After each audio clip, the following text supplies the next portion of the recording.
Săptămâna de culturalizare. Într-o seară trece comisarul pe la noi prin companie și îmi zice: Sidorov. Eu lui: ordonați. Se uită la mine pătrunzător și mă întreabă: Tu, zice, cum stai? Eu zic: nicicum.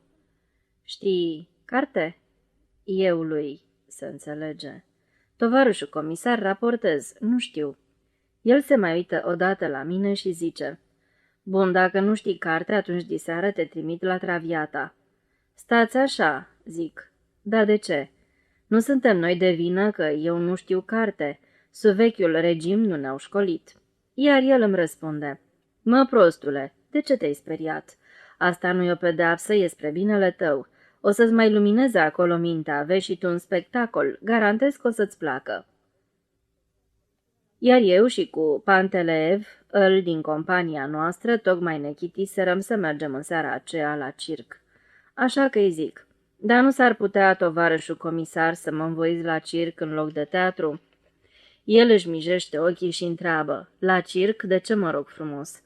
Păi, fiindcă e grozav de interesant, o să arate un elefant învățat, pe urmă sunt și clovni din treia cu părul roșcat, lupte greco-romane.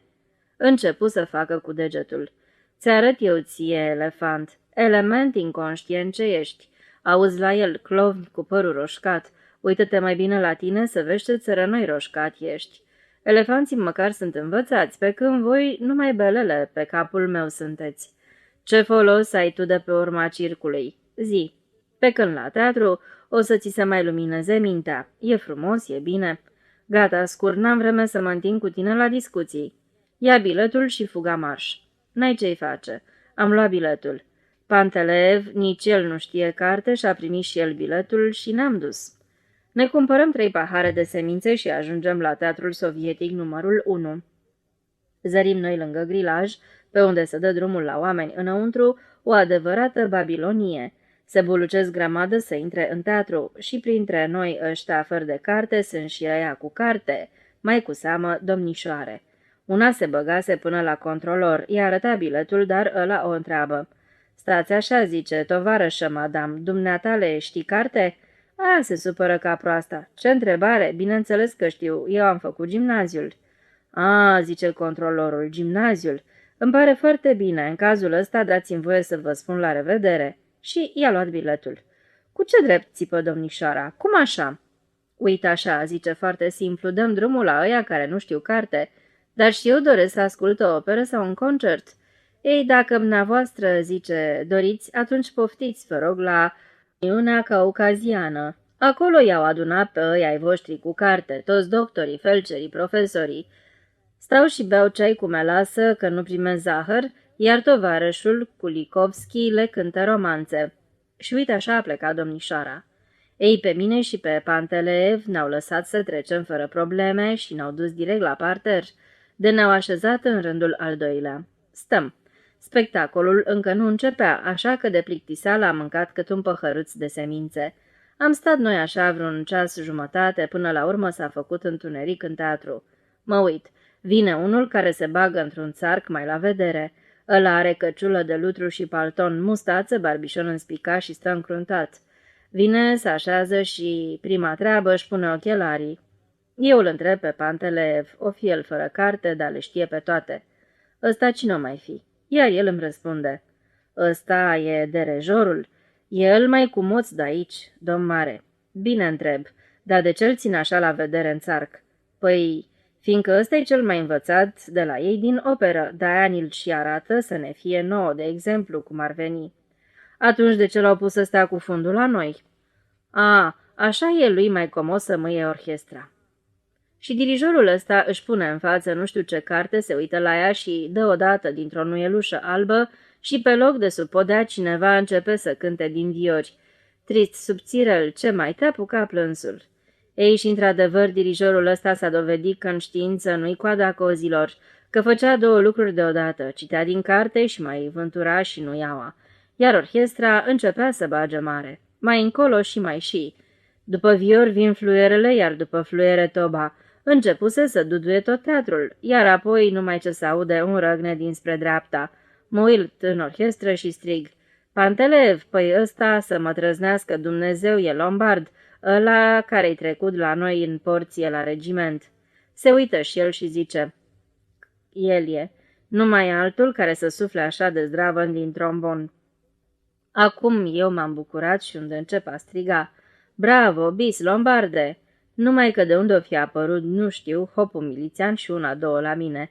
Te rog, tovarășe, nu tulbura liniștea. Mă rog, am tăcut. Între timp perdeaua s-a dat la o parte și ce vedem? Pe scenă hărmălaie mare. Unii sunt în costum de haine, cavalerii, restul sunt dame în rochii, dansează, cântă. Ei, și bineînțeles, și bea, se joacă și șeptic, mă înțelegi? Într-un cuvânt, vechiul regim. Mă rog și printre ăștia care va să zic că e și unul Alfred. Bea și el mai ia câte o gustare. Și să vezi, frățioare dragă, că e îndrăgostit el de asta, de Traviata.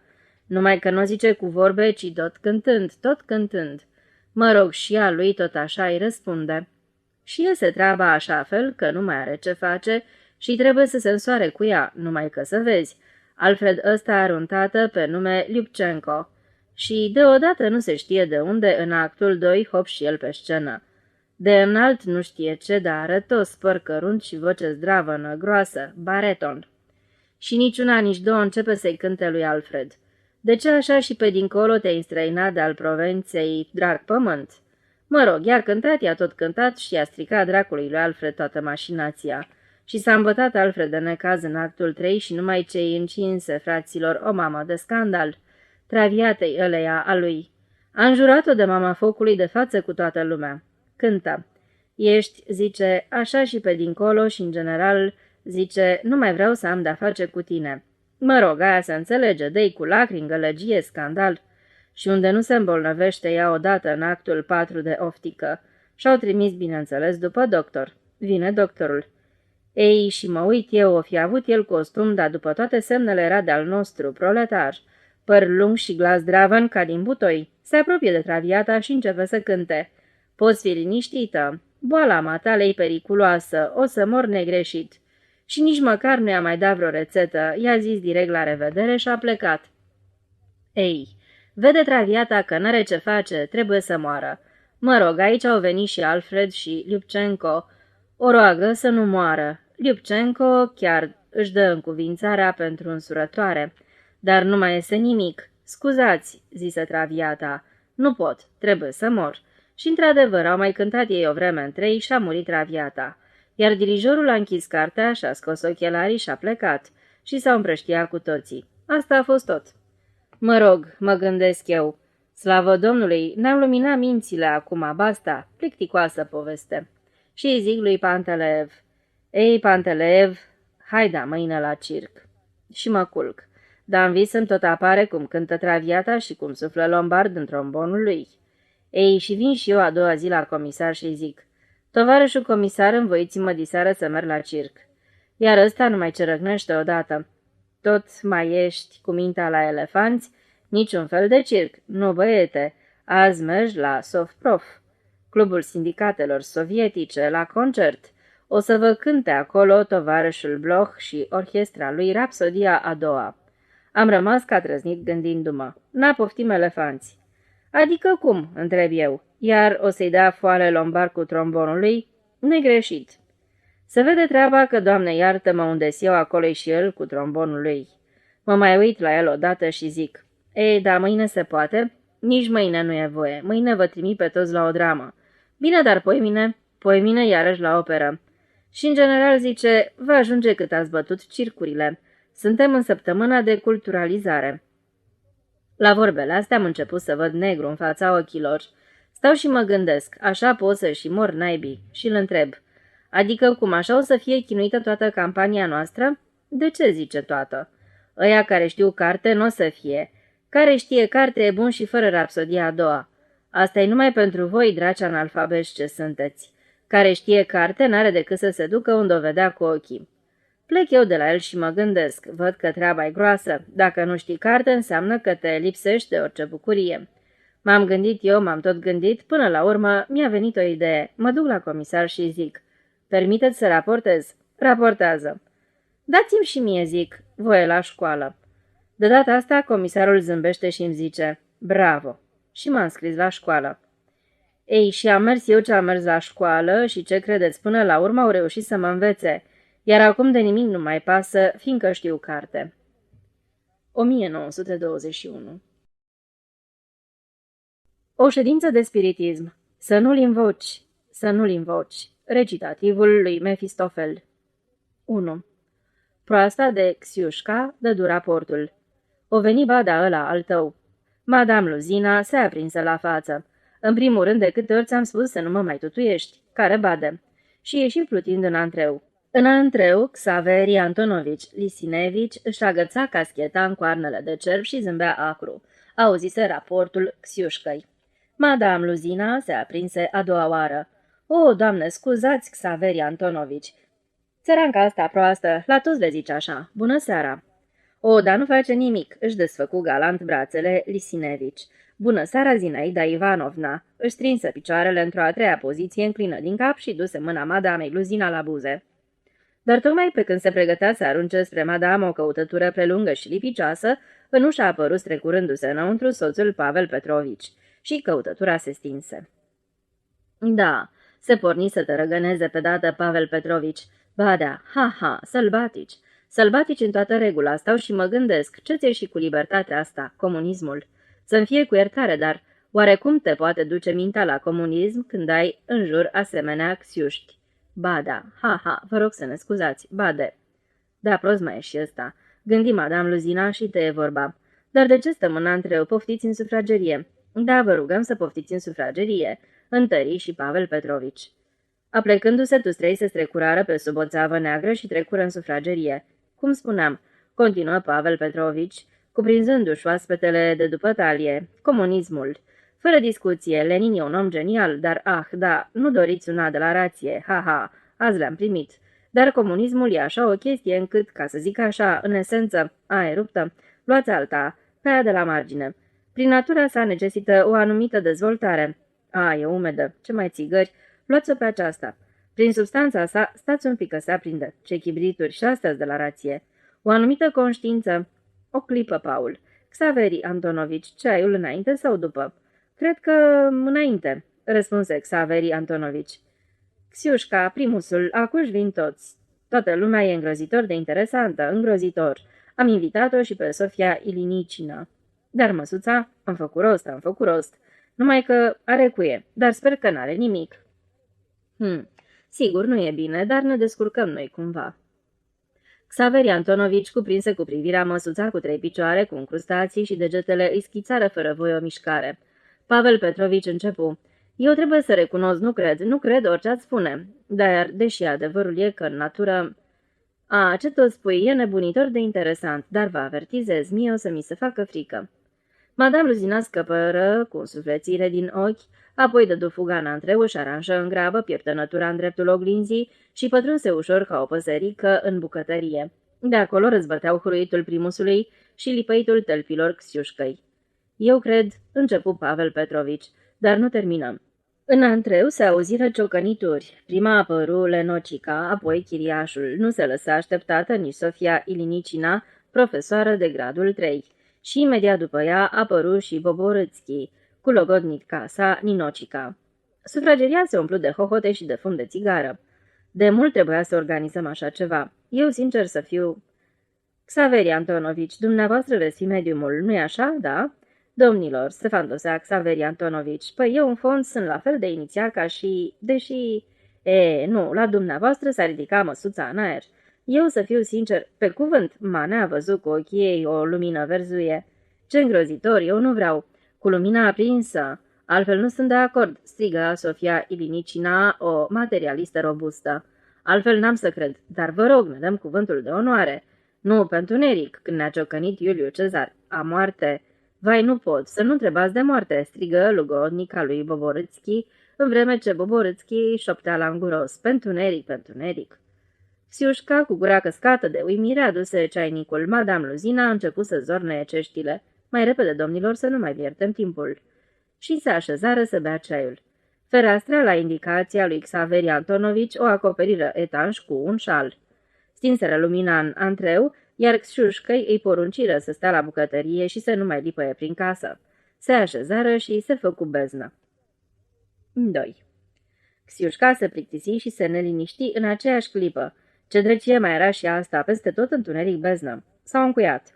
Mai întâi liniște, apoi un ciocănit ușor, cadențat. Auzindu-l, Xiușca înțepeni, i se făcu frică, iar liniște, apoi o voce greu de deslușit. Doamne Dumnezeule! Xiușca se fâție o clipă pe taburetul pătat de ulei și prinse să tragă cu urechea. Cioc, cioc, cioc. Vocea uneia dintre musafire pare-se, curată trâmbiță, Doamnă iartă-mă, începu să bombăne. Oh. Cioc, cioc. Pe taburet, Xiușca oscila ca un pendul între frică și curiozitate. Bai se năzărea dracul cu coarne în dosul ferestrei întunecate, ba o trăgea ața în antreu. Până la urmă nu rezista. Crăpă ușa bucătăriei luminate și se furișă în antreu.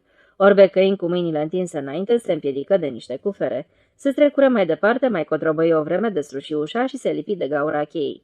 Dar în gaura cheii era întuneric aniad, un întuneric din care răzbăteau voci. 3. Spirite, cine ești? A, B, C, D, E, F, G, H, I, I, cioc, I, suspinară vocile. A, B, C, D, cioc, cioc, cioc, domnilor, împăratul cioc, cioc, Napoleon, Dumnezeule, ce interesant! Mai încet, întrebați, hai, întrebați-l! Da, ce întrebați-l? Ei, cine dorește? Spirit al împăratului, întrebă potignit și cu emoție Lenocica. Spuneți-mi, merită să mă mut de la Centrochim la Ferocom sau nu? Cioc, cioc, cioc. Proasto, răspunse clar împăratul Napoleon. Hi, chicoti chiriașul cel insolent. Chicotitul se propagă în lanț. Sofia Ilinicina întrebă supărată. Se poate să întrebe asemenea prostii? Urechile Lenocicăi ardeau în întuneric. Nu te supăra, bunule duh, imploră ea. Dacă nu te-ai supărat, bate odată. Napoleon, supunându-se mâinilor lui Xaveri Antonovici, care reușea să facă simultan două lucruri, să o gâdile cu buzele pe ceafă pe Madame Luzina și să răsucească masa, săltă un picior al măsuței și îl înfipse în bătătura lui Pavel Petrovici. Șuieră a durere Pavel Petrovici. Mai încet, întrebați. N-avem pe nimeni străin în casă? Întrebă precaut Boborâțchi. Nu, spuneți fără frică. Duh al împăratului, spune cât mai stau la putere bolșevicii. Asta e interesant, liniște, numărați. Toc, toc, începu să ciocănească Napoleon să-l tâmpe un picioruș. T-E-R, 3 luni. Slavă Domnului! Izbucni logodnica, tare-i mai urăsc. Ce va veni? Dar nu-i nimeni. Cine-i răstoarnă de la putere? Spune, spirite. Își ținură respirația. Toc, toc. Xiușca pleznea de curiozitate, până la urmă nu mai rezistă. Ferindu-se speriată de propria reflexie ce ricării o clipă în întunericul oglinzii, se strecură printre cufere înapoi în bucătărie. Jlobaticul se strecură înapoi în antreu, stătu o clipă în cumpănă cu mâna pe clanță. Apoi se hotărâ, crăpă încetișor ușa și dă în frâu liber tălpilor, se duse ca vântul la mașa cea de jos. 4. Mașa cea de jos se afla pe scara principală, lângă lift, împreună cu Dusca de la etajul 5. Mașa cea de jos avea în buzunar semințe de 100.000. Xiușca își descărcă sufletul. S-au încuiat fetelor și scriu ceva de împărați și de bolșevici. E o beznă în casă de te apucă groaza, chiriașul, conașul, cucoana ibovnicul ei, o învățătoare. Ei, nu mai spune, se minunau Mașa de jos și Dusca, iar pardosala de mozaic se acoperi cu o poșghiță lipicioasă. Ușa apartamentului numărul 3 se trânti și pe scări o luă în jos, un voinic îmbrăcat cu niște pantaloni neobișnuiți. Dusca și Xiușca și Mașa cea de jos îl priviră pieziș. Până la genunchi pantalonii erau ca toți pantalonii, din serj de calitate, dar de la genunchi în jos se lărgeau, se tolărgeau și ajungeau ca niște clopote. Un piept pătrat de bronz umfla flanela, iar la șold o țeavă prelungă privea tulbure și lugubru dintr-un toc de piele. Voinicul, dându-și vașnic pe spate capul cu litere de aur pe frunte și pășind repede, din care pricină clopotele se legănau, cobora spre lift și, pârjolindu-le cu o privire fugară pe cele trei, o porni spre ieșire. Au stins lămbile, să nu văd eu care va să zică. Hi-hi, și scriu, bolșevicii zice, au seclit-o, împăratul, hi-hi. Cu voinicul se petrecu ceva. Ghetele de lac începură deodată să se lipească de podea. Pasul îi se încetini. Voinicul se opri brusc, scotoci prin buzunar ca și cum ar fi uitat ceva, apoi căscă și deodată răzgândindu-se după toate aparențele, în loc să iasă pe scara principală, se întoarse și se așeză pe o băncuță, ferindu-se de privirea Xiușcăi în dărătul unei despărțituri de sticlă ce purta inscripția portar. Se pare că atenția îi fusese atrasă de cupidonul roșu și crăpat de pe perete. Își pironi privirea spre cupidon și începu să-l studieze. Ușurându-și sufletul, Xiușca o lipa înapoi. Voinicul căscă posomorât, se uită la ceasul de mână, strânse din numeri și probabil plictisi să tot aștepte pe acel cineva din apartamentul numărul 3, se ridică și, vânturându-și legăna clopotele, o porni după Xiușca la o distanță de un etaj. Când Xiușca a dispărut în apartament, străduindu-se să nu trântească ușa, în întunericul de pe palier se aprinse un chibrit în dreptul plăcuței albe cu numărul 24. Acum voinicului nu îi se mai lipeau picioarele și nu mai căsca. 24, își zise culoarea minte și plin de energie și însuflețire, coborâ în goană ca o săgeată toate cele 6 etaje. 5. În întunericul cețos, Socrate, care luase locul lui Napoleon, săvârșea minuni. Țopăia ca descreieratul prevestind bolșevicilor o moarte grabnică. Sofia Ilinicina, asudată, recita neîntrerupt alfabetul. Le amorțiseră mâinile la toți, în afară de Xaveri Antonovici. În negură străfulgerau siluete albicioase și tulburi. Pe când nervile erau întinși la maximum, masa cu prea înțeleptul grec din ea se legăna odată și se ridică în aer. Ajunge, mi-e frică, nu, lasă, dragule, duhule, mai sus. Nimeni nu atinge cu picioarele, nu, bineînțeles. Duhule, dacă existi, ia la pianină un la. Grecul se prăvăli de sus și izbii cu toate picioarele în podea. Ceva se rupse în el troznind, apoi începu să se zvârcolească și, călcând pe picioare damele care țipeau, începu să se zmucească spre pianină. Spiritiștii, lovindu-se cap în cap, o porniră după el. Xiușca sări ca arsă de pe plapuma de stambu din bucătărie. Piuitul ei, care ești, nu putu fi auzit de către spiritiștii loviți de streche. Un nou duh malefic și teribil pătrunsese în masă, dându-l afară pe defunctul grec. Țăcănea îngrozitor din picioare ca o mitralieră, se arunca dintr-o parte în alta și înșira tot felul de bazaconii. Dratu duhule drag, suspinau spiritiștii. Ce dorești? Ușa, reuși până la urmă să articuleze duhul turbat.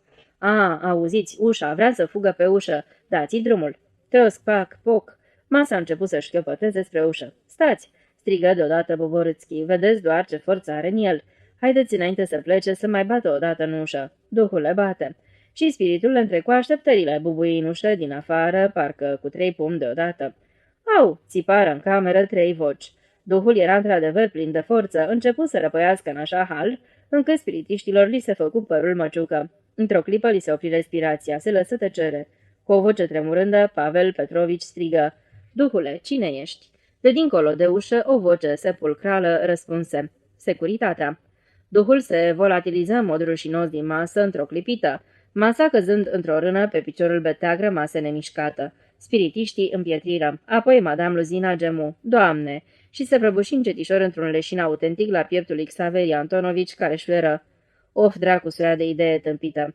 Mâinile dărdeinde ale lui Pavel Petrovici deschiseră ușa. Într-o clipă se aprinseră lămpile și duhul se înfățișă înaintea spiritiștilor palis ca neaua. Era de piele.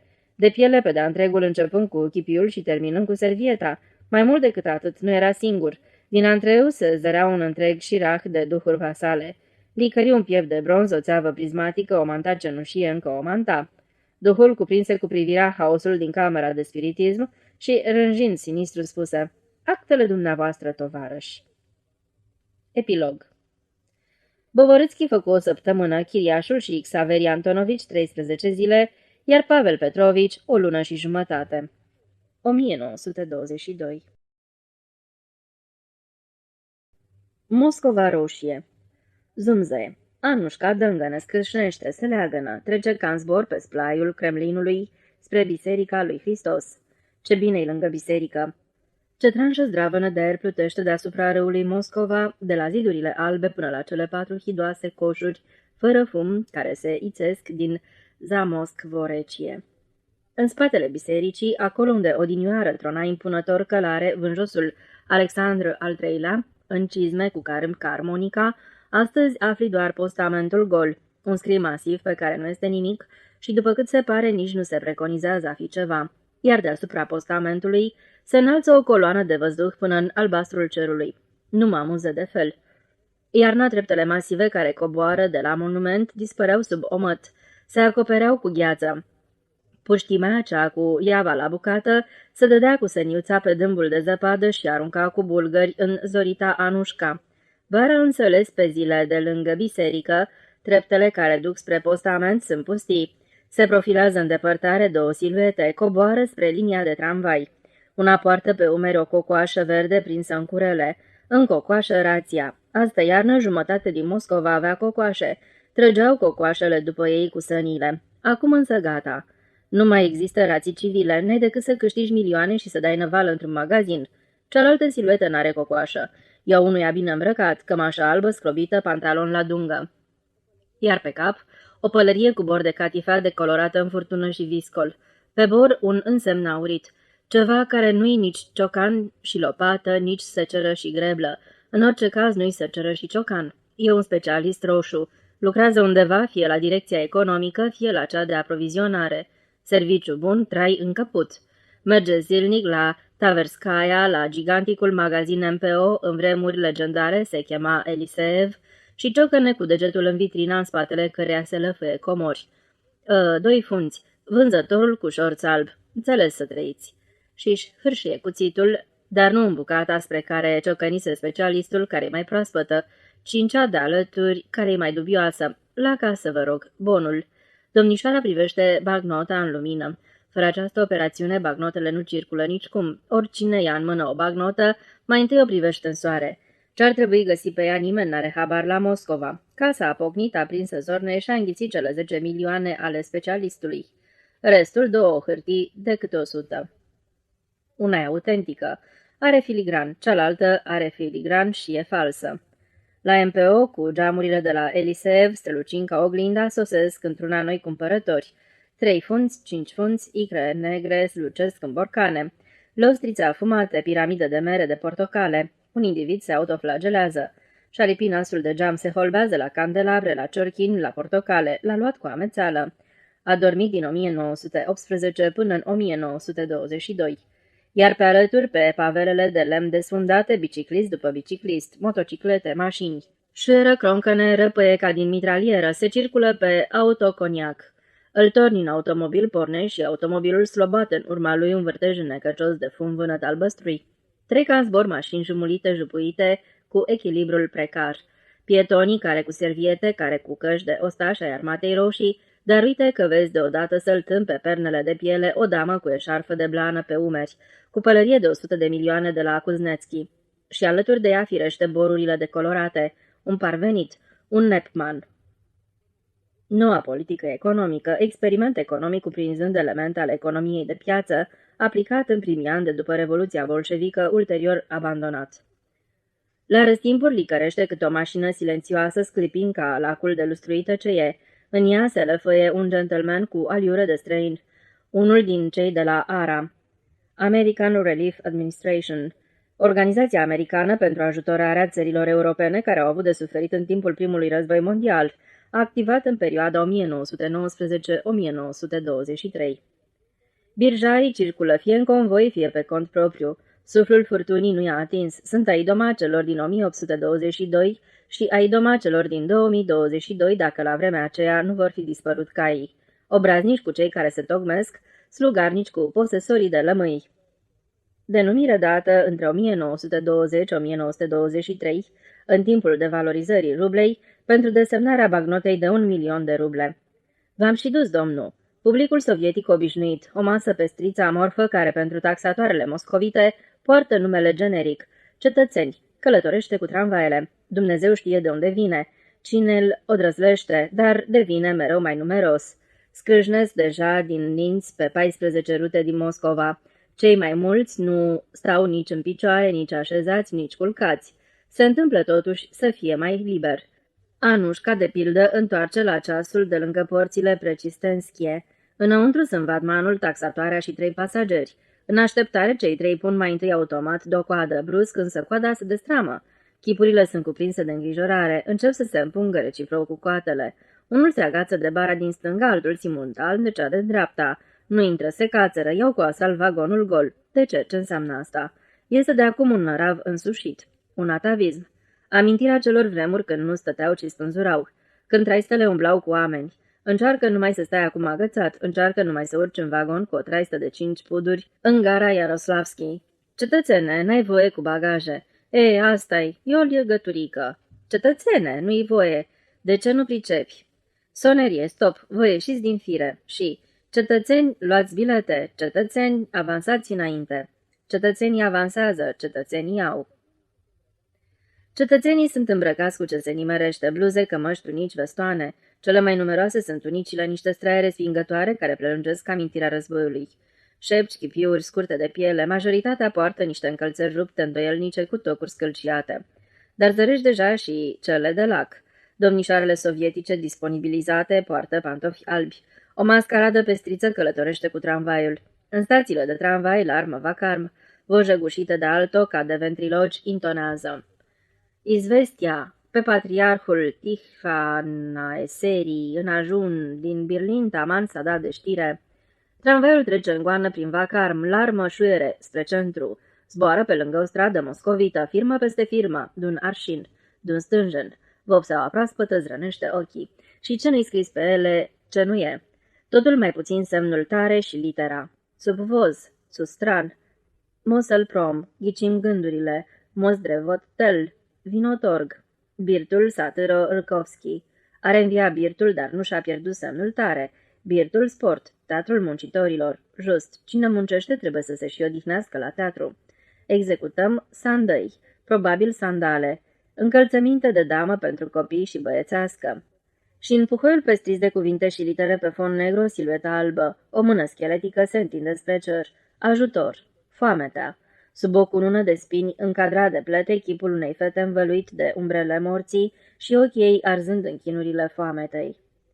În fotografii, copii cu burți umflate, adulți numai piele și os tăvălindu-se în țărână. Îi scrutezi culoarea minte, ți imaginezi și lumina zilei ți se întunecă înaintea ochilor.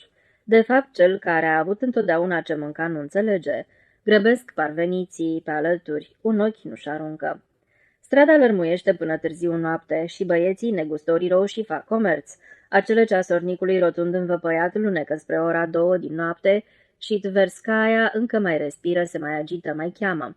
Chelele niște viori la cafeneaua Cucu, dar tot mai stins, mai arar. Se întunecă ferestrele pe ulicioare, adorme Moscova după o zi pestriță de lucru și înaintea sărbătorii roșii. În noapte, specialistul mergând la culcare se roagă unui Dumnezeu neștiut. Ce mare lucru-i pentru tine, trimite mâine o ploaie torențială cu grindină, că prin alte părți dai grindină și de 2 funți, măcar de un fund jumate să fie. Și visează. Să iasă, să ducă lozincuțele și de sus să tune, mamă. Și s-a pornit o ploicică destul de bună. În burlanul mâncat de rugină gâlgâie apa, numai că a plouat când n-avea niciun rost, când n-avea nimeni nevoie, noaptea, și în zori niciun norișor pe cer. O femeie îi spune alteia în poartă, și cerul bag seamă e cu comuniștii. Așa s-ar zice, dragă. La ora 10, pe strada Svercaia, s-a prăvălit un marș asurzitor. Pe lângă vitrinele astupate, pe lângă zidurile acoperite cu drapele roșii decolorate pe alocuri, în tunici noi cu clape roșii, albastre, oranj, la buzunarele de la piept, cu cocarde roșii de răniți în război, cu căști, ostaș lângă ostaș, înzângănit de talgere, în răgne de trompete, mărșăluiește companie după companie infanteria roșie. Cu însemnele bicolore ale escadroanelor, cavaleria multicoloră la trap, lunecă blindatele, seara lume puhoi pe bulevarde. Alexandru Sergeevici Pușkin, cu fruntea plecată, cercetează culoarea minte bulevardul Tverskoi, care vuiește la picioarele sale. La ce s-o gândi nimeni nu știe. Noaptea panourile scânteiază. Stele. Și iarăși adorme Moscova. Ceasul învăpăiat arată ora 3. În liniștea care a învăluit Moscova răzbate la fiecare sfert de ceas un sunet tainic, delicat, dinspre bătrânul turn, la picioarele căruia arde nestinsă întreaga noapte o lampă și veghează o santinelă neadormită. Din sfert în sfert de oră, dinspre zidurile Kremlinului răzbate dângă de clopot. Doarme strada înaintea unei noi zile de lucru în nemai văzutul, nemai auzitul Kitai-Gorod. Una dintre cele mai vechi zone istorice din Moscova în secolul XI la est de Kremlin. Spre sfârșitul secolului XIX și începutul secolului XX a devenit centrul comercial și bancar al metropolei. 1922 Capitala în bloc notes. 1. Zeul reparație. Fiecare zeu cu profilul lui. Mercur, de pildă, are aripioare la picioare. E un nepman și un pungaș, dar zeul meu favorit este zeul reparație, care s-a instalat la Moscova în 1922, cu șorțul pătat de var stins și duhnind amahorcă. M-a atins și pe mine cu pensula sa și păstrez până în ziua de azi urma acestei atingeri divine pe pardesiul meu de toamnă, în care umblu și iarna. De ce? Da, în străinătate precis nu se știe că la Moscova există o întreagă clasă care găsește că e la modă să poarte iarna veșminte de toamnă. Acestei clase îi aparțin așa zisa inteligenție cugetătoare și viitoarea inteligenție studenții de la facultățile muncitorești și așa mai departe. Aceștia din urmă, între noi fie vorba, nici nu poartă palton, ci un soi de veston foarte strâm și foarte scurt. Le-o fi frig? Fleacuri. Te poți obișnui foarte ușor. Cum ziceam, era o toamnă aurie când eu și un amic de-al meu, meșter, am ieșit din hotel. Acolo opera feroce superbul zeu. Erau postate capre, pe pereți alergau pâriașe albe, mirosea delicios, a vopsea de ulei. Ghinion. M-a pătat. Meșterul a aspirat cu nesați mireasma de vopsea și a spus mândru: Poftim, așteptați un an și nu o să mai recunoașteți Moscova, o să le arătăm noi. Accent pe acest cuvânt. De ce suntem în stare? Din păcate, meșterul n-a apucat să arate nimic special pentru că o săptămână mai târziu a devenit victima curentă a terorii bolșevice. Întocmai. A fost întemnițat la Butârchi. Pentru ce? Mister absolut. Nevastă sa debitează cu privire la asta ceva confuz. E revoltător, există chitanță? Nu, să arate chitanța. Sidorov sau Ivanov, nu mai țin minte, e o canalie. Zice că 20 de miliarde, în primul rând sunt 15. Într-adevăr, chitanța nu există. De fapt, meșterul nu-i chiar tâmpit, de aceea îl vor elibera în curând, după ce va prinde puteri la Butârchi. Meșterul nu mai e, dar zeul reparației a rămas. Poate pentru că oricâți meșteri ar băga la răcoare, tot ar mai rămâne un număr neverosimil de mare. O statistică exactă întocmită de mine. În Moscova există 1 milion cel puțin. Sau poate pentru că te poți descurca și fără meșteri, dar neastâmpăratul, superbul zeu, tencuitor, sugrav și zidar, operează. Nu se astâmpără nici acum, măcar că e deja iarnă și s-a șternut o zăpadă afânată. Pe Ljubljanka, colț cu Maznitskaya, era, înainte Dumnezeu știe ce, un fel de chelie roasă pe alocuri năpădită de cărămii sparte și cioburi de sticlă. Iar acum se înalță o clădire cu un singur cat, dar totuși clădire. Clădire! Cu geamuri întregi, totul e cum se cuvine. În spatele ferestrelor cei drept nu e încă nimic, dar afară se lăfăie deja în toată splendoarea o firmă cu litere daurite. Tricotaje. În general se petrec minuni sub ochii tuturor. La ferestrele căscate de la etajele inferioare se pun peste noapte geamuri. O zi, două și în spatele ferestrelor izbucnesc lumini sau cascade de materiale sau zărești sub un abajur verde un cap plecat deasupra unor hârtii. Nu știu ce caută acolo și alcuie capul, dar pot afirma și fără să-mi arunc privirea înăuntru. Alcătuiește situația orelor suplimentare. Vă spun fără înconjur, materialele mai treacă meargă, dar capetele n-au ce căuta. Ele scriu, dar se pare că nu-i nimic de făcut în privința asta. Sunt convins, într-un final, materialele, umbreluțele și galoșii vor elimina definitiv capetele pleșuve de funcționari. Peisajul moscovit va deveni încântător, pe gustul meu. Parcurg acum, cu un sentiment de desfătare, pasajele. În Amur, Petrovka și Kuznetski sunt scăldate în lumini. O luxuriantă gamă de culori, în spatele vitrinelor zâmbesc chipurile jucăriilor meșterite de artizani. Au pornit ascensoarele. Am văzut astăzi cu ochii mei, am eu oare dreptul să-mi cred ochilor. În acest sezon au renovat, au tencuit, au cârpit. În următorul sezon, sunt convins, vor construi. Astă toamnă, privind cu mart, cu flăcări infernare, cazanele cu asfalt de pe străzi, am tresărit de o presimțire veselă. Vor construi orice s-ar întâmpla. Poate doar imaginația unui moscovit drept credincios, dar după părerea mea eu văd cu voia dumneavoastră renașterea. Epitalam moscovit.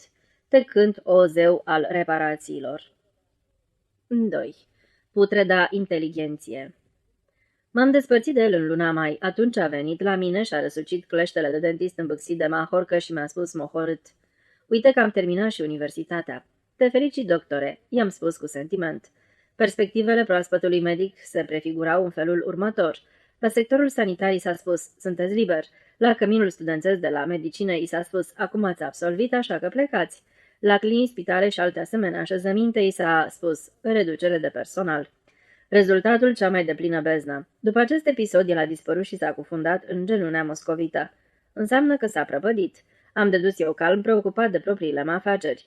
așa zisa luptă pentru existență. Și până în noiembrie dă-i și luptă și mă pregăteam să-i dau înainte, când el și-a făcut inopinat apariția. Pe umeri încă i-a târna o zdreanță jerpelită, fostul palton studențesc, dar sub ea se zăreau niște pantaloni noi.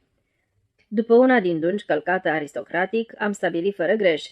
Sunt cumpărați de pe Suharevka cu 75 de milioane.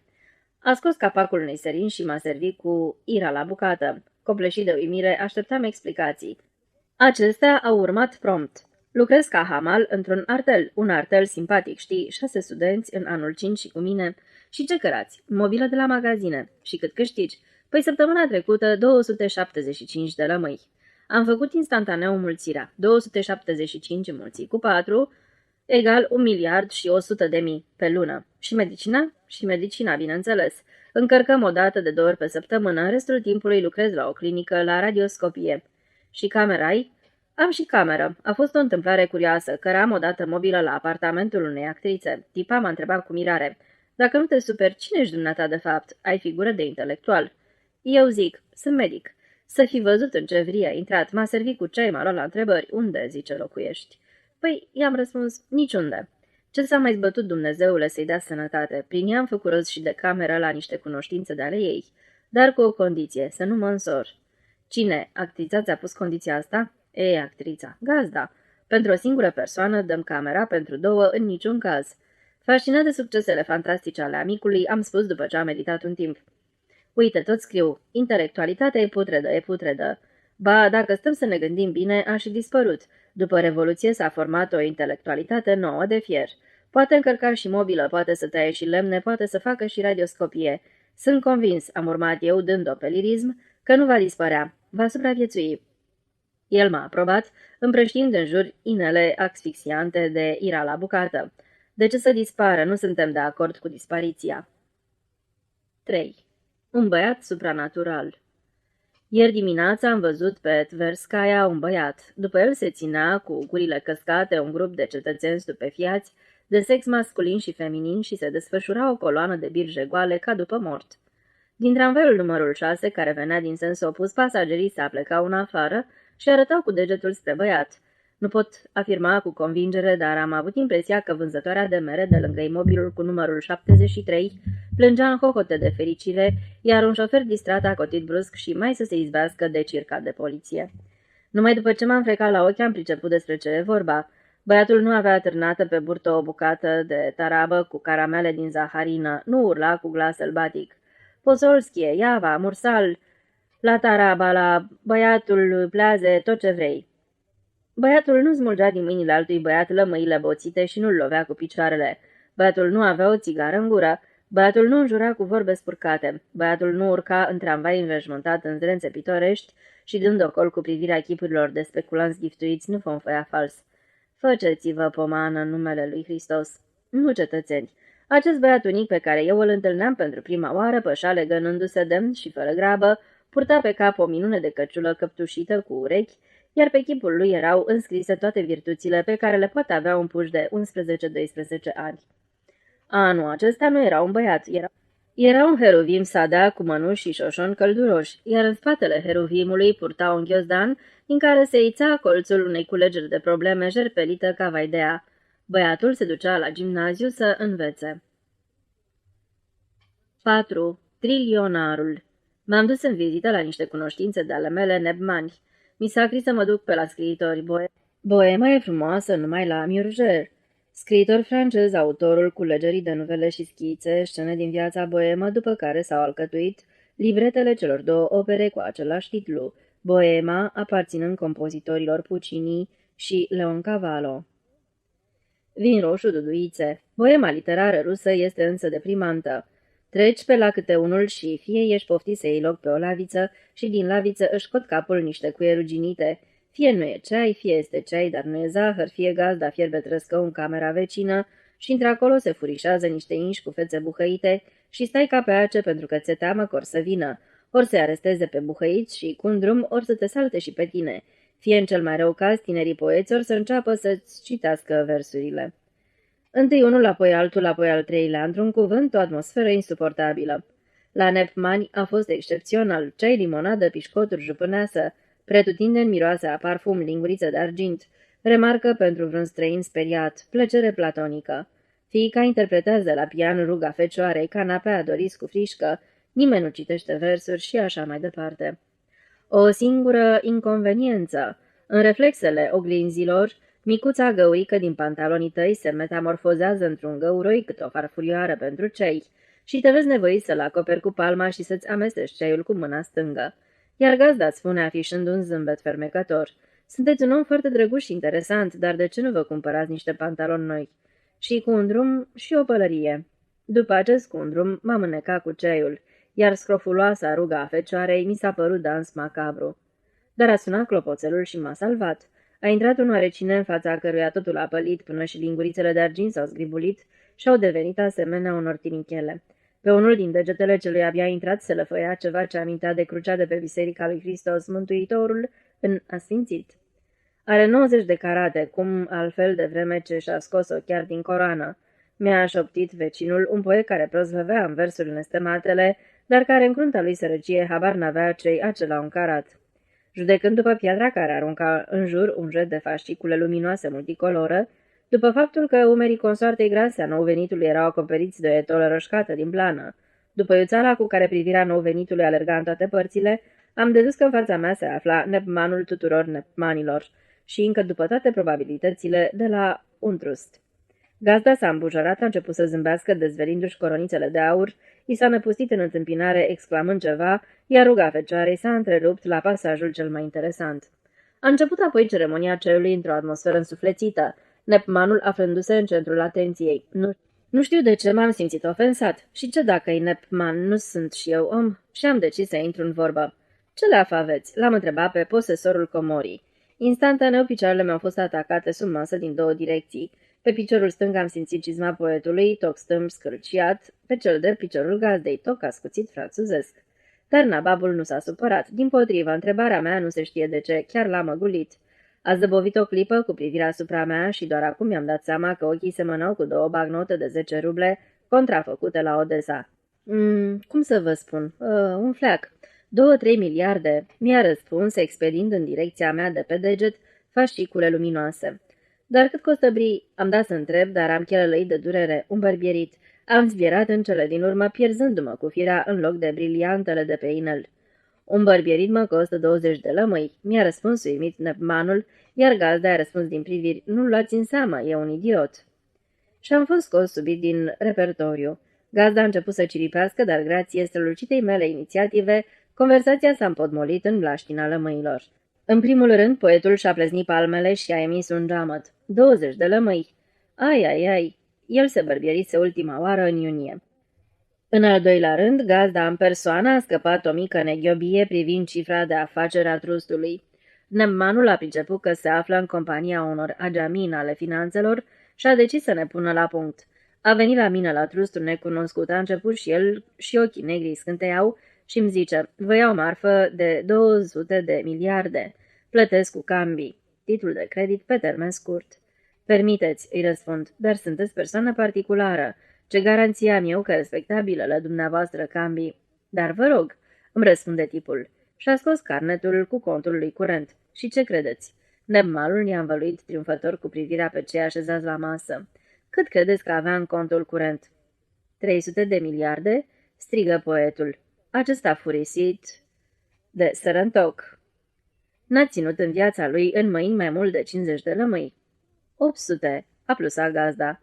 940, am piuit eu timid, adunând în picioarele sub masă. Nepmanul a păstrat o pauză artistică și a spus: 33 de trilioane. În acest moment am căzut în nesimțire și nu știu ce s-a mai întâmplat. O adnotare pentru străini. La trusturile sovietice, 1 trilion înseamnă 1000 de miliarde. 33 de trilioane se scrie astfel: 33 și 12 de 0. 5. Omul în frac. Teatrul de operă Zimin. Hugenoții. Operă de Meyerbeer. Absolut aceiași hugenoți din 1893 în 1903, din 1913 și în sfârșit din 1923. Se întâmplă că n-am mai fost la hugenoții din 1913.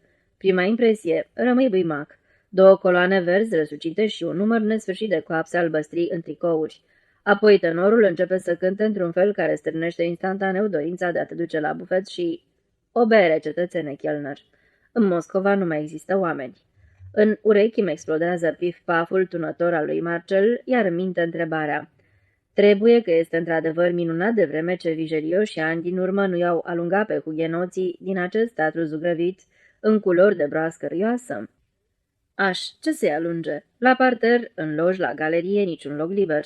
Privirile sunt concentrate asupra cizmelor galbene ale lui Marcel și Marcel, adresând parterului priviri mânioase, amenință. Nu așteptați îndurare, de ea nu o să aveți parte. Note grave tunătoare. Soliștii învinețiți sub farduri spintecă obștea răsunătoare a corului și a alămurilor. Se lasă cortina. Lumină. Brusti se face poftă de sandvișuri și de o țigară. Primele imposibil, căci pentru a mânca un sandwich trebuie să câștigi 10 miliarde pe lună, a doua realizabilă. La garderobă e curent, plutește o perdea de fum, în foaier, târșit de picioare, rumoare, miroase a parfum ieftin. Tristețea amară după ce ai fumat o țigară. Totul e ca pe vremuri, parcă am fi acum 500 de ani. În fine, cu excepția vestimentației, vestoane dubioase, tuniși ponosite. Vezi, dumneata, am chibzuit privind în jur. Publicul e același și totuși altul. Nici nu mi-am terminat cugetarea că am zărit la parter un ins. Era îmbrăcat în frac.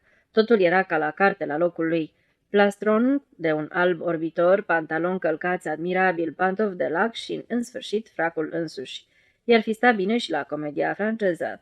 Inițial așa am și crezut, nu fi vreun străin, că de la ăștia te poți aștepta la orice. Când colo era de-al nostru. Mai interesant decât fracul era chipul posesorului său. O expresie de îngrijorare posacă altera chipul nedeslușit al moscovitului. Dar în ochii se putea citi cât se poate de limpede. Ei da, e un frac. Ia și mușcă. O vorbă n-are nimeni dreptul să-mi spună. Nu există niciun decret privitor la fracuri. Și într-adevăr, nimeni nu s-a atins de francoman, ba acesta nici măcar nu a trezit o curiozitate deosebit de sarcastică. Și ședea omul așa neclintit precum stânca scăldată în torentul de vestoane și tunici. Într-atât m-a intrigat fracul acesta încât nici n-am mai stat să ascult opera până la capăt. Îmi stăruia minte o întrebare. Ce ar trebui să însemne un frac? O raritate muzeistică a Moscovei printre tunicile anului 1923 sau francomanul se constituie într-un soi de semnal viu? Ia și mușcă. Poate peste vreo 6 luni cu toții vom fi îmbrăcați în fracuri. Credeți că e o întrebare deșartă? Nu-mi răspundeți. 6. Capitol biomecanic. Numește-mă Vandal, mi-am meritat acest nume. Recunosc, înainte de a compune aceste versuri, am stat îndelung în cumpănă. Mi-era teamă. Apoi am decis să risc. După ce m-am convins că hughenoții și Rigoletto au încetat să mă bine dispună, m-am năpustit vehement asupra frontului stângist. Motivul l-au constituit Ehrenburg, publicist și scriitor sovietic remarcabil, pamfletar 1891-1967, care scrisese cartea Și totuși se învârte, și 2 futuriști moscoviți pletoși care își făcuseră zilnic apariția la mine timp de o săptămână și mă criticaseră la cerul de seară, numindu-mă mic burghez. E dezagreabil să ți se arunce așa verde în față această expresie, așa că am plecat loiar dracu la teatrul Gitis, la încornoratul generos. Farsă tragică aparținând dramaturgului belgian Kromelnik, în regia lui Meyerhold. Renumit regizor rus, a revoluționat arta regizorală a timpului 1874-1942. Uitați care-i problema. Eu sunt un om muncitor de felul meu. Obțin fiecare milion cu prețul nopților nedormite și al zilelor de feroce alergătură. Bănuții mei sunt chiar din cei care poartă numele de bani munciți. Teatrul este pentru mine delectare, tihnă, destindere, ce mai... Orice doriți în afara unei metode de a te alege cu o nouă neurastenie pe cinste, cu atât mai mult cu cât la Moscova există zeci de posibilități de a o contracta, fără să dai și bani pe bilete de teatru. Eu nu sunt Ehrenburg și nici vreun înțelept critic teatral, dar judeca și singuri. Într-un teatru coșcovit, jerpelit, bântuit de curent în locul scenei, o gaură, bineînțeles, nici urmă de cortină. În fundal, un perete gol din cărămidă cu 2 fereste lugubre. În fața peretelui se înalță o construcție, în comparație cu ea proiectul lui Tatlin, pictor de avantgardă rus, promotor al constructivismului 1885-1953. Poate fi considerat un model de limpezime și simplitate. Niște colivii, niște suprafețe înclinate, bastoane, ușițe și roți. iar pe roți cu susul în jos literele S, C și T, E. Tâmplarii teatrului se plimbă de colo-colo ca la ei acasă și multă vreme ți este imposibil să-ți dai seama dacă acțiunea a început deja sau dacă nu. Iar când în sfârșit începe, înțelege asta după faptul că totuși de undeva dintr-o latură izbucnește pe scenă lumina, apar niște oameni vineții. Actorii și actrițele sunt îmbrăcați cu toții în vinețiu. Criticii teatrali numesc asta salopetă. Ce aș mai trimite eu într-o fabrică măcar vreo 2 zile. Abia atunci ar afla ce aceea o salopetă. Acțiunea. O femeie, după ce își sumete fusta vineție, coboară de pe o suprafață înclinată pe cea pe care și femeile și bărbații șed. Femeia curăță fundul unui bărbat cu o perie de haine. Femeia călărește pe umerii bărbaților, acoperindu-și cu pudoare picioarele cu fusta salopetă. Asta e biomecanică, m-a lămurit amicul. Biomecanică, neputința acestor biomecanici sinilii, care au învățat la vremea lor să pronunțe monologe dulcegen, nu are egal. Și luați aminte, asta se petrece la 2 pași de circul Nikitin, unde clovnul Lazarenko uluiește publicul cu nemaipomenitele sale saltouri. Unul e izbit melancolic, dar tenace de o ușă batantă. Atmosfera din sală e ca la cimitir, lângă mormântul femeii iubite. Roțile se învârtesc și scrâșnesc. După primul act, plasatorul. Nu v-a plăcut la noi, domnule? Are un rânjet atât de insolent că îmi doresc cu ardoare să-i dau o bioscaltoacă. V-ați născut prea târziu, mi s-a adresat un futurist. Nu, Meyerhold s-a născut prea devreme. Meyerhold e un geniu, a răgnit futuristul. Nu contest, este foarte posibil. Să zicem că e un geniu, mie mi-e tot una, dar nu trebuie uitat că geniul este unul singur, iar eu reprezint masele. Eu sunt spectatorul. Teatrul există pentru mine și vreau să merg la un teatru accesibil. Este arta viitorului. S-au năpustit cu pumnii asupra mea. Păi dacă e a viitorului, Meyerhold n-are decât să moară și să reînvie în secolul 21. Toți ar avea de câștigat din asta și el în primul rând. Va fi înțeles, publicul va fi satisfăcut de roțile lui. El însuși va obține satisfacția geniului, iar eu voi fi în mormânt, nu voi visa vârtelnițe din lemn. Și la urma urmei mai ducă-se și dracului mecanica asta. Am obosit. 7. Iaron. De aleanul biomecanic m-a salvat Iaron, artist de operetă căruia îi dedic aceste rânduri cu fierbinte recunoștință. Încă de la început, când se prăbușește în genunchi în fața contelui de Luxemburg, care îl lovise peste umăr, am priceput ce înseamnă acest cuvânt afurisit biomecanică, iar când întreaga trupă a operetei a pornit cu galop de carusel în jurul lui Iaron, ca în jurul unui pivot, am înțeles ce înseamnă o adevărată reprezentație bufă. Ce machiaj, ce gestică! În sală tumult și vuiet și era imposibil să nu te cutremuri de râs. Imposibil. Reclama pe care o fac lui Iaron este dezinteresată pe onoarea mea. Este un talent excepțional. 8. Cât costă fumatul? Din haos se întrupează într-un fel anume ordinea. Unii află asta din ziare cu o întârziere considerabilă, alții din amară experiență la locul și în procesul întrupării acestei ordini. De pildă, nebmanul despre care voi face vorbire a făcut cunoștință cu noua ordine pe culoarul vagonului cu locuri rezervate în gara feroviară Nicolaevska. În general vorbind, era de felul lui un om blajin și singurul subiect care îl scotea din sărite era cel legat de bolșevici. Nu putea vorbi calm despre bolșevici, despre valută străină calm, despre slănină calm, despre teatru calm, despre bolșevici un scuipat. Eu cred că dacă împroșcai un iepure de casă cu o mică doză din acest scuipat, iepurele își dădea duhul cât ai clipi din ochi. 2 grame ar fi fost de ajuns pentru a otrăvi escadronul lui Budionii, cu cai cu tot. Iar nebmanul avea mult scuipat pentru că fuma. Și când a intrat în vagon cu valiza lui solidă și a privit în jur, un surâs disprețuitor i-a schimonosit chipul expresiv. Ca să vezi," a spus. Sau mai exact nu a spus, ci a scos un fel de scrâșnet. 4 ani a fost ca la porci a fost și acum i-a găsit curățenia. Ce rost a avut, vă întreb, ca să distrugă toate acestea? Și vă închipuiți că eu cred că o să le iasă ceva? Vezi să nu. Poporul rus e necioplit și or să înceapă iar să-l scui pe toți. Și cuprins de mâhnire și dezolare și-a zvârlit chiștocul pe jos și l-a strivit cu piciorul. Instantaneu, știe dracu de unde se ivise, ieșise din perete și alta nu, a apărut un ins cu un chitanțier în mână și a spus, bătând recordul în materie de concizie, 30 de milioane. Nu o să mă apuc acum să vă descriu fizionomia nebmanului. M-am temut că o să-l lovească Damblaua. Asta da întâmplare, tovarăși berlinezi. Și voi de colo, bolșevichii, bolșevichii. Îmi place ordinea. Mă duc la teatru. De mult n-am mai fost. Peste tot spânzura afișe, fumatul strict interzis. Măi să fie, îmi zic, ia că minune, nimeni nu mai fumează sub afișe. Cum se explică asta? Asta se explică foarte simplu, la fel ca și în vagon. Nici n-a apucat bine un individ cu barbișon negru după ce a citit afișul să tragă în piept cu năsați două fumuri, că a și răsări lângă el un tânăr simpatic, dar cu o mină neînduplecată și 20 de milioane. Indignarea lui Barbă Neagră nu cunoștea margini, nu voia să plătească. Mă așteptam la o explozie din partea tânărului simpatic care se juca blajin cu chitanțele. Nu s-a produs nicio explozie, dar în spatele tânărului, fără să-și dea în vreun fel de știre, scamatorii bolșevice, s-a întrupat din eter un milițian. A fost realmente ceva hoffmanian. Milițianul nu a rostit niciun cuvânt, nu a schițat niciun gest. Nu. Era de-a dreptul întruchiparea reproșului în manta cenușie, cu revolver și fluier. Barbă Neagră a plătit cu aceeași hoffmaniană viteză supranaturală. Și abia atunci îngerul păzitor, pe umerii căruia în loc de aripi era inserată o mică și grațioasă armă, s-a îndepărtat și un blând zâmbet proletar a prins să ilumineze echipul. Așa scriu tinerele domnișoare romane revoluționare.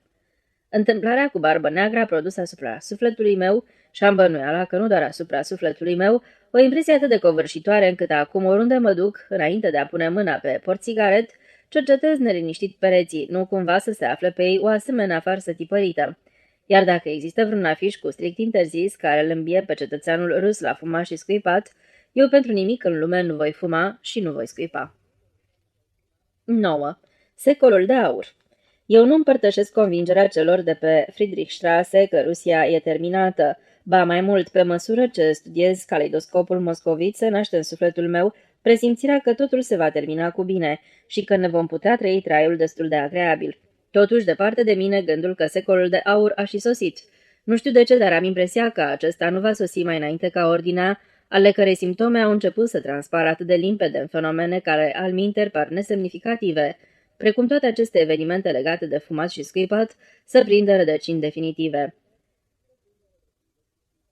GUM, magazin universal de stat, cu miile lui de lumini și cu vânzătorii rași lună, portarii strălucitori de la magazinele de stat de pe Petrovka și Kuznetski, folosirea garderobei este obligatorie și așa mai departe.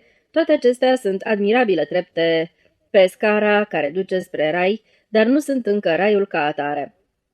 Pentru mine, amintitul rai va exista în clipa în care vor dispărea semințele. Se prea poate ca eu să fiu un degenerat care nu înțelege uriașa însemnătatea acestui naoș produs național, care ne definește în aceeași măsură în care pe simpaticii eroi americani din filmele de mare succes îi definește rumegatul tutunului, dar este foarte posibil și ca semințele să fie pur și simplu o scârboșenie care amenință să ne înnece în cojile ei băloase. Mă tem că gândul meu le va părea straniu și confuz europenilor subțiri și totuși eu le-aș spune că, din momentul eradicării semințelor, pentru mine ar deveni de nestrămutat încrederea în electrificarea căii ferate, 150 de km pe oră, în alfabetizarea generală și în altele care neîndoios alcătuiesc de acum raiul. O mică speranță a prins să-mi furnice inima după ce pe Tverskaya era cât pe ce să fiu trântit la pământ de o ciurdă de femei și puștan cu tarabe care se zburătăceau, care încotro zbierând. Dunca, Valea, vine ăla! Ăla s-a vădit a fi, după cum și așteptam, întruchiparea manta cenușie, dar de acum nu a reproșului, ci a mâniei. Cetățeni, aceasta e o sfântă mânie. O salut! Și ele, semințele, trebuie eradicate. În caz contrar, vom realiza trenul electric rapid și al de Dunca vor scuipa cojile de semințe în mecanism și trenul se va opri și totul se va duce dracului. 10. Bastonul roșu. Nu există mai nefastă eroare decât să-ți închipui enigmatica, glorioasa Moscovă a anului 1923, zugrăvită într-o singură culoare. Este un spectru de culori, efectele luminoase sunt Moscova izbitoare, contrastele sunt enorme. Al de Dunca, cerșetorii, o durerea mea, cerșetorii Moscovei. Nici nu s-a născut bine nepul cu pantofi de la că s-a născut pe dată și cel înspăimântător. Zdrențăros, cu voce fonfăită și s-a proțăpit la toate răspântiile. S-a pus pe văicării lângă toate intrările, a început să șontăcâie pe ulicioare. Zvieritele din rărunchi ale birjarilor fosile și lunecarea silențioasă a mașinilor, sclipind ca lacul, afișe cu nume din lumea întreagă, iar la un chioș din piața Strastnaia vinde ziare, îndeplinind provizoriu obligațiile vânzătorului care lipsește momentan o femeie analfabetă. Vă jur că e analfabetă. M-am apropiat chiar eu de chioșc, am cerut Rosia, iar ea mi-a dat corabl. Au corp de literă asemănător. Nu ăsta. Femeia a început să se vânzolească în chioșc. Mi-a dat al ziar. Nu-i ăsta. Dar ce cu dumneata, ești analfabetă?" Întrebarea se vroia ironică. Dar jos ironia trăiască disperarea. Femeia este într-adevăr analfabetă. Moscova este un cazan. În el fierbe noua viață. Asta e foarte greu. Va trebui să fiarbă în suc propriu. Printre dal de dunca și printre analfabet se naște un nou schelet organizatorii care pătrunde în toate unghierele existenței cotidiene. Adus la disperare de femeia cu corablul în mâini de birjarii barbari care o pomenesc pe mama așa noastră colectivă, m-am năpustit pe stradela Stoleșnicov și la intersecția cu Bolșaia Dmitrova am dat chiar peste amintiții birjari. La intersecție era evident un obstacol. Coloana de bărboși de pe capre adăsta în nemișcare. Cum de nu detuna o sudalmă? Cum de nu dau năvală înaintea aprigii birjari? Dumnezeule mare, e un obstacol acolo, un obstacol. Era doar un milițian care ținea în mână un baston roșu și încremenise cu el avântat spre tării. Dar fețele birjarilor erau iluminate de o aureolă ca în zi de Paști, iar când milițianul, după ce a lăsat să treacă un tramvai și două mașini, și-a mișcat bastonul, adăugând cu blândețe de acum nespecifică unui agent de poliție sau polițist, mișcă. Birjarii au pornit cu aceeași gingășie și grijă de a-i fi zis că poartă nu moscoviți sănătoși, ci grav răniți. În materie de ordine, dați-ne un punct de sprijin și vom urni din loc întreg globul pământesc. 1922. Coroana roșie. Istoria morbii. Fișa bolii. Cel mai mult și mai mult pe lume urăsc soarele, vocile omenești puternice și țăcănitul. Țăcănitul des. De oameni mă tem în asemenea hal încât dacă seara aud pe coridor pași străini și discuții, încep să țip. De aceea și salonul meu este special. E liniștit, e cel mai bun, chiar la capătul coridorului numărul 27. Nimeni nu poate veni la mine. Dar ca să mă pun cât mai bine la adăpost, l-am înduplecat după îndelungi rugăminți pe Ivan Vasilievici, am plâns în fața lui să mă libereze o adeverință scrisă la mașină. S-a învoit și a scris că mă aflu sub protecția lui și că nimeni nu are dreptul să mă ia. Dar, ca să fiu sincer, nu pun prea mare preț pe semnătura lui. Atunci l-a convins și pe profesor să semneze și a aplicat și ștampila albastră rotundă. Asta e altceva. Cunosc multe cazuri în care oamenii au rămas în viață doar mulțumită faptului că li s-a găsit în buzunar una cu ștampilă rotundă. Cei drept pe muncitorul acela din Berdiansk, cu obrajii mânjiți de funingine, l-au spânzurat de un felinar tocmai după ce au găsit într-o cizmă o hârtie boțită ștampilată. Ea l-a împins spre felinar, iar felinarul a devenit cauza bolii mele. Fiți liniștiți, știu prea bine că sunt bolnav. De fapt, încă înainte de colea, cu mine s-a petrecut ceva. Am plecat atunci să nu văd cum este spânzurat un om, dar spaima a plecat la oaltă cu mine, în picioarele care îmi tremurau. Atunci, firește, n-am putut întreprinde nimic. Acum însă i-aș spune plin de curaj: domnule general, sunteți o fiară. Să nu cutezați a spânzura oameni. Fie și după acest gând puteți constata că nu sunt un laș. Am adus vorba despre ștampilă, nu pentru că mi-ar fi frică de moarte. Nu mă tem de moarte. Cu mâna mea mă voi împușca și asta se va întâmpla curând, căci colea mă va duce la disperare. Dar mă voi împușca atunci când voi fi sigur ca să nu-l văd, să nu-l aud pe colea. Însă gândul că vor veni alți oameni, asta e dezgustător. Zile în șir zac pe canapea și mă uit pe geam. Deasupra grădinii noastre verzi este un hău de văzduh. În spatele lui un colos galben cu 7 etaje are întors spre mine peretele orb fără ferestre și chiar sub streașină este un pătrat ruginiu uriaș. O firmă. Laborator de tehnică dentară. Cu litere albe. La început am urât-o. Apoi m-am obișnuit cu ea și dacă ar da-o jos, i-aș duce dorul.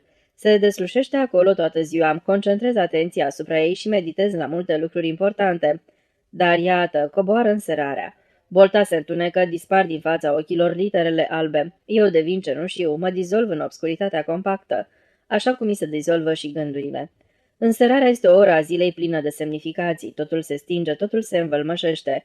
Motanul roșcat începe să hălăduie pe coridoare cu pași mărunți de catifea și la răstimpuri eu țip. Dar nu-mi permis să aprind becul pentru că dacă îi rup pe brusc lumina, voi plânge toată seara în hohote, frângându-mi mâinile. Mai bine aștept supus clipa în care din șiroaiele beznei se va aprinde ultima și cea mai importantă imagine. Bătrâna mea mamă mi-a spus: nu mai pot trăi multă vreme așa, văd, e o nebunie. Ești fratele mai mare, știu că-l iubești. Întoarce-l din drum pe colea, întoarce-l din drum, ești mai mare. Tăceam. Atunci așa a pus în cuvinte toată ardoarea și toată durerea ei. Găsește-l. Tu doar te prefaci că așa ar trebui să stea lucrurile, dar eu te cunosc. Ești om cu judecată și ai înțeles deja de mult că toate acestea sunt o nebunie. Adu-mi-l pentru o zi, o singură zi, apoi îl las să plece iarăși. Mința, l-ar fi lăsat oare să plece iarăși? Tăceam. Vreau doar să-i sărut ochii. Oricum o să-l omoare. Doar îți pare rău de el. E băiatul meu, pe cine să mai rog? Tu ești cel mai mare, adu-mi-l. N-am mai putut răbda și i-am spus, ascunzându-mi privirea. Bine, dar ea m-a apucat de mânești și m-a întors în așa fel să o privesc în față. Nu, jurăm că mi-l vei aduce viu. Cum puteam jura așa ceva? Dar eu, nebunul de mine, am jurat. Jur. Mama e o ființă slabă de înger, cu gândul acesta am plecat. Dar am văzut în Berdiansk felinarul încovoiat. Domnule general, sunt de acord, am fost la fel de criminal ca și dumneavoastră. Port o răspundere îngrozitoare pentru omul acela mânjit cu funingine, dar fratele meu nu are nimic de a face cu asta. Are 19 ani. După Berdiansk mi-am ținut cu străjnicie jurământul și l-am găsit la 20 de verste lângă o gârlă. Era o zi neobișnuit de senină. Învălătucii lăptori stârniți de colbul drumului care ducea spre sat, dinspre care venea un miros de ars, mergea la pas o formație călare. El călărea în primul flanc, din margine, cu cozorocul tras pe ochi. Îmi amintesc totul, pintenul drept îi coborâse până la toc. Curelușa caschetei îi era întinsă pe obraj, până sub bărbie. Colea! Am strigat și m-am apropiat în fungă de șanțul de lângă drum. El a tresărit. Din flanc soldații posomorâți, asudați, și-au întors capetele. "Ah, frate," a strigat el drept răspuns, nu știu de ce, dar niciodată nu mi-a spus pe nume, mi-a spus întotdeauna frate. Eram cu 10 ani mai vârstnic decât el, iar el îmi asculta întotdeauna spusele cu luarea minte. Stai aici," a urmat el, lângă pădurice.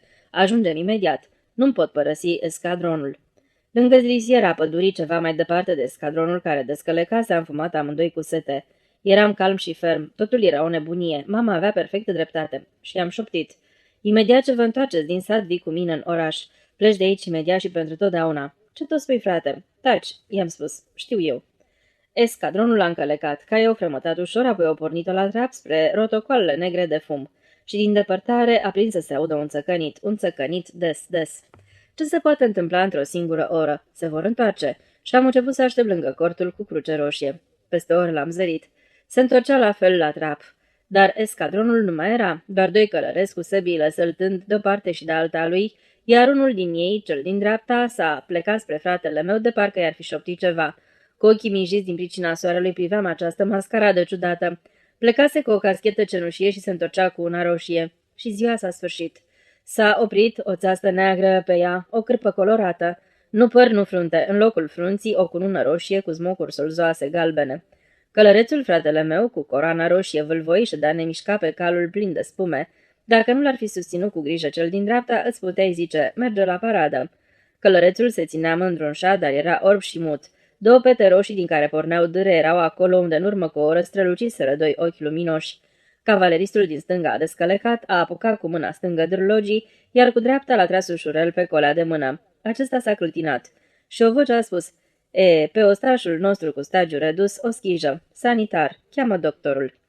Celălalt a oftat și a răspuns, care doctor, frate, de popă e nevoie aici.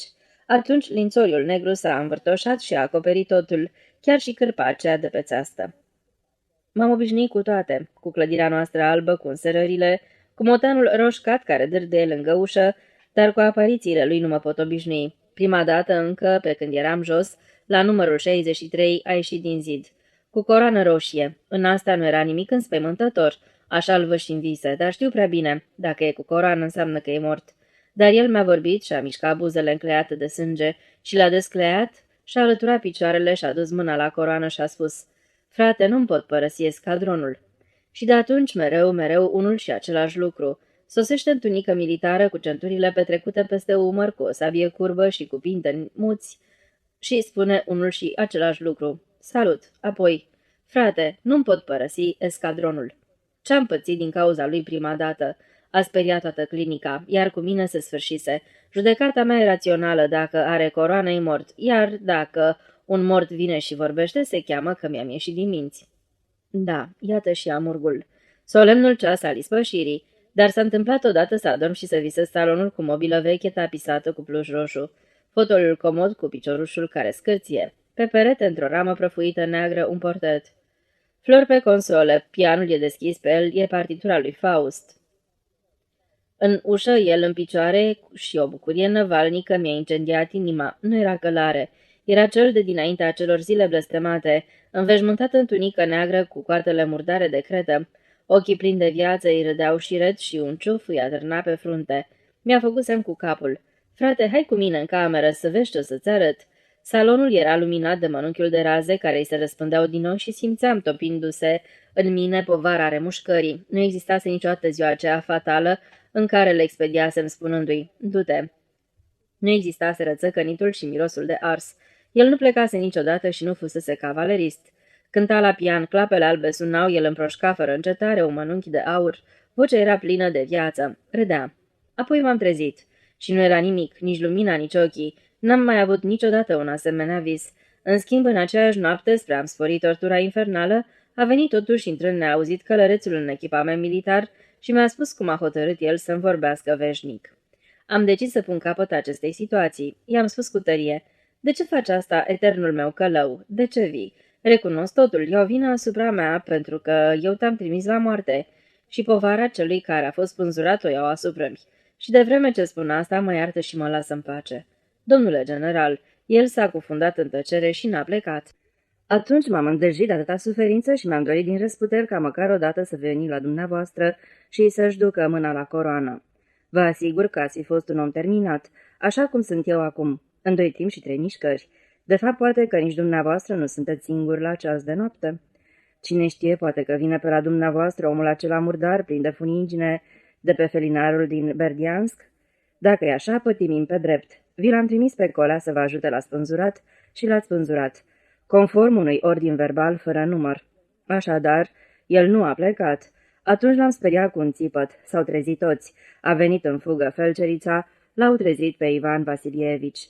Nu voiam să mai încep ziua următoare, dar nu m-au lăsat să-mi pun capăt zilelor. M-au legat într-o pânză, mi-au smuls ciobul de sticlă din mâini, m-au bandajat. De atunci stau în salonul 27. După ce mi-au dat medicamentele, m-a luat somnul și am auzit-o pe infirmieră vorbind pe coridor. Nu are nicio șansă. Asta așa este, nu am nicio șansă. În zadar aștept cu dor neostoit în amurg visul acela, vechea odaie cunoscută și lumina blândă a ochilor lui strălucitori. Nu există nimic din toate acestea și nu va exista nici când. Nu scap de povară. Și aștept supus în noapte să vină călărețul cunoscut, cu ochi fără vedere și să-mi spună cu glas răgușit. Nu-mi pot părăsi escadronul. Într-adevăr, nu am nicio șansă. Mă va tortura. 1922. Cupa vieții, o poveste moscovită veselă cu sfârșit trist. Sincer, ca în fața lui Dumnezeu, îți spun, cetățene, că o să mă prăpădesc din pricina blestematului de Pal Vasilici. M-a ispitit cu acea cupa vieții și tot el m-a trădat, nemernicul.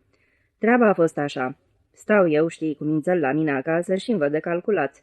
Desigur, vorba vine calculat, pentru că, de fapt, salariul e 210, 50 în mână. Păi socotește, sunt 10 zile până la 1, asta cât vine, 5 pe zi, corect. Poți să reziști? Poți dacă o faci cu socoteala. Excelent. Și uite că se deschide ușa și intră Pal Vasilici. Vă spun, șuba de pe dânsul era o șubă adevărată. Căciulă, n-ai treabă. Ia te uită ticălosul, gândesc eu, e roșu la față și simt că miroase a porto. În dosul lui se mai târie unul tot așa de bine îmbrăcat. Pal Vasilici ne face imediat cunoștință. Faceți cunoștință, zice, e de-al nostru, tot de la trust. Și numai ce dă odată cu căciula de podea și strigă. Am ostenit peste poate, prieteni. M-a dărâmat munca, vreau să mă odihnesc, să petrec o seară în mijlocul vostru. Vă implor, prieteni, haideți să bem cupa vieții, să mergem. Dar eu ce bani aveam? Doar v-am zis, 50. Și sunt persoană delicată, nu s obișnui cu răhățișuri. Dar cu 50 ce poți face? Și mai sunt și ultimii. Așa că îi zic, eu nu prea... Numai ce se uită odată la mine. Porc mai ești, strigă el, îți jignești prietenul? Mă rog, gândesc eu, dacă e pe așa... Și-am plecat cu ei. De-abia am ieșit că au și început minunile. Portarul răzuia trotuarul. Pal Vasilici se repede la el, îi smulge răzuitoarea din mână și începe el să răzuie. Și în timpul ăsta mai și strigă. Eu sunt proletar intelectual. Nu mi-e silă de muncă. Și jap peste galoșul unui tovarăș trecător și îl despică în două. Portarul se repede la Pal Vasilici și înhață răzuitoarea din mână, iar Pal Vasilici începe să urle. Tovarăși, săriți, mă bat pe mine! Un lucrător cu funcție de răspundere. Bineînțeles, scandal. S-au adunat spectatori. Văd eu că treaba e groasă, îl apuc de sub braț împreună cu ăla de la trust și tu le-o pe prima ușă. Iar pe prima ușă era scris și desfacerea vinurilor. Tovarășul după noi cu galoșul în mâini. Vă rog, banii pentru galoș. Și ce credeți? Pal Vasilici își cască portofelul și când mă uit în el mă apucă groaza, numai sutare. Un teanc de vreo 4 degete grosime. Doamne Dumnezeule, îmi zic. Iar Pal Vasilici umezește 2 hârtii și disprețuitor către tovarăș. Ia de aici, tovarășe. Și mai și râde în nas ca un actor. Aha. Respectivul, bineînțeles, a întins-o. Păi prețul cel mai bun astăzi la galoș era 50 de copeici. Mă rog, mâine o să-i cumpere cu 60. Minunat! Ne-am așezat noi la masă și ținte fârtate. Ați băut vreodată porto la Moscova? Din el omul nu se îmbată, ci doar așa își pierde orice noțiune. Țin minte că am mâncat și că ne-am trezit deodată în piața Strasnaia. În piața Strasnaia, Pal Vasilici a îmbrățișat o damă oarecare și a sărutat-o de 3 ori, pe obrazul drept, pe cel stâng și iarăși pe cel drept. Mi-amintesc că noi râdeam în hohote, dar dama rămăsese ca trăznită. Stătea Pușkin și se uita la damă și dama la Pușkin. Și pe dată s-au năpustit unii cu buchete de flori, iar Pal Vasilici a cumpărat un buchet și l-a călcat în picioare. Și aud o voce sugrumată din gâdlej. Doriți să vă plimb? Ne-am urcat. Se întoarce spre noi și întreabă. Încotro porunciți, excelență. Ăsta era Pal Vasilici. Excelență, ia te uită ticălosul, îmi zic în gând. Iar Pal Vasilici își desface șuba și răspunde. Încotro vrei. Respectivul pe dată răsucește volanul și o luăm din loc a vijelia și peste 5 minute stop pe bulevardul Neglinului. Aici individul grohe de 3 ori din claxon ca porcul. Groh. Și ce credeți? La grohul ăsta apar la cheii, sar afară pe ușă și ne iau pe sus, iar șeful de sală de parcă era nu știu ce conte. O măsuță, viorile, sub cerul încins al Argentinei, și un om cu căciulă și palton și pe jumătate acoperit de zăpadă dansează printre mese. În clipa asta, Pal Vasilici s-a făcut nu roșu, ci cumva numai pete și atunat. Jos cu vinurile astea porto, poftesc să beau șampanie. La chei se repeziră care încotro, iar șeful de sală își înclină cărarea. Vă pot recomanda un soi și începură să zboare în jurul nostru dopurile precum fluturii. Pal Vasilici mă îmbrățișă și strigă, te iubesc. Ai făcut destui purici la Uniunea Centrală a Asociațiilor de Consum. Îți aranjez eu un loc la noi în trust. La noi acum e o reducere de schemă, înseamnă că vor fi posturi vacante. Și în trust eu tai și spânzuri. Amicul lui de la trust răgnește și el, așa-i, și de încântare Trosc face cupa țânder pe podele. Să vedeți ce s-a petrecut aici cu Pal Vasilici. Ce, strigă el, vrei să arăți cât ți-e sufletul de larg? Ai spart o cupă și ești fericit? Aha, ia uite. Și zicând asta, pac, o vază cu picior pe podea. Amicul de la trust o cupă, iar Pal Vasilici sosiera. Amicul de trust încă o cupă. M-am dezmeticit abia când ne-au adus nota. Și în momentul acela am zărit ca prin ceață 1.912.000.000. Da, domnilor. Țin minte, Pal Vasilici a îmbăloșat bagnotele și deodată scoate 500 și către mine. Amice, ia le împrumut. Ce te tot lâncezești în trustul ăla al tău? Ia 500, intri la noi în trust și o să ai și tu. N-am rezistat, cetățene, și am luat 500 de la ticălosul ăsta. Judecă și dumneata, oricum i-ar fi băut canalia. Banii pe la ei prin trusturi sunt ca pleava și uite, nu o să mă crezi că m-am luat alea 500 blestemate, odată mi s-a înfipt un ghim pe inimă. Mă uit mașinal în spate și văd că aprinsită stă într-un colț unul cu o sticlă de apă gazoasă în față. Și se uită în tavan, însă mie, să știi, mi s-a părut zău că se uită la mine. De parcă știi, ar mai fi avut niște ori nevăzuți, a doua pereche în obraj. Și așa de rău mi s-a făcut, nu știu cum, dintr-o dată, de n-am cuvinte să-ți spun. Hopța, dirița, hopțața. Și odată o iau la fugă spre ușă, iar la chei se repede înaintea mea și îmi fac vânt cu șervețelele. În acel moment am simțit aerul în obraj. Mai țin minte cum din nou agăița șoferul și cum eu mergeam parcă în picioare în mașină, dar încotro. Nu se știe. M-a lăsat cu totul memoria. Și mă trezesc din somn acasă, 2:30, capul, Dumnezeule, nici să-l ridic nu pot. Cum i-am amintit tot ce se întâmplase ieri și primul lucru, uită-te în buzunar. Acolo erau cele 5 sutici. Ehe, îmi zic strașnic. Și deși îmi crăpa capul, stăteam culcat și visam cum o să lucrez eu la trust. Am stat eu ce am stat în pat, am băut niște ceai și m-am mai lăsat puțin capul, iar pe seara am adormit. Pe la o bucată de noapte zbâr soneria. Mă gândesc, a venit probabil mătușa din Saratov. Și întreb desculț cum eram prin ușă. Tanti, dumneata ești? De după ușă, o voce necunoscută. Da, deschideți. Am deschis ușa și am înlemnit. Pot, zic, dar vocea-mi dispăruse. Vă rog să aflu de ce. A, ticălosul, ce să vezi, la interogatoriu, Pal Vasilici, pe el îl săltaseră încă de dimineață, i-a declarat anchetatorului. Și din ei 500 i-am dat cetățeanului cu tărică, adică mie cum ar veni. Eram cât pe ce să strig, nici pomenală. Și știi, m-am uitat în ochii ăluia care erau cu servieta și mi-am amintit. Măiculiță, apa gazoasă, el era. Ochii ăia îi de-i fuseseră și în obraj îi avea acum în frunte. Am înțepenit. Nu mai amintesc cum am scos cele 500. Ăstălalt calm către celălalt. Anexați la dosar, iar mie. Faceți un efort și îmbrăcați-vă. Dumnezeule, Doamne! Și când ne apropiam, văd printre lacrimi un bec arzând deasupra unei inscripții. Comandament. Acum am îndrăznit să întreb. Ce naiba a făcut ticălosul de trebuie să-mi pierd eu libertatea din cauza lui? Ăstălalt printre dinți și ironic. A, fleacuri, și nici nu te privește pe dumneata. Cum adică nu mă privește? Mai apoi aflu. L-au aranjat binișor, conform zicerilor, a vreo 7 articole. Și are acolo și dare de mită și luare și neglijență și ce era mai important, de lapidare. Ca să vezi ce mai fleacuri. Păi el nenorocitul înseamnă că își trăia ultima seară, își sorbea cupa vieții. Ei, pe scurt, mi-au dat drumul după 2 săptămâni. Dau fuga la mine la birou. Numai că simțea inima mea ceva. La birouașul meu ședea unul nou, în scurtă, cu cărare. Reducere de schemă. Și în afară de asta, ținând cont de ceea ce s-a întâmplat, chiar mă și mir. Și mi-a întors spatele. Am înlemnit. Mi s-a făcut lichidarea. Am încasat pe următoarele 2 săptămâni 105 ruble și am plecat. Și uite că de atunci tot umblu și caut, umblu fără încetare. Și încă o săptămână de-o fi tot așa, cred că o să-mi fac seama. 1922. Câtă frunză și iarbă! Vă spun cu încredințare, a noastră capitală seamăn n-are. Întâia panoramă. Timpuri pustii. Întâia panoramă mi s-a înfățișat într-o beznă vârtoasă pentru că am intrat în Moscova pe timp de noapte. Asta se întâmpla la sfârșitul lui septembrie 1921. Nu voi uita cât voi trăi felinarul orbitor din gara Biarinsk și cele 2 felinare de pe podul Dragomilovski. Ele mi-au indicat calea spre capitala natală, pentru că orice ar fi și orice-ați spune, Moscova e mama, Moscova e orașul natal. Așadar, întâia panoramă, o masă de beznă și 3 lumini.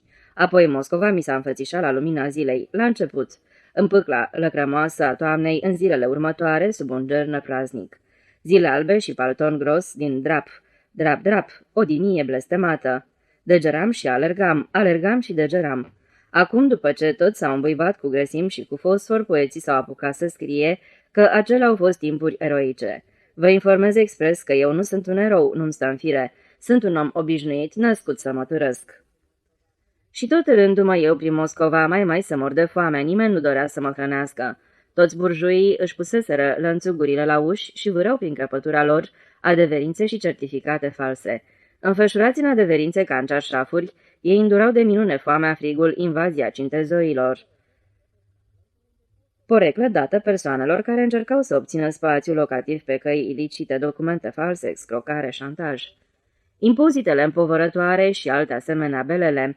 Inimile li se uscaseră precum jimblele care se vindeau atunci sub ceasul de pe Sadovaia, colț cu Tverskaya. Și apoi chiar n-avea niciun rost să devie erou. Eroii înșiși erau săraci lipiți pământului și se hrăneau cu temirce instrucțiuni și cu crupe galbene, în care se mai întâmplau mici pietricele frumoase, aducând ametiste. Eu m-am pomenit chiar între cele 2 grupări și aveam în față cât se poate de clar și de simplu biletul de loterie cu înscrisul moarte. La vederea lui m-am deșteptat de-a dreptul. S-a născut în mine o energie nemai auzită, terifiantă. N-am sucombat în ciuda avalanșei de lovituri care se năpusteau asupra mea și încă din ambele tabere. Burjuii mă alungau, de cum își aruncau ochii asupra costumului meu în tabăra proletarilor. Proletarii mă evacuau din casă pe temeiul că, măcar că nu sunt burjui pur sânge, sunt oricum un surogat de-al lui, dar nu m-au evacuat și nu mă vor evacua. Îndrăznesc să vă încredințez de asta. Mi-am însușit metode de apărare din ambele tabere. M-am învelit în adeverințe precum lupul în blană și am învățat să mănânc cașa multicoloră cu micuțele ei carate. Trupul mi-a devenit slab și noduros, inima de fier, privirea ageră. M-am călit. Astfel călit cu adeverințele în buzunar, înveșmântat în dimia de postav, colindam prin Moscova și admiram panorama. Ferestrele erau prăfuite, erau astupate, dar aici colo se vindeau deja plăcinte. La colț de stradă se lăfăia negreșit câte o firmă. Distribuitor, numărul... Să mă omori, dar n-am aflat nici până în ziua de azi ce anume distribuiau acolo. Înăuntru nu aflai decât păianjen și câte o muiere zvârcită cu broboadă de lână găurită în creștet. Muierea, după cum îmi amintesc acum, flutura din mâini și bolborosea șuierat. E închis și nima nu-i pe aici. După care se prăvălea într-un soi de chepeng. E posibil ca aceste timpuri să fi fost eroice, dar au fost timpuri de mari privațiuni. A doua panoramă. De sus în jos. Am urcat în cel mai înalt punct din centrul Moscovei într-o zi cenușie de aprilie. Punctul cel mai înalt era platforma superioară a fostei case Nierense, actualmente Casa Sovietelor de pe strada Gnedniskovskaya. Moscova se așterna de desubt, vizibilă până la hotarele ei. Deasupra îi plutea un văl de fum sau poate de ceață, dar prin vălul acela de pâclă se zăreau acoperișuri fără număr, coșuri de fabrici și cupole, câtă frunză și iarbă. Vântul de aprilie sufla pe platforma acoperișului. Acolo era pustiu, pustiu era și în suflet. Și totuși era de acum o adiere caldă și părea că pornise de jos, că acea căldură suie din pântecele Moscovei. Asta încă nu murmura așa cum murmură amenințător și exuberant pântecele orașelor mari pline de viață. Cu toate acestea, străpungând perdeaua subțire de pâclă, se înălța totuși un anume sunet. Era confuz, slab, dar atot cuprinzător. Din centru până la centura bulevardelor, de la centura bulevardelor până departe, până la hotare, până la perdeaua cețoasă, care ascunde întinsele împrejurimi ale Moscovei. Moscova de zvon, se pare, am spus eu neîncrezător, plecându-mă peste parapet. E nepul, mi-a răspuns însoțitorul, ținându-și pălăria. Mai lasă naibii cuvântul ăsta afurisit, i-am replicat. Nu-i vorba de niciun nep, e viața însăși. Moscova începe să trăiască. Sufletul mi era năpădit de bucurie și spaimă. Moscova începe să trăiască, asta era limpede. Dar eu voi trăi? Erau încă timpuri grele. Nu aveai încă siguranța zilei de mâine și totuși deja nici eu, nici cei asemenea mie, nu mai mâncam crupe și zaharină. Aveam carne la prânz. Pentru prima oară în ultimii 3 ani nu primisem bocanci, ci mi cumpărasem, nu erau de 2 ori, ci doar cu 2 numere mai mari decât piciorul meu. Jos era captivant și oarecum înfricoșător.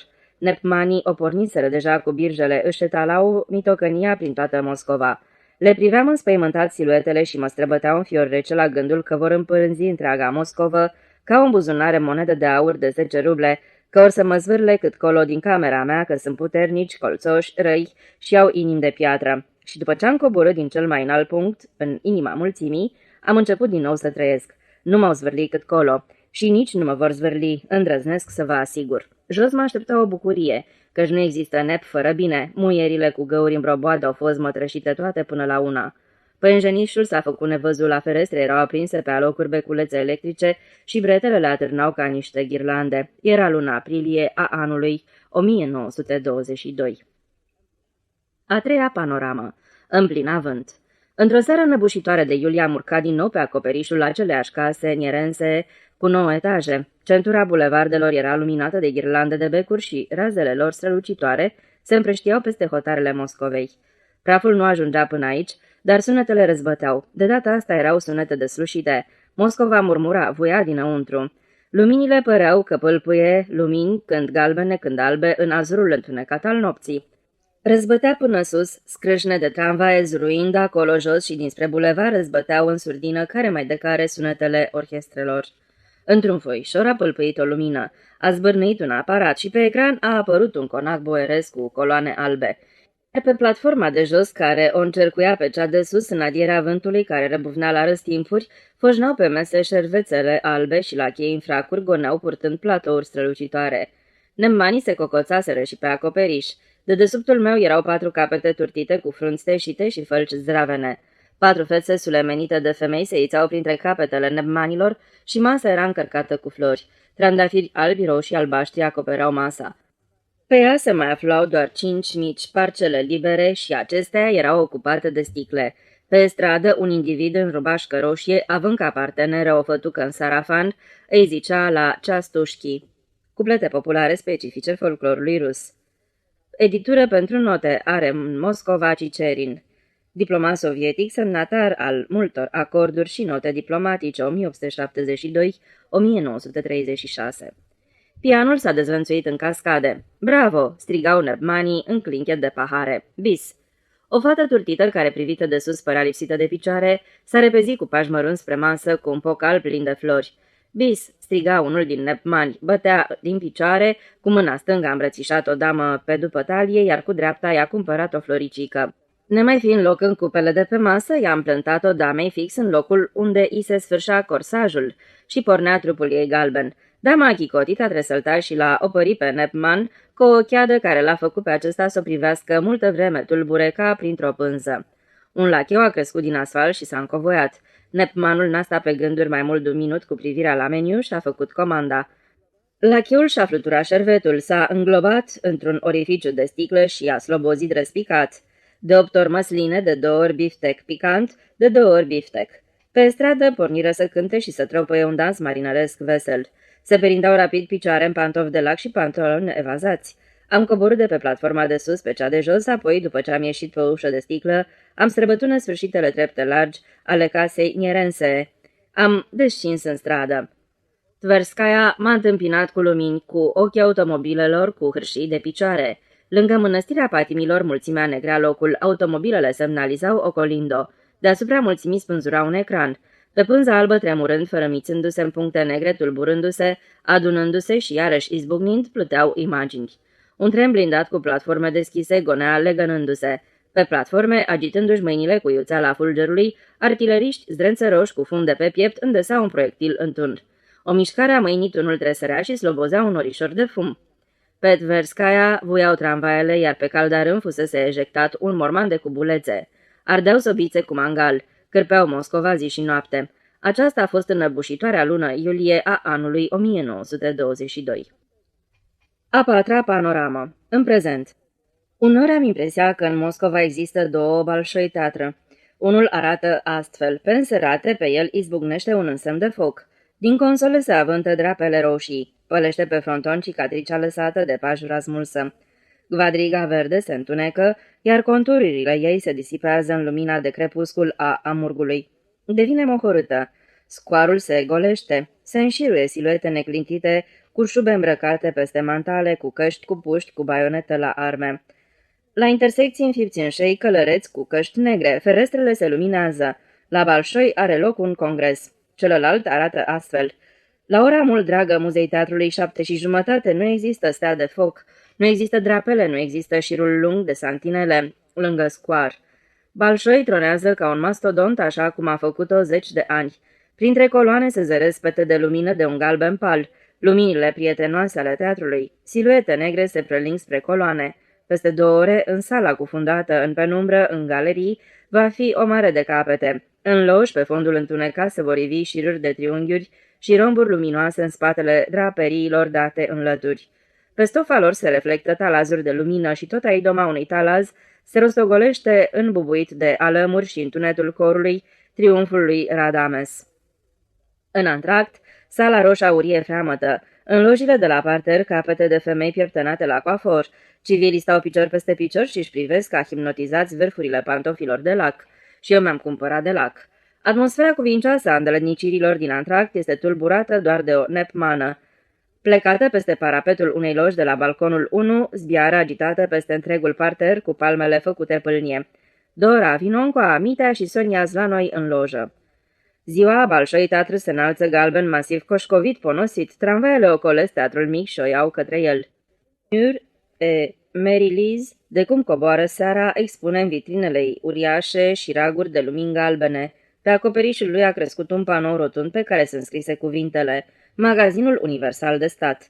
Seara se aprinde un bec în centrul panoului, deasupra teatrului Nezlobinski, 2 rânduri de foc.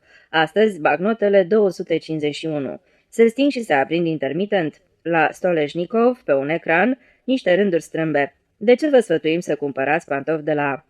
În piața Strasnea, pe un acoperiș, un ecran. Pe el izbucne și dispar anunțuri când colorate, când negre.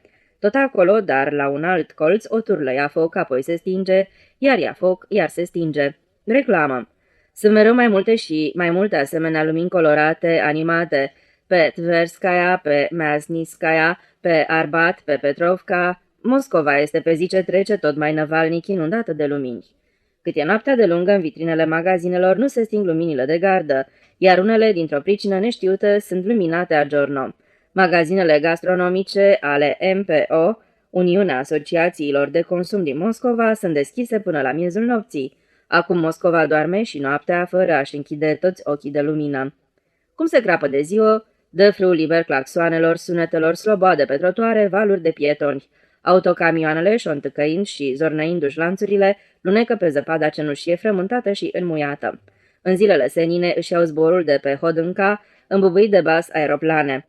Pe Lubianca, la fel ca pe vremuri, tramvaiele au un traseu circular, ivindu-se când te aștepți mai puțin, dinspre Masnitskaya și dinspre Balșaia Lubianca. După ce trec pe lângă Fidorov, primul tipograf rus, și pe sub un străvechi zid crenelat, dau năvală, unul după altul, coborând în pantă spre metropol.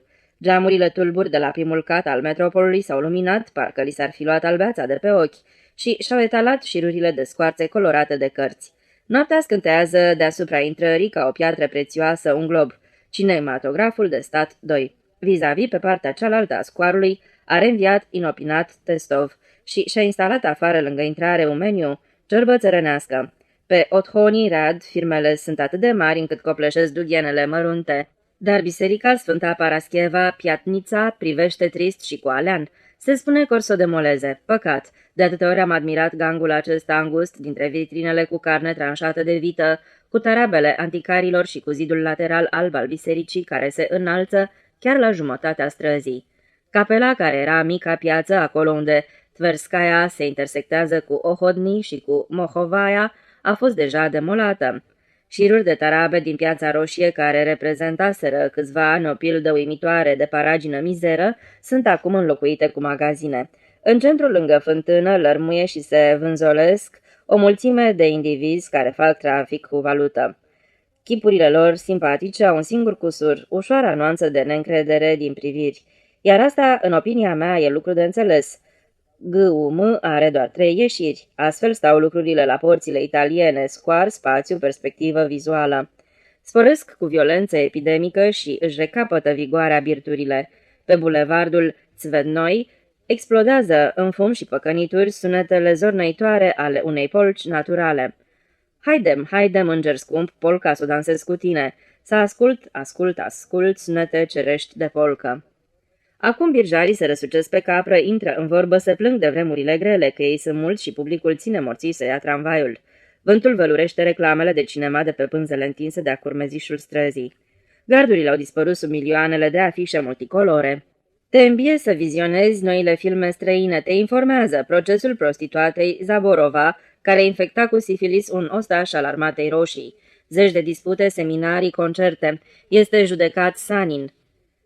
Este judecată groapa lui Cuprin, este judecat părintele Serghie, se cântă, Wagner fără dirijor se pune pe scenă, pământul răvășit, cu proiectoare militare și cu automobile se transmit concerte la radio, croitoresele costunici de streliți, brodează stele sclipitoare pe mâneci și galoane pline de romburi, chioșcurile sunt doldora de reviste și de zeci de ziare.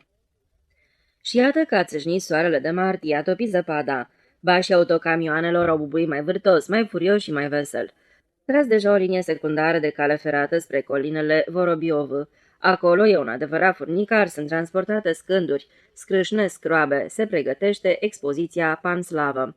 Și în odaia mea, de la etajul 4, tixită cu cărți de anticariat, visez cum voi lucra la vară pe Vorobiov, de unde a privit și Napoleon și voi vedea cum ard câtă frunză și iarbă luminile pe cele 7 coline, cum respiră, cum se lucește Moscova. Mama Moscova. 1923. Spectacol în beneficiul lordului Curzon. Curzon of Candlestone, ministru britanic al afacerilor externe între 1919-1923, unul dintre organizatorii intervențiilor militare împotriva Rusiei sovietice dintre anii 1918-1920. În mai 1923 a transmis guvernului sovietic un ultimatum. De la corespondentul nostru din Moscova. La ora 6 dimineața fix, trenul a intrat în viteză sub cupola gării Briansk-Moscova. Din nou acasă, după ridicola provincie, fără ziare, fără cărți, cu zvonuri absurde, iată Moscova, orașul uriaș, orașul unic, statul, numai aici se poate trăi. Și iată-i birjarii. Pe Sadovaia mi-au cerut 80 de milioane, m-am târguit pentru 50 de copeici. Am pornit, Moscova. Tramvaiele ieșau deja din depouri, oamenii se grăbeau care încotro. S-a întâmplat ceva nou în ultima lună, birjarul s-a răsucit pe capră. Ședea într-o rână, spusele erau ambigue. Pe de-o parte, guvernului îi place. dar pe de alta învelopele costă 1.500.000. Întâi mai îi place, dar propaganda antireligioasă nu corespunde. Cui nu se știe. Dar pe figură îi sta scris că există o noutate anume. Mi-era însă imposibil să o aflu.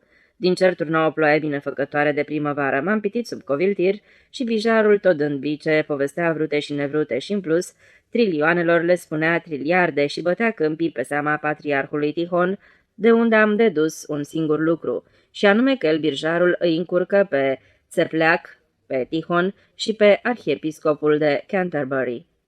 Și iată-mă acasă și nu o să mai plec nicăieri din Moscova. De o lună n-am ținut în mână o izvestia de 10 păginoaie, chiar pe prima pagină, asasinarea lui Vorovski. Critic literar și diplomat rus, ucis la Lausanne la 10 mai 1923 de un ofițer alb-gardist. Deci asta era. Avea ea ceva fizionomia birjarului. La Moscova chestia asta se știa de ieri. Nu o să apuc să dorm în timpul zilei, trebuie să ies în stradă să văd ce se întâmplă. Nu-i vorba numai de Vorovski, e vorba de Curzon. Curzon, ultimatum, canonieră, troilere, să protestăm, tovarăși. Asta zic și eu, evenimente. Moscova m-a întâmpinat cum se cuvine, percepusem eu un fel de electricitate plutind în aer. Și totuși somnul m-a doborât. Am dormit până la orele 2 ale miezii. La ora 2 m-am trezit și am început să trag cu urechea. Păi sigur, dinspre Tverskaya se aude o orchestră. Poftim, încă una. Au pornit categoric. La orele 2 din zi deja nu mai puteai traversa Tverskaya. Cât vedeai cu ochii șerpuia domol în nesfârșit și voi o coloană de oameni, iar deasupra ei înainta o pădurică de plancarde și steaguri. Majoritatea erau din cele vechi, cunoscute, făcute pentru sărbătorile din octombrie și mai, dar printre ele își colozărei și unele noi confecționate cu viteză impresionantă și având inscrisuri cât se poate de semnificative. A trecut înotând parcă o plancardă neagră funerară, asasinarea lui Vorovski, ora fatală a burgheziei europene, apoi o alta roșie. Nu vă jucați cu focul, domnule Curzon, suntem gata de luptă. Șuvoiul se îngroșa, era de acum greu să scroiești drum chiar și pe marginea trotuarului. Magazinele se închiseseră, peste uși erau trase zăbrele. Din balcoane, de pe pervazuri de ferestre, priveau sute de capete. Am vrut să intru pe o ulicioară ca să ies pe un drum ocolit în piața Strasnea, dar pe Mamontovskaya m-am împodmolit fără speranță, barându-mi calea căruțași, 2 mașini și birjari. Am decis să merg pe firul curentului. Deasupra mulțimii plutea un car alegoric. Lordul Curzon, cu cilindru pe cap, cu fața vopsită în roșu închis, într-un frac boțit, călătorea în picioare.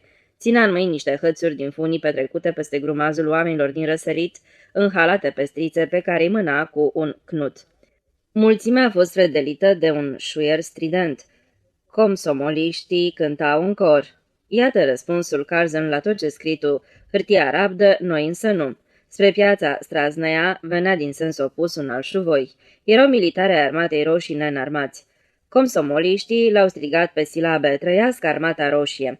Un milițian a izbutit să stăvilească pentru câteva secunde torentul uman și să lase 2 automobile și o cabrioletă să intre pe bulevard, după care le-a strigat răgușit camionagiilor, pe ocolire. Șuvoiul s-a revărsat pe Tverskaya înnotând în aval. Dintr-o ulicioară și-a scos nasul un cunoscut speculant, a privit steaguri, a ignit semnificativ și a glăsuit. Nu-mi prea place chestia asta, de fapt eu am hernie. Mulțimea l-a înghesuit într-un col și insula a dispărut. Ferestrele de la soviet erau deschise, balconul era tixit de oameni. Trompetele intonau fără întrerupere Internaționala. Curzon călătorea, clătinându-se ușor deasupra capetelor. Din balcon se striga rusește și englezește, jos Curzon, iar vis-a-vis într-un balconaș de sub obeliscul Libertății, Mayakovski, căscându-și monstruoasa gură pătrată, bubuia asupra mulțimii cu vocea lui hodorogită de bas. Al leului britanic răget, aleluia,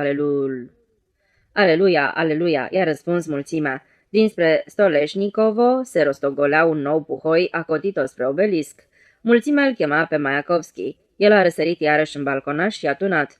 Ați auzit, dragi tovarăși, un zvon, dar încă nu știți cine-i lordul. Și s-a apucat să explice. De sub masca lui de lord amabil privește o mutră cu colții ascuțiți. Când i-a ucis pe comuniștii din Baku, aluzie la asasinarea în septembrie 1918 a 26 de comisari sovietici după preluarea cu sprijin englez a puterii la Baku de către eseri. Din nou au prins să bubuie trâmbițele lângă soviet, voci subțirele de femei cântau: sculați voi oropsiței vieții. Maiakovski continua să zvârle cuvinte grele ca bolovanii, la picioarele monumentului era o foșgăială de furnicar și vocea cuiva din balcon a sfredelit vacarmul. Demisia lui Curzon pe toată lungimea pieței Ohodnaia curgeau puhoaie nesfârșite și era clar că piața teatrului era plină până la refuz. Lângă Iverskaya pâlpâiau ușor cu înfiorare și neliniște flăcăruile în lumânări și 4 băbuțe oftând din adânc se adunaseră lângă o icoană, iar în apropiere de Iverskaya mulțimea a rupt năvalnic rândurile, trecând prin ambele trave ale mănăstirii Înălțarea. Trompete de alamă intonau marșuri. Aici Curzon era purtat pe baionetă, în spatele lui alerga un muncitor și lovea în cap cu o cazma. Capul acoperit cu un cilindru boții se bălângănea neputincios în toate părțile. După Curzon a ieșit dintr-o nișă un gentleman cu o tăbliță pe piept. Notă, apoi o gigantică ciucă din carton cu inscripția: Iată răspunsul nostru. Pe Nikolskaya am reușit să mă strecor, dar pe Treatikovski un nou șuvoi s-a năpustit în întâmpinarea mea. Aici Curzon se legăna pe o fringhie legată de o prăjină. Îi loveau țasta de caldarâm. Prin pasajul teatrului, prin talazul uman, trecea o ngoană spânzurător cu schelete de lemn și cu inscripția: Iată roadele politicii lui Curzon. Mașini lucioase ca lacul se împotmoleau la intersecția cu Neglinui, în noianul de oameni, iar în piața teatrului era o mare compactă. N-am văzut ceva asemănător la Moscova, nici chiar în zilele lui octombrie. Am fost nevoit să mă cufund câteva minute în șuvoaiele și bulboanele clocotitoare, până am izbutit să tai un torent de tineri pionieri cu stegulețe, apoi un zi cenușiu de ostași ai armatei roșii și să răzbesc pe un trotuar pixit lângă băile centrale. Pe Neglinui era liber. Toate numerele de tramvaie, după ce își încălciseră rutele, treceau grăbite pe Neglinui.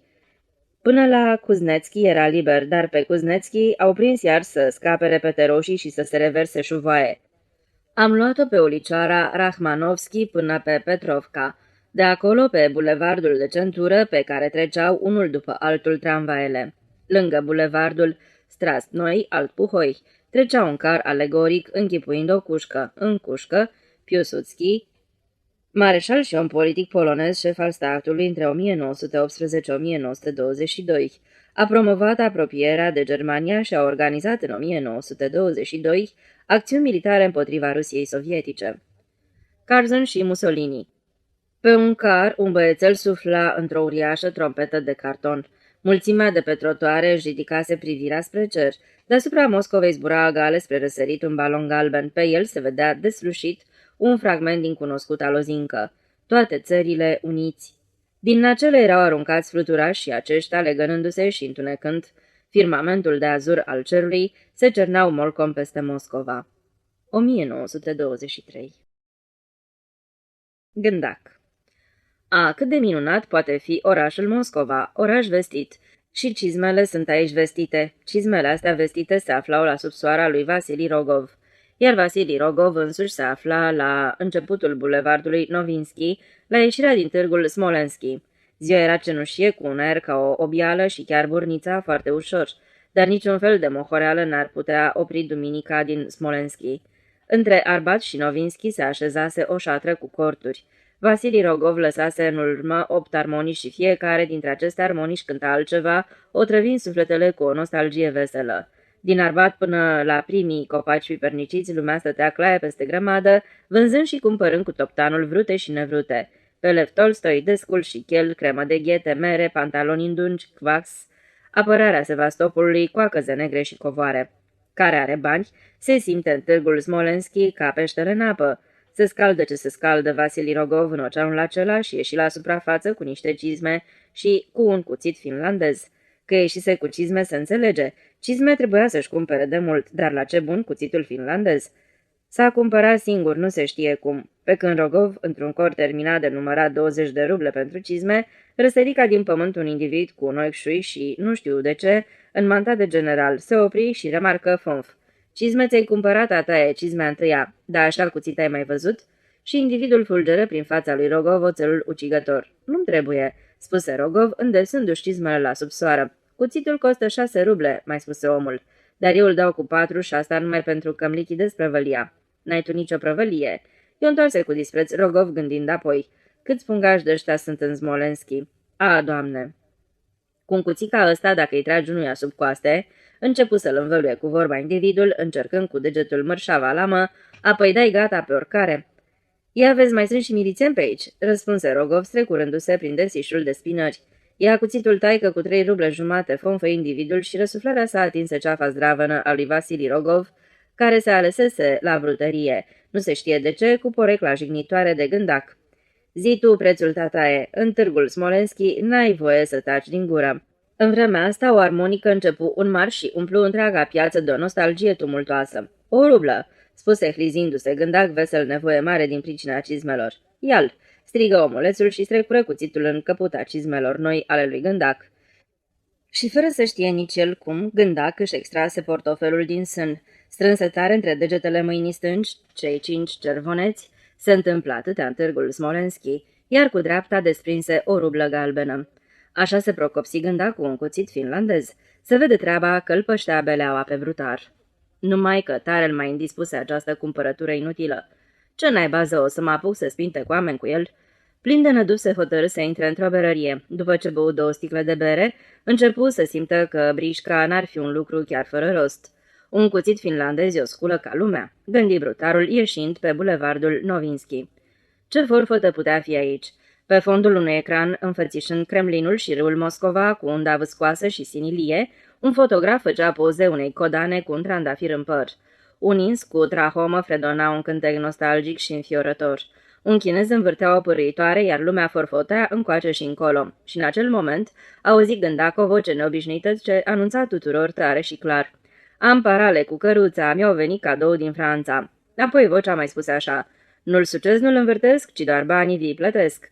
Și într-adevăr el nu învârtea. Titirezul octogonal de lemn era învârtit de cel care miza. Iar de mizat puteai miza pe oricare din cele 8 numere. Numărul era pe o tablă. Tabla pe o ladă obișnuită, iar în jurul lăzii în semicerc bărbați.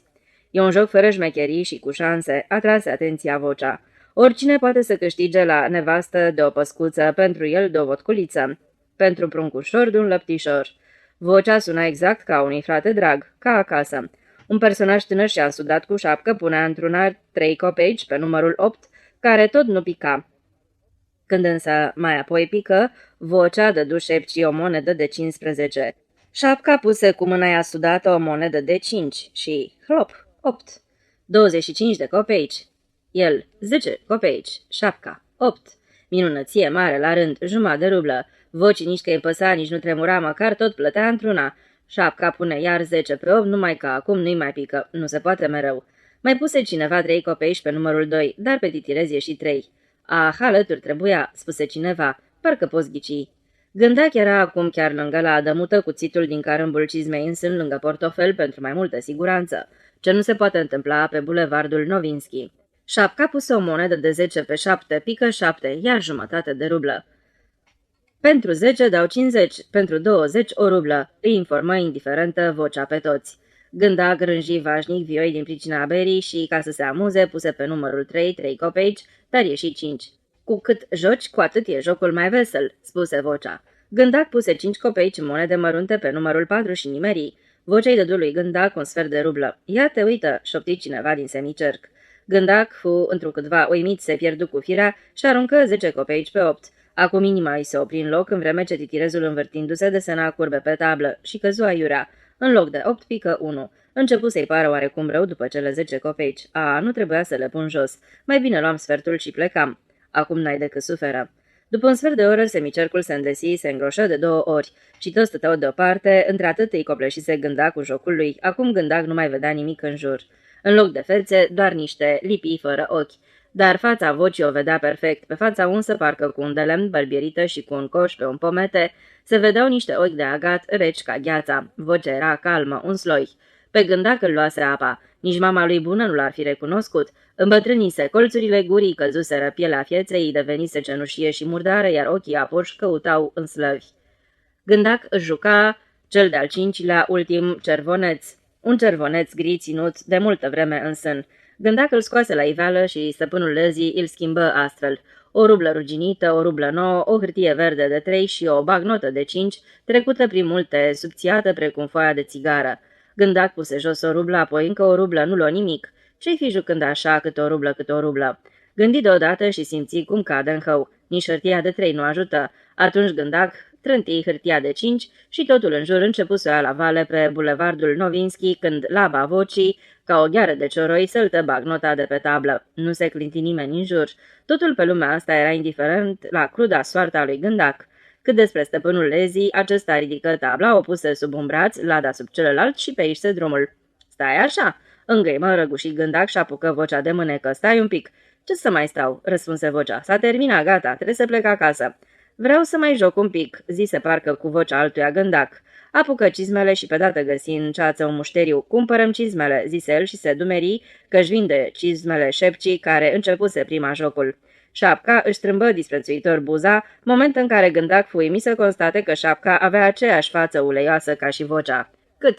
întrebă Șapca, ciocănind în talpă cu o unghie crăpată și bolnavă. 20, îngăimă Gândac. 12, zise alehamite Șapca și se întoarse să plece. Dă-le încoa, hai, se rugă disperat Gândac. Șorând din buze, Șapca scoase extrem de leneș din buzunarul scurtei cenușii un cervoneț și 2 ruble și îi le dădu lui Gândac.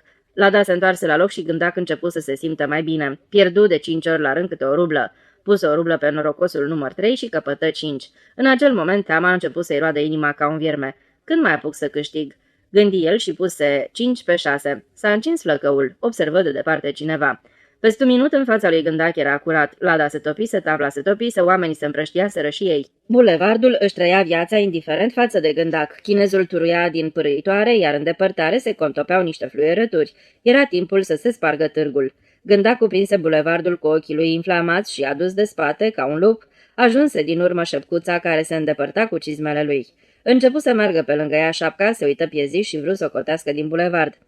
Nu pleca așa, rosti Gândac fără să-și recunoască glasul. Cum vine asta? Tu ce mai vrei? Întrebă Șapca și ochii începură să-i joace temători. Tu ce fel de cernoveți mi-ai dat pe cizme? Ai răspunde. Lumina disperării înseninase mintea lui Gândac și el înțelesese totul. Pe cervoneț fusese o pată de cerneală, îi era cunoscută lui Gândac. Gândac primise pata asta pe cernoveț la salariu la brutărie. Cervonețul ăsta îl pierduse în joc și îi luase vocea. Cum de ajuns la ăsta cu Șapcă? Gândac înțelese că ea Șapca e mână în mână cu vocea. Înseamnă că vocea îi dăduse șepcii cervonețul? Altfel nu putea fi. Pleacă de aici, bețivule, zise cu asprime Șapca. Eu bețiv? Glasul lui Gândac deveni subțire și firav. Eu nu-s bețiv. Voi, în schimb, sunteți în cârdă și e mișeilor. Țipă deodată Gândac. Trecătorii săriră în lături. Nu te cunosc, răspunse cu vrăjmășie Șapca și Gândac înțelese că aceasta caută un loc de scăpare pe gazon. Gândac începu brusc să plângă în hohote. M-ați nenorocit, zise el cutremurându-se. Ați omorât un pietom. Banii ai sindicatului, trebuia să-i predau la casă. Ajung la tribunal. Lumea înconjurătoare fu învăluită de lacrimi și Șapca se muie. Ce-i, dragă?" începu ea să grească cu sentiment. Și eu, dragul meu, mi-am pierdut toți banii și eu am rămas lefter. Hai, du-te și te culcă." Nu-mi pare rău de cizme," rosti Gândac, chinuindu-se, dar alea 50 de ruble nu erau ale mele, sunt delegat. Ați nenorocit un orfan pungașilor." Începu deodată să strige subțire Gândac. Șapca se încruntă. Du-te, mă, la dracu de aici." Se arătă ea supărată doar la chip. Privirea însă îi fugea ca mai înainte. Te văd prima oară în viața mea." Adă-l înapoi pe la culada." Bolborosea, pierdu Gândac, împingându-se în Șapcă. Să mi-l scoți imediat, altfel vă dau pe mâna stăpânirii. Ce păzește miliția asta?" Întrebă el cuprins de groază, o mutrișoară curioasă de bătrânică ascunsă sub un batic. Mutrișoara își făcu semnul crucii și fu înghițită instantaneu de gazon. Niște băiețandri începură să fluiere în jurul lor ca privighetorile. Trage-i una, dă-i, ce atâtea discuții, îl sfătui vocea cavernoasă a cuiva. Ochii șepcii fugeau în toate părțile, se învârteau ca niște șoareci. Slăbește-mă căzătură, șuieră șepcuța printre dinți. N-am văzut nicio ladă. Minți, potlogarule, vă citesc pe toate fețele, exclamă Gândac cu glasul ignind de hohote. Mi-ai cumpărat cizmele cu banii mei. De ce erai semnat pe ei? Întrebă șepcuța și sări pieziș într-o parte. Le-am cumpărat de la cu totul alt tom, unul înalt cu albeață, iar tu ești un prizărit de Gândac. Mai confundat, cetățene, adăugă cu dulceață în glas șepcuța, zâmbind privitorilor curioși doar din obrajii uleioși. Iar acum mă toacă pe mine la cap, mai slăbește-mă boală, n-auzi? Pufnia dintr-o dată cu voce ca de pisică și tot ca o pisică o luă din loc încet încet. Bufele pantalonilor îi se strânseră deasupra ghetelor boante. Mă, îți zic că ai face mai bine să te oprești, bombăni înfunda Gândac, agățându-i se de mânecă. Te pun să dai socoteală, oameni buni. Of, mă mai plictisești mult, țipă șepcuța, fulgerându-l din priviri și îl lovi pe Gândac sec cu codul în piept. Lui Gândac se tăie răsuflarea. Mă prăpădesc, de legat nenorocit ce sunt, cugetă-l, pleacă-te-l harul. Nu te oprești odată!" șopti Gândac cu buzele albe și fixă pupila de pisică cu privirea sa disperată. În pupila Șepci era siguranță, hotărâre. Șapca nu se prea temea de Gândac, de acest individ mărunt și oacheș. Uite, acum vine portița turnantă și șepcuța o va șterge de pe Novinski. Stai tâlharule, hârâi Gândac răsucind cu 2 degete de la mâna stângă mâneca lunecoasă. Șapca zbura spre turnichet. Pe unde o mai fi și miliția asta? Șopti Gândac sufocându-se. Lumei se arătă într-o lumină roșie. Gândac scoase cuțitul finlandez și cu o furie de nemistuit lovi ușor cu el Șapca în partea stângă. Cizmele căzură din mâinile Șepcii pe gazon. Șapca se întoarse într-o parte și Gândac îi văzu fața. Nu mai era pe ea nici urmă de ulei, se uscase instantaneu, se făcuse mai frumoasă, iar ochii de șoarece se transformaseră în niște prune mari negre. Din gură ieșea spumă șuvoi. Răgușind deodată, Șapca înălță mâinile la cer și se împletici spre Gândac. Vrei să te bați?" întrebă Gândac, înțelegând perfect că Șapca nu poate să se bată. Că nu de bătaie arde Șepcii, că nu-i arde de cizme, că nu-i arde de nimic. Vrei să te bați, mai jefui și vrei să te bați?" Gândac înfipse la nimereală cuțitul în gâtul Șepcii și, de pe buzele acestea palide, răsăriră bășiși de culoare rozalie. Orbit de extaz și încântare, îi mai trase una Șepcii peste față și o mai împunse odată în burtă, în vreme ce Șapca se prăvălea în iarbă. Șapca zăcea pe iarba verde a bulevardului Novinski, mânjind-o cu pete de sânge. Faine cuțitele astea finlandeze, iar sângele omenesc parcă ar fi de găină, cugetă Gândac. Bulevardul începu să țipe, să urle și părea că mulțimii de mii de oameni începură să se agite, să zbiere în jurul lui Gândac. M-a luat naiba de lega prăpădit ce sunt, gândi el, ne-a grămit soarta. Cine mi-a vândut drace cuțitul și de ce? Zvârli cuțitul în iarbă și ascultăm cum acoperită toată de bășicuțe și sânge, Șapca se sufocă și moare. Lui Gândac îi se făcu milă de Șapcă și nu se știe de ce și de coțcarul cu lada. Se înțelege, câștigă și el o pâine, e adevărat că e pungaș, dar fiecare se învârte ca titirezul. Nu mă bateți, cetățeni, se ruga încet Gândac cel pierdut, nesimțind durerea loviturilor, ci doar ghicind după lumina umbrită că-l loveau peste față. Nu mă bateți, tovarăși, sunt delegatul comitetului local al brutăriei numărul 13. Au, nu dați, am pierdut banii sindicatului, mi-am nenorocit viața, nu mă bateți, legați-mă, îngăima Gândac, acoperindu-și capul cu mâinile. Deasupra capului său șuiera răsfredelitor ca niște titireze fluierele. Ia te uită câtă miliție s-a adunat neobișnuit de multă, cugeta Gândac, lăsându-se în voia unor mâini străine, mai devreme ar fi trebuit să fie aici, acum-i tot una. Lăsați-i să dea, tovarășe milițian, spunea indiferent Gândac, înghițindu sângele din nasul strivit și înțelegând doar un singur lucru, că e purtat printre șiruri de pântece, că picioarele-i umblă, dar că nu mai este lovit în cap. Mie nu-mi mai pasă. Am spintecat ni tam ni sam un om după ce am cumpărat un cuțit finlandez. E forfătă ca în iad, gândea el, iar vocea e autoritară. Vocea aceea autoritară și amenințătoare, care se auzea până în zona Kudrinskije, urla: Birjar, ți-arăt eu ție să pleci, ticălosule, la secție. 1923. Note de călătorie. Acceleratul numărul 7, Moscova-Odessa. Plecarea. Noua gară Briansk este grandioasă și curată. Celui care de 2 ani încoace nu a mai călătorit, totul îi pare aici supranatural. Locuri libere, berechet, podele strălucitoare, hamali, case de bilete în jurul cărora nu adastă oameni, extenuați repezindu-se care încotro cu gemete și sudălmi. Nu auzi înjurăturile acelea blestemate, vâscoase și grele, nu există înfiorătoarele boccele cenușii, nu există copii striviți, nu există indivizii aceia misterioși care se fâție de colo până colo și care trăiesc din subtilizarea geamantanelor și a boccelelor în învălmășala infernală. Ce mai? O gară imposibil de descris. Sunt puțini hoți de buzunare și aceștia sunt îmbrăcați în stil european. Hamalii cei drept își păstrează aerul enigmatic, dar deja cu o anume nuanță de melancolie. Și asta pentru că biletul poate fi cumpărat acum și cu o zi înainte de la metropol, cu o coadă de doar 5-6 persoane, și poate fi comandat și la telefon și ți-l aduc acasă. O singură dată mi s-a strâns inima și asta atunci când, lângă ușile care dau spre peron, am văzut vreo 10 femei și bărbați cu ceinice șezând pe geamantane. Geamantanele, ceinicele și copiii puseseră de o coadă încovrigată în sala comună. Văzând eu această coadă, văzând eu cu ce concentrare ursuză privea oamenii de pe geamantane spre uși și unii la alții, am înțepenit și am pălit. Dumnezeule! Oare toată această curățenie, acest spațiu aerisit și această atmosferă senină sunt doar o amăgire? Dumnezeule! Ușile se vor deschide larg, Copiii se vor pune pe urlat, geamurile se vor face țândări, mi se va ciordi geamantanul. E un coșmar, o catastrofă, un coșmar. Un ins în uniformă de feroviar trecând pe lângă mine m-a lămurit. Nu vă faceți probleme, cetățene. O fac și ei din prostie. Nu o să se întâmple nimic. Locurile sunt numerotate. Mergeți să vă plimbați, iar peste 5 minute veniți și urcați în vagon. Inima mi-a fost pe loc cuprinsă de bucurie și m-am dus să vizitez gara. La ora 10 și 20 de minute fix, pe lângă garnitură, a trecut în fugă un chipiu roșu. În fața a tras un fluier răgușit locomotiva. A dispărut cupola gigantică de sticlă și pe lângă ferestre s-au pus pe goană coșuri, vagoane, zăpadă târzie de aprilie. Călătoria. Ce dracu o mai fi și asta? Păi, e mai ca în gară. Cușete de 2 locuri, pe canapele sunt huse vizibil noi la ferestre perdeluțe. A venit controlorul, mi-a luat biletul și tichetul și mi-a dat o chitanță. Cineva a bătut la ușă. Un tip de o politețe indescriptibilă îmbrăcat într-o scurtă de piele m-a întrebat: "Veți lua micul dejun?" "O, da, voi lua micul dejun." Și nu există armonicile acestea între vagoane. Trecând din vagon în vagon, pe o pasarelă care se băție în timpul mersului, ajungem pe ultimul vagon, vagonul restaurant. Ferestre enorme, podele acoperite pe de-a întregul cu covoare, fețe de masă albe. Încălzirea cu abur funcționează și încă de la intrare te cuprinde brusc toropeala. Un fum albăstrui plutește în straturi deasupra meselor, iar pe lângă ferestre zboară crânguri, câmpii cu pete albe de zăpadă, ramuri desfrunzite, dumbrăvi, iarăși câmpii.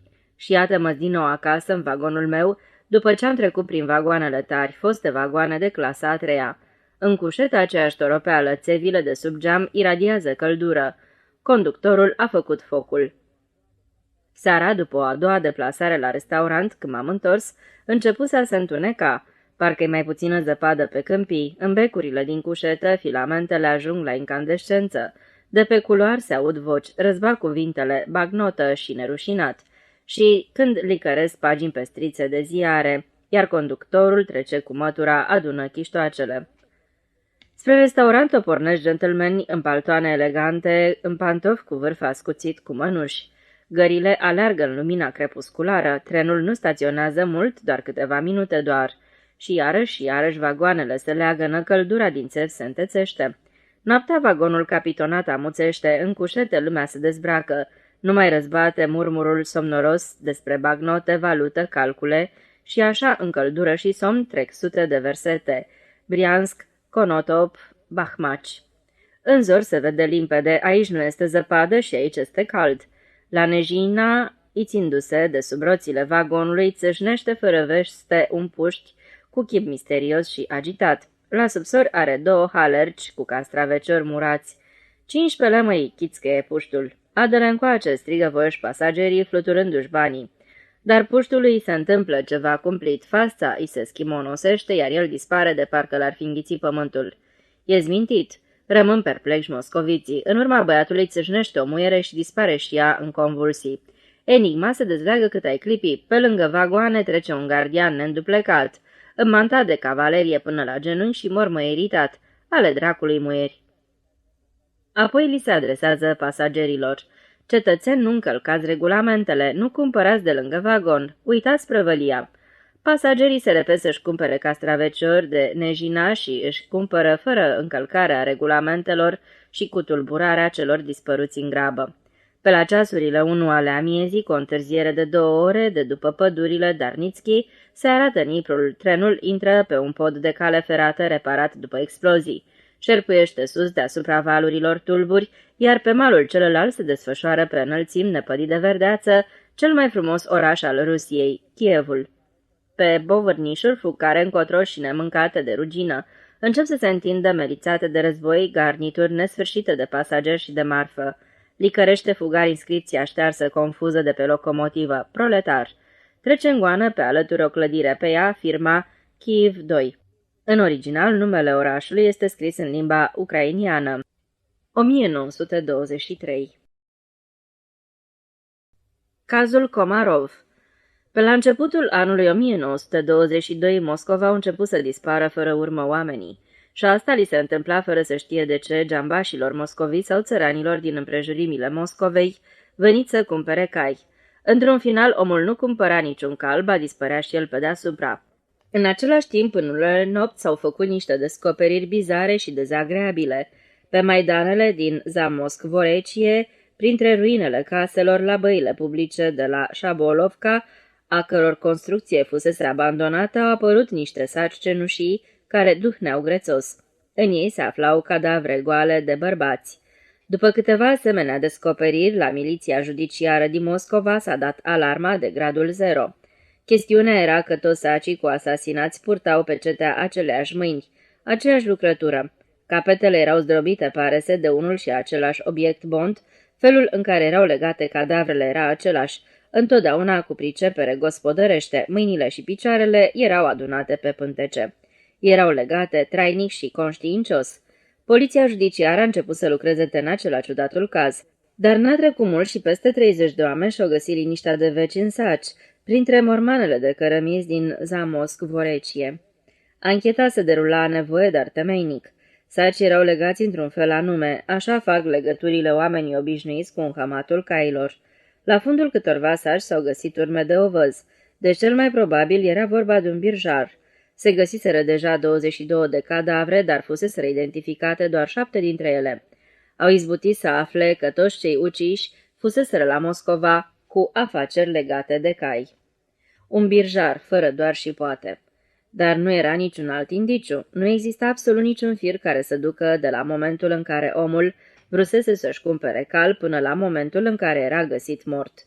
Nu tu urme, nu tu discuții, nu tu întâlniri. În această privință, cazul era, într-adevăr, ieșit din comun. Așadar, un birjar.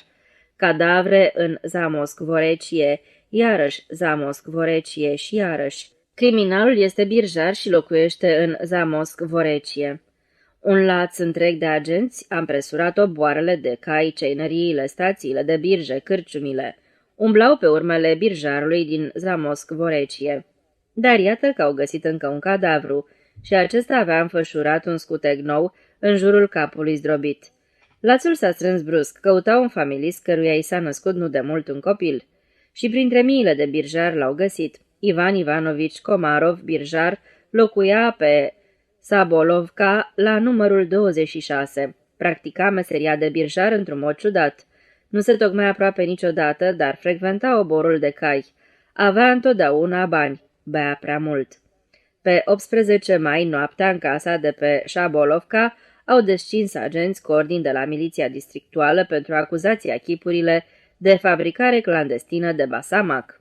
Birjarul i-a întâmpinat cu un calm impasibil, dar când au dat să deschidă ușa spre cămara de pe scară, el a sărit de la catrul de sus în grădină și a izbutit să fugă, deși locuința îi fusese încercuită.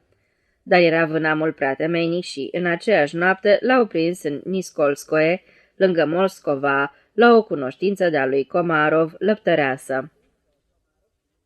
L-au prins pe Komarov cu mâța în sac.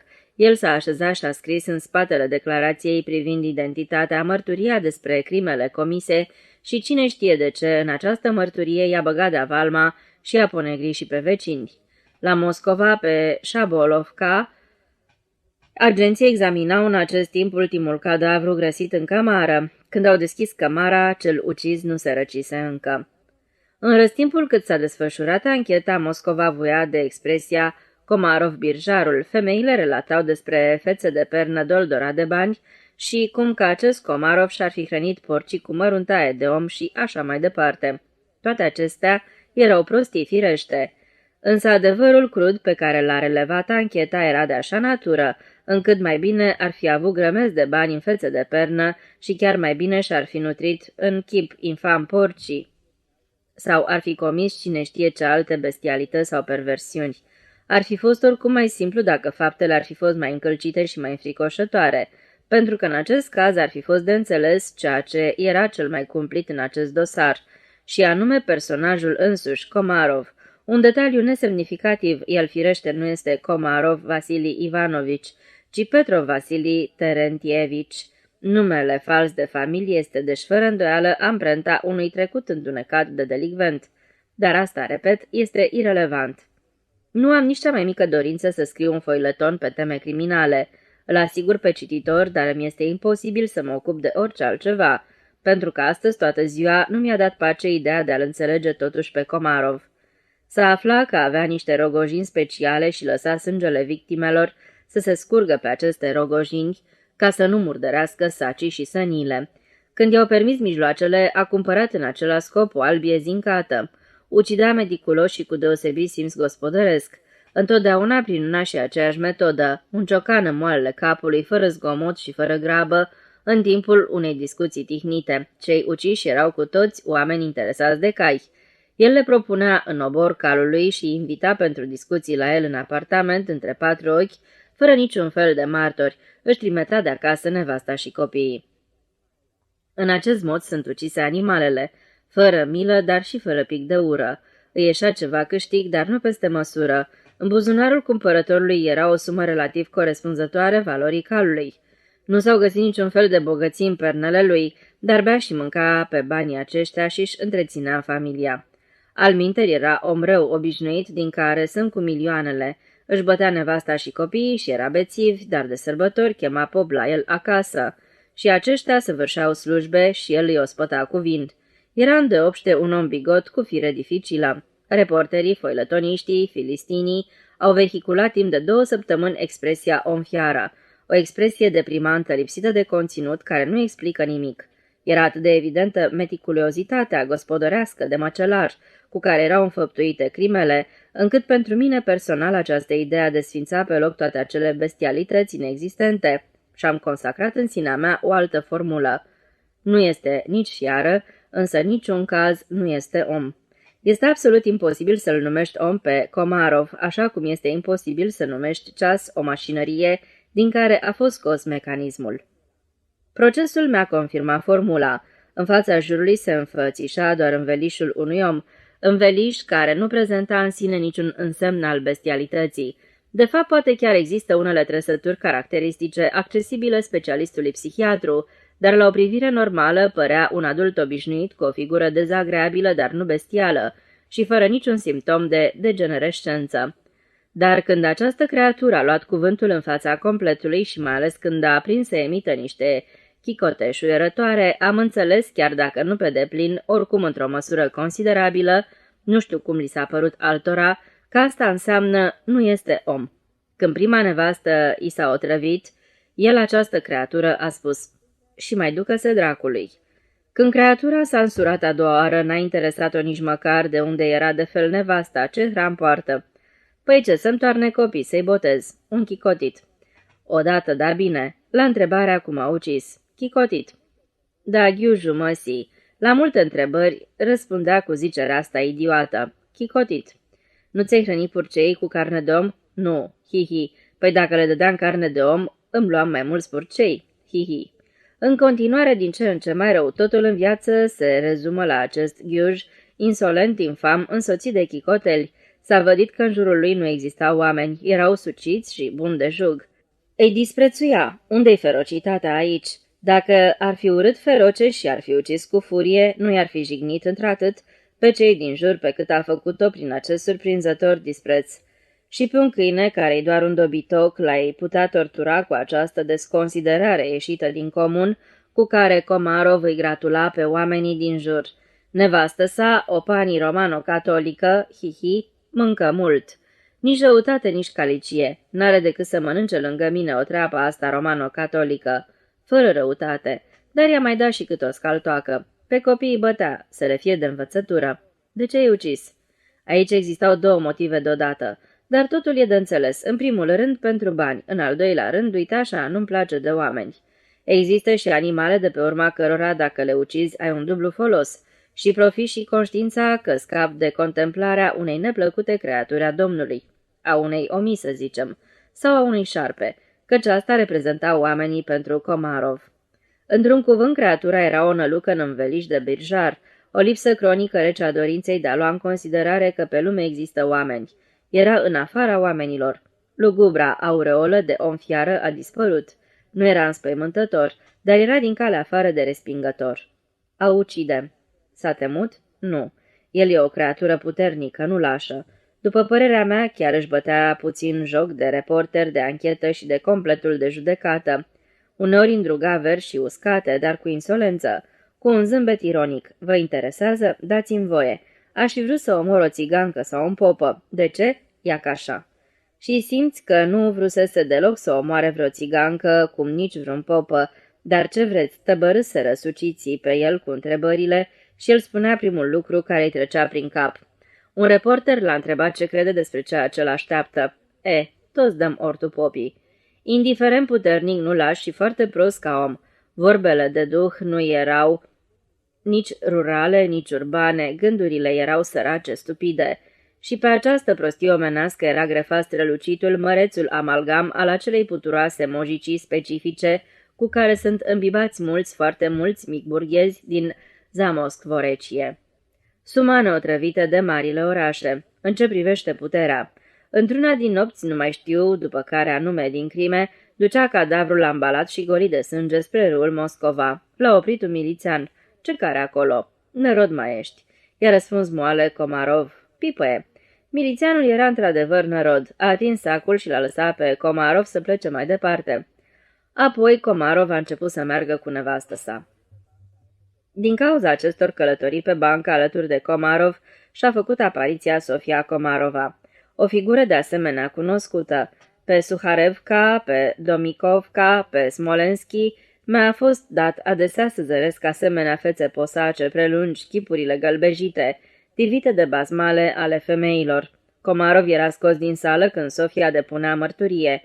Cu toate acestea avea impresia că ea nu spune tot ce era de spus. S-a crezut că de fapt ea nu ascunde niciun fel de secrete deosebite. Când săvârșea crimele, Komarov o trimitea de acasă împreună cu copiii, dar poate îl mai ajuta unor să deretice, să curețe la terminarea lucrului. Treabă de femeie, de... Ei, dar au apărut aceste călătorii. Așa ea de felul ei, femeie proastă, slabă, o caracterizase bărbatul. Fără îndoială deasupra capului acelei femei de nimic romano-catolice, atârna ca un bolovan voința bărbatului. Sentința? În sfârșit n-avem nimic a comenta în legătură cu asta. Prima sentință i s-a dat lui Komarov atunci când miliția l-a dus sub escortă să arate unde a îngropat o parte din cadavre. Pe câțiva dintre cei uciși îi îngropase în apropierea casei sale pe Șabolovka. Mulțimea da năvală ca la semnal. La început au fost țipetele și urletele isterice ale femeilor. Apoi mulțimea a prins să mârie încetișor și să preseze cordonul de milițeni. Voia să-l sfâșie pe Komarov. Era incredibil cum a reușit miliția să reziste și să-l scoată de acolo pe Komarov. Femeile din casa în care locuiesc au pronunțat și ele o sentință. Fă-l să fiarbă de viu. O bestie, un măcelar. Câți orfani au rămas în urma acestor 35 de bărbați, puiul de cățea. La tribunal l-au examinat 3 psihiatrii, e absolut normal, și Sofia la fel. Așadar, Vasili Komarov și soția lui Sofia sunt condamnați la pedapsa capitală, iar copiii vor fi crescuți pe spezele statului. Îmi doresc din tot sufletul ca legea dură a eredității să grațieze acești copii, ferească Dumnezeu să le semene răposaților lor tată și mamă. Orașul Kiev. Excurs în domeniul istoriei. Primăvara, când dădeau în floare, grădinile îngălbeneau. Grădina împărătească îmbrăca veșminte verzi, soarele năvălea în toate ferestrele, dezvănțuia în ele incendii. Dar Niprul, dar amurgurile și mănăstirea Vădubețchi pe coline. Marea de verde se repezea în trepte spre duiosul Nipru, care scânteia în mii de culori. Nopțile adânci de un negru albăstruit deasupra apei, crucea luminată electric a Sfântului Vladimir suspendată în tării. Într-un cuvânt, un oraș mirific, un oraș fericit, mama orașelor rusești. Acestea au fost însă timpurile de legendă, timpurile în care, în grădinile celui mai minunat oraș al patriei noastre, trăia o tânără generație lipsită de griji. În aceste timpuri, în inimile acestei generații s-a născut certitudinea că întreaga viață și-o va petrece senin, calm, în lumina albă, în aurori și amurguri. Nipru, magistrala Creșceatic, străzi bogate în soare vara, cu belșug de zăpadă blajină iarna, o zăpadă nu rece, nu aspră. Dar s-a întâmplat exact invers. Timpurile de legendă au fost curmate și a năvălit fără veste și amenințător istoria. Pot menționa, cu absolută exactitate, momentul apariției sale. S-a întâmplat la ora 10 în dimineața zilei de 2 martie 1917, când la Kiev a sosit o telegramă semnată cu 2 cuvinte enigmatice. Deputat Bublikov. Deputat în cea de-a patra dumă de stat din partea guberniei Perm, îi informa pe feroviarii chieveni cu privire la doborârea autocrației. Niciun om din Kiev, măpun Chezaș, nu știa ce anume trebuiau să semnifice aceste enigmatice 15 litere. Un lucru însă este sigur. Printre ele, istoria a transmis Kievului semnalul începutului. Și începutul și a continuat 4 ani de rândul. Ce s-a petrecut în acest răstimp în vestitul oraș nu poate fi cuprins în nicio descriere. Ai fi zis că bomba atomică velsoniană a explodat sub mormintele lui Ascold și Dir. Cneji ucrainieni în a doua jumătate a secolului IX, sub conducerea lor, Rusia a făcut incursiuni asupra Constantinopolului. Și vreme de 1000 de zile, tunetul și clocotul și vâlvătăile au cuprins nu doar Kievul, ci și suburbiile sale și locurile de vilegiatură pe o rază de 20 de verste împrejur. Când trăznetul ceresc, căci și răbdarea cerească are o limită, îi va ucide pe toți scriitorii contemporani până la unul, când peste 50 de ani va apărea un nou Lev Tolstoi veritabil, se va scrie o carte impresionantă despre marile bătălii care au avut loc la Kiev. Se vor îmbogăți atunci editorii pe seama acelui grandios monument ce va fi închinat evenimentelor dintre anii 1917-1920. Până atunci un singur lucru se poate spune. După calculele chievenilor, au avut loc 18 revoluții. Câțiva memorialiști din cei care călătoresc cu vagoanele acelea de marfă adaptate pentru transportul de călători au socotit 12. Eu pot informa cu exactitate că au fost 14, dintre care 10 le-am trăit personal. Doar grecii n-au poposit în Kiev. Și numai întâmplător nu a ajuns la Kiev pentru că înțeleapta conducere i-a scos cu grăbire din Odessa. Ultimul lor cuvânt a fost cu unul rusesc, Vata. Îi felicit sincer că nu au venit la Kiev, acolo i-ar fi așteptat o Vata încă mai rea. Nu încape nicio îndoială că ar fi fost zvârliți cât colo. E de ajuns să ne amintim. Nemții, da, nemții cei de fier, cei cu lighenașă pe cap și-au făcut apariția în Kiev cu feldmareșarul Eichhorn și cu niște admirabile furgoane regimentare prinse vârtos unul de altul. Au plecat fără mareșal și fără furgoane, ba chiar și fără mitraliere. Totul le-a fost luat prin rapt de țăranii furioși. Recordul l-a bătut Semion Vasilievici Petriura, faimos contabil, ulterior slujbaș la Uniunea Orașelor. De 4 ori și-a făcut apariția în Kiev și de 4 ori a fost pus pe fugă. Cei din urmă au intrat în scenă, nu se știe de ce, panii polonezi. Apariția a 14-a, cu tunuri franțuzești cu bătaie lungă. O lună și jumătate au hoinărit aceștia prin Kiev. Privind tunurile groase și vipuștile zmeurii, chievenii, oameni care se bazau pe propria experiență, spuneau cu convingere: curând or să vină iar bolșevicii. Și totul s-a petrecut întocmai.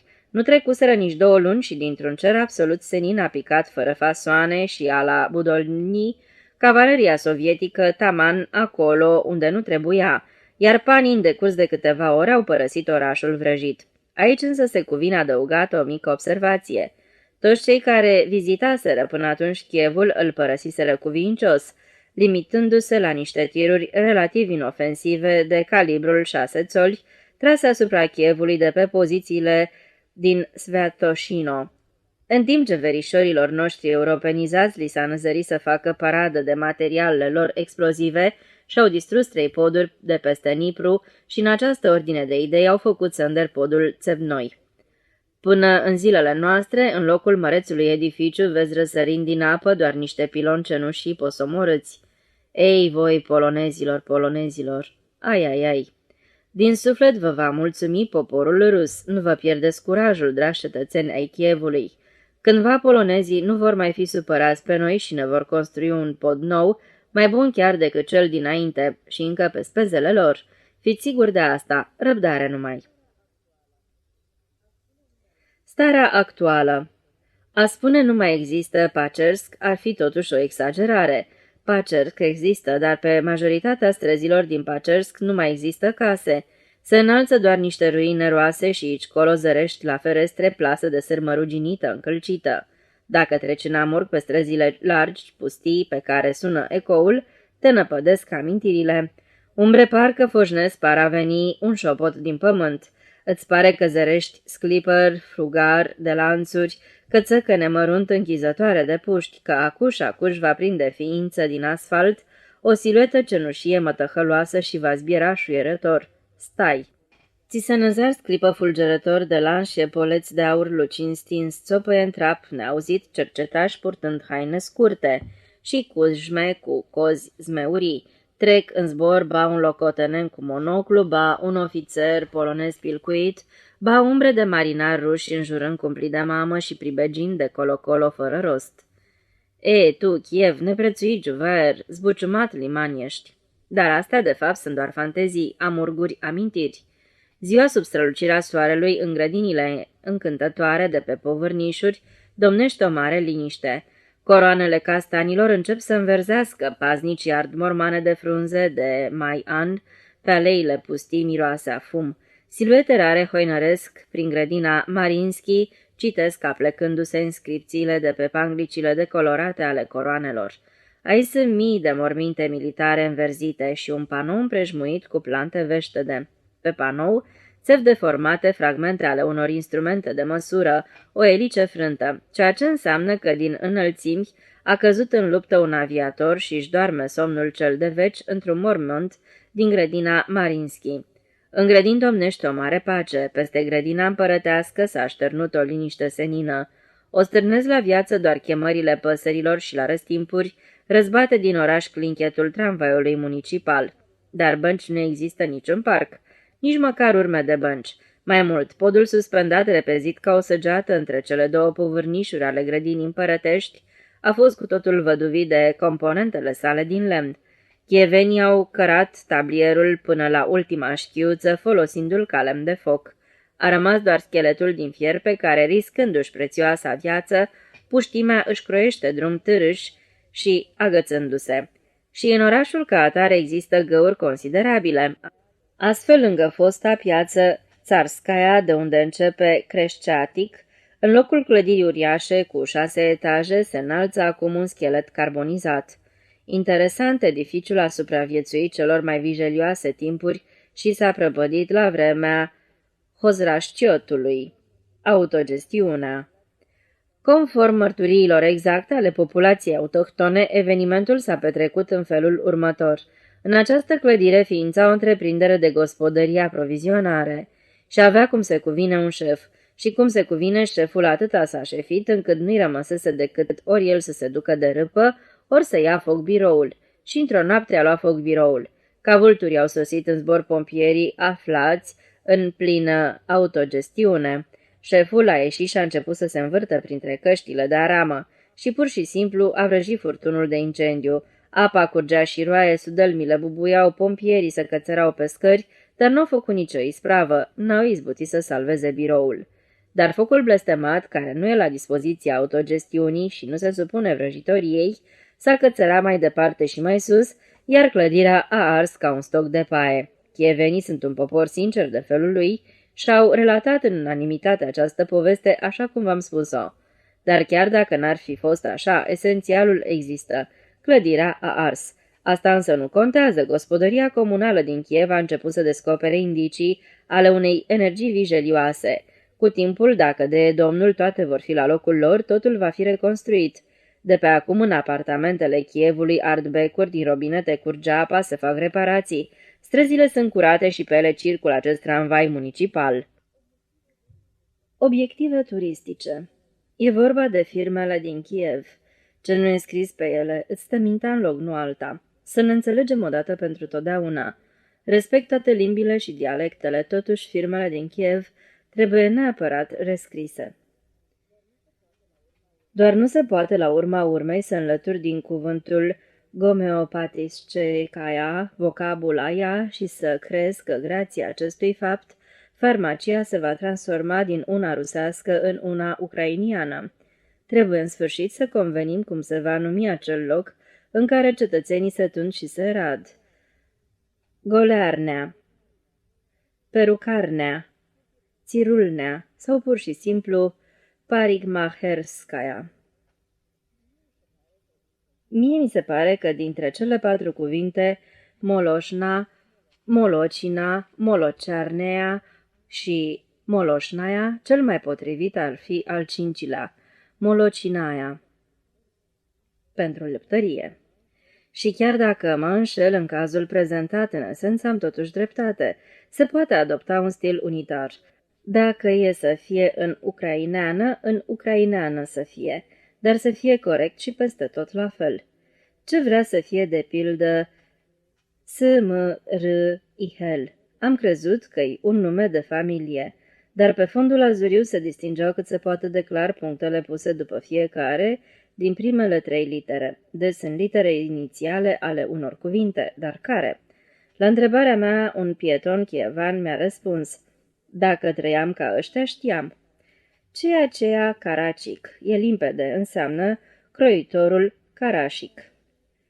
Diteaci Prituloc. Se înțelege că este mulțumită faptului că pentru confortul minorității naționale s-a efectuat alături și traducerea grădiniță de copii, dar Smârhel este încă mai de neînțeles decât coutul Serocompama și încă mai stupefiant decât Idalnea. Populația, moravuri și obiceiuri. Ce mare diferență este între chieveni și moscoviți. Moscoviții sunt colțoși, îndârjiți, flușturatici, zoriți, americanizați. Chievenii sunt domoli, lenți și câtuși de puțin americanizați. Dar le plac oamenii cu fel de a fi american. Și atunci când un asemenea ins îmbrăcat într-un veston diform, cu piepți de damă și cu pantaloni necuvincioși, suflecați până aproape de genunchi, îi rupe din tren direct în vestibulul lor, ei se precipită să-i ofere un ceai și ochii lor exprimă cel mai viu interes. Chievenii adoră povestirile despre Moscova, dar nu sfătuiesc niciun moscovit să le povestească așa ceva, pentru că de cum veți trece pragul la plecare vă vor taxa în cor drept mincinos. Și asta pentru adevărurile pe care le-ați rostit.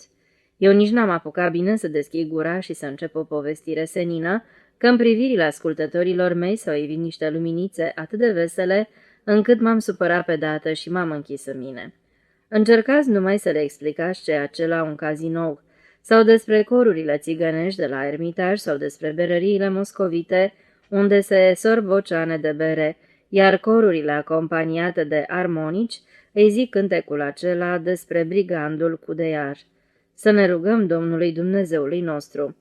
Ce înseamnă circulație la Moscova, în ce fel pune în scenă piese Meyerhold, cum are loc comunicarea aeriană dintre Moscova și Königsberg, denumire până în 1946 a orașului Kaliningrad, sau ce tip de scurcăre sunt la trusturi.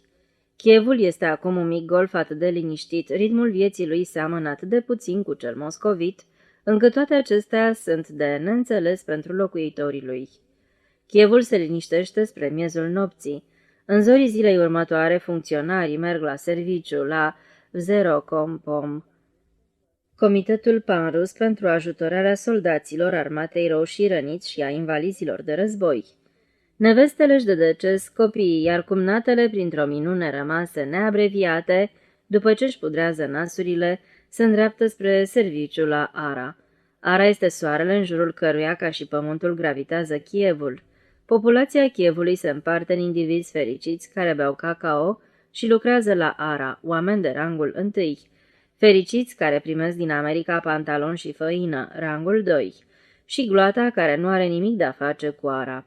Însurătoarea șefului de la Ara, a 5-a la număr, s-a constituit într-un eveniment despre care vorbește toată lumea. Clădirea coșcovită a fostului hotel european, lângă care adastă surugii chieveni, este acum un măresc templu doldorat de slănină, chinină și borcane cu eticheta Evaporated Milk.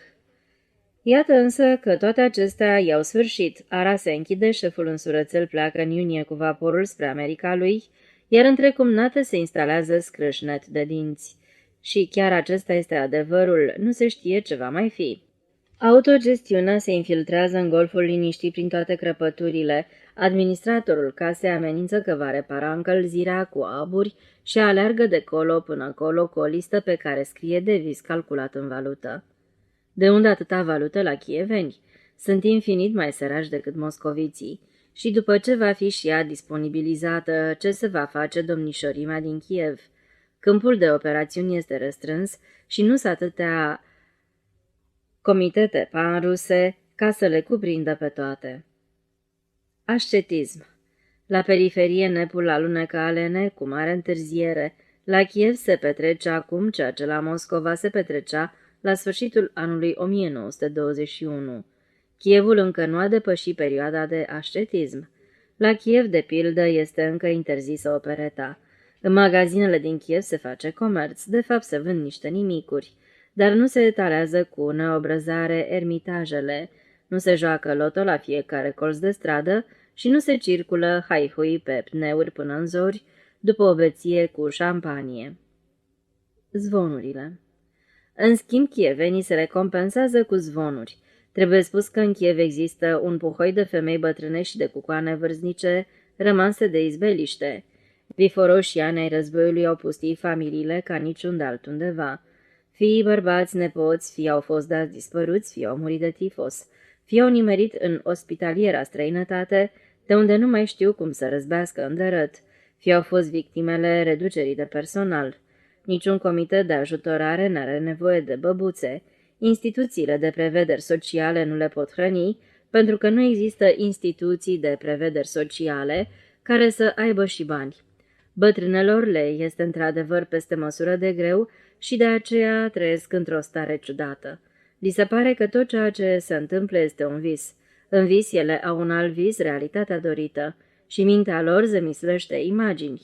Alminteri chievenii, cei al lor e și al nostru, nu cită ziare, nutrind certitudinea că ele cuprind falsul. Cum însă este de neconceput pe globul pământesc om lipsit de informații, ei se văsili să primească informații de la F-Baz, bazarul evreiesc, unde bătrânele sunt nevoite să-și vândă candelabrele. Izolarea chievenilor de Moscova, apropierea lor nocivă, de locurile unde s-au puit tot soiul de foști bandiți și, în sfârșit, certitudinea născută în 1919, că viața pământeană este fragilă. Toate acestea explică faptul că în telegramele trimise din F-Baz nu văd nimic neverosimil. De aceea, episcopul de Canterbury a fost incognito la Kiev ca să cerceteze ce fac acolo bolșevicii. Nu glumesc. Papa de la Roma a declarat că dacă asta nu încetează, va lua calea deșertului. Scrisorile fostei împărătese au fost compuse de Demian Bednui, poet cunoscut în epocă mai ales ca parodist și autor de versuri cu caracter satiric agitatoric. Într-un final am fost nevoit să las totul baltă și să nu-i contrazic. 3 biserici. Asta e o curiozitate încă mai demnă de luat în seamă chiar decât firmele. 3 biserici, asta e prea mult pentru Kiev, cea de rit vechi, cea vie și cea autocefală. Reprezentanții celei de-a doua au fost gratulați de chievenii de spirit cu porecla, popii cei vii. O mai bine țintită poreclă n-am auzit în viața mea. Ei definește întru totul pe numiții reprezentanți și nu doar din punct de vedere al apartenenței, ci și din cel al trăsăturilor de caracter. În poftă de viață și istețime sunt depășiți doar de o organizație, cea a popilor ucrainieni, și sunt în total contrast cu reprezentanții vechii biserici, care nu doar că nu manifestă de fel poftă de viață, dar sunt dimpotrivă molcovi, buimaci și posaci peste poate. Situația este următoarea. Cea veche le urăște pe cea vie și pe cea autocefală, via pe cea veche și pe cea autocefală, autocefala pe cea veche și pe cea vie. Care va fi rezultatul activității folositoare a celor 3 biserici, inimile slujitorilor cărora se nutresc din dușmănie, pot spune cu cea mai deplină convingere. Desprinderea în masa credincioșilor de toate cele 3 biserici și împingerea lor cu anasâna în abisul celui mai pur ateism. Iar vinovați de asta nu vor fi alții decât popii înșiși, care s-au discreditat total nu doar pe sine, dar au discreditat și ideea însăși de credință. În străvechea minunata catedrală Sfânta Sofia, acoperită cu frește mohorâte, voci discantus de copii, înalță gingași rugi în limba ucrainiană, iar pe ușile împărătești își face apariția un tânăr raschiuluc și cu mitră pe cap. Voi păstra tăcerea asupra felului în care arăta mitra strălucitoare, în combinație cu chipul albiu și cu ochii vioi și neliniștiți. pentru ca adepții bisericii autocefale să nu se indispună și să nu le treacă prin cap să se mânie pe mine. Trebuie să spun că scriu toate acestea nici pe departe cu veselie, ci cu amărăciune. Alături mica biserică, al cărei tavan este împodobit cu ghirlandele funerare ale unui păienjeniș cu vechime de ani buni, oficiază cei vechi în Slavona. Viii și-au ales locurile unde se oficiază rusește. Ei se roagă pentru Republică, vechii s-ar cuveni să se roage pentru Patriarhul Tihon, dar asta nu este permis în niciun caz și s-ar zice că nu atât se roagă cât afurisesc în surdină și, în sfârșit, pentru ce se roagă autocefalii nu știu. Dar bănuiesc. Iar dacă bănuiala mea se adeverește, i-a sfătui să nu-și irosească forțele. Rugăciunile lor nu vor ajunge la destinație. Nu mai vine el contabilul la Kiev. Drept urmare, în capetele băbuțelor din Evbaz s-a produs o totală confuzie. Reprezentanții bisericii de rit vechi au inițiat niște cursuri de teologie. Auditoriul s-a constituit din chiar aceste băbuțe, cum altfel. Esența cursurilor este simplă, vinovat de acest triplu talmeș-balmeș este Satana. Ideea este inofensivă. Cursurile sunt privite cu indulgență ca o activitate care le poate dăuna doar cursanților. Prima neplăcere pricinuită de cursuri am încercat-o chiar eu. O băbuță blajină, care mă cunoștea din copilărie după ce mi-a ascultat dizertația despre biserici, s-a îngrozit. Mi-a adus o carte voluminoasă, cuprinzând interpretarea prorocirilor din Vechiul Testament, și mi-a dat poruncă să o citesc negreșit. Citește-o, mi-a spus, și vei afla că Anticristul va sosi în 1932. Împărăția lui deja se înfiripă. Am citit cartea și răbdarea mi-a ajuns la capăt. Etalându-mi oarecare bagaj de cunoștințe, mi-am explicat băbuței că în primul rând Anticristul nu va veni în 1932 și în al doilea rând că respectiva carte este opera unui șarlatan învederat, a unui ticălos de ignorant.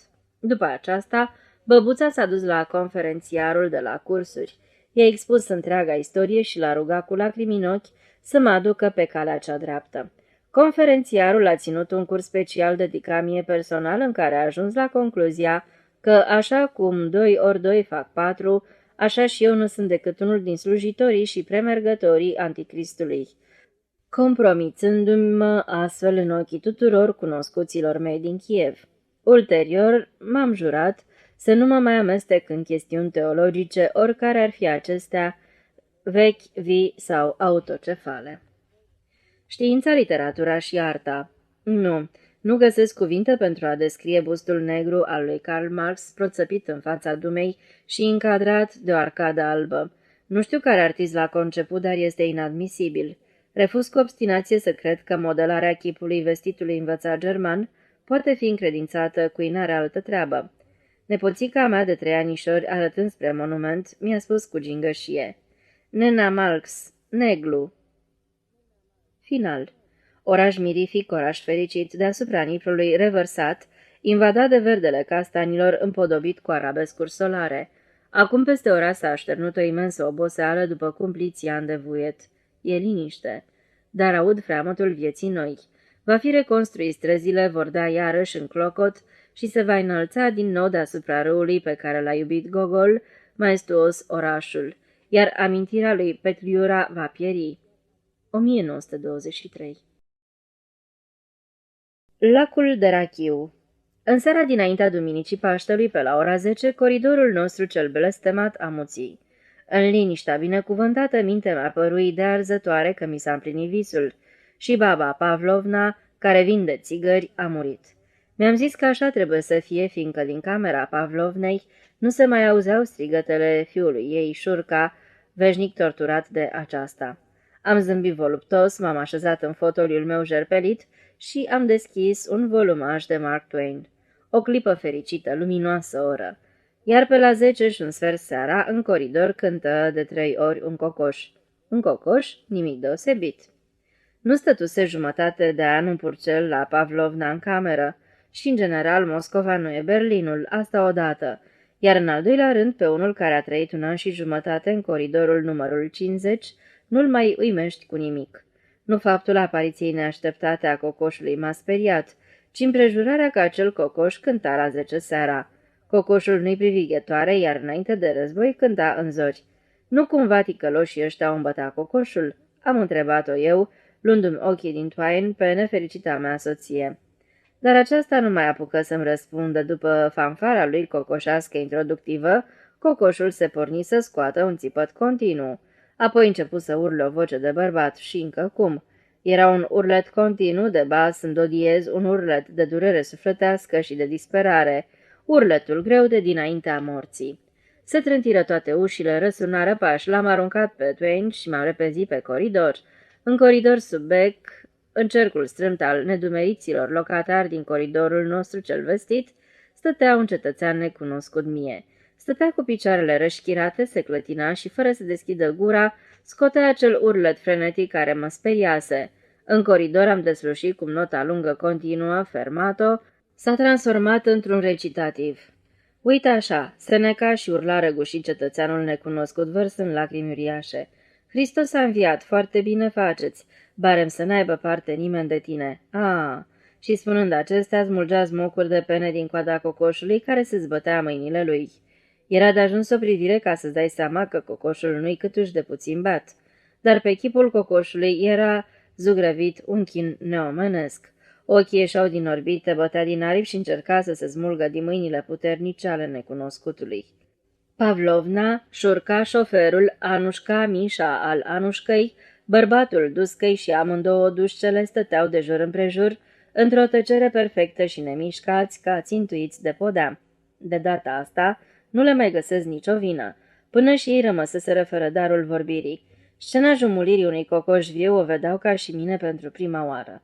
Responsabilul apartamentului numărul 50, Vasili Ivanovici, zâmbind strâm și disperat și apucând cocoșul ba de aripa agitată, ba de picioare, încerca să-l smulgă din mâinile cetățeanului necunoscut. Ivan Gavrilovici, pentru Dumnezeu!"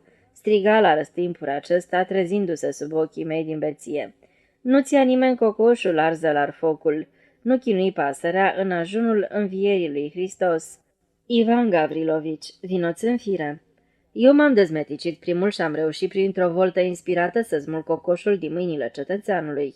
Cocoșul bătut din aripi se lovi greoi de bec, apoi ateriză și dispărut după colț, unde-i cămara Pavlovnei. Și cetățeanul tăcu pe dată. Întâmplarea era ieșită din comun, orice-ați zice, și doar din această pricină s-a încheiat fericit pentru mine. Responsabilul nu mi-a mai spus că pot să mă duc. Dacă nu-mi place locuința asta, să-mi caut o vilă. Pavlovna nu mi-a spus că țin becul aprins până la ora 5 și că mă ocup cu nu știe ce treburi, că în general m-am aciuiat cu totul aiurea aici unde locuiește ea. Pe Șurca are dreptul să-l bată pentru că Șurca e al ei și că n-am decât să-mi fac șurcii mei și să-i mănânc pe pâine. Pavlovna, dacă îl mai lovești odată pe Șurca în cap, te dau în judecată și capeți un an pentru maltratarea copilului.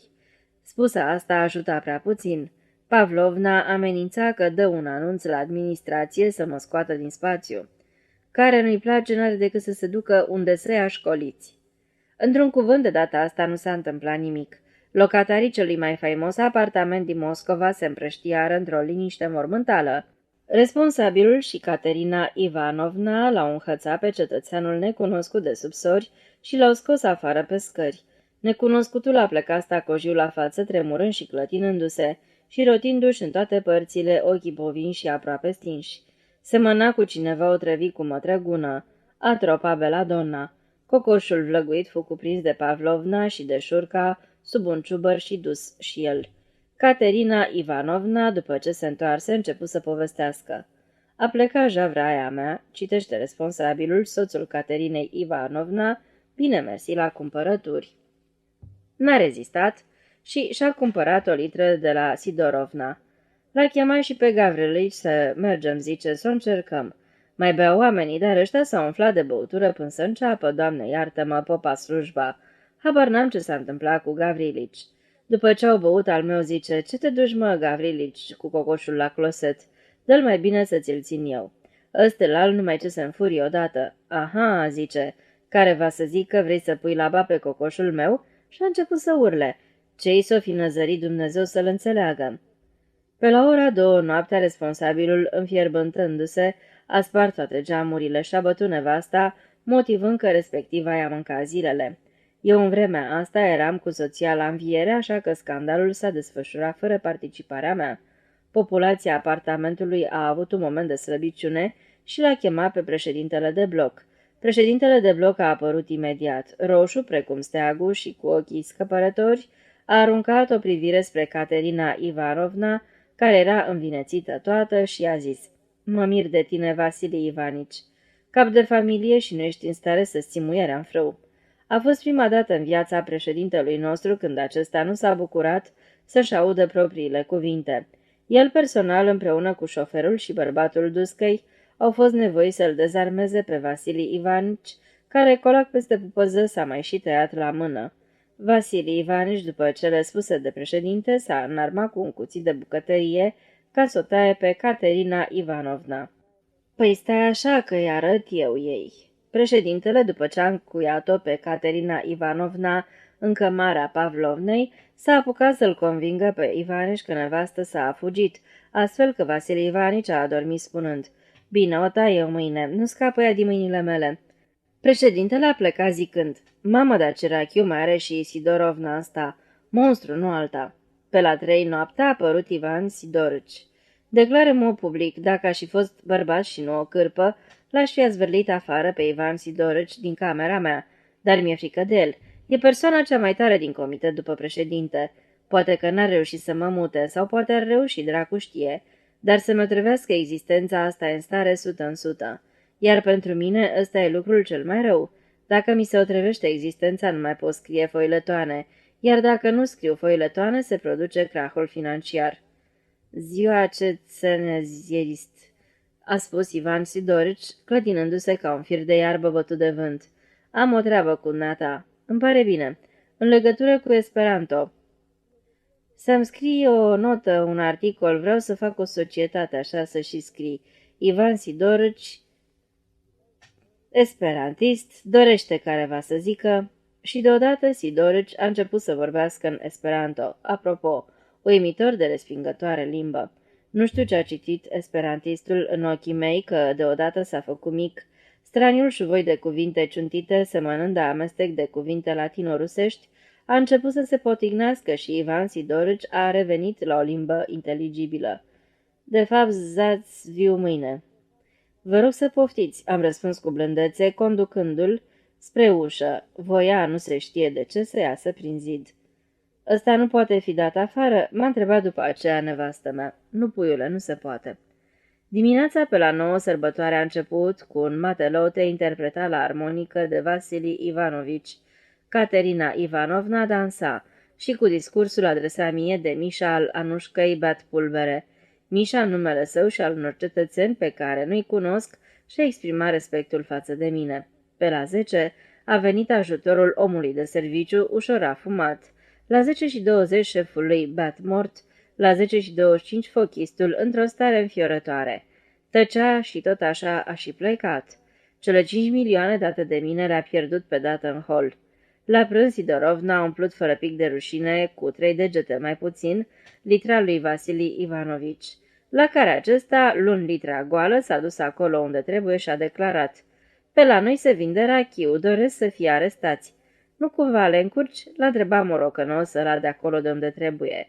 "După informațiile pe care le deținem, în cartierul vostru nu se face rachiu." "Nu se face?" râse amar Vasili Ivanovici.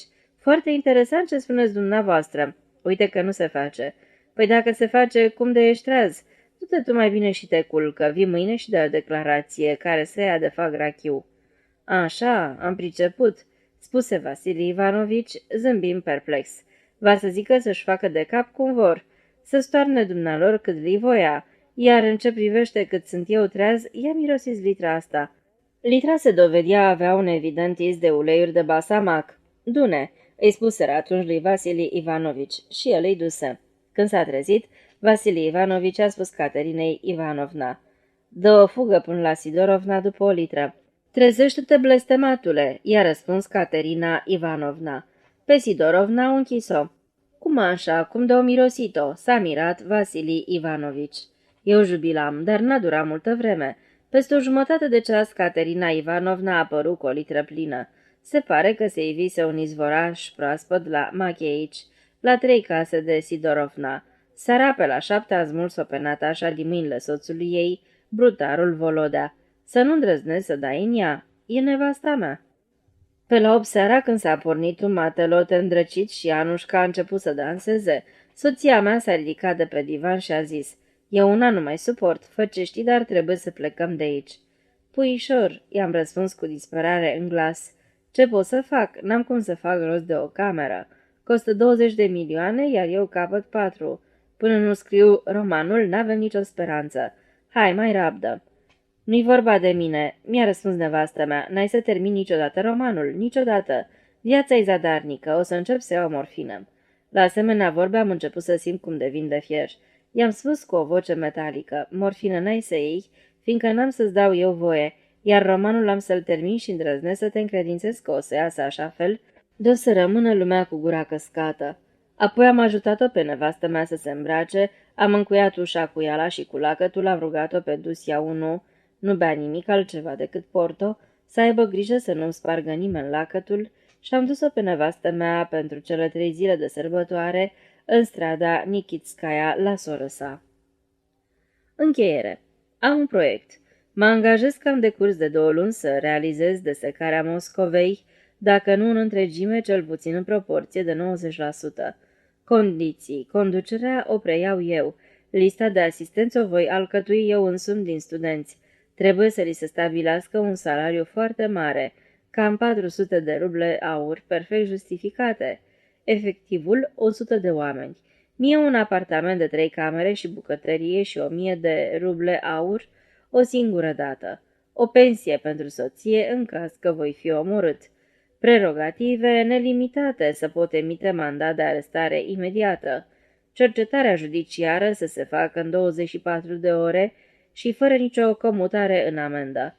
Voi înfăptui nimicirea tuturor sidorovnelor și macheicilor, precum și distrugerea simultană prin ricoșeu a colțișoarelor, florilor Gruziei, castelelor Tamarei și a altor asemenea stabilimente. Moscova va deveni precum Sahara, iar în Oazes sunt firme electrice cu nu se vinde după ora 12 noaptea și se vor găsi numai vinuri albe și roșii ușoare. 1923. O existență prețioasă, metodă de combatere a timidității.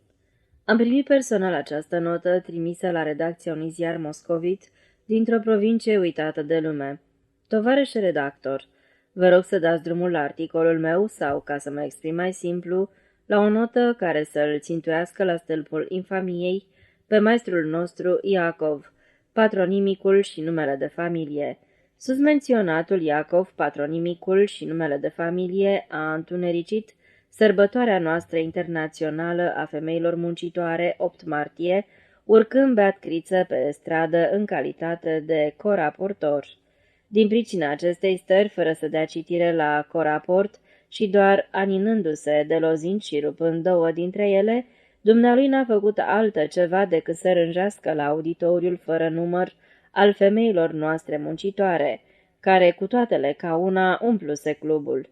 Când șeful secției culturale l-a întrebat pe Iacov despre pricina acestei atât de rușinoase atitudini, el a răspuns că a băut înainte de coraport de spaimă, dat fiind că e de felul lui timid cu sexul slab.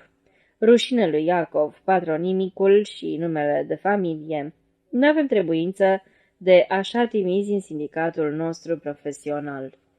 Cât Brockhaus, enciclopedia rusă Brockhaus și Efron, editată la Petersburg între anii 1890-1907, poate suporta un organism. Într-un orășel de provincie, pe trândavul bibliotecar și pe trândavii de la secția culturală, îi durea încă de munca lor, ei încetând să mai ducă grija aprovizionării cât de cât conștiente a muncitorilor cu cărți. Un tânăr muncitor, om îndârjit de felul lui și care visa la universitate, o trăvea existența bibliotecarului, cerându-i într-una sfaturi despre ce să citească. Ca să scape de el, șoarecele de bibliotecă i-a adus la cunoștință că găsește informații despre toate în mod sigur în enciclopedia lui Brockhaus. Și atunci muncitorul s-a pus cu burta pe Brockhaus, începând cu prima literă A. De mirare că a ajuns până la cel de-al 5-lea volum, Banky Berger. Cei drept, încă de la al 2-lea volum, lăcătușului i-a pierit pofta de mâncare, parcă se tresese la față și devenise distrat. Schimbând tomul citit cu unul nou, el îl întreba oftând pe morocănosul de la secția culturală, care trona pe baricadele prăfuite de cărți. Mai mult, de la al 5-lea volum au început să-i se întâmple lucruri ciudate. Astfel, ziua în amiaza mare l-a zărit pe stradă, la intrarea în ateliere, pe Ban Abdul Abbas Ahmed ibn Mohamed Otman ibn al, vestitul matematician arab cu turban pe cap. În ziua apariției arabului care a scris Talme al-Mal al-Hisop, lăcătușul a fost tăcut, și-a dat seama că are nevoie de repaus și n-a mai citit nimic până seara, ceea ce totuși nu l-a scăpat de 2 vizite în liniștea nopții sale fără de somn, la început cea a lui Edward Bank, țâvnosul sindic al unui oraș hanseatic liber, apoi a șefului cancelariei guvernatorului ucrainian Dmitri Nicolaevici Banteș Kamenski. A doua zi l-a durut capul, nu a citit, dar în ziua următoare a mers mai departe și a trecut totuși prin Banjuvangzis, Banjumans, Banjer de Birgir și prin 2 Banjacavallo, omul și orașul. Crahul s-a produs la cel mai simplu cuvânt, Baranovski. Erau 9, Vladimir, Voicec, Ignati, Stefan, 2 de Ian, apoi Mecislav, Boleslav și Boguslav. Ceva explodat în țeasta bietei victime a bibliotecarului. Citesc și tot citesc, i-a relatat lăcătușul unui corespondent. Cuvintele simple, Mecislav, Boguslav, să mă omor și nu ți minte care ce-a fost. Cum închid cartea, tot îmi zboară din cap. Atâta țin minte, Madrian. Care-mi zic Madrian? În carte nu-i niciun fel de Madrian. În stânga foii sunt 2 Branetski. Unul e domnul Adrian, celălalt e Marian. Mie-mi iese Madrian. Avea lacrimi în ochi. Corespondentul i-a smuls dicționarul din mâini, curmându-i chinul. L-a sfătuit să uite tot ce a citit și a scris despre bibliotecar un foileton în care, fără să depășească limitele acelui volum 5, l-a numit băzdăgan fără cap și bârdan de viezure. 1923. Cântec de vară. Introducere ploioasă. Vara anului 1923 a fost foarte ploioasă la Moscova. Aici se cuvine să descifrăm sensul cuvântului ploioasă. Asta nu înseamnă că ploua des, să zicem, o dată la 2 zile sau chiar zilnic. Nu, ploua de 3 ori pe zi și erau zile în care ploaia nu contenea din zor până în seară. Colac peste pupăză de 3 ori pe săptămână ploua și noaptea. Pe lângă asta se porneau și averse. Ploi torențiale de câte o oră și jumătate, însoțite de fulgere verzi și de grindină cât oul de porumbel. Când s-a sfârșit potopul, nici n-apucaseră bine să-și facă pe cer apariția primele petice de senin, că pe străzile Moscovei au început niște procesiuni ciudate. Contra 5 milioane pietoni erau traversați cu birje și cai de povară de pe un trotuar pe altul.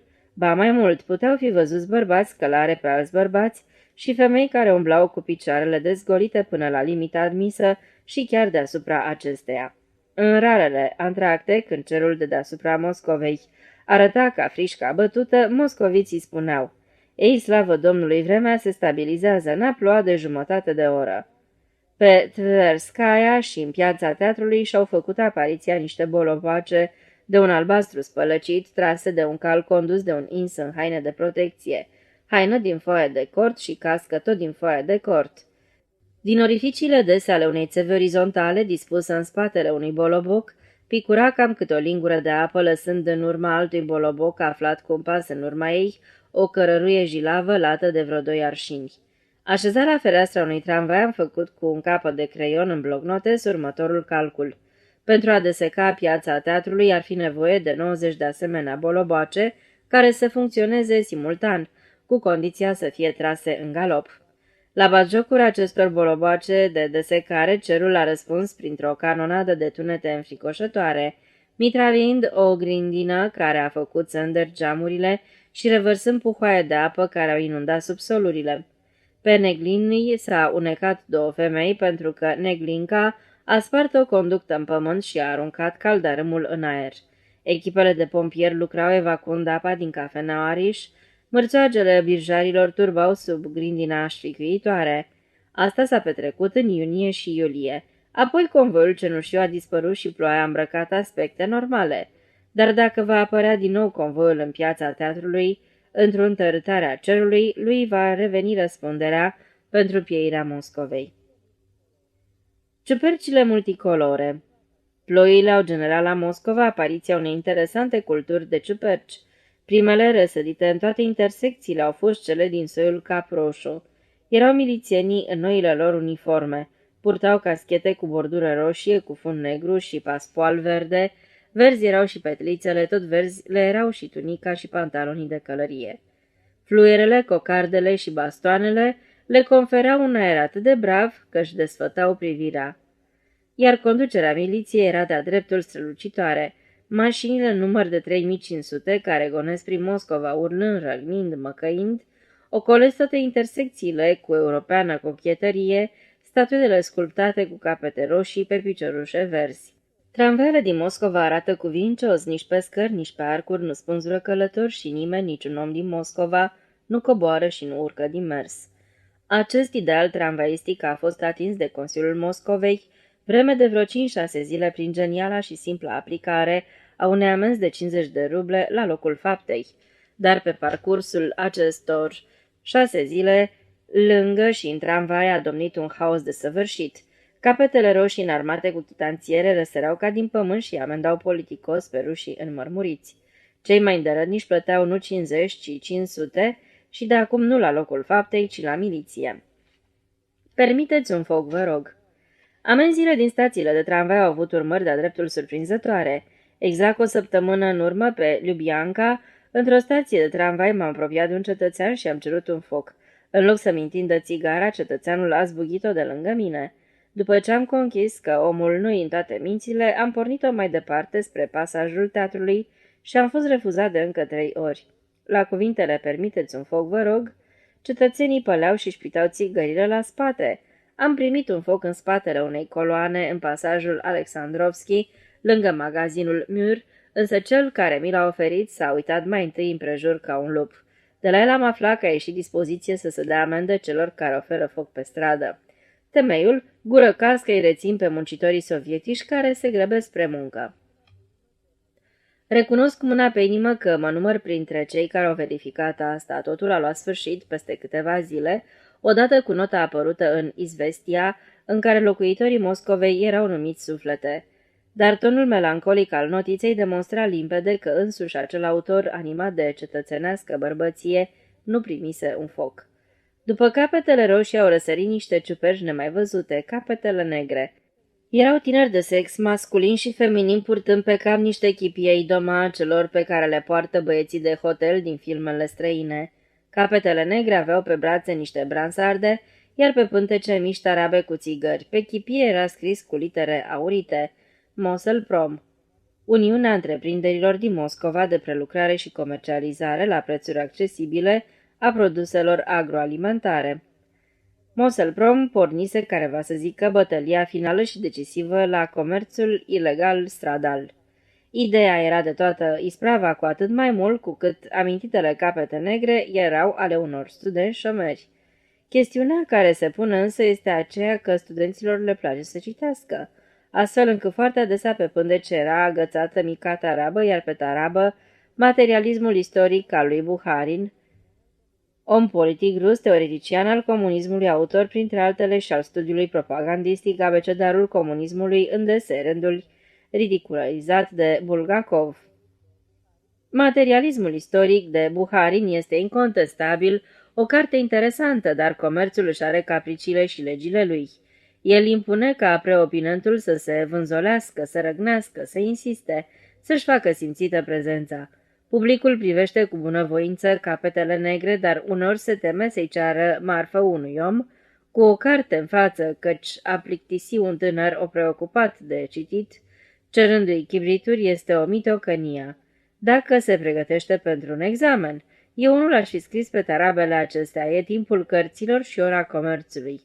Personal, cel mai mult mi-a plăcut ciuperca albă, este pe blocul cu multe etaje de pe bulevardul Novinski. înălța pe locul unor ziduri de cărămidă roșie neterminate, abandonate în timpul războiului. Să construim. Cu acest gând trebuie să ne culcăm cu el, să ne deșteptăm. În construcție stă salvarea noastră. Ea este soluția, ea ne va aduce succesul. La expoziție s-au înălțat deja pavilioanele, a răsărit o linie secundară de cale ferată. Din depouri ies vagoane de tramvai strălucind ca lăcuite. Reparații capitale precis, dar mai mult și mai mult este nevoie de case. Vilegia turiștii ducă-se pe pustii. Așadar, totul a început anul acesta. S-au năpustit ca norii de lăcuste pe toate rutele care se răsfiră din Moscova și li s-au agățat de gât peizanilor din împrejurimile capitalei. Peizanii au primit ca pe lăcusta biblică, dar ca pe o lăcustă grasă, și-au subt din ei pentru fiecare ceas de ședere cât au putut. Toată luna martie. Aculinele și egorii și-au cumpărat cu bani arvuniți vaci, material de pantaloni, coase și vase de bucătărie. Ivanii Ivanici și Mariile Ivanii și-au luat cu sine lămpile cu petrol, cheile fericirii. Pruncii scrofuloși s-au mutat în poiatele de lemn ale păsărilor și au început să se vaete de țânțari. După o săptămână s-a vădit că țânțarii erau anofeli, iar vilegiaturiștii se hrăneau cu lapte de la peizani îndoit cu apă și cu chinină, pentru care, în farmaciile pentru vilegiaturiști, plăteau de 3 ori mai mult ca la Moscova. Pe toate râulețele s-au prăsit paraziți cu loci putrezite, în halte paraziți cu înghețată, cu bere cu țigări cu cireșe murdare. Printre verdețuri, desfătând privirile, a răsărit o firmă frumoasă, Loto la Cleasma de la ora 5 după masă și, în tot locul, restaurant. Peruri și elește mormăiau până în zori motoarele. Prin halte adăstăiau haite de bărboși în caftane sinilii, care luau pentru un sfert de verstă mai mult decât plăteai la Moscova pentru o verstă și jumătate. Pentru carne, pentru mere, pentru legume, pentru gaz lampant, pentru lapte zmântânit, dublu. Avem, domnule, o plajă cum nu s-a mai pomenit, o să fiți mulțumit. Duminica e mai mare rușinea cât e râul și lungiți goi cum mama i-a făcut, numai că iaca stă să plouă. Și pentru sine, Doamne iartă-mă, ziua zac la râu cu pielea goală, noaptea-i mână dracul prin pădure. Peizanii se trezeau la 3 dimineața ca să muncească. Vilegiaturiștii la ora asta abia se culcau. Ziua peizanii își mulgeau vacile, coseau, săcerau, strângeau recolta, bucăneau cu securile, iar vilegiaturiștii se caroneau în chichinețele rustice. Citeau romanul Atlantida de Benoit, umblau de năuci prin ploaie în cătrănita căutare de bere, îi chemau la ei pe doctorii vilegiaturiști să-i lecuiască de malarie, iar în zori, pâlcuri, căscând și suferind, călătoreau în picioare în vagoanele de vilegiaturiști cu destinația Moscova. În sfârșit, ploaia l-a venit de hac și au început să dezerteze batalion după batalion, la Moscova, la Ermitaj și la Acvarium, încă 5-6 zile și vor veni cu toți în dărât. Nu pot scăpa de ei. Acord final. Imaginați-vă, iar a început să plouă, să mergem la mal. Acolo valurile ne vor săruta picioarele. 1923. O zi din viața noastră. Cârbuni, ia cârbuni, al dracului plisc, câr, cât e ceasul? 8:30, dar ar boala în el. Înseamnă că eu de la 6 nu mai dorm. Astea s-au instalat pentru veșnicii răsuflătoare. Cum se face ora 6, capul familiei își ia zborul și începe a croncăni ca zmintitul. Pe urmă odrazlele. Știi la ce m-am gândit? Dă cu o piatră în ele, dacă ochești bine le poți nimeri. Ei da drept în atelier și pe urmă să plătesc 2 luni geamurile sparte. Dai dreptate. Parșive păsări. Și ce-o fi Moscova atâta puzderie de ciori? Uite, în străinătate sunt porumbei. În Italia și porumbei sunt niște scârbe ordinare. A, firar al dracului, ia uite. Doamne, nu pot pricepe cum de reușești să-i rupi. Ba, pardon, ce-ți-o vinovat, nu vezi că a plăznit de sus până jos? Poftim, ăsta-i gumul tău universal. E la fel de-al meu ca și al tău, 100 de milioane de ciorapi de o zi. Mai bine cumpăram un cozonac cu rom. Poftim, cei verzi. Las că-i prin Humboldt, așa nici nu se vede, fii atentă pentru Dumnezeu. Știi, Sioma zice că ăsta nu-i primus, ci optamus. Și ce dacă? Precis o să explodeze din cauză că-i suedez. Spune tâmpenii, Sioma ăsta al tău. Nu stâmpenii. Ieri comsomolista de la apartamentul 16 și-a părlit toată fusta. Muierile zic că a pedepsit-o Dumnezeu, fiindcă s-a înscris în comsomol. Muierile, sigur, știu ele. Stai, nu râde. Imaginează-ți, de-abia s-a înscris și, paf, i s-au furat pantofii cei noi de lac. Maică sa s-a dus fuga la ghicitoare. Ghicitoarea șopocăie și îi zice: ți-a luat o femeie nu prea înaltă, măritată cu o aluniță pe obraz. Este un pic. Tocmai de-aia mă miram eu, pe unde merg, pe unde trec, măiculița comsomolistei se uită într-una la obrazul meu. Până la urmă mi-am pierdut răbdarea și am întrebat-o: ce te tot uiți la mine, tovarășo? I-am răspunde: aha, de-aia. Mergi matale unde aveai treabă, dacă am ciudat lucru. Ditai cu coană cultivată și pofti mare aluniță. Eu am început să râd și am zis: nu înțeleg nimica. Ia mie. Lasă, vezi de drum. Am mai văzut noi blonde dintre astea. A, scârba. Stai, nu te înfuria. Aterizează comsomolista și zice măsii: ești o proastă, bărbatul soare, categoria 12-a, e în societate pentru sprijinirea flotei aeriene. Dacă vrea, poate să o îngroape în pantofi pe de-a întregul. N-ai văzut ce ciorap de culoarea pielii are? Și m-am săturat, mamă, cu ghicitoarele și icoanele dumitale. Și vrea să dea jos icoanele. Le donez, zice, în contul flotei aeriene. Să vezi ce-a apucat-o pe măsa. Odată sare în sus și încinge un scandal să audă toată curtea. Nu-mi pasă că-i comsomolistă, strigă ea. O blestem până în a 7-a spiță. Iar pe tine, urlă măsa, vedea-te-aș căzând în cap cu flota aia a ta aeriană cu tot. S-au adunat muierile câtă frunză și iarbă și până la urmă a ieșit administratorul și i-a zis: ia-o mai domol, Ana Timofeevna, că pentru asemenea vorbe știi, cât despre fiica dumitale merită toată stima întregului proletariat din apartamentul nostru, pentru lupta contra capitalului lui Marx cu ajutorul flotei aeriene. Iar dumneata, Ana Timofeevna, te rog să mă scuzi, dar ești o scandalagioaică. Ar trebui să bei picături din alea de-ale valeriancăi.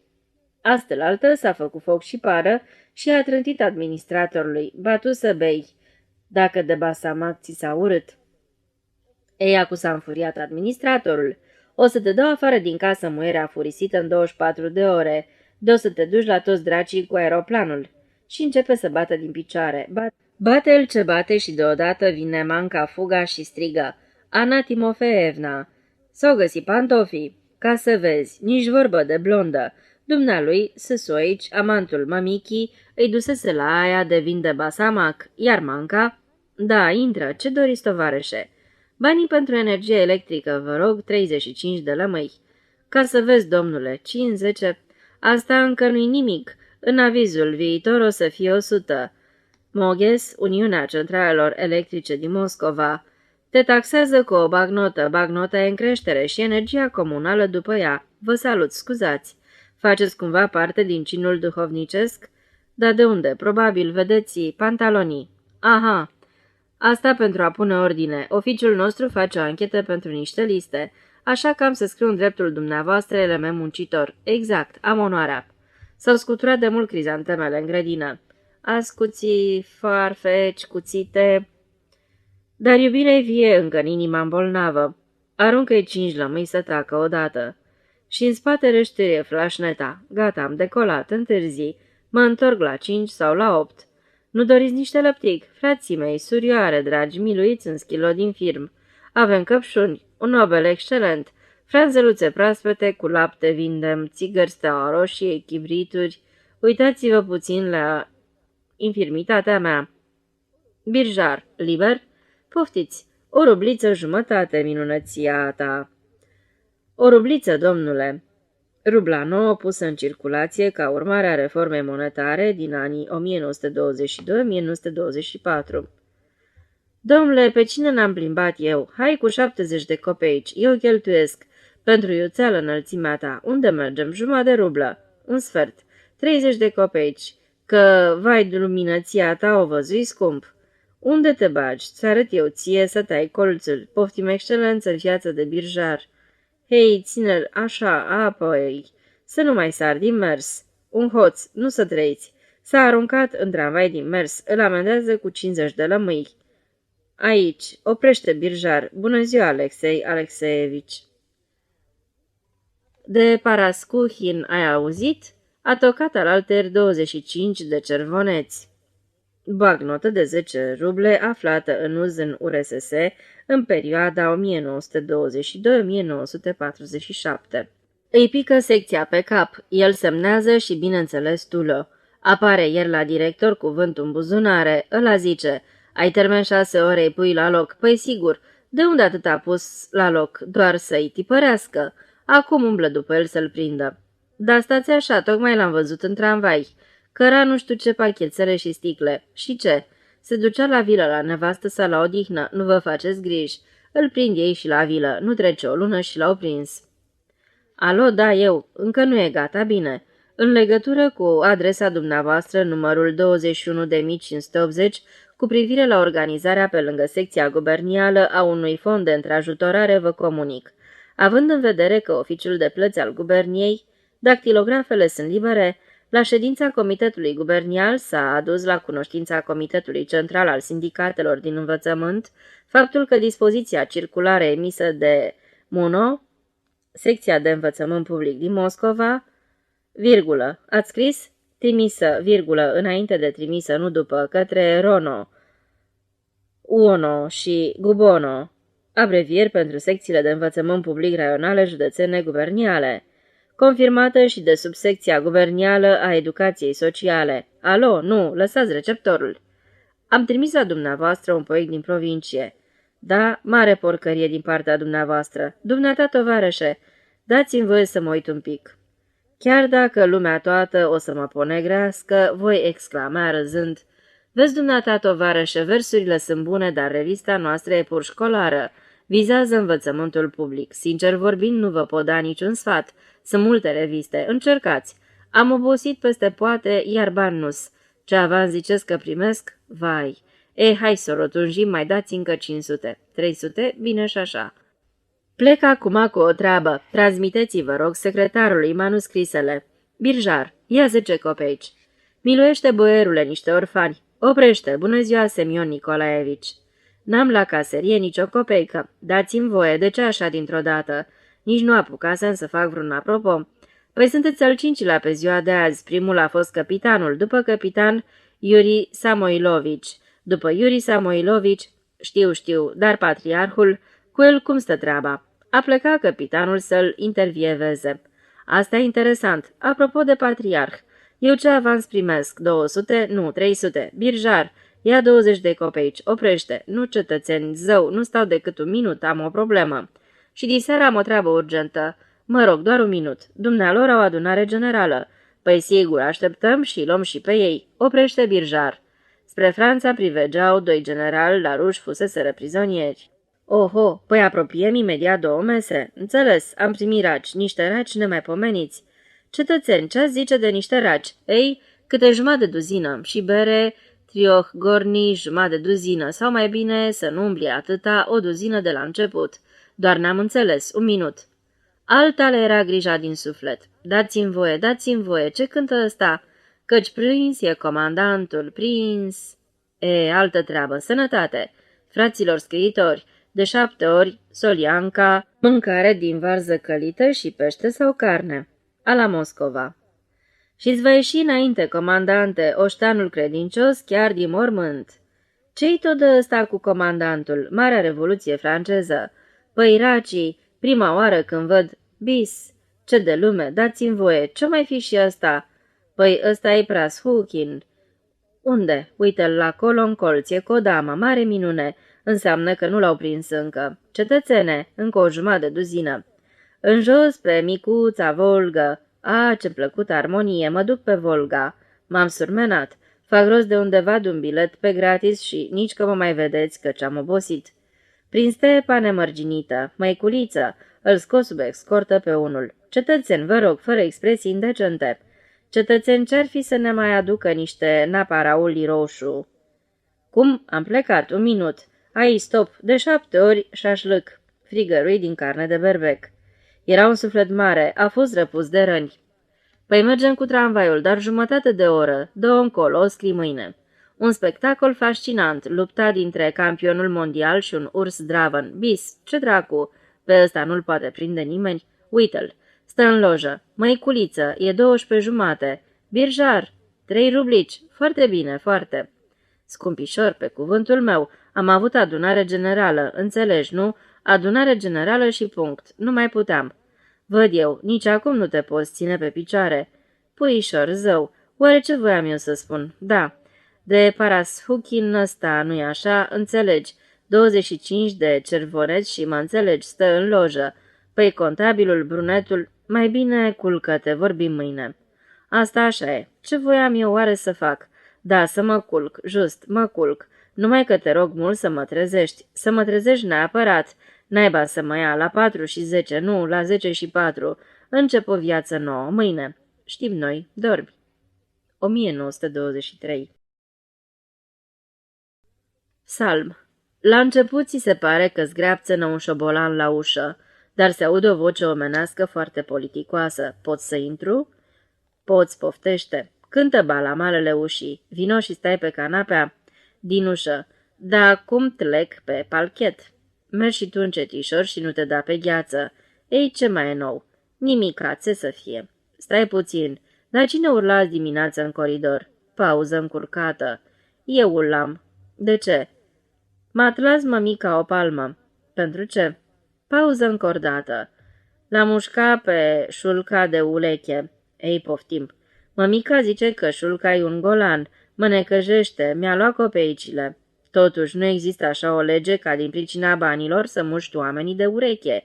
Se vede treaba că ești un băiețel prostuț. Supărare. Nu mai vorbesc cu tine. Nici nu-i nevoie. Pauză. O să vină tăticu și o să te spun. O să te împuște. Așa va să zică. Bine, atunci nu mai fac ceai. Ce rost are, dacă tot o să fiu împușcat? Ba nu, fă-ți-ai. Dar bei și tu cu mine? Cu bomboane? Da? Fără îndoială. Beau. 2 trupuri române stau ghemuite, unul mare, altul mic. Ceainicul fierbe cu un sunet muzical și conul de lumină fierbinte cade pe o pagină din Jerome. Poezia probabil că ai uitat-o. Nu, n-am uitat-o. Păi, hai, spun-o. Păi, mi-am cumpărat pantofi. La flac, și o să cânt nopțile. Un psalm. Și o să-mi iau un câine. La asă. Nu-mi descurca noi cumva. Cumva noi. Ne desculcăm. Chiar așa. Fierbe ceiul, hai să bem. Ne descurcăm. Un oftat adânc. Ne desculcăm. Șuierul. Jerome aburi iconul, parchetul lucește. Tu ești singulatic. Jerome cade pe parchet, pagina se stinge. Pauză. Asta cine ți-a mai spus-o? Netulburată ca îndoare. Mămica. Când îți cosea nastulele. Când ți-l cosea. Cosea și îi zicea lui Natașca. Așa va să zică. Stai un pic. Nu te mai suci să nu te stropesc. E fierbinte, Uite ce bomboană. O vreau pe aia mare. Suflă și nu mai băței din picioare. O voce de femeie din spatele scenei. Slavca. O bătaie în ușă, balamalele cântă plăcut. Iar e la dumneavoastră, Sclavca, hai acasă. Nu, noi bem ceai. Păi adinaur a băut. Sinceritate tăcută. N-am băut. Vera Ivanovna, veniți să beți un ceai. Mulțumesc, mai adinaur Veniți, nu vă las să plecați. Ai mâinile ude, întindam rufele. Un apărător nechemat. Nu trage de mămica. Bine, nu trag. Vera Ivanovna, sta jos. Așteptați puțin să întind rufele, vin pe urmă. Excelent, nu mai string primusul. Și tu, Slavca, termin de băut și te duci acasă, la culcare. Vă deranjează. Nu delanjez, nu fac prostii. Balamalele cântă neplăcut. Conuri în toate părțile, ceainicul e fără grai. Vrei să te culci? Nu vreau. Spune-mi o poveste. Dar ai ochii mici. Nu-ți miți. Povestește-mi. Bine, vino aici la mine. Pune capul. Așa, o poveste. Ia zi, ce poveste să-ți spun eu ție? Despre băiețelul care... Despre băiețel? Asta, frate, e o poveste grea. Dar hai, dacă e pentru tine, fie. Ci că trăia odată un băiețel. Da, era mic, cam de vreo 4 anișori, la Moscova, cu mămica lui. Și îl chema pe băiețelul ăsta Slavca. Ca pe mine, era destul de frumos la chip, dar spre marea noastră părere de rău, cam bătăuș. Și se bătea cu ce-i venea la îndemână, cu pumnii, cu picioarele, ba chiar și cu galoșii. Și într-o bună zi, pe fetița de la apartamentul 8, o fetiță tare cu minte, liniștită, frumoasă, a lovit-o cu o carte peste mutriță. Da, și ea sale la bătaie. Stai așa, nu despre tine-i vorba. Alt Slavka? Cu totul altul. Unde ne opri să moare? Da, ei, firește, îl altoiau pe Slavka ăsta în fiecare zi, căci nu-i voie chiar așa să te iei tamni să am la bătaie. Cu toate astea, el nu se potolea și lucrurile au ajuns până acolo încât într-o bună zi Slavka s-a certat cu Șurca. Era și un băiețel cu numele ăsta și fără să stea mult pe gânduri, has cu dinții de ureche și jumătate de ureche a și dispărut, de parcă n-ar fi existat. Așa un tărăboi s-a pornit. Șurca urlă, pe Slavka îl altoiesc, urlă și el. Cum necum au reușit să-i lipească lui Șurca urechea cu pelicanul. Pe Slavka l-au pus bineînțeles la colț și deodată sună soneria. Și apare un domn cu totul necunoscut, cu o barbă roșcată cât toate zilele și cu niște ochelari albaștri și domnul întreabă gros. Aș putea să știu și eu, vă rog, cine e Slavka? Slavka răspunde, eu sunt Slavka. Ei, uite ce zice, eu sunt supraveghetorul tuturor bătăușilor și o să trebuiască, stimabile Slavka, să te izgonezi din Moscova, în Turkestan. A văzut Slavka al nostru că treaba e groasă și s-a căit sincer. Recunosc, zice, că m-am bătut pe scară și am jucat pe rețica pe bani și am mințit-o pe mămica spunându-i cu nerușinare că n-am jucat. Dar nu o să se mai întâmple, fiindcă încep o viață nouă. E, zice supraveghetorul, asta e altă treabă. În cazul ăsta ți se cuvine o răsplată pentru căința ta sinceră. Și pe dată l-a dus pe Slavka la depozitul de distribuire a răsplăților. Și vede el că acolo sunt puzderie de felurite lucruri. Sunt și baloane și mașini și avioane și mișcudiuni și biciclete și tobe. Și îi zice supraveghetorul, alegeți ce-ți dorește sufletelul. Dar ce a ales Slavka, uite că am uitat. Un bas dulce a dormit, o bicicletă. Da, mi-am amintit, o bicicletă. Și s-a urcat Slavka numai decât pe bicicletă și a pedalat pe podul Kuznetski. Pedalează el și claxonează din goarnă, iar lumea stă pe trotuar și se minunează. Mă, dar ce om deosebit mai e și Slavka ăsta. Cum de nu nimerește el sub vreo mașină? Iar Slavka claxonează și strigă birjarilor. Ține dreapta! Birjarii zboară, mașinile zboară, Slavka apasă mai tare și trec soldații și cântă un marș dezbubuie urechile. Deja, balamalele cântă, holul, ușa, mâinile albe dezfelite până la coate. Doamne, haideți să-l dezbrac. Dar veniți, vă aștept. E târziu. Nu, nici nu vreau să aud. Bine. Conuri de lumină se aude sunând. Mai sus fitilurile. Nu mai e nevoie de Jerome, zace pe podea. În ferestruica de mica a feștilei, un mic iad de fericire. Voi cânta nopțile un psalm. Ne descurcăm noi cumva. Da, sunt singuratic, psalmul e trist.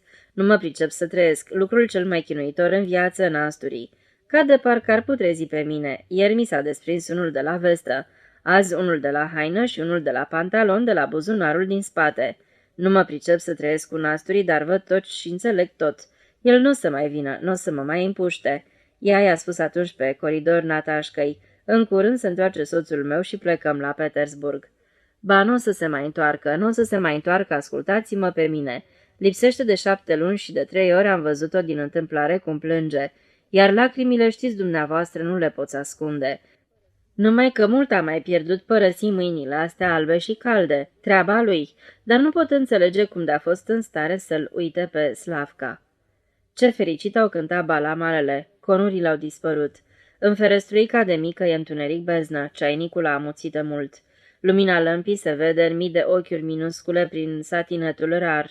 Aveți niște degete minunate, ar trebui să fiți pianistă. Păi am să plec la Petersburg și am să cânt din nou. Nu o să plecați la Petersburg.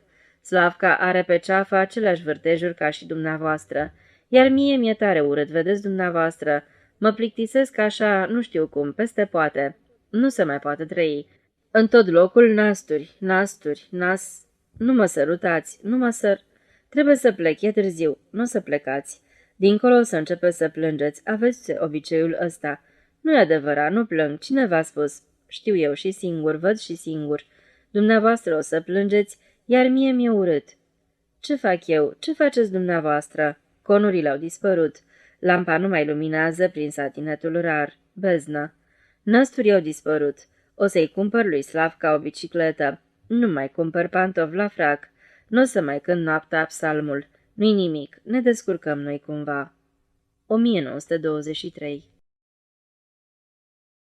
Orașul Auriu 1. Hrana zeilor. Un porc înspăimântător, de la coada pianului până la ușă spre odaia Anei Vasilievna. Vasea, minți, nu-i așa? Mint eu? Mergi chiar dumneata să vezi, la urma urmei mă și supăr, orice zice mint. Un porc de 118 puduri. L-ai văzut cu ochii tăi? Toți l-au văzut. Nu, spunem, l-ai văzut tu? Păi mi-a povestit Petrovu, monstru de porc. Monstrul tău de Petroviu muincinos, un porc cât ăsta nu încape nici în vagonul de marfă. Cum l-au cărat până la Moscova? De unde să știu eu? Poate pe ăsta, cum îi zice, pe o platformă deschisă, sau cu autocamionul. Și unde au presit așa un porc? Dracu știe, în vreun colhoz, de bună seamă, nu-i crescut în curte țărănească. Porcii țăranilor sunt răpănos, sunt mărunței ca muțele. Ar trebui să târască și până la ei unul de-sta cât o mașină.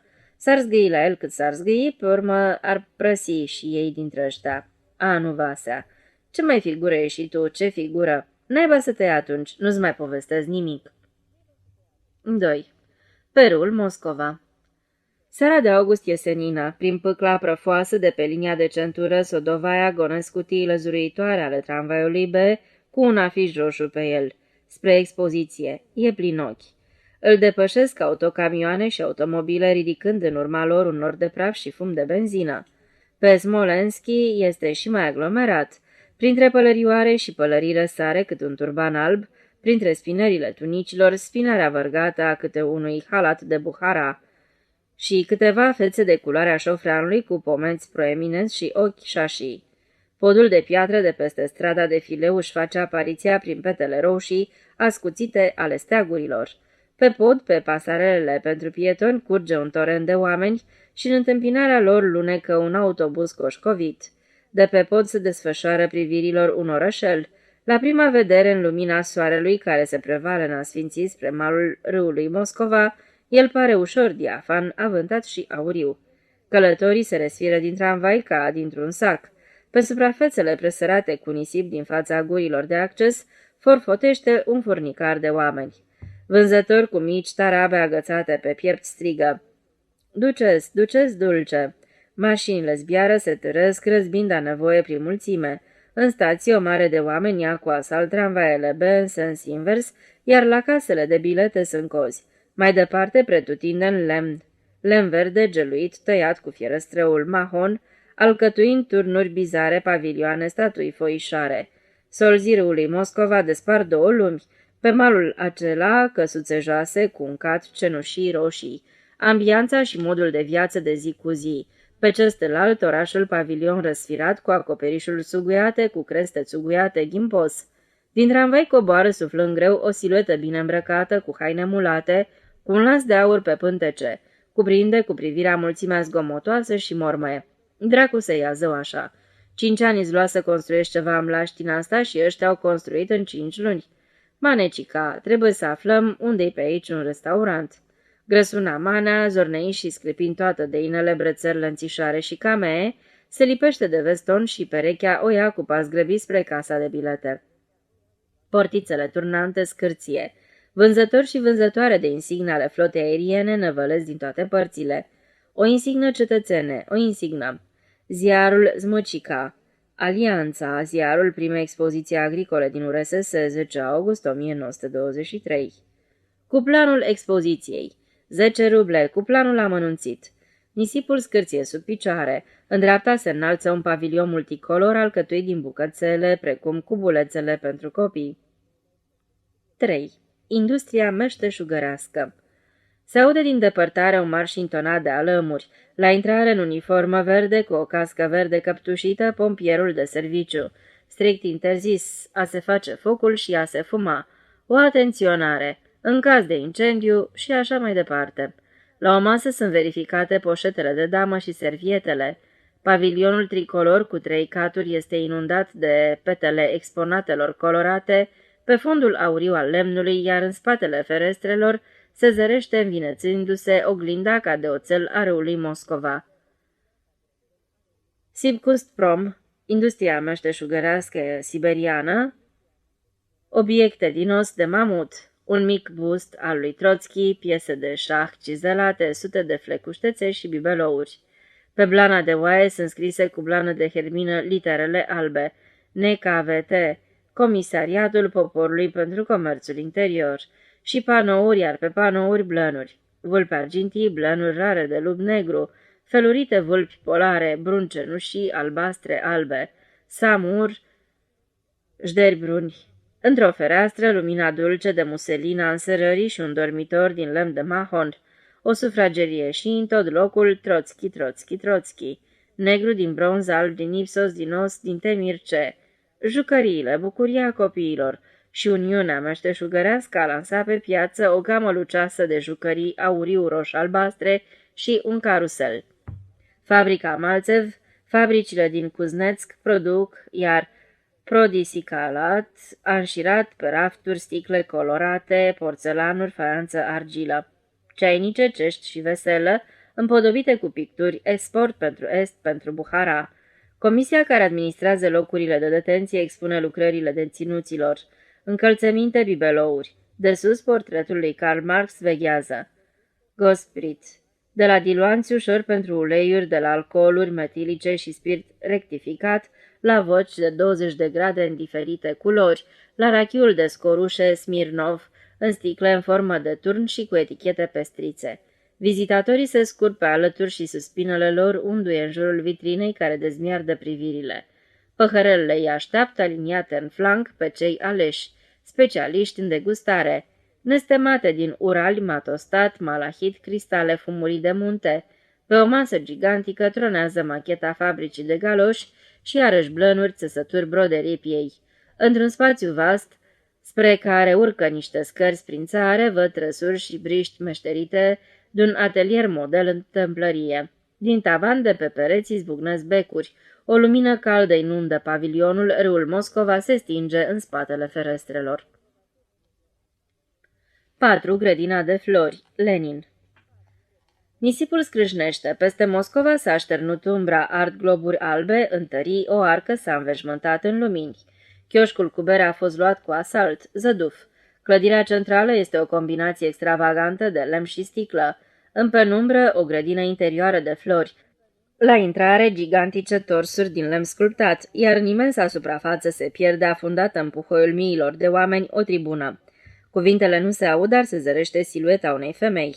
Fără îndoială o femeie de la țară cu năframă albă. Ultimile ei cuvinte sunt acoperite nu de strigătul, ci de tunetul mulțimii, căruia îi răspunde de departe o orchestră pierdută sub marginea pavilionului central, în formă de potcoavă. Năframa albă dispare de la tribună, în locul ei apare silueta neagră a unui bărbat. Iubite, Ilici, încă un tunet, apoi un marș impetuos, iar mulțimea de năvală, rânduri, în spațiul dintre uriașa grădină de flori și clădirea teatrului în aer liber, spre parcul Nascucini, la concert. În șirurile de oameni înnoată mujici cu bărbuțe ascuțite, ostași cu căști, pionieri cu cravate roșii și genunchi goi, femei cu baticuri, siluete de bărboși rustici veniți din funde provincii, muncitori moscoviți cu șepci. Unei cucoane, râul de oameni i-a tăiat calea spre teatru, șoptește.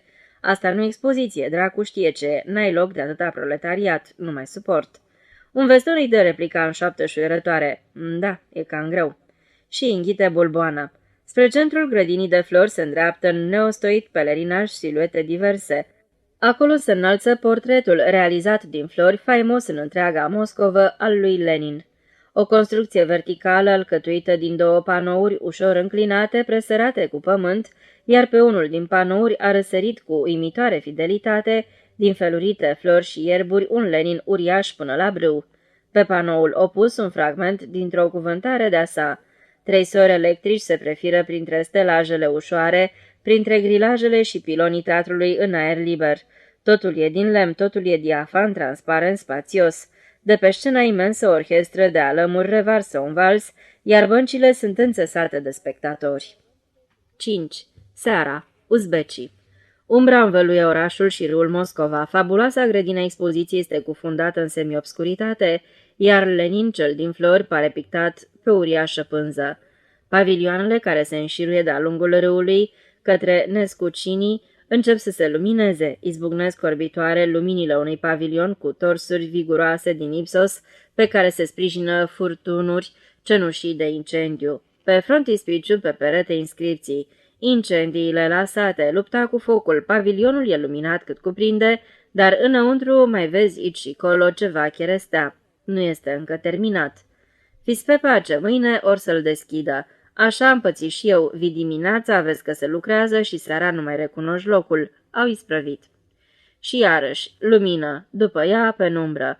Pavilionul Uniunii Agrare parcă în flăcări.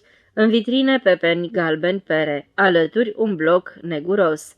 Un afiș întunecat, închis. În semi-întuneric, în reflexele becurilor de la niște felinare îndepărtate, în cafeneaua de pe malul râului se mănâncă și se bea.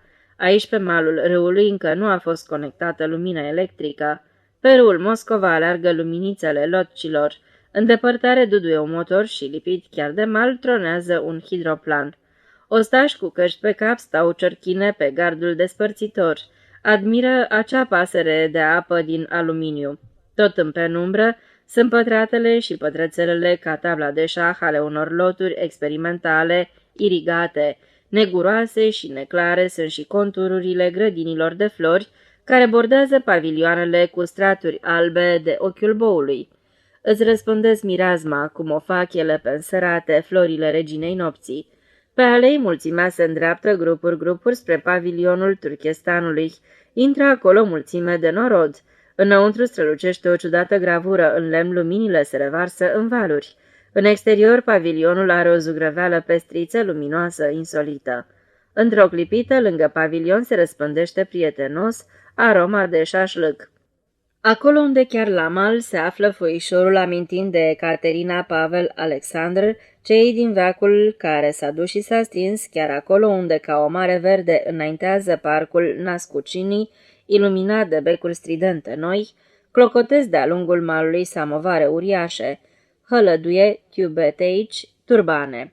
În spatele unei nostime case turmene tradiționale, împodobită cu picturi, se înalță un fel de haraba, căruță cu două roți în Crimea, Caucaz și Asia Centrală, biblică. Roși gigantice, cuie cu măciulii gigantice, hulube uriașe. O haraba, apoi pe mal, de-a lungul aleii, sub arbori, niște șoproane din cherestea și niște podine joase din scândură acoperite cu covoare orientale. Aici îi ispitește pe moscovița Roma șașlâcului, iar albele domnișoare moscovite, copiii bărbații îmbrăcați în vestoane europene, cu picioarele încălțate în ghete cu vârf ascuțit, adunate sub ei cu zâmbete lăbărțate pe chipuri, șed pe țesăturile groase pestrițe. Beau din niște ceșcuțe fără toartă, vase orientale strânse în talie, lucesc stins. În sobele de sub șoproane se zbuciumă flăcărui roșii de grinzile transversale, spânzură carne de berbec jupuit. Se agită șorțul de bucătărie, licăresc la răstimpuri capete negre. Cărbune încins, într-un tub întortocheat voluminos și un tuciuriu cetățean necunoscut al Republicii fumează. Cine sunteți? De unde sunteți? Ce naționalitate? Uzbeci. Noi. Așa e, dacă-s uzbeci, sunt uzbeci. Uzbecul de la acasă îi aruncă hârtii de câte 50 și de câte 100 de ruble. 4 porții șașlâc. Colțunașii cu carne bolborosesc pe plite, miroase a jăratec. Pârâi și rumoare, se consumă colțunaș un suroș cu carne. Se consumă un fel de pâine albă împletită, șașlâcul e tras în farfurii. Pe lângă șoproane trec râuri de oameni spre parcul Născucinii. De acolo răzbate, când în surdină, când în limpezi explozii muzica. 6. Circulația. Pe aleile când bătătorite, când mișcătoare, când afânate, e o adevărată viermuială. Unii merg înainte spre turmeni, alții îndără spre ieșire. În drum e un bufet, e tot întuneric. Nici acolo nu au tras încă lumină, dar și acolo răzbate clinche de lingurițe și pahare. Ceva rotund și luminos barează drumul. Pavilionul Narpit. Alimentație publică. Firește, în galeria exterioară care înconjoară pavilionul, se mănâncă și se bea și servește un fecior pe cap cu un soi de chipiu straniu cu inscripție roșie. Înăuntru pavilionul din sticlă, șlefuită în fațete, arată cuvincios și curat, diagrame de-a lungul întregii părți superioare a peretelui, tablouri în ulei reprezentând viitoarea alimentație publică. bucătării publice cu înzestrare tehnică din cea mai bună, cantine publice. La mijloc este așternută o masă. Iată cât de curat și ce vase frumoase vom mânca atunci când Narpit va propăși. Expoziția este acum deschisă până la miezul nopții, dar după 2-3 ore de mers pe aleile așternute cu nisip, în agitația din jur, pe o suprafață cât o capitală de județ, picioarele, iată, refuză să mai umble. La expoziție trebuie mers de multe, de 5, de 6, dacă vrei cât de cât să o vizitezi pe îndelete, să reții câte ceva, să treci peste tot.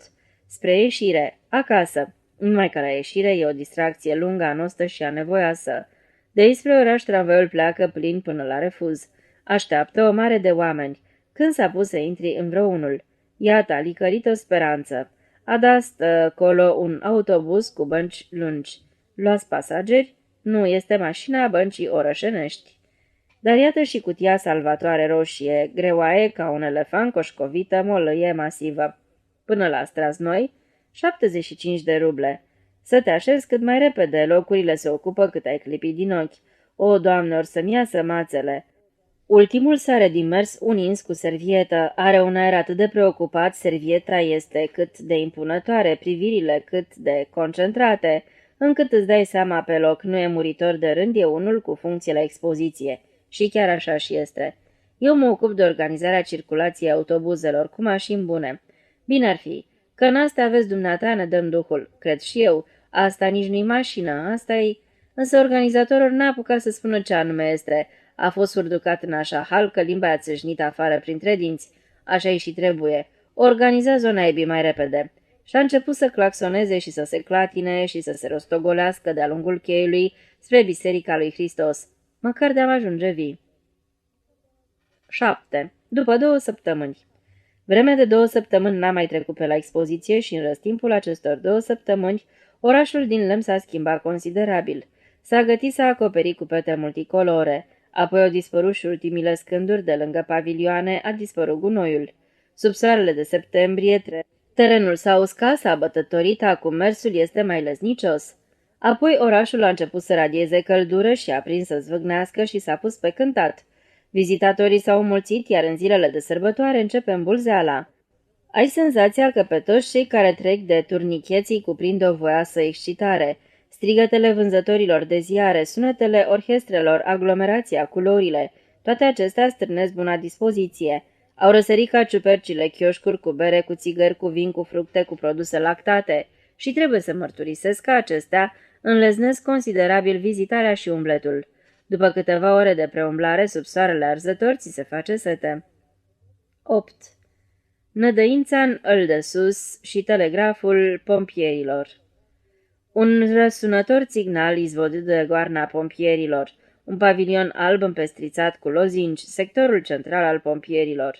Uriașe torsuri albe susțin niște furtunuri cenușii. Cine l-a fabricat? Rezinotrest, trustul cauciucului. Mai departe, manechine în costume din pânză impermeabilă, căști, dispozitive de cuplare, pompe, diagrame, desene, panouri, tablouri. Ideea. Satul trebuie apărat. Satul trebuie învățat nu doar să lupte cu focul, ci să-l și prevină. Întregul perete este acoperit de un alt perete din material refractar, solomit, paie presate. Fabrica de Stroinotorg, întreprindere de materiale de construcții. Pe solomit o imensă pictură de pânză, fără niciun fel de subterfugiu futurist, este pictat un tablou. Arde un sat. Ca se zbuciumă, focul arde cu vâlvătăi și niște femei cu capul descoperit își întind brațele către cer. O bătrânică are mâini o icoană, de desubt. Pe cine mintea nu-l ajută, rugăciunea nici atât. Harkovul a expus litografii. Una din ele înfățișează un ucrainian liniștit și vesel lângă o căsuță tradițională albă. Apoi de-aia e omul liniștit, pentru că și-a luat măsuri contra incendiilor. Alături, un om nevoiaș jerpeli lângă un morman de cenușă. Eu n-am învățat cum să purcet contra pojarului, ca sălbaticul am trăit. M-am nădăit în îl de sus și aici pojarul m-a adus. Cutii roșii strălucitoare de telegraf, de pompieri, telefoane complicate, coduri de semnalizare. Machete care îți arată cum să-ți înalți hornul sobei în așa fel încât aceasta să prezinte siguranță. Stingătoare spumante, marca voinicii și record, pompă hidraulică, sistem Schnellis, toate tipurile cu putință de lămpi cu petrol și lozinci și diagrame. Vocea responsabilului. Dați de pământ cu acest capăt, după care îndreptați jetul ori încotro vă doriți. 9. Cum să-ți aperi pădurile?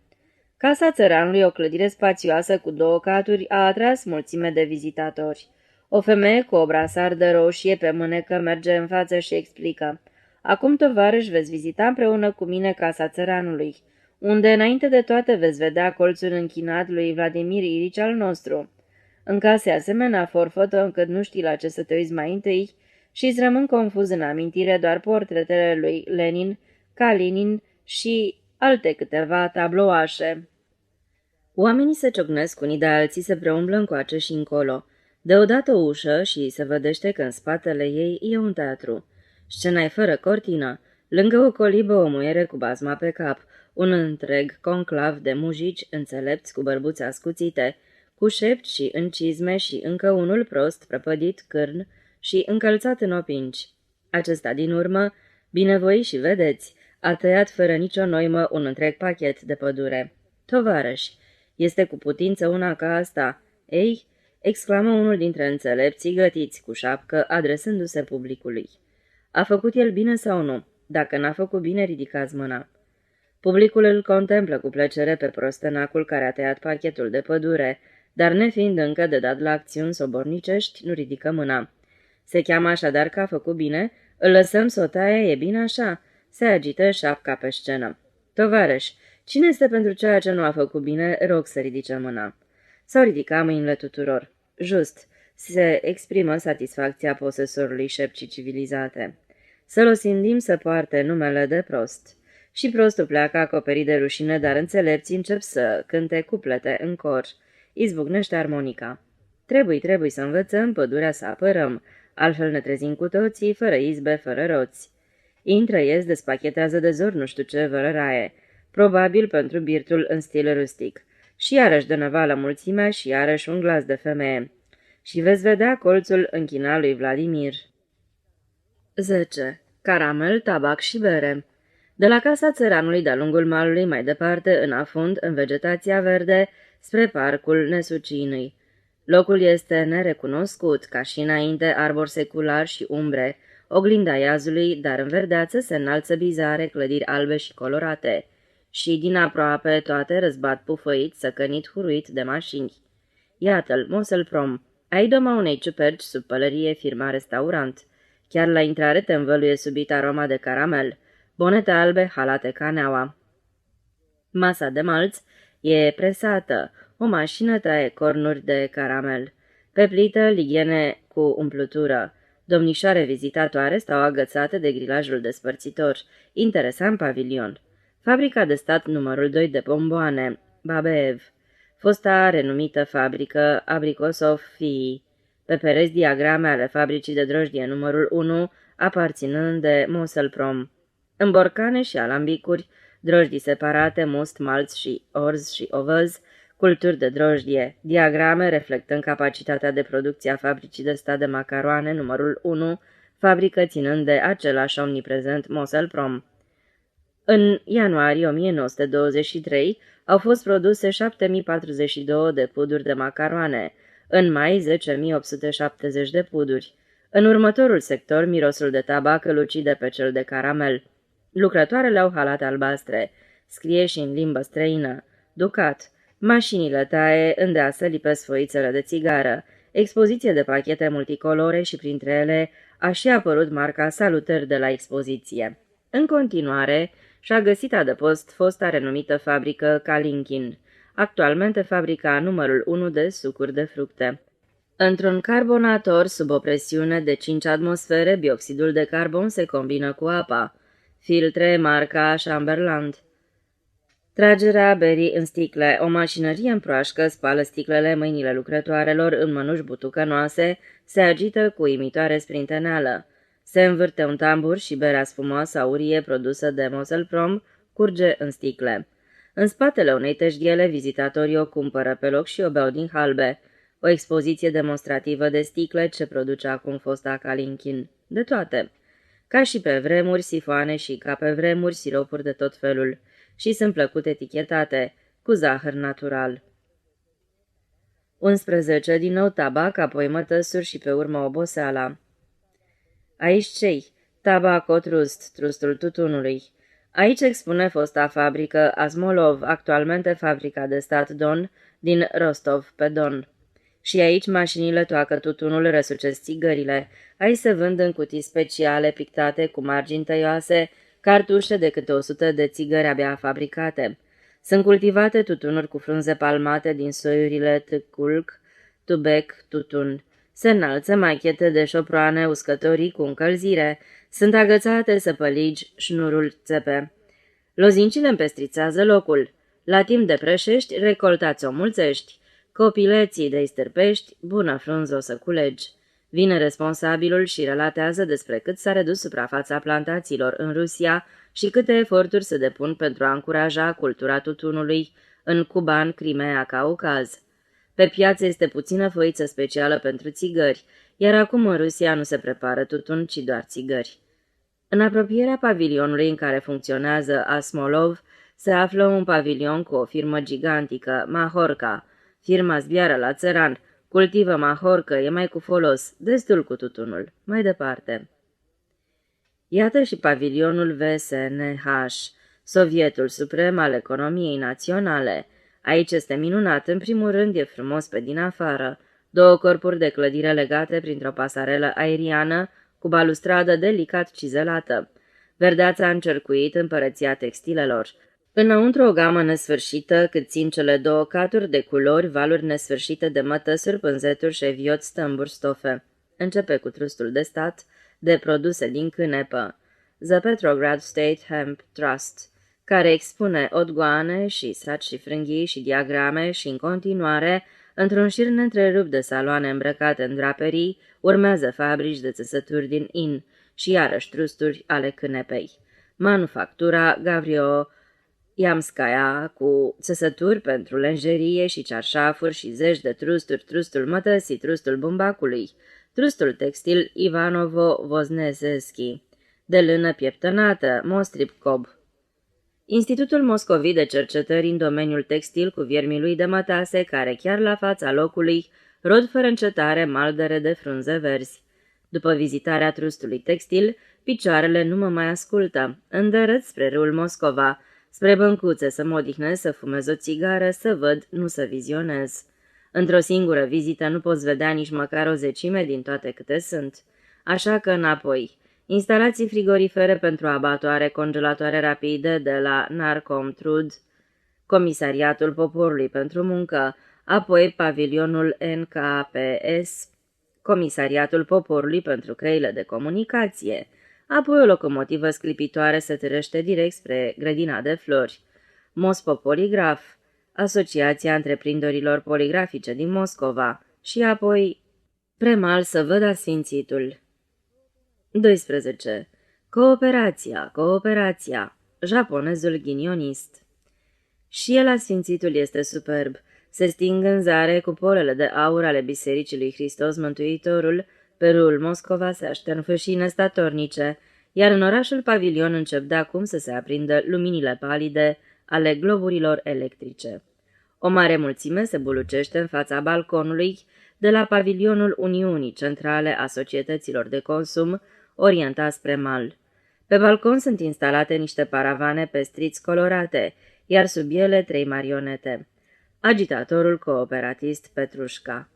Personaj central al teatrului de păpuși rus, avându-și originea în varianta italiană Pulcinella. În spatele unei tășghele, un negustor rotofei cu veston îl trage pe sfoară pe un mujic. Din mulțime se ridică hohotă de râs și, într-adevăr, mujicul este demn de remarcat, de la șapcă până la desaga din spinare, un chip de mujic sadea. Marioneta a fost realizată remarcabil și vocea mujicului este inegalabilă, un mujic pe cinste.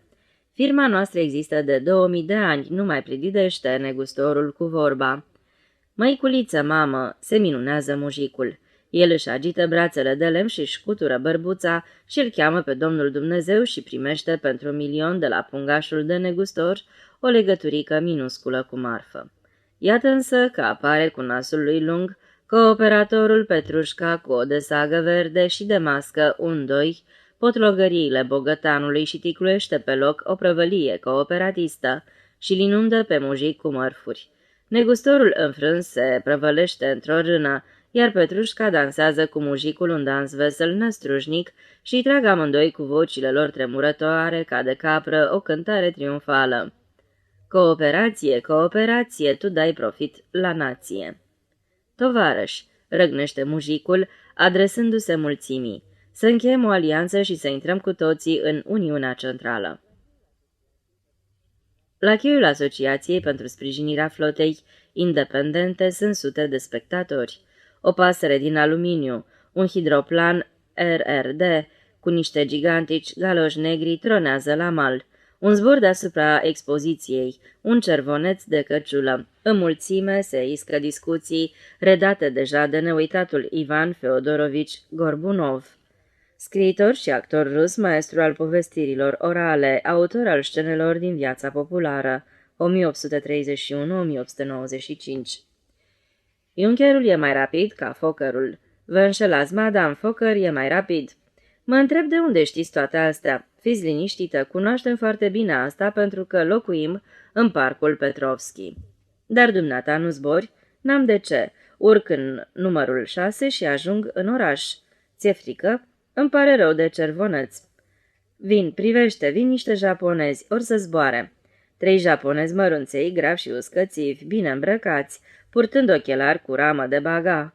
Publicul îi întâmpină cu murmur compătimitor legat de catastrofa japoneză, referire la cutremurul devastator care a avut loc în Japonia în 1923. 2 dintre ei s-au cățărat cu bine și s-au cufundat în cabină. Al treilea s-a desprins de scăriță și cu pantalonii lui vărgați, cu paltonul lui în carouri, cu ghetele lui mare, a poposit cu plescăi și troznet în apă. Am fost pentru întâia oară în viață martorul muțeniei unei aglomerări moscovite. Nu s-a auzit nici măcar un chicotit. Nu noroc japonezi în ultimul timp. După un minut, hidroplanul străbate tumultos apa stârnind un val înspumat vigerios, iar după 2 zboară deja deasupra parcului Născucinii. Au zburat 3 cervoneți, vorbi un ostaș al armatei roșii. 13. Dispute pentru tractor, fluierașii din Vladimir. S-a lăsat seara, orașul întreg e scăldat în lumini, se zăresc pretutindeni orbitoare puncte albe și pete de lumină, iar în depărtare, în vinețiul întunecat al înserării, prin să se învârtă caruselele colorate ale reclamelor și stelele. În teatru, 3 sori electrici inundă cu lumina lor scena. Pe scenă o masă acoperită cu postav roșu, un uriaș covor verde pe jos și plante verzi în putinici. La masă, prezidiul în vestoane, în scurte, în paltonașe. Are loc o dispută pe tema tractorul și electrificarea la sate. Toate băncile sunt ocupate. Înghesuială cât cuprinde. Sosește momentul fierbinte al disputei. Luase cuvântul un profesor agronom și demonstrase că la momentul actual nu avem nevoie de tractor, că în condițiile sărăciei noastre acesta va fi o grea povară pentru țăran. Ca să-l combată sau să-l susțină pe sceptic, se înscriseseră la cuvânt 50 de vorbitori, cu toate că disputa dura deja de ceva vreme. La pupitru apare un orator agitat, în manta soldățească și caschetă. Dragi tovarăși, am auzit aici tot felul de cuvinte, electrificare, mașinizare, mecanizare și așa mai departe. Ce trebuie să însemne aceste cuvinte? Aceste cuvinte nu trebuie să însemne altceva, tovarăși, decât că avem nevoie la sate și de electricitate și de mașini. Voci din public. Just. Profesorul spune că, vezi bine, noi n-am avea nevoie de tractor. Ce înseamnă asta, tovarăși? Asta înseamnă, tovarăși, că profesorul nostru doarme. Vrea să ne întoarne la cele vechi, dar noi nu mai vrem cele vechi. Noi descul și goi i-am înfrânt pe vrăjmași și acum când vrem să construim ne spun savanții că nu-i nevoie. Scurma adică matale pământul cu cazmaua, așa ceva nu se va întâmpla, tovarăși. Bravo, just. Își fac apariția niște ciubote butâlci din gubernia Smolensk și întreabă cu glas dulce despre ce tractor poate fi vorba, când sfoara costă 14 ruble de aur. Profesorul, într-un discurs coerent, spune că el n-are nimic împotrivă, că el e doar împotriva utopiilor, face apel la rațiune, la prudență, la calcul. Va trebui un credit extern și, într-un final, începe să vorbească în versuri. Își face apariția o scurtă strâmtă și îl sfătuiește pe profesor ca, dacă lui nu-i place în Rusia, care vrea să aibă tractoare, să se izoleze într-un alt loc, ca de pildă la Paris. După aceasta, profesorul dezolat își pune pe cap pălăria Panama cu panglică colorată și rostind cuvintele: "Nu înțeleg de ce mă numesc ei obscurantist?" Se îndepărtează, pierzându-se în beznă. Un orator de la Narcozem, Comisariatul Poporului pentru Agricultură, spulberă tezele profesorului făcând trimitere la emigranții canadieni și cheamă la electrificare, la tractor, la mașină. Deliberările se întrerup. Și, în cuvântul de încheiere, președintele vorbește cu înflăcărare despre utopiști și afirmă că poporul care a transpus în viață nu doar o utopie în acești minunați 5 ani din urmă, nu se va opri în fața ultimei utopii despre mașină și va izbândi. Ce, el nu-i utopist?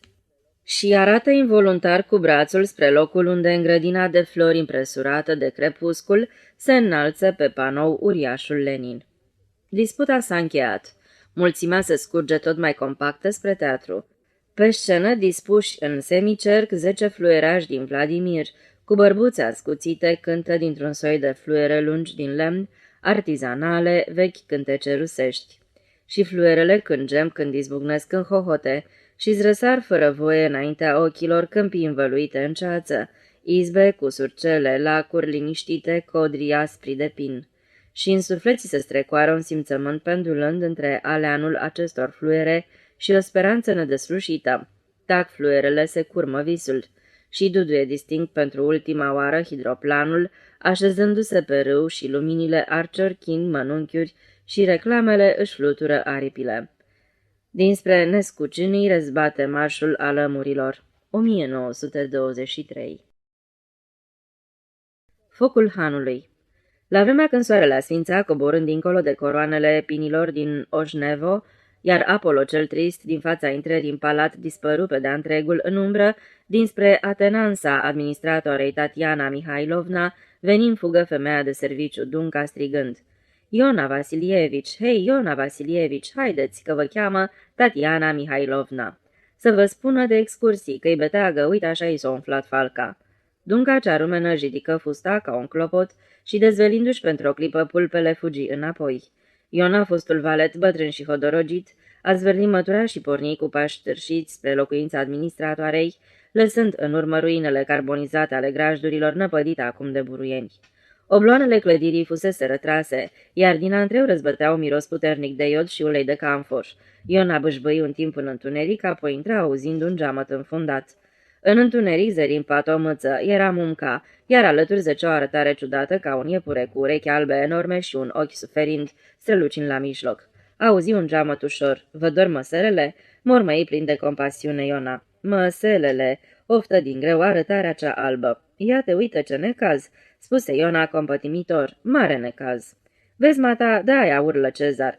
Zisuiam: "De ce prostofane urli ziua în amiaza mare? Ai? Că urlia mort. Așa-i? Taci, mă, prostule. Ca să o pățești. Să te frești mata pe obraz cu găinați, că ți-a durerea cu mâna." Iona Vasilievici," spuse Tatiana Mihailovna încetișor. "Miercuri e zi de vizită. Eu nu pot. Aici ai beleaua. Du-te dumneata cu vizitatorii, alatere tot, ți-o dau și pe Dunca să meargă cu matale." "Asta e, ce să-i faci? Dar nu-i mare lucru, fie. Nu-mi descurca și singur, fiți pe pace. Ceștile îți mai de preț, că pe aici umblă tot soiul de lume. Cât îți trebuie să... O ia careva în buzunar și pe aici se drumul. Și atunci cine-i de vină? Noi. Un tablou doar nu să-l vări în buzunar. Adevăr grăiesc? Merge și Duniașa cu matale ca să vază din spate. Și dacă ori cer explicații, să le spuneți că-i bolnavă administratoarea." "Bine, bine. Dai dumneata să-ți dai cu găinați, că dacă chem doctorul ăla musă o să vrea să scoată din să taie falca. Uite așa i-o tras măseaua lui unu Fiodor din Oșnevo și-a murit." "Da, asta a fost de mult pe vremea când matale încă nu erai. Și câinele lui tot așa urla." Tatiana Mihailovna gemu scurt, apoi spuse: "Hai, mergeți, Iona Vasilievici, dar de-o fi sosit careva." Iona deschise poarta grea de fontă, pe care strălucea un panou alb. Moșia și conacul hanului. Muzeu, vizitarea muzeului, miercurea, vinerea și duminica, între orele 6 și 8 seara. Iată că spre seară, pe la vreo 6 ceasuri și jumătate, sosiră cu personalul de la Moscova niște excursioniști. Era un grup de tineri, ca la vreo 20, care râdeau într-una. Printre ei erau niște adolescenți în cămăși cachi, apoi niște fete fără pălării, îmbrăcate care în bluze marinărești, care în bluze pestrițe, încălțate în sandale pe piciorul gol, ori în pantofi negri și scălciați. Flăcăii purtau cizme înalte cu botul pătrat. Însă printre tineri se mai afla și un inscam bătrâior de vreo 40 de ani, al cărui aspect exterior reuși să-l uluiască de-a binelea pe Iona. Individul acela era complet gol, desigur, dacă nu puneai la socoteală nădragii cam scurs de culoarea cafelei cu lapte, care nu-i ajungeau nici măcar până la genunchi. La brâu purta o curea cu pafta pe care se putea citi inscripția Liceul Real numărul 1. Pe nas avea ochelari rupți, lipiți cu ceară violetă. Niște pete maronii, ca florile de cimitir, acopereau spinarea arcuită a despuiatului. Picioarele îi se deosebeau unul de celălalt. Cel drept era mai gros decât stingul, iar pulpele erau decolorate cu varice noduroase. Băieții și fetele se comportau de parcă n-ar fi fost nimic deosebit în faptul că un individ aproape gol călătorește cu trenul și vizitează conace împreună cu ei. Iona rămase însă profund uimit. Despuiatul, înconjurat de fete, se îndrepta cu aroganță spre palat. Avea mustața răsucită șmecherește, iar bărbița era tunsă ca la oamenii cu carte. Grupul de tineri îl înconjură pe Iona, cotcodăcind cu toții ca orătăniile și râzând într-una. Iona se zăpăci și chiar se indispuse gândindu-se cu jale la cești, fapt pentru care îi făcu semn din ochi Duncăi, arătându-i cu o privire plină de înțeles pe despuiat. Dunca era cât pe aci să izbucnească în râs când îl zări pe individul cel gol. Colac peste pupăză deodată a apărut nu se știe de unde și Cezar, care după ce îi lăsase pe toți să treacă, începuse acum să latre răgușit cu răutate bătrânească, tușind și necându-se taman la despuiat. Apoi se puse pe urlete și urlă îndelung și chinuitor. Ptiu, blestematul, își puse zăpăcit Iona în sinea lui privind pieziși spre musafirul nepoftit. Necuratul l-a adus încoace. Dar oare la ce naiba urla așa Cezar? Dacă e mort, atunci barem să dea ortul popii despuiatul ăsta. Lui Cezar a trebuit să iardă una peste coaste cu cheile, pentru că în urma grupului soseau încă 5 vizitatori, de data asta mai de vază, o damă cu burta mare roșie la față și revoltată din cauza despuiatului. Cu ea era o fetică cu cozi lungi împletite, urma un domn înalt, bărbierit, însoțit de o doamnă frumușică și nițel machiată, apoi încă un domn străin pe semne cu ochelarii în rame de aur, îmbrăcat într-un pardesiu larg de culoare deschisă, purtând în mână un baston. Cezar îl lăsă pe despuiat în plata domnului și se avântă înspre noi veniți, lătrând cu ochii tulburi și plini de jale la umbreluța cea verde a damei. Apoi început să urle la străin care de spaimă se albi la față, făcând câțiva pași înapoi și mormăind ceva într-o limbă necunoscută. Iona nu mai rezistă și l-altoi pe Cezar cu sete. Câinele își întrerupse urletul, chelele ei și dispăru. "Ștergeți-vă picioarele de preș," le spuse Iona. Chipul îi deveni sever și oficial, așa cum se întâmpla întotdeauna când intra în palat. Îi șopti Duncăi, "Bagă de seamă, Dunia." Apoi deschise cu cheia grea ușa de sticlă a terasei. Zeii cei albi înșirați în lungul balustradei îi priviră pe noi veniți cu bunăvoință.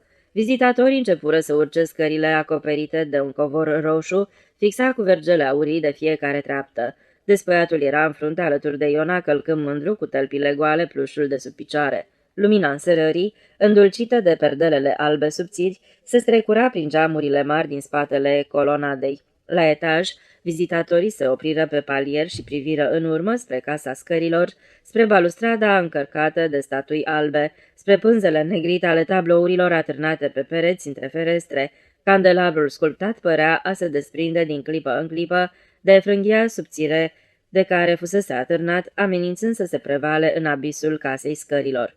Undeva sus, luându-și parcă având spre necunoscute depărtări, se răsuceau în zbor niște amorași trandafirii.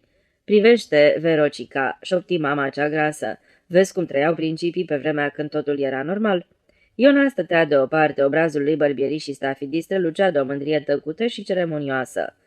Despuiatul își potrivi ochelarii pe nas, apoi privi împrejur și spuse: "Se vede că e construit de Rastrelli, renumit arhitect rus 1700-1771.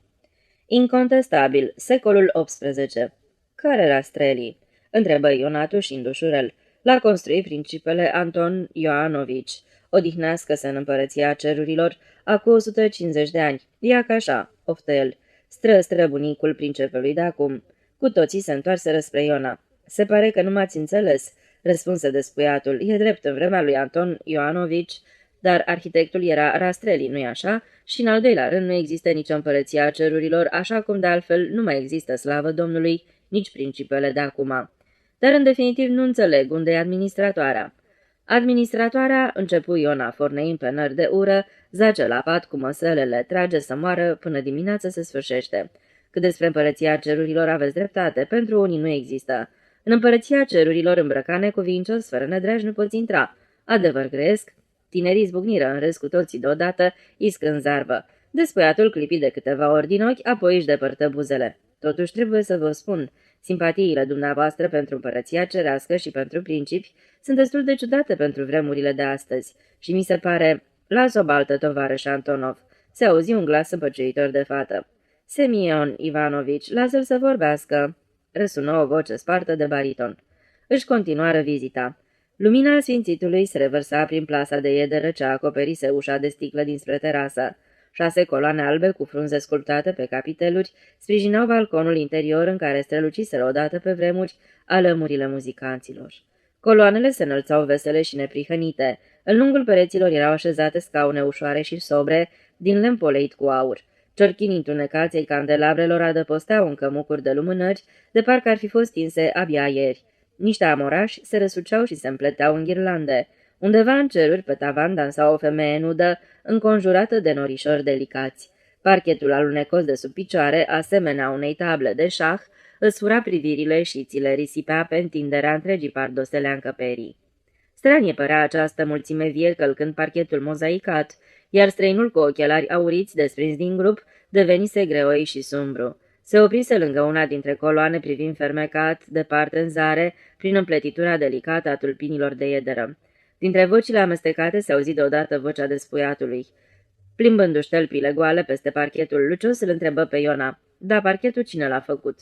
Meșterii țărani, răspunse cu scârbă Iona, mujicii noștri. Despuiatul rânji dezaprobator. Frumos, n-am ce spune. Se vede că poporul a trebuit să se umilească mult timp meșterind dalele astea de parchet ca să aibă trântorii pe ce să-și târșie picioarele. Tot soiul de Evgenii Oneghini. Draci, laci, pe semne dănțuiau nopți întregi, că doar n-aveau alte ocupații. Ei, poftim, ciumă împielițată, nu altceva. Doamne, iartă-mă, acum nu mai scap de el. Gândi Iona, apoi oftă clătinând din cap și porni înainte. Pereții se acoperiră de pânze întunecate, încadrate de rame aurite cu luciu stins. Ecaterina a doua, în blănuri de cacom, cu diademă peste părul alb tapat și cu sprâncenele sulemenite, își ațintise privirea grea asupra noilor veniți. Degetele ei ascuțite și subțiri se sprijineau pe mânerul jețului. Dintr-un tablou de pe peretele opus, un tânăr cârn, cu pieptul încărcat de stele cu 4 colțuri, privea cu ură înspre mama sa. Referire la Pavel, fiul Ecaterinei a doua, viitorul țar Pavel I. Iar în jurul fiului și al mamei, întreaga suprafață a pereților, până aproape de plafonul de stuc, era populată cu portretele principilor Tugai Beg Ordânski, împreună cu rudele lor. În întunericul portretului învechit de vreme, lucinstin și străbătut de crepături subțiri și negre, închipuit de penelul sârguincios al vreunui pictor din secolul al XVIII-lea, după legende și închipuiri, ședea Tugai Han, întemeietor de neam și stăpânitor al micii hoarde de aur, cu ochii oblici, negricios și viclean, cu turbanul presărat cu nestemate și incrustații pe mânerul iataganului. De peste 5 secole, neamul renumit și aventuros al Tugai Begilor, în ale căror vine cursese sânge nobil împărătesc, sânge de hani și principi, privea acum mândru din pânzele portretelor ce acoperiseră pereții. Din trăsături de penel se contura treptat istoria acestei stirpe aristocratice, istorie plină de glorii militare, ori de pete obscure, de umilințe, ori de iubire, de ură, viciu sau de sfrâu. Pe un piedestal se înălța bustul de bronz verzui al mamei, bătrâne, cu scufie din bronz și panglici așișderea, legate sub bărbie, purtând pe piept un medalion, medalionul doamnelor de onoare, asemenea unei oglinzi moarte. Gura era uscată și căzută, iar nasul ascuțit. Întreaga ei viață purtase povara unei duble glorii, gloria unei frumuseți orbitoare și, în același timp, renumele de mesalină înspăimântătoare, înzestrată cu o inepuizabilă și desfrânată imaginație. În cețurile umede ale slăvitului și înfricoșătorului oraș din nord, referirea la Petersburg, ea fusese învăluită într-o aură de legendă. În tinerețile fragede fusese amanta unui general bătrân, aluzie la țarul Nicolae I 1796-1855, al cărui portret a fost așezat în cabinet alături de cel al lui Alexandru I. Din mâinile acestui general i-a trecuse în stăpânirea lui Tugai Beg tatăl, dând naștere principelui actual. Apoi rămasă văduvă, îi se dusese vestea că 4 lachei frumușei obișnuiau să-i facă baie în iaz goală, legând-o de vrâu cu o funie. Despuiatul, făcându-și loc prin mulțime, ciocăni cu unghia în scufia de bronz și spuse: "Iată, tovarăș, un specimen extraordinar, o desfrânată renumită în prima jumătate a secolului al XIX-lea." Dama cu burta mare se congestionă la față, apoi își luă copila de mână și o duse repede mai departe. Naiba știe ce l-o fi apucat. Verocica, ia te uită ce portrete de strămoși. Fosta amanta lui Nicolae Palkin, referire la țarul Nicolae I. Continuă imperturbabil despuiatul, potrivindu-și ochelarii. Unii scriitori burghezi au scris despre ea chiar și în romane. Nici nu vă puteți închipui ce era în stare să facă aici la moșie. Niciun flăcău mai nurliu nu scăpa de atențiile ei binevoitoare. Organiza adevărate nopți ateniene. Gura lui Iona se strâmbă. Ochii se umplură de lacrimi tulburi, iar mâinile începură să-i tremure. Vrut să-i răspundă, dar nu izbuti, ci trase doar de 2 ori aer în piept. Toți priveau curioși când spre despuiatul cel atoate cunoscător, când înspre babornița de bronz. Doamna machiată de 2 col bustului până și străinul, care nu știa o babă rusește, își pironi îndelung privirea grea în spinarea despuiatului.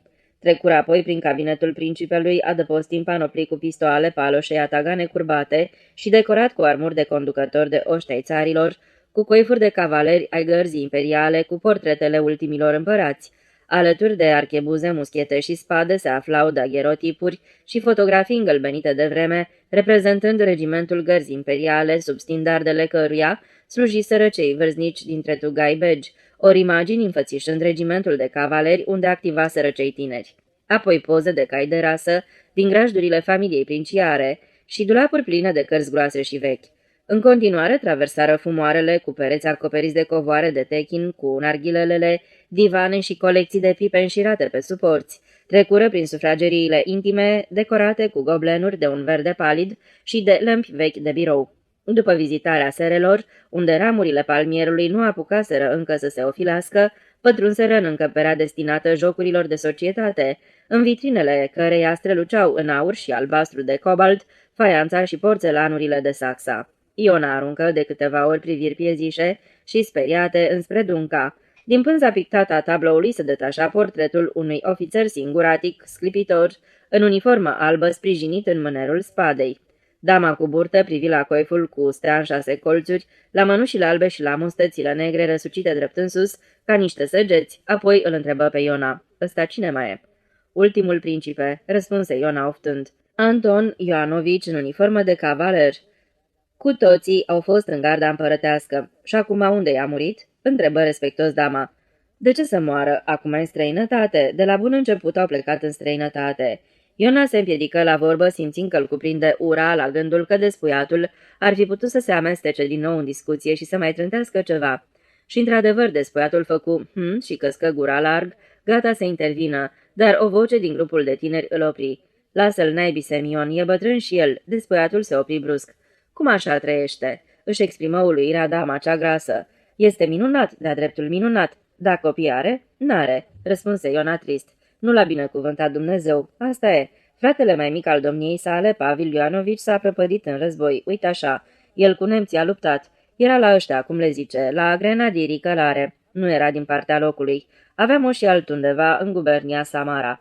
"Grozav, moșu," șopti entuziasmat cineva din public.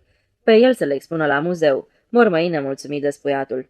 Sosiră într-o încăpere amenajată ca un cort. Mătasea roză se răspândea de sus din tavan și cobora în valuri pe pereți. Pe jos un covor trandafiriu năbușa zgomotele pașilor. Într-o nișă din dantele roz fusese adăpostit un pat sculptat. Părea că nu de mult în acest pas odihniseră 2 trupuri, de altfel totul în cort părea încă viu. oglinda înrămată cu frunze de argint, albumul cu coperți de os, de pămăsuță și chiar portretul ultimei principese rămas pe șevalet, chipul unei tinere prințese îmbrăcate în roz. Lampa, flacoanele de sticlă cu multe muchii, fotografiile cu rame de culoare deschisă, până și perna aruncată, toate păreau vii. Însoțind nenumărate grupuri de vizitatori, Iona intrase probabil de sute de ori în dormitorul tugai begilor și parcă de fiecare dată simțea în suflet o durere amestecată cu ofensă și cu rușine, ori de câte ori picioarele străine călcau pe rând covoarele moi, sau când ochi străini scormoneau cu priviri indiferente așternuturile. Rușine. Dar astăzi parcă mai tare îl dureau toate acestea pe Iona, poate din cauza despuiatului, deși mai era ceva. În inimă îi se cuibărise o neliniște tulbure, ceva nelămurit de neînțeles ca o presimțire. Iată de ce Iona respiră ușurat atunci când vizitarea muzeului luă sfârșit. Îi conduse pe musafirii nepoftiți din sala de biliard prin coridor, iar de acolo pe scările dinspre răsărit până la terasă și afară. Bătrânul văzu cu ochii lui cum vizitatorii ieșiră grămadă pe poarta grea, pe care Dunca o încuie de îndată, fără zăbavă, cu lacătul.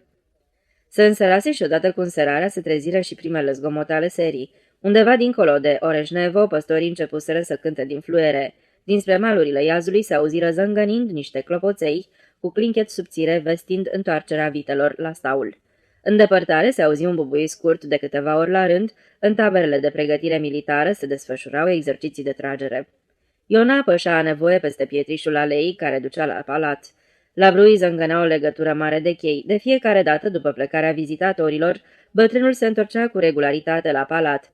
Îi străbătea încă o dată toate încăperile, vorbindu-și singur și verificând cu mare atenție dacă toate sunt la locul lor. Abia după aceea se retrăgea la odihnă, apoi obișnuia să șadă în pridvorul căsuței paznicului și să pufăie o pipă, meditând la toate cele multe și bătrânești, până la venirea serii. Seara era prielnică, asfințitul era călduț și luminos, dar parcă sufletul lui Iona nu voia nici de cum să se liniștească. Din cauza despuiatului ăluia, mormăind nemulțumit, Iona intră pe terasă, privi încruntat împrejur, zângăni cheile și intră în palat. Târșind picioarele peste plușul moale al covorului, începu să urce treptele. Pe palier, în dreptul scărilor, la intrarea în sala de bal, se opri și păli. În palat se auzeau pași. Întâi dinspre sala de biliard, apoi pașii traversară serele și în curând zgomotul lor se stinse. Inima moșneagului se opri pentru o clipă și îi se păru că va muri pe loc. Fără niciun fel de îndoială, cineva se îndrepta cu pași siguri spre Iona. Se auzi parcheturi scârțâind în cabinet. Hoții, ce nenorocire! Îi străfulgeră bătrânului prin minte. Am simțit eu ceva ca o năpastă. Iona tresări și oftă privind în jurul lui cu groază, neștiind ce să facă, încotro să fugă, ce să strige. Nenorocire! În deschizătura ușii sării de bal se ivi pentru o clipă paradesiul gri al străinului, cel cu ochelarii auriți. Zărindu-l pe Iona, el tresări speriat și chiar făcu un pas înapoi. Își reveni însă repede și îi făcu semn lui Iona cu degetul arătător. Domnul, ce faceți aici?" Bolborosi îngrozit Iona. Mâinile și picioarele începură să-i tremure mărunt. Aici nu-i voie. Cum d-ați mai rămas? Doamne Dumnezeule!" Răsuflarea-i se tăie și tăcu. Străinul îl privi cu atenție drept în ochi și apropiindu-se îi spuse încetișor pe rusește. Iona, liniștește-te, taci. E singur? Singur, îngână Iona trăgându-și sufletul. Dar domnia voastră de ce? Maică precista.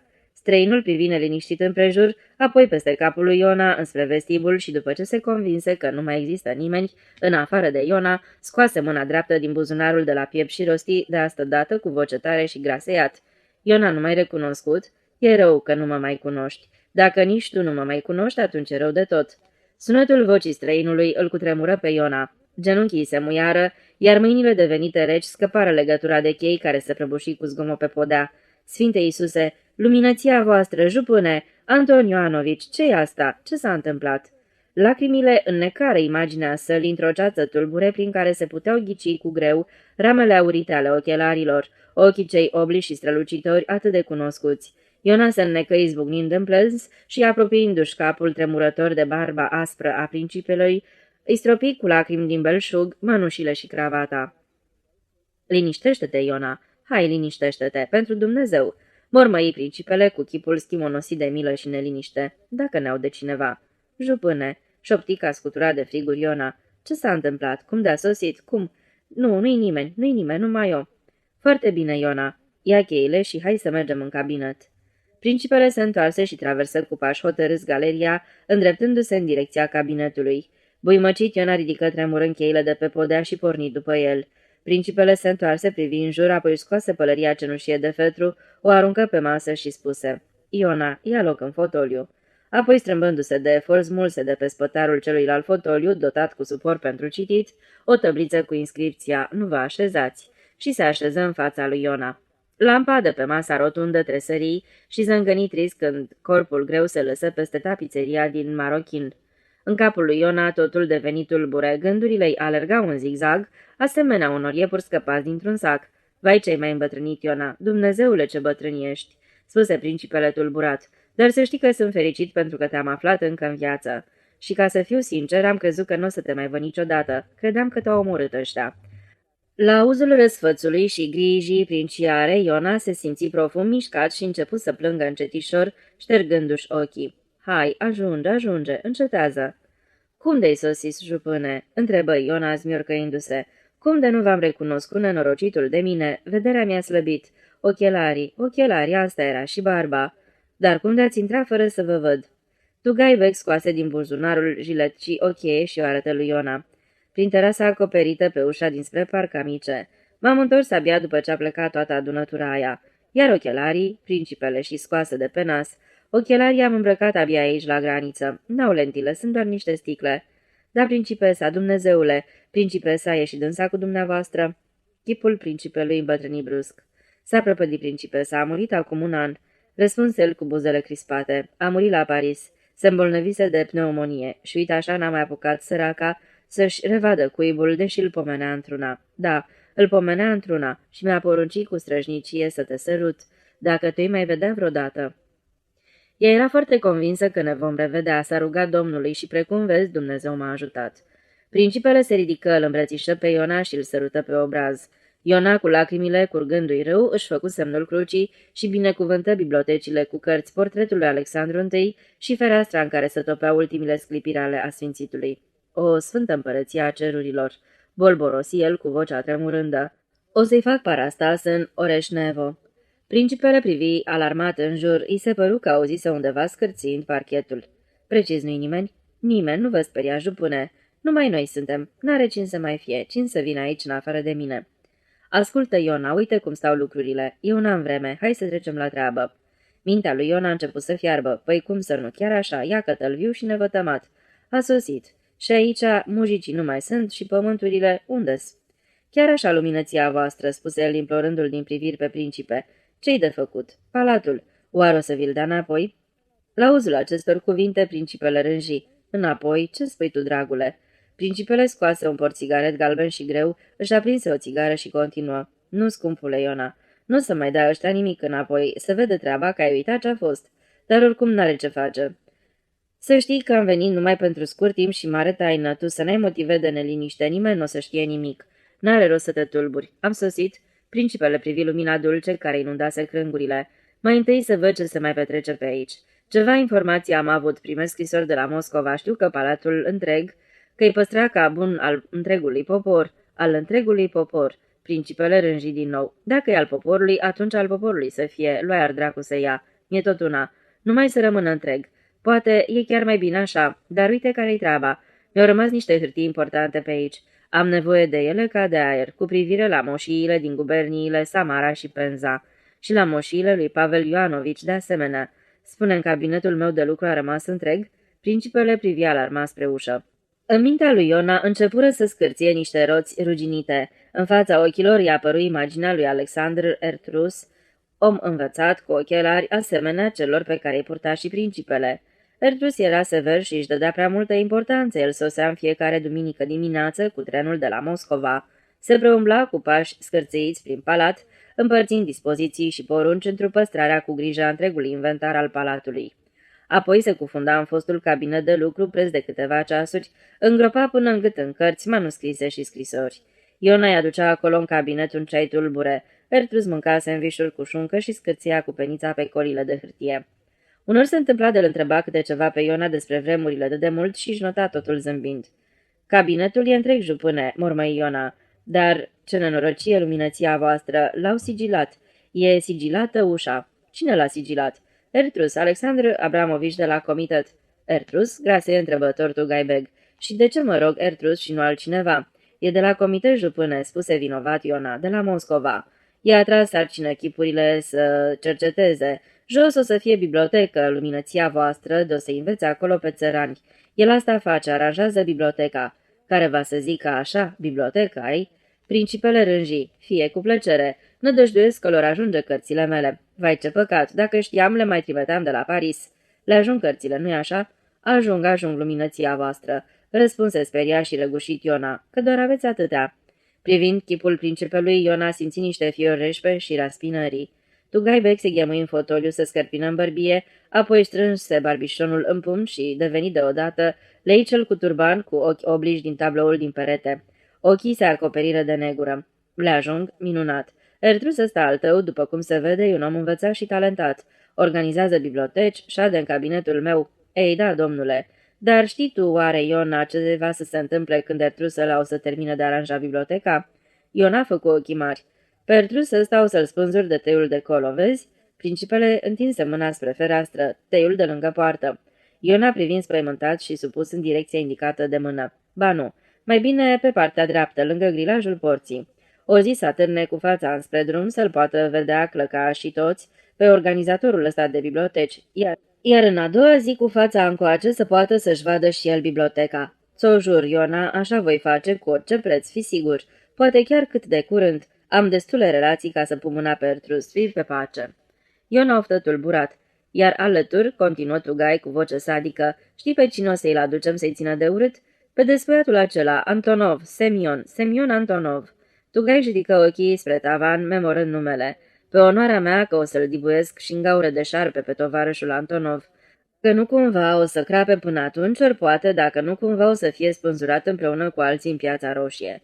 Dar chiar de o să-l spânzure, o să-l împrumut și eu vreo 2-3 zile. Semion Antonov s-a bucurat odată de ospitalitatea reședinței hanilor și a avut ocazia să umble despuia prin palat cu ochelarii pe nas.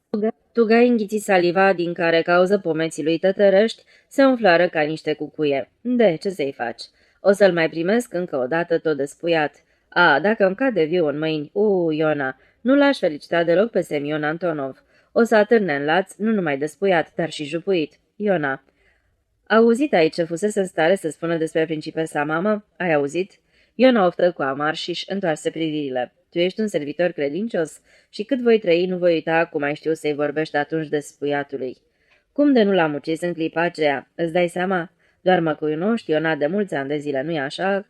Tugaibeg trase afară din buzunarul paltonului niște prăsele lucitoare încrustate. În colțurile gurii îi apăru o spuză albă, vocea-i deveni ascuțită și spartă. Și totuși nu l-am ucis. Nu l-am ucis pentru că m-am oprit o vreme.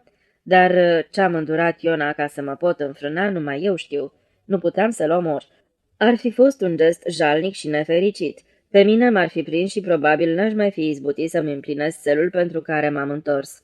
Suntem puși pe fapte mari. Principele mormăi ceva în barbă, apoi tăcu. Iona ședea crispat, scuturat de friguri, la auzul acestor vorbe, de parcă ar fi băut mentă. În cap nu mai avea gânduri, ci doar niște frânturi disparate. Înserarea începuse să se furișeze în încăpere. Tugai împinse mânerul încrustat înapoi în buzunar, se strâmbă nemulțumit, se ridică și privi ceasornicul. Uite cum stă treaba, Iona, e târziu. Trebuie să ne grăbim, la noapte plec. Hai să punem treburile la cale. Întâi, uite aici. În mâinile principelui apăru brusc un pormoneu. Te rog să iei, Iona, prietenul meu de nădejde. Mai mult nu pot să-ți ofer și eu sunt strâmtorat. Pentru nimic în lume, spuse Iona fluturând din mâini. Ei, porunci sever Tugai și îndesă cu la bagnotele albe în buzunarul bluzei. Pe Iona îl podidi plânsul. Să ai grijă să nu-i schimb cumva pe aici prin apropiere, că o să te agațe ăștia de unde i-ai. Și acum, domnule, cel mai important lucru, permitem să te rog, Iona Vasilievici, să rămân în palat până la plecare. Peste 2 nopți plec. Înapoi la Moscova. Am nevoie să fac ordine în hârtiile din cabinet. Sigilul jupâne, murmură Iona cu jale. Tugai se apropie de ușă, dădu perdeaua la o parte și dintr-o mișcare scurtă smulse sforicica și sigiliul. Iona scăpă un îngrozit. Prostii, spuse Tugai. Tu să nu te temi. Nu-ți fie teamă, prietene. Îți jur că o să fac în așa fel încât să nu existe niciun motiv să fi tras la răspundere. Mă crezi pe cuvânt? Ei, vezi, așa e mai bine. Se apropia miezul nopții. Iona adormise obosit în cămăruța paznicului. În corpul de clădire al administrației dorm Tatiana Mihailovna, cea chinuită de dureri de dinți, și Mumca. Palatul albit de lună părea orb și mut. În cabinetul cu perdelele negre trase fusese aprinsă o lampă de gaz așezată pe birou. Lumina verde și mătăsoasă se revărsa peste hârtiile risipite pe podea, fotoliu și pe covorul roșu. Alături, în cabinetul mare, perdelele duble fuseseră de asemenea trase. În candelabre ardeau lumânări de stearină. Pe rafturile bibliotecii străluceau discret cărțile cu coperți legate în piele. De pe pânza tabloului din perete, Alexandru I zâmbea dulce de sub chelie, de parcă ar fi prins viață. La masa de scris ședea un om îmbrăcat în civil, cu coif de cavalerist pe cap. Acvila ce încununa coiful se înălța triumfător deasupra metalului întunecat, împodobit cu stele. Chiar în fața acestui om, în vârful unui vraf de hârtii, trona un caiet gros cu coperți de mușama. Pe prima pagină a caietului fusese scris cu litere foarte mărunte: Alex Ertrusc, istoria reședinței Hanilor. Mai jos, 1922-1923. Tugai, cu obrajii sprijiniți în pumn, citea cu ochii tulburi rândurile negre așternute în caiet. O liniște absolută se revărsase împrejur. Din buzunarul jiletcii, ceasornicul ticăia neabătut, mușcând din curgerea timpului, clipă după clipă, oră după oră. Principele rămase astfel nemișcat preț de vreo 20 de minute, poate chiar o jumătate de ceas. Prin perdea răzbătut deodată un sunet sinistru și prelung. Tugai tresării și se ridică zguduind fotoliile. A, potaia blestemată, mormăi el, intrând în cabinetul alăturat. Din geamul mat al vitrinei veni spre el imaginea tulbură a unui ofițer din cavaleria gărzii imperiale, cu un coif strălucitor pe cap. Apropiindu-se de geam, Tugai își privi reflectarea în sticlă, apoi păli și zâmbi bolnăvicios. Tiu, șopti el, sunt nebunești, nu altceva. Își scoase coiful și se șterse pe tâmple, privi gânditor în geam și deodată trânti coiful pe podea cu atâta forță, încât încăperile răsunară ca de tunet, iar vitrinele zângăniră cu jale. Tugai se încovoie și lovi cu piciorul în coif, aruncându-l într-un colț, apoi începu să se plimbe nervos pe covor. Era singur, năpădit de gânduri și neliniștit. Deodată se muie, îmbătrâni și se trezi vorbind, mușcându-și buzele. Nu, nu se poate. Nu. Parchetul scârția. Flacăra lumânărilor se micșoră și începu să pâlpâie. Pe suprafețele lustruite ale mobilelor apăreau și dispăreau figuri fantomatice, palide și încărunțite. Tugai se întoarse brusc și își îndreptă privirea spre perete. Fotografia dreptunghiulară imortalizase un grup de bărbați cu vulturi pe cap, încremeniți într-un amfiteatru strâns, cu mâinile înmănușate, sprijinite pe mânerele paloșelor. În centrul acestui grup numeros ședea un bărbat cu barbișon și mustăți, șters și insignifiant. Aluzie la ultimul țar Nicolae al II-lea, 1868-1918, aducând amedic de regiment. Și totuși privirile tuturor ofițerilor din garda imperială, indiferent dacă ședeau sau nu, erau ațintite asupra individului cel scund, care aproape nici nu se zărea de sub coif. Omulețul domina autoritar întreaga congregație a cavaleriștilor îmbrăcați în alb, iar inscripția de bronz ce însoțea fotografia glăsuia despre el în cuvinte la fel de dominatoare. Fiecare slovă începea cu majusculă. Tugai se privind de lung în fotografie, era undeva lateral la vreo 2 oameni distanță de individul cel scund. Nu se poate, spuse Tugai cu voce tare și joti privirea prin încăperea enormă, de parcă ar fi chemat ca martor un auditoriu întreg. Am visat pe semne. Început din nou să bolborosească ceva de neînțeles, apoi continuă deodată incoerent. Ori toate acestea au dispărut de mult, iar el ăsta trăiește, ori eu nu mai pricep. Tugai își netezi părul, se răsuci brusc pe călcâie și, zărindu-și reflectarea în luciul bibliotecii, gândi involuntar. Am îmbătrânit. Apoi mormăi nemulțumit. Au călcat în picioare tot ceea ce era viu și pe mine m-au călcat în picioare, de parcă aș fi fost mort. Oare sunt într-adevăr mort? Poate sunt doar o umbră. Însă eu trăiesc. Tugai privi întrebător spre Alexandru I. Simțurile nu m-au părăsit. Simt totul, simt durerea, dar mai puternică decât toate simt ura. Lui Tugai se păru pentru o clipă că zărește umbra despuiatului furișându-se prin sala întunecoasă și dintr-o dată simți mădulare un fior rece. Regret amarnic că nu l-am împușcat, regret. Ura începuse să-i clocotească în suflet și simți limba arsă. Se întoarse tăcut și păși spre fereastra, străbătând încăperea în lung și în lat, de fiecare dată oprindu-se în dreptul fotografiei de grup și privind-o atent. Astfel se scurse ca vreun sfert de oră. Tugai se opri brusc și își plimbă degetele prin păr, vârâ mâna în buzunar și apăsă butonul ceasornicului. Din buzunar se auzi sunetul tainic și delicat de 12 ori, apoi, după o scurtă pauză, pe un alt ton, cântă sfertul și după încă o întrerupere, marcă 3 minute. Dumnezeule, șopti Tugai și începu să se grăbească. Privi împrejur și găsind ochelarii pe masă, îi puse la ochi. Însă ochelarii nu reușiră de data asta să-i mai ascundă înfățișarea. În ochii lui oblici, asemenea ochilor hanului din portret, ardea acum flacăra albă și ușoară a unui gând tainic disperat. Tugai îmbrăcă pardesiul și pălăria, se întoarse în cabinetul de lucru, luă de pe fotoliu un teanc de foi pergamentoase, încărcate de sigilii și peceți, le îndoi cu greu și le vârâ în buzunar. Așezându-se la birou, mai aruncă o privire înspre vraful de hârtii împrăștiate. Un rictus îi contorsionă obrazul și deodată se apucă de treabă, suflecându-și mânecile largi ale paltonului. Înșfăcă mai întâi cu hotărâre manuscrisul lui Ertus, reciti prima pagină, rânji apoi rupse bucățelele. Dar își rupse și o unghie. "A, firai tu!" exclamă răgușii principele, frecându-și degetul și începu lucrul cu mai multă atenție. Rupse întregul caiet filă cu filă până ce-l făcu ferfeniță. Aduna apoi cu brațul hârtiile de pe birou și fotolii, grămezi întregi de foi de prin biblioteci și dulapuri. Zmulse din perete portretul unei doamne elisabetane, îi sparse rama, lovind-o cu piciorul până ce săriră așchii și așeză bucățile de lemn peste hârtiile puse pe birou. Apoi, roșu la față de efort, împrinse biroul în colț sub tabloul lui Alexandru I. Luă lampa și o transportă în camera alăturată, de unde se întoarse cu candelavrul și aprinse cu grijă grămada de hârtii în 3 locuri. Se ridicară câteva fuioare subțiri de fum, ceva se convulsionă în interiorul grămezii și deodată cabinetul începu să strălucească într-o lumină pâlpâitoare și jucăușă. Peste câteva minute te sufocai de fum. Cu ușile întredeschise, Tugai trebăluia în cabinetul alăturat. Focul urca pârind peste portretul sfârșiat al lui Alexandru. Chipul lui Chel zâmbea cu perfidie prin perdeaua de fum. Ardeau volumele deschise așezate pe masă, iar postavul începuse să fumege de asemenea. La câțiva pași distanță, principele ședea în fotoliu și privea. În ochii înlăcrimați de fum scripau gânduri vesele și pătimașe. "Nu se mai întoarce nimic," mormăi el. "S-a sfârșit. N-are rost să mă mint.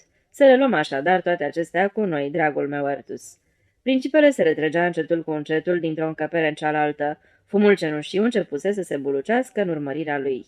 Sala de bal strălucea acum în lumini feerice, iar peste draperii alergau și dansau umbre de foc.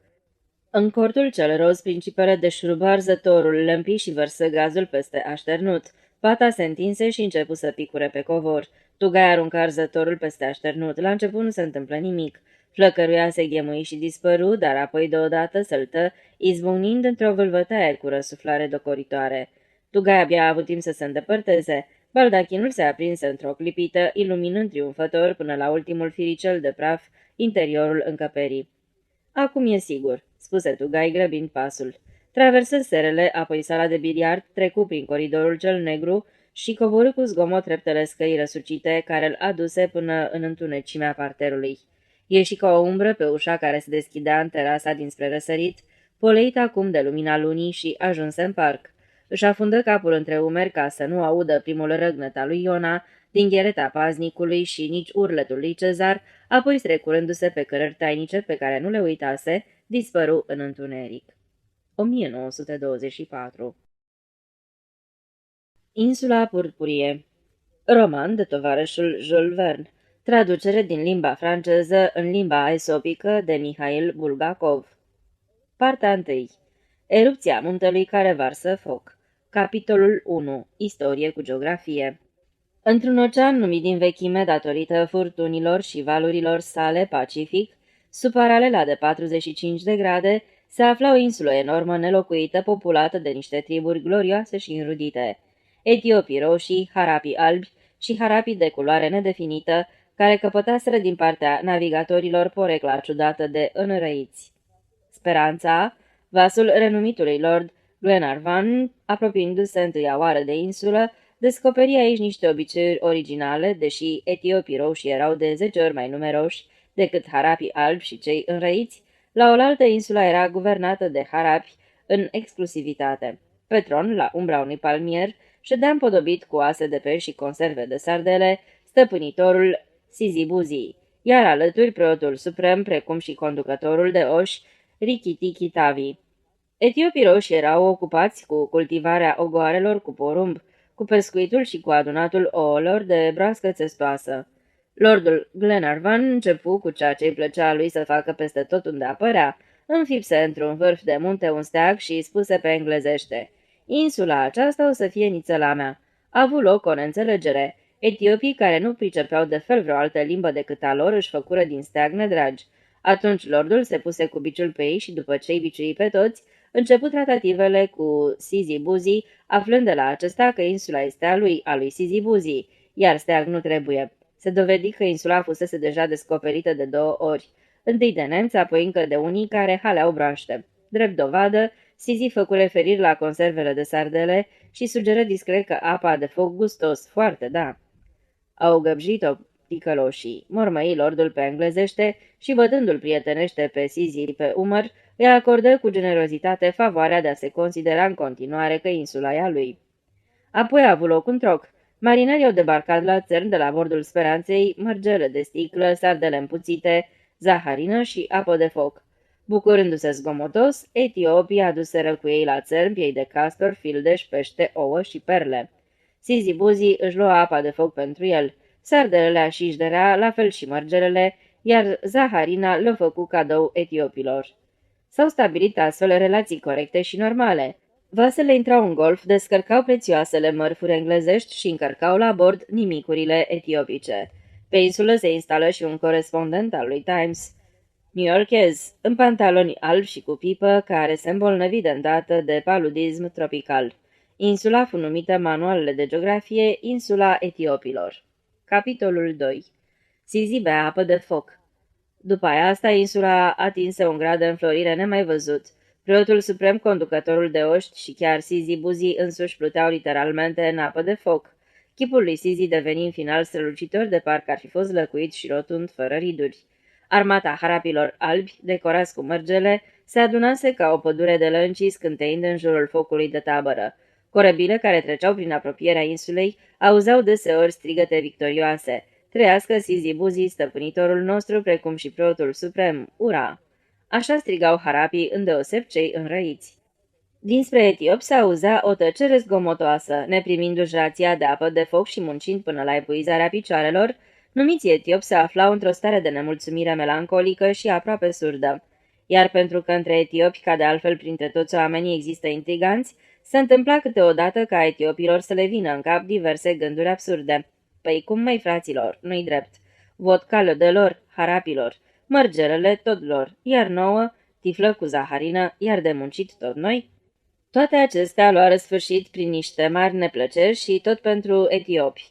De îndată ce începură să le umble mintea, Sizi Buzi trimise un corp expediționar de pedepsire format din harapi înspre wigwamurile etiopilor și îi aduse în 2 timpi și 3 mișcări pe toți etiopii la același numitor comun. Bătuți mări, aceștia făceau acum plecăciuni și spuneau: "Să le fie învățătură de minte și copiilor noștri." Astfel vremurile devenire din nou bune. Capitolul 3. Catastrofa. Wigwamurile lui Sizi și ale preotului suprem se aflau în zona cea mai bună a insulei, la poalele unui munte care vărsa foc, stins în urmă cu 300 de ani. Aluzie la cei 300 de ani de domnia dinastiei Romanovilor. Odată noaptea muntele se trezi pe neașteptate, iar seismografele de la Pulkovo și Greenwich indicară o chestie sinistră. Din muntele care vărsa foc ieși fum, apoi flăcări, apoi niște pietroaie, iar la urmă o lavă fierbinte ca apa clocotită din samovar. Înspre dimineață totul era curățat. Etiopii aflară că rămăseseră fără stăpânitorul Sizi Buzi și fără preot, numai cu conducătorul de oști. Pe locul wigwamurilor regale se aflau acum grămezi de lavă. Capitolul 4. Genialul Kirikuki. Pentru moment, etiopii fusese răzdrobiți de tunete, iar în mulțime a avut loc chiar și o vărsare de lacrimi. Dar în următorul moment, peste capetele etiopilor, precum și ale harapilor scăpați în frunte cu conducătorul de oști, se rostogoli o întrebare cât se poate de firească. Și acum ce o să fie? Întrebarea antrenă în urma ei o romoare la început neclară, apoi tot mai sonoră și probabil că nimeni n-ar fi știut cu ce s-ar fi terminat dacă n-avea loc un eveniment uimitor. Pe deasupra mulțimii, ca un câmp de maci presărat aici-colo, de pete albe și răutăți, se ridică un chip scofâlcit cu ochii scoditori urcat pe un butoi. Se arată privirilor persoana cunoscută întregii insule ca mare bețiv și trântor, respectiv Kirikuki. Ironie adresată lui Cerenski. șeful primului guvern după abolirea țarismului în 1917. Etiopii fură zdrobiți a doua oară de tunete ca urmare a înfățișării uimitoare a lui Kirikuki. Cu mic, mare, toți erau obișnuiți să-l vadă când în golf, unde se descărcau splendorile de foc, când a ciuiat pe lângă wigwamul lui Sizi și cu toții știau că Kiri este un harap înrăit 100%. Și iată, Kiri se arăta în fața mulțimii insularilor uluiți, pictat din cap până în picioare în culorile roșii de luptă ale etiopilor. Nici cel mai experimentat ochi n-ar fi reușit să-l deosebească pe neastâmpăratul șmecher de un etiop obișnuit. Kiri se legănă pe butoi spre dreapta întâi, apoi spre stânga și, căscând gura enormă, răgni niște cuvinte uimitoare, notate de îndată în carnețel de către corespondentul încântat al Times-ului. Acu, dacă suntem și noi etiopi liberi, vă declar mulțumiri. Absolut nimeni din marea de etiopi nu priceput de ce oare Kirikuki le declară mulțumiri și pentru ce mulțumiri, astfel că întreaga adunare îi răspunse cu voce uimită și tunătoare, ura! Câteva minute vuietul bântui insula, apoi fi urmat de un nou răgnet al lui Kirikuki. Și acum, fraților, hai să jurăm credință. Iar când etiopii încântați urlară, cui? Kiri răspunse strident, mie. De data asta harapii înlemniră, dar paralizia lor nu dură mult. Cu strigăte ca ai nimerit o canalie, conducătorul de oști se avântă primul ca să-l îmbrățișeze pe Kirikuki. Întreaga noapte pe insulă fură aprinse focuri de tabără vesele, a căror lumină se răsfrângea pe bolta cerului. Bez de fericire și de apa de foc căreia îi dăduse cep Kiri cel chefliu, etiopii dansau în jurul focurilor.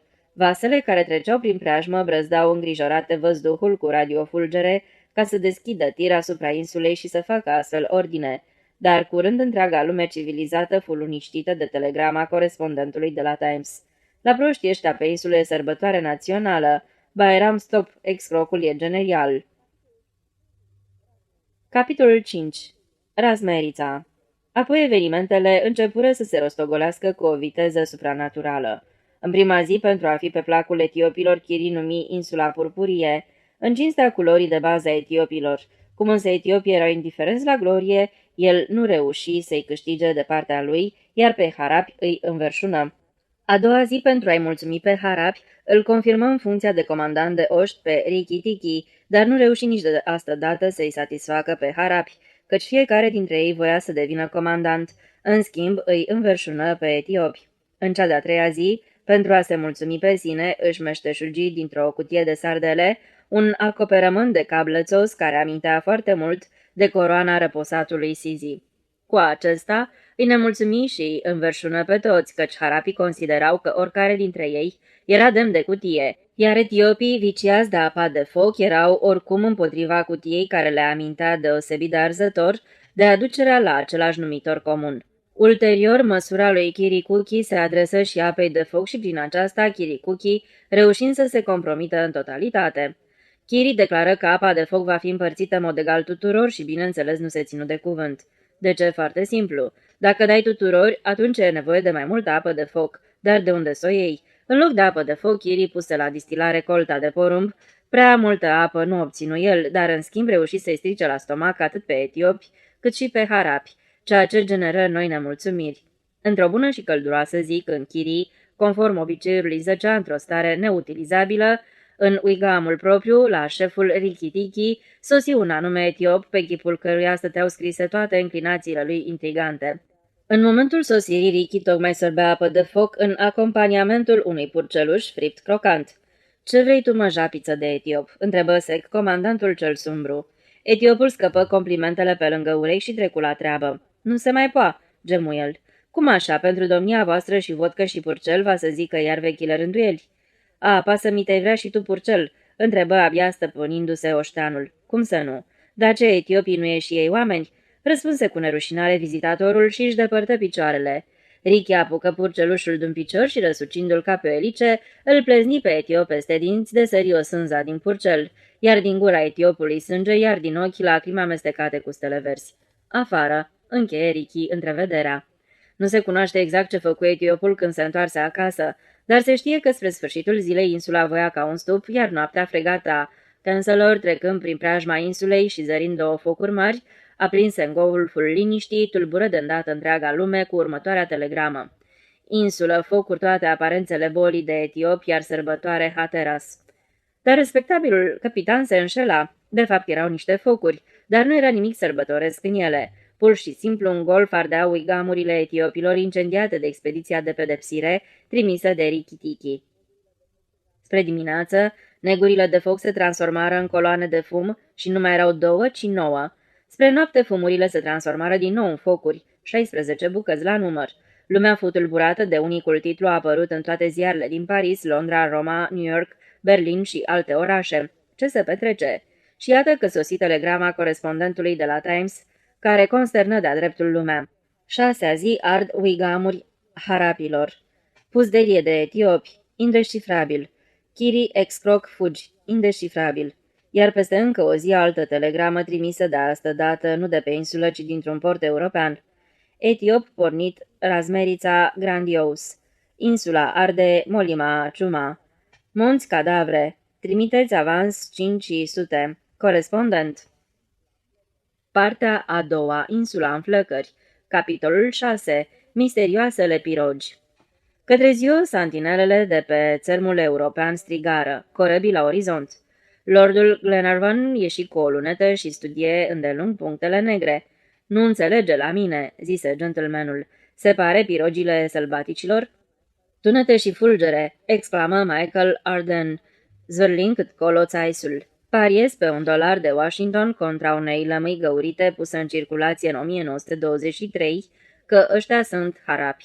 Bineînțeles," confirmă Paganel. Arden și Paganel ghiciseră. Ce înseamnă asta?" întrebă lordul uimit pentru întâia oară în viață. În loc de răspuns, harapii începuseră să bocească. Ți-era groază în mod cer să-i privești. După ce își traseră sufletul nițel, se conturară niște lucruri înfricoșătoare. Puzderie de etiopi.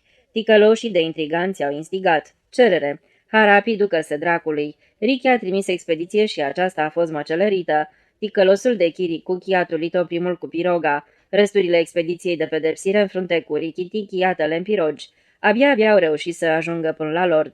140 de drași o vrăjitoare, tună Arden. Au de gând să trăiască în Europa?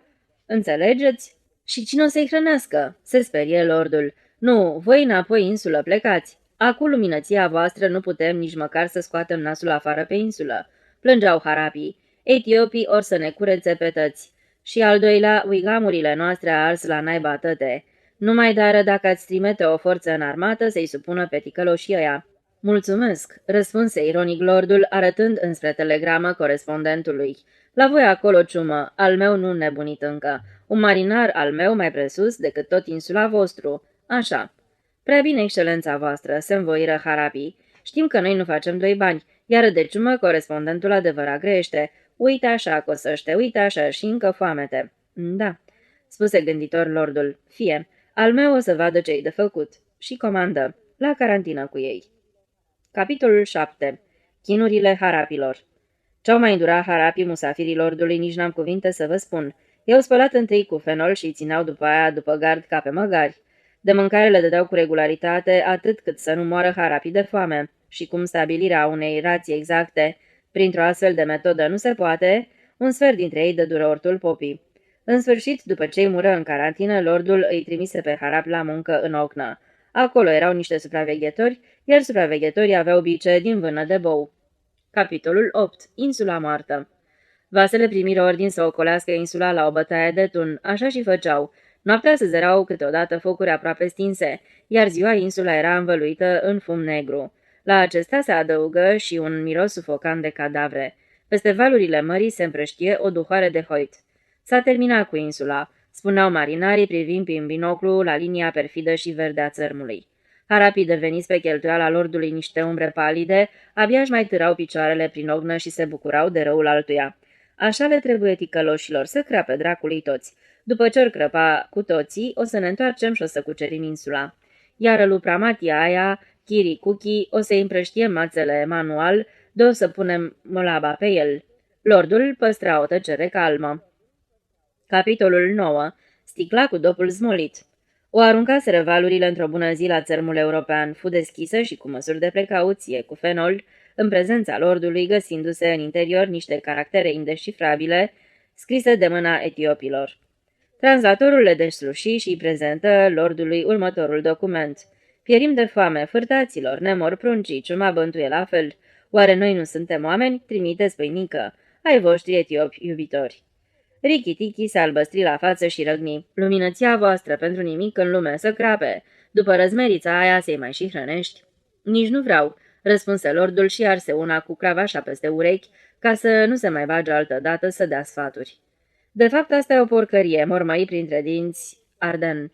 Trebuie să le trimitem nițel porumb. Mulțumesc de sfat, domnule, răspunse sec Glenarvan. Mă întreb, oare cine va plăti porumbul? Și așa gașca asta de harapea Halid naiba știe cât. N-am nevoie de sfaturi idiote. Care va să zic așa? Întreba Arden, mijindu-și ochii. Permiteți-mi să aflu când ne vom întâlni în duel? Vă jur, stimate domn, că o să vă nimeresc de la 20 de pași distanță, la fel cum aș nimeri catedrala Notre-Dame din Paris. N-am să vă felicit, domnule, dacă vă veți afla la numai 20 de pași de mine, răspunse lordul. Greutății corpului dumneavoastră îi se va mai adăuga greutatea glonțului pe care o să vi-l înfig într-unul dintre ochi la alegere. Phileas Fogg era secundantul lordului, iar Paganel al lui Arden.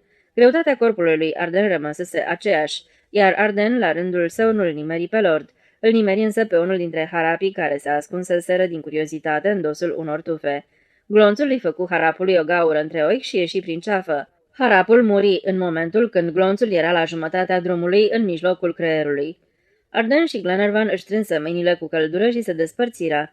Dar cu aceasta, povestea sticlei nu l-a sfârșit. Noaptea, 50 de harapi părăsiră îmbarcați în pirogi, țărmul european, lăsându-i lordului o notiță obraznică. Mulțumim de fenol și de supraveghetorii cu vână de bou. Sperăm că o să vină vremea când o să le rupem picioarele. Mergem înapoi pe insulă, ne împăciuim cu etiopii. Mai bine acasă să mor de ciumă decât de slănina voastră râncedă. Cu respect, Harapi. Fugarii șterperiră totodată și luneta, o mitralieră defectă, 100 de conserve de lapte condensat, 6 clanțe mai strălucitoare, 10 revolvere și 2 femei europene. Lordul îi biciui zdravăn pe harapii rămași și consemnă în registru valoarea bunurilor furate. Partea a treia, Insula Purpurie. Capitolul 10. Uimitoarea depeșă. Trecură 6 ani. Insula moartă și izolată fu uitată de-a binelea. De la bordul corăbiilor, marinarii puteau zăria rare ori în binoclu vegetația luxuriantă, stâncile și faleza înspumată, altceva nimic. 7 ani fusese restabiliți pentru aerisirea ciumei de pe insulă, după acest termen, considerându-se că nu mai există niciun pericol. Către sfârșitul celui de-al 7-lea an se pregătea o expediție în vederea recolonizării cu harapi. Harapii, slabi ca niște schelete, se chinuiau în ocne. Și iată că la începutul celui de-al 7-lea an lumea civilizată fu zguduită de o știre uluitoare. Stațiile radio din America, Anglia și Franța recepționară o radiotelegramă.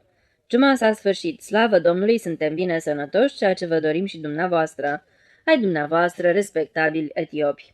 Dimineața ziarele din întreaga lume aveau titluri de o șchioapă. Insula vorbește. Radioul enigmatic trăiesc oare etiopii? Jur pe nădragii de flanelă ai bunicuței mele, zbieră Arden. E ceva supranatural. Uimitor nu e atât faptul că au supraviețuit, cât faptul că trimit telegrame.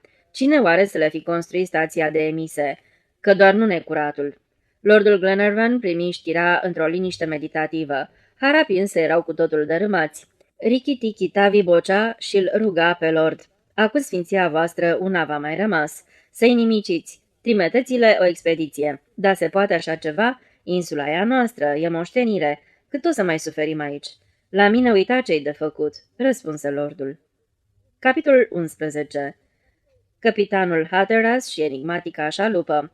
Într-o minunată zi de mai în preajma insulei se arătă un fum răsucit și, în curând, vasul sub comanda capitanului Hatteras, comandat la rândul lui de către lordul Glenarvan, acostă la țărm. Marinarii umplură sarturile și bordurile, privind curios spre insulă. În fața ochilor lor se desfășura uimitoarea priveliște. În golf, apele erau adormite, chiar la țărm se afla ancorată o șalupă necunoscută, înconjurată de o turmă întreagă de pirogi nou-nouțe, pe semne de curând meșterite. Enigma radiotelegramei se dezlegă de îndată. Departe, în desișul pădurii tropicale de Zmaral, se zărea antena unei stații de emisie radio, construită într-un mod deosebit de hidos. 100 de draci, strigă capitanul. Gogomanii ăștia și-au meșterit singuri prăjina asta strâmbă. Marinarii râdeau cu veselie privind la rodul sucit și noduros al creativității etiopilor. O barcă lansată la apă se apropie de țărm și debarcă pe capitan și pe câțiva dintre marinari. Cei uimiți de-a dreptul din prima clipă pe vașnicii lupi de mare era abundența de etiopi. Hatteras fu înconjurat nu numai de către adulți, ci și de foarte mulți tineri. Chiar la țărm ședeau ca ghirlandele cu picioarele în apă mulți etiopi mititei care pescuiau. Să mă ia dracu dacă ciuma asta nu le-a fost cu folos.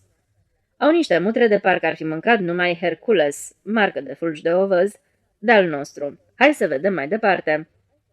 Mai departe, fu uimit tocmai de acea șalupă veche care se adăpostise în golf. O privire de expert era suficientă pentru a conchide că șalupa fusese construită la un șantier naval european. Asta nu-mi prea place, strecură printre dinți Hatteras. Dacă n-au furat ei galoșul ăsta găurit, atunci care canalie s-a trambalat până pe insulă înainte de a se sfârși carantina? Pare mi se că șalupa-i nemțească. Și adresându-se etiopilor întrebă, hei, voi de acolo, dragi roșii împielițați, de unde așterpeli barca? Etiopii zâmbiră șmecherește și, dezverindu-și dinții ca și ragurile de perle, nu-i răspunseră nimic. Nu vreți să vorbiți? Bine. Fie. Capitanul se încruntă. O să vă fac eu mai vorbăreți. Cu aceste cuvinte se îndreptă spre șalupă, dar etiopii barară calea lui și marinarilor. În lături, lătră capitanul și cu un gest din obișnuință duse mâna la buzunarul din spate. Dar etiopii nu se dădură în lături. Într-o clipită, Hatteras și marinarii se treziră înconjurați de o mulțime compactă. Gâtul capitanului se înroșii. În mulțime el reuși să distingă pe unul dintre harapii albi fugiți de la ognă. Aha, noi parcă ne cunoaștem, exclamă Hatteras. Acum înțeleg de unde-ți răzmerițele. Hai încoace, ticălosule. Dar ticălosul nu vrut să se apropie. Chiar așa și spuse, nu vin. Capitanul privi cu furie împrejur și gâtul îi se învineți, realizând un contrast superb cu borurile albe ale pălăriei. De fapt, el zări mâinile multora dintre etiopi, puști foarte asemănătoare cu carabinele nemțești, iar mâinile harapului, parabellumum, șterpelit de la Glenarvan. Fețele marinarilor, de regulă foarte vioaie, deveniră cenușii îngrijorate. Capitanul privi cerul albastru și arzător, apoi debarcaderul unde se legăna propriul său vas. Marinarii rămași la bord urmăreau liniștiți evenimentele de la țărm. Hatteras se izărea ca pe niște pete albe care împestrițau vergile. Însă el știa să se stăpânească. Gâtul lui își recăpătă treptat culoarea normală, dovedind astfel că cel puțin de data asta comoția cerebrală este amânată. Dați-mi voie să mă întorc pe corabie, spuse capitanul cu o voce răgușită și politicoasă. Etiopii se împrăștiară și Hatteras, escortat de marinari, se reîntoarse la corabie. Peste un ceas pe corabie zângăniră lanțurile de ancorare, iar peste două vasul nu se mai zărea decât ca o pată micuță cețoasă la orizontul mării însorite. Capitolul 12. Invincibila armada. În barăcile ocupate de harap se petreceau lucruri de nedescris. Harapii slobozau strigăte de victorie și stăteau în mâini. Astăzi li se servi cu gălețile o supă grasă aurie de carne. Nu mai erau îmbrăcați în zdrențe. Primiseră niște nedrași de stambă superb și vopsa la discreție pentru tatuajele de luptă. Lângă barăci, așezate pe capre de lemn, se aflau niște mitraliere și puși cu repetiție nou-nouțe. Rikki-tikki-tavi era cel mai interesant dintre toți. În nas îi sclipeau inele și era împănat cu pene multicolore. Chipul îi strălucea de parcă ar fi fost un popă de Paști. Umbla cabeat și spunea într-una, ușurel, ușurel, acu, dragilor, să vedeți ce o să mai jucați după cum vă voi cânta eu. Așteptați numai că sosim, numai să sosim." Și spunând acestea, făcea cu mâinile niște gesturi de parcă ar fi scos ochii cuiva. Vă aliniați, drepți, ura!" striga el în fața harapilor, aliniați și îngenunchiați de supa de carne. Cei trei uriași blindați ancorați în port începură să primească batalioanele hărăpești și atunci a avut loc un eveniment. Drept în mijloc, în fața celor aliniați, apăru arătare zdrențăroasă și tăvălită cu părul tuns perie. Uluiți, harapii îl recunoscură, nu era altul decât însuși Chiricuchi, care peregrinase până atunci, nici nu se știe pe unde. El a avut nerușinarea să iasă în fața frontului hărăpesc și se adresă cu un zâmbet lingușitor către Rikki-tikki. Da, pe mine, fraților, m-ați uitat? Eu-s de-al vostru, tot harap. Luați-mă și pe mine pe insulă, o să vă fiu de folos." Nu apucă să-și termine spusele. Rikki se înverzi la față și scoase de la brâu un jungher lat și ascuțit. Sănătatea voastră," se adresă el cu buzele tremurând. Lordul Glenarvan, ăsta-i ăla, ăsta-i Chiricuchi, din pricina lui s-a iscat toată dandanaua. Permiteți-mi luminăția voastră să-i tai gâtița cu mânuțele mele?" Cum să nu, cu plăcere," răspunse binevoitor lordul. Numai repede că țin loc de barcarea." Chiricuchi n-apucă decât să piuie odată că Rikki crestă grumazul cu o lovitură maiastră de la o ureche la alta. Apoi lordul și cu Arden luară cuvântul în fața celor aliniați și lordul ținu o cuvântare de plecare. Mergeți, supuneți, etiop, la mine ajut de pe corabie tras, la voi după aia plătit la mine pentru asta. Și batalioanele de harap se îmbarcară în sunetele fanfarei. Capitolul 13. Final neașteptat. Asemeni unei perle strălucitoare se ivi în lumina orbitoare a zilei insula. Corăbile se apropiară de țărm și începură să debarce trupele înarmate ale harapilor. Ricky, înflăcărat de luptă, debarcă primul și, zângănindu sabia, comandă: "Harapi viteji după mine!" Iar harapii se avântară în urma lui. Apoi se petrecură următoarele. Din pământul roditor al insulei se ridică în întâmpinarea oaspeților nepoftiți o forță etiopică de nedescris. Etiopii năvăleau în șiruri dese, erau atât de mulți încât pentru o clipă insula cea verde deveni roșie. Se înghesuiau pusderie din toate părțile, iar pe deasupra oceanului acesta roșu se înălța deasă ca o perie de dinți, o pădure de lăncii și baionete. Pe aici, pe acolo, presărații mulțime se avântau în luptă în calitate de comandanți, tocmai harapii, care fugiseră de la Ogna. Respectivii harapi erau pictați ca mozaicul în culorile și semnele etiopilor și își agitau revolverele. Pe fețele lor stătea scris în mod clar că n-aveau ce pierde. Din câtvejurile lor ieșea într-una urletul comenzii de luptă, la baionetă, iar etiopii răspundeau cu alte urlete care ți înghețau sângele în vine. Pe ei câinii dracului. Când dinamicii de dură piept deveni clar că armata lui Ricky nu este altceva decât o insuliță albă într-un ocean purpuriu clocotitor, el se desprinse și înconjură pe harapi pe flancuri.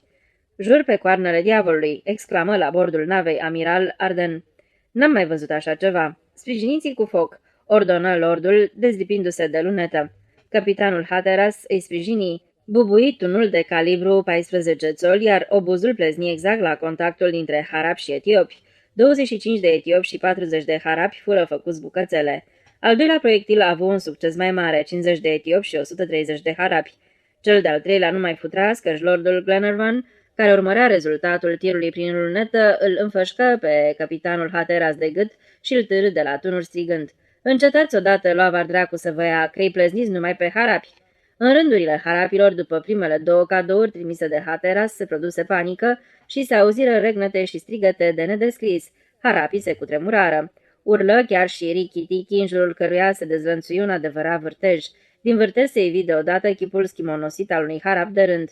El se repezi spre conducătorul zăpăcit și strigă răgușit, cuvintele ieșindu-i din gură, odată cu spuma: "Care va să zică așa ai? N-ajunge că ne-ai adevenit în Ognec și ne-ai murat acolo 7 ani de zile. Și acum încă ne-ai vârât sub diamantane." Denumire argotică pentru obuzele de mare calibru. Din față, etiopii, iar din spate, obuze în cap. Harapul într-o clipită scoase junghierul și îl împlântă inspirat în Rikki-Tikki, nimerind cum nu se poate mai exact între coasta a 5-a și a 6-a de pe partea stângă. "Aju!" strigă comandantul. "Tor!" își termină el strigătul pe lumea cealaltă în fața tronului celui de sus. "Ura! Pace, fraților!" zbierară harapii năuciți, răsucindu-se în apele învârtejite ale oștirii fără de număr a etiopilor. "Ura!" răspunseră etiopii. Și totul se amestecă pe insulă într-un terci de nedescris. 700 de stări febrile și o pustulă malignă, exclamă Arden, sprijinându-și ochii de lentilele Zeiss. "Să mă spânzure dacă ăștia n-au făcut pace, priviți, se înfrățesc." "Văd," spuse cu o voce de mort lordul. "Aș fi curios să știu cum o să fim despăgubiți pentru pierderile pe care le-am suferit cu hrănirea acestei gloate în timpul cât au stat la ocnă." "Lăsați o baltă, stimate domn," spuse deodată împăciuitor Arden. "Aici n-avește căpăta, poate doar niște malarie tropicală. De fapt, vă recomand să ridicați de îndată ancora." "Păzea!" strigă el pe neașteptate și se ghemui. Mașinal, lordul făcu același lucru, la timp. Asemeni unei rafale de vânt pe deasupra capetelor lor, trecu un nor strălucitor de săgeți etiopice și gloanțe hărăpești. "Trageți!" zbieră lordul către Hatteras. Hatteras trase, dar dădu greș. Pleznitura bubui undeva în aer la înălțime. Armata coalizată, harapo-etiopică, răspunse cu încă un nor. De data asta el trecu mai jos și lordul văzu cu ochii lui, cum ședea ghemuit, că 7 mateloși se prăbușiră pe dată. "La dracu cu expediția asta!" strigă profeticul Arden. "Dați bătaie! Au săgeți otrăvite, dați bătaie dacă nu vreți să aduceți ciuma în Europa." "Mai trăgeți-le una de despărțire," șuieră lordul. Renumitul cizmar artilerist Hatteras mai trase un proiectil undeva într-o parte strâm și aiurea și vasele ridicară ancorele. Un al treilea nor de săgeți se înfipse inofensiv în apă. După o jumătate de ceas, giganții, acoperind cu fum orizontul, se retrăgeau despicând oglinda oceanului. În șuvoiul însfumat de la pupa se bălăceau 7 cadavre otrăvite și aruncate în mare de marinari. Insula se încețoșă și în curând dispăru linia țărmului de smarald îmbătat de soare. Capitolul 14. Semnal final. Noaptea, cerul tropical fu inundat de o zare incendiară ridicată deasupra insulei Purpurii, iar vasele inundară toate stațiile radio cu comunicarea.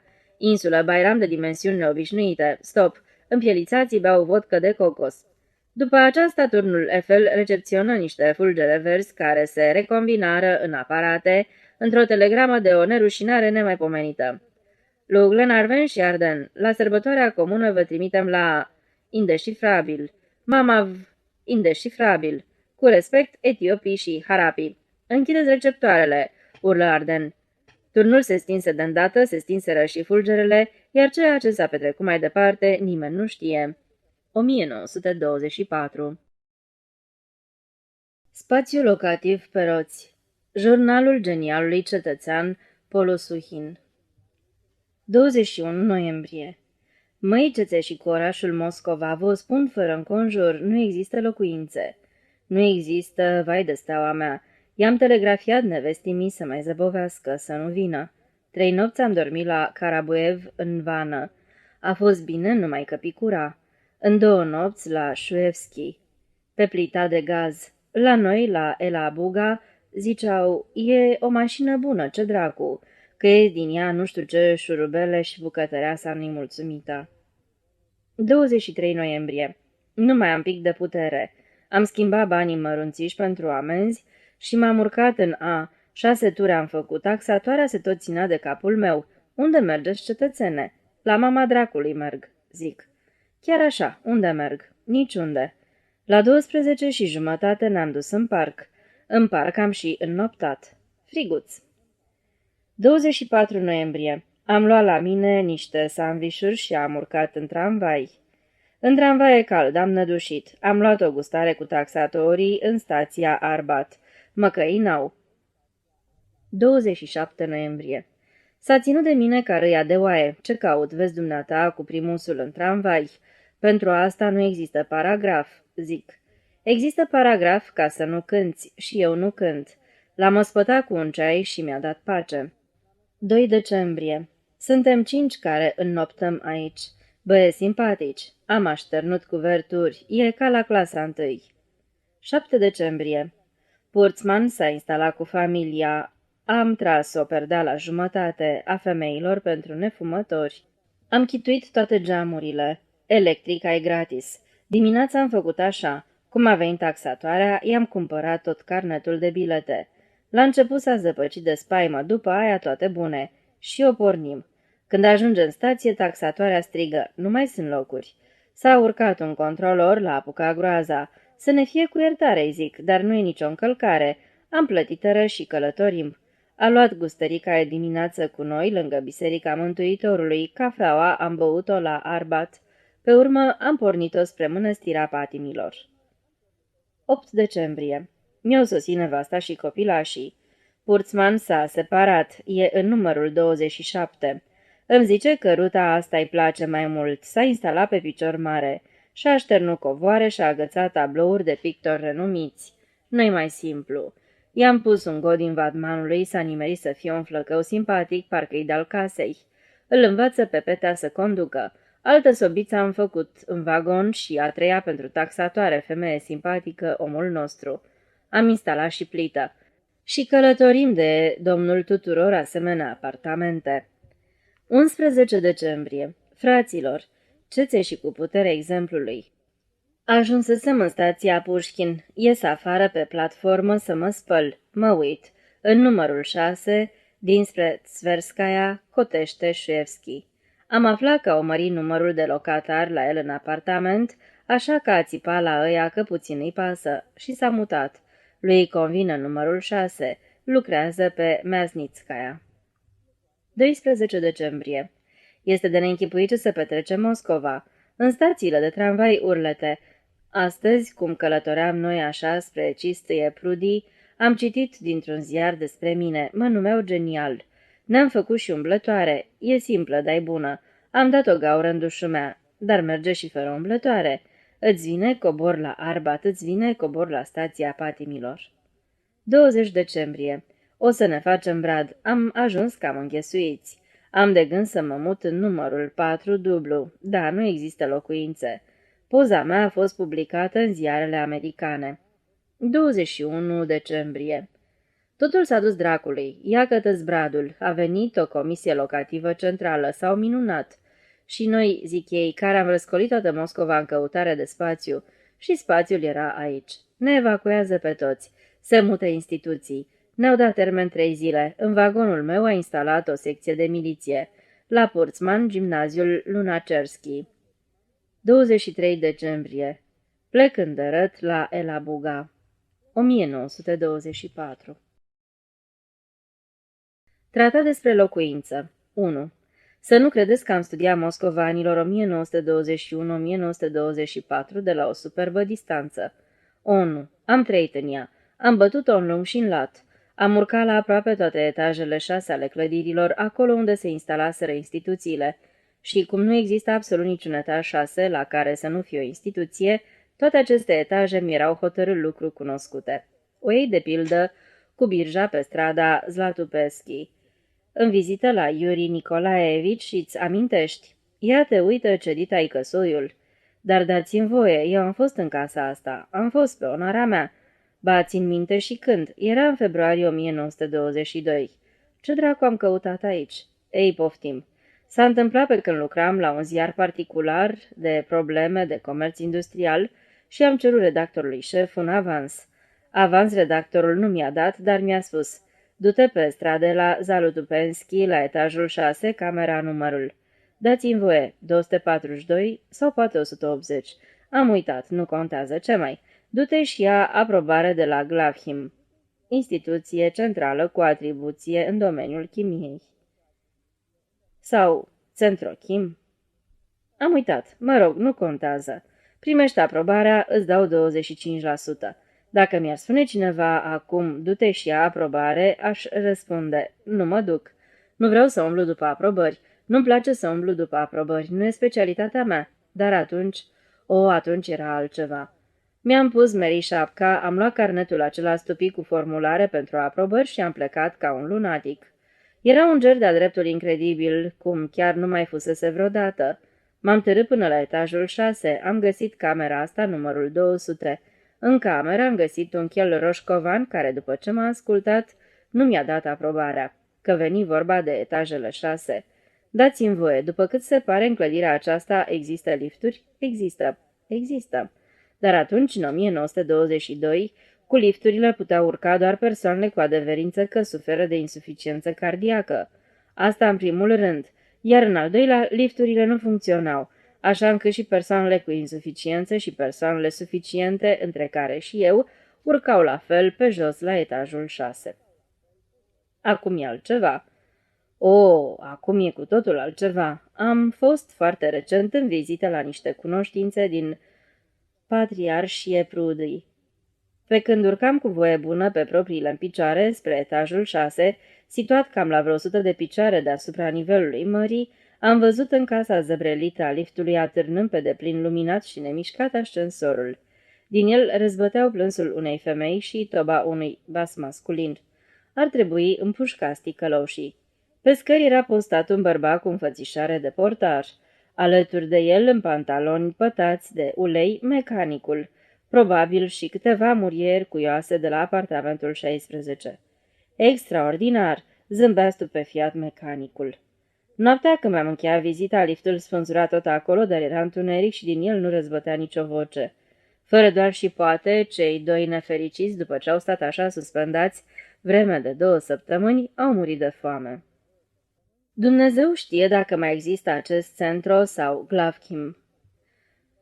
Poate e încă acolo vreun Himtred, instituție cu profil chimic, sau poate altceva. S-ar putea ca de multă vreme să nu mai existe nici acest him, nici roșcatul cel pleșuv, iar camerele să fi fost deja repartizate și chiar pe locul unde cândva trona masa cu călimară pe ea, să fie instalat acum un pian sau o canapea comodă, iar în locul omului chimic să șadă o domnișoară fermecătoare cu părul oxigenat citind Tarzan. Totul este posibil. Atât e de bine că nu o să mai urc niciodată până acolo, nici pe jos, nici cu liftul. Da, multe s-au schimbat sub ochii mei. Dar unde n-am fost? Pe Maznitskaya de 100 de ori, pe Varvarka, la Camera de Comerț, pe Staraya Ploșcad, la Centro Soyuz, am fost la Sokolniki, m-am repezit și până la Devicie Pole. Mă fugărea prin întreaga noastră necuprinsă și ciudată capitală o singură dorință, aceea de a-mi asigura existența. Și mi-am asigurat-o, e drept, una sărăcăcioasă, nesigură și instabilă. Mi-am asigurat-o în posturi dintre cele mai neverosimile, unele cu o scurtă durată, ca tuberculoza galopantă, obținând-o prin metode bizare, șubrede, multe dintre care acum, când m-am ajuns cât de cât, mi se par deja ilare. Scriam cronica de comerț industrial pentru un ziar, iar noaptea compuneam foilătoane vesele care, mie personal, îmi păreau la fel de vesele ca durerea de dinți. Am înaintat o cerere la Lnotrest, trustul inului, dar într-o noapte exasperat de unde lemnul de post, de cartofi, de ghete găurite, am imaginat un proiect orbitor pentru o reclamă comercială luminoasă. Că acest proiect era bun e demonstrat de faptul că atunci când i l-am dus spre examinare unui amic de-al meu inginer, acesta m-a îmbrățișat, m-a sărutat și mi-a spus ce rău am făcut că nu m-am dedicat ingineriei. Se pare că atinsesem cu propria minte înălțimea la care se afla reclama ce strălucește astăzi piața teatrului. Ce demonstrează asta? Asta demonstrează că orice om care luptă pentru propria existență este capabil de fapte strălucite. Dar gata cu asta. Pe cititor, desigur, nu-l interesează cum am plonjat eu Moscova, dar povestesc toate acestea în singurul scop de a-l face să creadă că Moscova anilor 20 îmi este cunoscută până în cel mai mic amănunt. Am scotocit-o de-a lungul și de-a leatul și am intenția să o descriu. Dar când o descriu, vreau să fiu crezut. Dacă spun că un lucru e așa, se cheamă că așa e. Pe viitor, când la Moscova vor începe să vină în vizită oaspeți de vază, voi avea o slujbă de rezervă, aceea de ghid. 2. Hei, doresc o locuință. Actul 2, Bărbierul din Sevilla.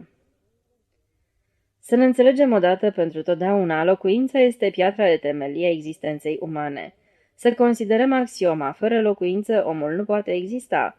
Acum în completare îi anunț pe locuitorii Berlinului, ai Parisului, ai Londrei și ai altor asemenea locuri, în Moscova nu există apartamente. Și atunci cum trăiesc oamenii? Uite așa, fără apartamente. Și asta încă n-ar fi mare lucru. Ultimii 3 ani petrecuți la Moscova m-au convins și cât se poate de temeinic că moscoviții au pierdut până și adevăratul sens al cuvântului apartament și desemnează în chip naiv cu acest cuvânt orice se nimerește. De exemplu, recent un cunoscut al meu, ziarist, a primit chiar de față cu mine o hârtiuță. Se repartizează tovarășului cutare un apartament în imobilul cu numărul 7, unde-i tipografia. Semnătură și ștampilă rotundă cu caractere grase. Tovarășului cutare i s-a repartizat un apartament și seara am făcut o vizită tovarășului cutare. Pe scara fără balustradă se vărsase ciorbă de varză, iar de-a curmezișul scării sfânzura un cablu gros, rupt. La etajul de sus, după ce am străbătut un strat de cioburi și am trecut pe lângă niște ferestre, jumătate din care erau bătute în scânduri, am nimerit într-un spațiu orb și întunecos și acolo am început să strig. Strigătului meu i-a răspuns o dungă luminoasă și, intrând undeva, mi-am găsit amicul. Unde am intrat? Știe dracu. Era un spațiu întunecos ca un puț de mină, departajat prin niște pereți de placaj, în 5 compartimente ca niște cutii lunguiețe pentru pălării. În cutia din mijloc ședea pe pat amicul meu, alături de amic nevastă sa, iar alături de nevastă fratele amicului și acest frate, fără să se ridice de pe pat, doar întinzându-și brațul, desena în cărbune pe peretele opus portretul nevestei. Nevasta citea Tarzan.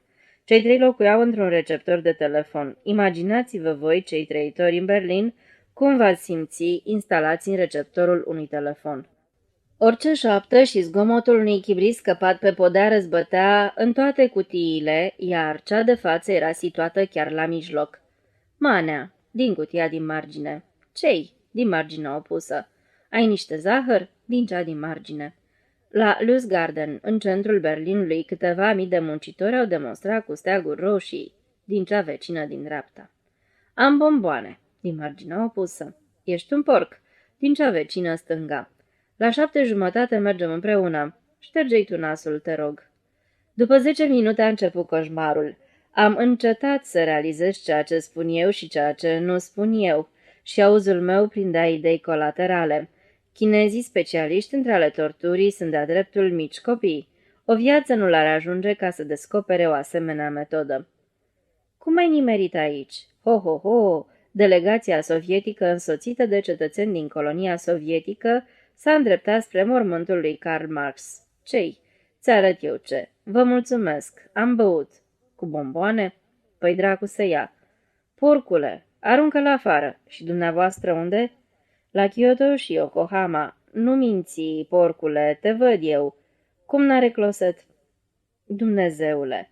Am plecat o clipă, n-am mai stat, iar ei au rămas. Am petrecut un sfert de oră în această cutie, iar ei locuiesc acolo de 7 luni. Da, iubiți cetățeni, când am intrat la mine în casă, am simțit pentru prima oară că totul pe lume este relativ și convențional. Mi s-a părut că locuiesc într-un palat și că lângă fiecare ușă e postat cât un lacheu pomădat, în livrea roșie, și că domnește o liniște mormântală. Liniștea este ceva grandios, este un dar al zeilor, un rai, asta este liniștea. Și că veni vorba, uși eu n-am decât una, ca și camere, iar ușa aceasta dă direct într-un coridor, iar vis-a-vis în diagonală față de ea locuiește faimosul Vasili Ivanovici, cu faimoasa lui consoartă. Mă jur în fața tuturor pe cea mai sfânt că de fiecare dată când mă apuc să scriu despre Moscova, chipul blestemat al lui Vasili Ivanovici răsare în fața mea într-un ungher. Acest coșmar în veston și izmene dungate mi-a întunecat soarele. Mă izbesc cu fruntea de un perete din piatră, dar Vasili Ivanovici tot îmi șade deasupra, precum un capac de sicriu. Trebuie să înțelegeți că omul acesta poate face imposibilă viața în orice apartament, și el a făcut-o imposibilă. Toate faptele lui Vasili Ivanovici sunt îndreptate împotriva celor din jur și nu există în codul Republicii măcar un paragraf pe care să nu-l fi încălcat. Se cade să înjuri de mamă în gura mare? Nu se cade, dar el înjură. Se cade să bei basamac? Nu se cade, dar el bea. Este permis să faci scandal? Nu, nimănui nu este permis. Și totuși el face scandal. Și așa mai departe. Mare păcat că în cod nu există un paragraf care să înfiereze cântatul la armonică în apartament. În atenția juriștilor sovietici, îi implor să-l introducă. Așa că el cânta. Spun cânta pentru că acum nu mai cântă. Să fie mustrările de conștiință cele care l-au potolit pe acest om? O, nu, excentrici din Berlin. Și-a băut armonica. Un cuvânt, individul este de neconceput într-o societate umană normală și de iertat. Eu nu-l pot ierta, chiar având în vedere originea lui. Ba din contră, tocmai având-o în vedere, nu-l pot ierta. Raționamentul meu este următorul. El trebuie să reprezinte pentru mine, om cu origine dubioasă, un model de comportament, în niciun caz eu pentru el, și să-mi demonstreze cineva că nu am dreptate. Așadar locuiesc de 3 ani în același apartament cu Vasili Ivanovici și nu se știe cât voi mai locui, poate chiar până la sfârșitul zilelor mele, dar acum, după vizita la cutie, mi-e sufletul mai ușor. Nu e cazul să ridicați mâna asupra mea, tovarăși, dar mi-e sufletul mai ușor, am devenit mai răbdător și am mai multă înțelegere față de oameni. Doctorul G. e un amic de-al meu, a venit la mine săptămâna trecută văitându-se. De ce nu m-am însurat? Ieșită din gura lui un notoriu și recunoscut nevastofob al Moscovei, o asemenea propoziție merita atenție. După cum am aflat, asociația de locatari îi restrânsese spațiul. A înălțat un perete despărțitor și în spatele acestui perete a instalat un cuplu de căsătoriți. În zadar s-a zbuciumat și s-a căinat doctorul. N-a făcut nimic. Președintele o ținea una și bună. Dacă era ținsurat, era altceva. După 3 zile, doctorul a venit la mine și mi-a spus: Slavă Domnului că nu m-am însurat. Tu te ceri cu nevastă ta? Câteodată. Cum să spun? Am răspuns eu în 2 peri, trăgând cu coada ochiului spre nevastă mea. Îndeopște se mai întâmplă, vezi tu, și cine-i de vină? M-a interogat iute nevastă mea. Eu sunt de vină, m-am grăbit să o asigur. E un coșmar. S-a pornit doctorul în vreme ce-și bea ceul. E un coșmar. În fiecare seară pricep tu răzbate la mine unul și același lucru. Unde ai fost? La gara Nicolaevski. Minți. Ce Dumnezeu? Minți. După un minut iarăși. Unde ai fost? La gara Nicol. Minți. După o jumătate de oră. Unde ai fost? La Ani am fost. Minți. Amărâtă femeie, a spus nevastă mea. Nu, eu sunt un amărât, a replicat doctorul și plec la Orehovo. Ducă-se dracului. Cine? A întrebat nevastă mea bănuitoare. Păi asta, clinica. Natalia Egorovna și-a scăpat iarna asta buretele pe podea și nu l-a mai putut smulge de acolo pentru că deasupra mesei sunt 9 grade, iar pe podea nu există grade de niciun fel, ba chiar lipsește unul. -1 grad. Și toată iarna cânta valsurile lui Chopin în păslari, iar Piotr Sergeici a tocmit o slujnică și după o săptămână a dat-o afară, dar slujnica n-a plecat nicăieri. Pentru că a venit președintele de la administrație și a spus că ea, slujnica, este membru al asociației de locatari și ocupă un spațiu și nimeni nu are dreptul să o atingă. Piotr Sergeici, completamente năuc, aleargă acum prin toată Moscova și întreabă pe toți ce are de făcut. Dar de făcut oricum n-are ce face. Slujnica are în cufăr legitimația unui brav ostaș al armatei roșii care a luptat la Perekop. Aluzie la operațiunea militară, în urma căreia noaptea de 11 spre 12 noiembrie 1920, trupele albgardiste conduse de Wrangel au fost înfrânte în izmul Perekop de cele sovietice, care la sfârșitul aceleiași luni au preluat controlul asupra întregii Crimee.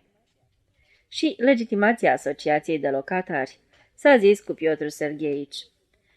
Iar nu știu ce tânăr în apartamentul căruia fusese repartizată o băbuță tâmpită într-o duminică, pe când băbuța se întorcea de la liturghie, a întâmpinat-o cu spusele: "M-am săturat de tine, babă tâmpită", și a pocnit-o pe băbuță în cap cu un cântar cu arc. Și asemenea cazuri sau cazuri asemănătoare cunosc 4 în ultimul timp. Poți să-l condamn pe tânărul acela? Nu, categoric nu. Pentru că am sentimentul limpede că dacă mi-ar repartiza în cameră o băbuță sau un al doilea Vasili Ivanovici, aș pune mâna pe cântarul cu arc, măcar că acasă, încă din copilărie, mi-a fost inoculată ideea că nu se cuvine în niciun fel să te înarmezi cu un cântar cu arc. Iar Sașa a oferit 20 de cernoveți numai să o scoată din spațiu pe Anfisia Marcova. La urma urmei ajunge cu asta. De la ce ni se trage oare o viață așa de bizară și dezagreabilă? Ni se trage de la un singur fenomen, înghesuiala. Este de fapt în Moscova înghesuială. Ce-i de făcut? Un singur lucru se poate face, să se pună în aplicare proiectul meu, iar acest proiect constă în următoarele: Moscova trebuie reconstruită. 1924. Serviciul General Politico-Divin, Comitetul Județean Executiv din Konotop, în conformitate cu contractul din 23 iulie 1922 încheiat cu comunitatea enoriașilor din cătunul de la Halta Bahmaci, a cedat celei din urmă spre folosință pe termen nedeterminat o clădire destinată serviciului divin construită pe un teren expropiat de la calea ferată și așezată alături de o altă clădire aparținând căilor ferate de vest, în care funcționează școala de căi ferate. Ferestrele bisericii dau spre școală. Din dactilograma dezbaterilor judiciare. Într-un final, părintele diacon de la biserica din Bahmaci, ale cărei ferestre dau spre școală, n-a mai răbdat și a păcătuit cu noaptea în cap în ziua de Sfânta Parascheva pe Adnița și Batcuc s-a apucat de săvârșirea îndatoririlor divine la altar. Părinte diacon, a oftat părintele paroh, ce înseamnă asta? Privește și dumneata în oglindă. Nu mă așteptam la una ca asta din partea dumitale. Nu mai pot, părinte paroh, s-a văit părintele diacon. M-au sveit de puteri blestemații, m-au lăsat nervii. Ce serviciu divin mai e și ăsta când alături îți curmă capul slovele acelea? Diaconul a izbucnit în hohote de plâns și lacrimi cât bubul de mazăre au prins să-i se prelingă pe obraj. Mă crede sau nu, dar ieri înainte de vecer mi-am răsturnat trăbnicul și în fața mea mi-a răsărit pe nepusă masă, scris cu litere de foc: Religia este opium pentru popor. Ptiu, farmece diavolești. Păi unde o să duc asta? Nici n-a pus să bagi de seamă când încep să crezi în partidul ăsta cam comunist. Ia ca diaconul, ia ca nu mai e diaconul. Unde-i, or să întrebe oamenii de bine, unde-i dragul nostru diacon? și el diaconul Ianiad în focul ghenei. Ghenei, l-a corectat părintele Paroh. Tot un drac, a grăit disperat părintele diacon, strecurându-se șoldi un stihar. Ferească-mă, domnul de necuratul. Bei mult, a observat prudent părintele Paroh, de asta ți se și năzare. Și asta mi se năzare? Întrebă cu mânie părintele diacon. Munca va fi stăpâna supremă a lumii, răzbătu prin ferestrele deschise ale imobilului vecin. Oftă diaconul, dădu la o parte perdeaua și profeții. Binecuvântează părinte suprem. Proletariatul nu are de pierdut decât lanțurile. Acum și pururea și în vecii vecilor, consimți părintele Paroh. Amin, în cuvință corul. Cursul de învățământ politic începu cu intonarea energică a internaționalei și cu ectenia. Vom distruge din temelii întreaga lume a împilării, iar apoi pace tuturor, intonă cu blândețe parohul. Sufletul mi l-au scos plătoșii ăia, scânci profesorul de învățământ politic, predându-i ștafeta profesorului de limbă maternă. Eu spun o vorbă, ei 10. Las că aranjez eu, se lăudă profesorul de limbă și poruncii. Cliuchin, citește fabula. Cliuchin ieși în față, își potrivi cingătoarea și porni să citească. Jucă ușa libelulă, toată vara a zburdat, nici aminte nu a luat. Pe Mesia l-a întrupat, intonă corul în biserică. Drept răspuns, întreaga clasă se cutremură de râs și enoria și chicotiră. În clasă, elevul fruntaș, Cliuchin, izbucni în plâns, iar în altar, părintele Paroh. Lasă-i mlaștina ignoranței, chicoti uluit profesorul pe înfundate. Ajunge, Cliuchin. Treci la loc, ai 5 cu plus. Părintele Paroh a purces în amvon și a mâhnit pe enoriaș vestindu-i. Părintele diacon s-a îmbolnăvit fără veste și adică lea nu poate ține slujba. Părintele diacon cel îmbolnăvit fără veste zăcea pe altarul lateral și mormăia în delir. Pe cuviosul, pe Dumnezeul nostru atotputernic, l-au schingiuit blestemații. Șuieră părintele Paroh. Te mai au de careva și dăm de belea. Puțin îmi pasă, mormăi diaconul, n-am de pierdut, decât lanțurile. Amin, îi ținu corul isonul. Adnotare în ziarul Gudoc. La redacție s-a primit un material conform căruia problema coexistenței școlii și a bisericii în aceeași clădire trenează de 2 ani. Rugăm instituțiile de resort să informeze când va lua totuși sfârșit această imposibilă conviețuire. 1924. Mumia egipteană. Relatarea unui membru de sindicat. Eram în deplasare la Leningrad împreună cu președintele comitetului nostru sindical local. Pe când ne-am sfârșit noi toate cele trebușoare, îmi spune președintele. Știi ceva, Sea? Să mergem la Casa Poporului. Da, de ce? Întreb. Am uitat să rezolvăm ceva acolo? Sucit-o mai ești, îmi răspunde președintele comitetului nostru local. La Casa Poporului o să-ți însușești plăceri sănătoase și o să te odihnești conform articolului 98 din Codul Muncii. Președintele știe pe de rost toate articolele, drept care e socotit o minune a naturii. Fie, ne-am dus. Am plătit cum se cuvine și ne-am pus pe aplicat articolul 98. Întâi de toate am dat fuga la roata morții, o namilă de roată obișnuită cu un băz la mijloc. Dintr-o pricină neștiută, roata asta prinde să se învârtă din calea afară de repede, zvârlind la dracu un praznic orice membru de sindicat care se așează pe ea. O treabă foarte hâtră, funcție de felul în care zbori. Eu m-am prăvălit comic la culme peste nu știu care domnișoară și m-am rupt pantalonii. Iar președintele și-a scântit foarte original un picior și a rupt unui cetățean bastonul de mahon cu un înfricoșat țipă de spaimă. Și în plus el zbura și dobora la pământ pe toți, pentru că președintele comitetului nostru local este un ins cu mare greutate. Într-un cuvânt, când s-a prăvălit, am chitit că va trebui să ne alegem un nou președinte. Dar președintele s-a ridicat, vașnic precum statuia libertății, și dimpotrivă scuipa sânge cetățeanul cel cu bastonul rupt. Apoi ne-am dus la camera magică, unde plafonul și pereții se învârtesc. Aici au țâșnit din mine berile Noua Bavarie băute cu președintele la bufet. În viața mea n-am vomitat ca în camera asta afurisită, dar președintele a rezistat. Când am ieșit, i-am spus: prietene, renunț la articolul tău. Blestemate fie plăcerile astea numărul 98. Dar el mi-a zis: dacă tot am venit și am plătit, trebuie să vezi și vestita mumie egipteană. Și am intrat într-o încăpere și a făcut apariția un tânăr scăldat într-o lumină albastră și a anunțat: cetățeni, veți vedea imediat un fenomen de valoare unică, o veritabilă mumie egipteană adusă acum 2500 de ani. Această mumie prezice trecutul, prezentul și viitorul, în plus răspunde la întrebări și dă sfaturi în momentele grele ale vieții și, în mod confidențial, femeilor gravide. Toți s-au înfiorat de încântare și spaimă și, într-adevăr, închipuiți-vă, a apărut o mumie sub forma unui cap de femeie în jur cu slove egiptene. Eu am înlemnit de uimire când am văzut că mumia era cât se poate de tânără, așa cum nu poate fi un om nu de 2500 de ani, dar nici de 100. Tânărul a adresat invitația politicoasă. Puneți întrebări, cât mai simple. La care președintele a ieșit în față și s-a interesat. În ce limbă să o întreb, că nu știu limba egipteană? Tânărul a răspuns netulburat. Întrebați rusește. Părintele și-a adres glasul și a pus întrebarea. Spune, mumie dragă, ce-ai făcut mata până la Revoluția din februarie? Mumia a pălit și a răspuns. Am urmat niște cursuri. Așa care va să zică, dar spune, mumie dragă, ai fost trimisă în judecată în timpul puterii sovietice și dacă n-ai fost, de ce n-ai fost? Mumia a prins să clipească și a amuțit. Tânărul a strigat. Păi bine, cetățene, îmi chinuiești mumia pentru 15 copeici? Atunci președintele a început imediat să scoată untul din ea. Dar, dragă mumie, care-i poziția ta față de serviciul militar? Mumie izbucnit în plâns. Răspunde. Am fost soră de caritate. Dar ce-ai fi făcut dacă ai fi văzut comuniști în biserică? Și cine-i tovarăș Stucica? Și unde locuiește acum Karl Marx? Tânărul își dă seama că mumia e depășită și răgnește chiar el pe chestia cu Marx. E mort. Dar președintele s-a răstit.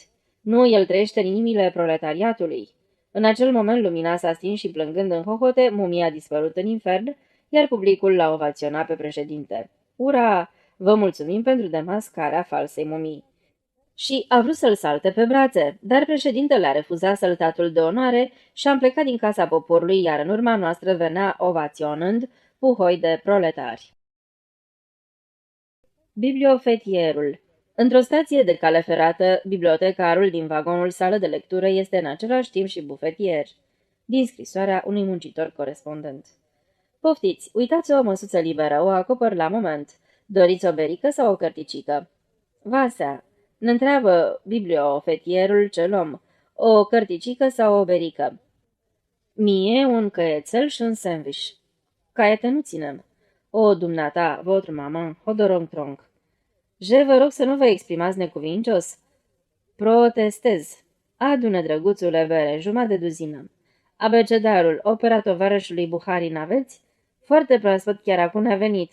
Gerasim Ivanovici, Buharin, o dățică și jumătate de duzină blondă. Voblă? Specie de pește din Marea Caspică. Cu icre. Cine a cerut voblă? Noi am vrea să citim ceva. Ce comandați? Păi măcar un gogol. Pentru acasă nu se poate, nu dăm cărți pentru acasă. Mâncați, pardon, citiți aici. Am comandat un șnițel, mai aștept mult. Acu și ca pic de oboseală a trebuit să dăm fuga în pivniță după programul de la Erfurt. Respectele mele. Ura! De azi dimineață suntem aici, citim în sănătatea dumitale. Bag de seamă sunteți beți morți. Cum v-ați cherchelit în halul ăsta? Cu criticul Belinsky. Critic și filozof rus, 1811-1848. În sănătatea criticului. În sănătatea președintelui nostru de la cerc. Adună 2 exemplare de Martovskie. Ps, hei, jamboanele aici. Și pentru puștul meu ceva comsomolist. Pentru nivel. Vă pot propune istoria mișcării. Bine fie și mișcarea, să citească puștul. Dintre scriitori, cel mai tare mă prind Triohornii. Sortiment de bere. Mare om. E pe toți pereții, e imprimat și pe sticle. Zboară în toate părțile ca un uliug Gerasim Ivanovici al nostru. E binefăcătorul nostru, să-i mulțumești pe toți, să-i servești pe toți. Un înger. Gerasim Ivanovici, un ura din partea unui grup de cititori. N-am timp, fraților, citiți sănătoși. Să mori, ori să te îngroape ca și când nici n-ai fi fost pe lume. O să fii și n-o să te mai scoli, mama lor de prieteni. Toarnă. 1924. Nouă metodă de răspândire a cărții. Mic foileton. Knigoșpilka, asociația cărții din Harkov, a vândut ca ambalaj 182 de puduri și 6 funți de cărți editate de Narcomțem în scopul răspândirilor rasate. În plus, acești negustori au vândut cu 4 ruble pudul publicația scriitorilor ucrainieni Plugul, muncitor corespondent. În depozitul de carte nu era picior de cumpărători, iar vânzătorii adăstau abătuți în spatele teșghelei. Clinche de clopoțel și-a făcut apariția un cetățean cu barbă roșcovană, răsfirată ca un evantai. Bună ziua! Cu ce vă putem servi?" l-a întrebat cu bucurie unul dintre vânzători. Am avea nevoie de opera cetățeanului Lermontov," s-a pronunțat cetățeanul cu un ușor sughiț. Doriți opere complete? Cetățeanul a răspuns după un răgaz de gândire. Complete. Să fie ca la 15-20 de puduri. Vânzătorului s-a ridicat părul măciucă. Nu vă fie cu supărare, dar chiar completă cântărește vreo 5 funți, nu mai mulți. Cunoaștem, a răspuns cetățeanul că o cumpără mereu. Împachetați-mi 50 de exemplare. Săle care flăcăii dumitale mă așteaptă colo camionagiul. Vânzătorul a țâșnit în sus pe o scară de lemn și, de la raftul cel mai din margine, a raportat cu respect. Din păcate mai avem doar 5 exemplare. Mare păcat, se amărât cumpărătorul. Ce să-i faci? Dă-mi-le măcar pe alea 5. Atunci, drăguță, clădește-mă alături și istoria universală. Câte exemplare? A întrebat vânzătorul. Să fie la vreo 100 de exemplare de puduri. Toți vânzătorii au ieșit de prin vizuinile lor și șeful depozitului în persoană i-a oferit cumpărătorului un scaun. Va seara raftul 15 de jos, universala toată, așa cum e. Nu doriți broșată, coperți de carton stampate cu aur. N-avem trebuință, răspunse cumpărătorul. N-avem ce face cu broșatele, în primul rând noi avem trebuință de hârtie proastă. Vânzătorii au încremenit din nou. Dacă doriți proastă, își veni într-un sfârșit în fire unul dintre ei, vă pot propune operele lui Pușkin, editate de Narcomțem. N-avem trebuință de Pușkin, a răspuns cetățeanul. Are pozele stari. Dar din Narcoțem poți să-mi dai vreo 5 puduri de probă. După un timp, rafturile s-au ogolit și șeful în persoană i-a scris cumpărătorului chitanța. Flăcăii căreau în stradă gâfâind baloturile de cărți. Cumpărătorul a plătit cu cernoveți albi foșnitori și i-a spus: La bună vedere, nu vă supărați, l-a întrebat plin de respect șeful. Sunteți desigur reprezentantul unui mare depozit? Mare, a răspuns cu demnitate cumpărătorul. Vindem scrumbii, respectele mele. Și s-a îndepărtat. 1924. Boema. Cum să subziști cu ajutorul literaturii, călare pe o piesă în drum spre Tiflis. De mă va întreba cineva ce aș merita, i-aș mărturisi, precum în fața lui Dumnezeu, meri să fiu trimis la Ognă. De fapt, nu din cauza Tiflisului, la Tiflis n-am făcut nimic rău, din cauza Vladikavkazului. Îmi petreceam la Vladikavkaz ultimile zile când, iată, spectrul amenințător al foamei. Ce șablon! Spectru amenințător! De fapt, nici nu-mi pasă și așa însemnările acestea nu o să vadă niciodată lumina tiparului. Cum vă spuneam, spectrul amenințător al foamei începuse să ciocăne la ușa modestei mele locuințe, obținută prin repartiție. În urma spectrului bătu la ușa avocatul Genzulaev, figură luminoasă cu mustăți tunse perie, cu chipul plin de însuflețire. Între noi doi se înfiripă un dialog. O să reproduc aici stenograma. De ce v-ați întristat așa?" întrebă Genzulaev. Fiindcă o să dau ortul popii de foame în Vladikavkazul ăsta prăpădit al dumneavoastră. Așa-i, Vladikavkazul e un oraș prăpădit. Cred că pe lume nu există altul mai prăpădit. Dar de ce să dați ortul popii? Nu mai e nimic de făcut. Am epuizat toate posibilitățile. La redacția de arte nu mai sunt bani, iar de plătit nu mai au de gând. S-a terminat cu introducerile pentru piese, iar foiletonul pe care am reușit să-l public într-un ziar local am căpătat pe el 1200 de ruble și o promisiune, că o să ajung la pușcărie dacă mai public ceva asemănător. De ce? Genzulaev se sperie. Și este de înțeles, de vreme ce vor să mă bage la pușcărie, înseamnă că sunt dubios. Pentru ironii, mofturi, habar n-au și nici nu se pricep la foiletoane. Știți ceva? Și iată ce făcu Genzulaev. M-a incitat să scriu împreună cu el o piesă revoluționară, inspirată din viața de zi cu zi a băștinașilor. Dar să nu-l vorbesc de rău pe Genzulaev, el m-a învățat, iar eu, tânăr și inexperimentat fiind, am acceptat. Ce legătură are Genzulaev cu compunerea piesei, se înțelege niciuna. El însuși mi-a mărturisit că urăște sincer literatura, trezind în mine astfel o explozie de simpatie pentru el. Și eu urăsc literatura, mai abitir decât Genzulaev, însă Genzulaev cunoaște la perfecție obiceiuri indigene, micul dejun cu șașlâc, pe fundalul cel mai plicticos munți din lume, jânghierele din oțel de proastă calitate, caii jigăriți, dughenele și muzica aceea detestabilă care ți întoarce sufletul pe dos. Care va să zică așa, eu o să compun, iar Genzulaev va presăra câte puțin din acest specific local. Numai niște idioți o să cumpere o asemenea piesă.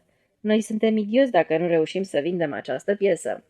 Am scris-o în 7 zile și jumătate, irosind astfel o jumătate de zi în plus față de facerea lumii. În ciuda acestui fapt, piesa se dovedi și mai proastă decât lumea. Tot ce pot să vă spun este că dacă vreodată se va organiza un concurs pentru cea mai incoerentă, cea mai lipsită de har și cea mai obraznică piesă, atunci să știți că piesa noastră va lua premiul întâi. Deși dacă stau să-mi aduc aminte, ar mai fi niște piese scrise de mine prin 1921-1924 și zău parcă încep să mă îndoiesc. Ei fie, nu premiul întâi, dar al doilea sau al treilea, sigur.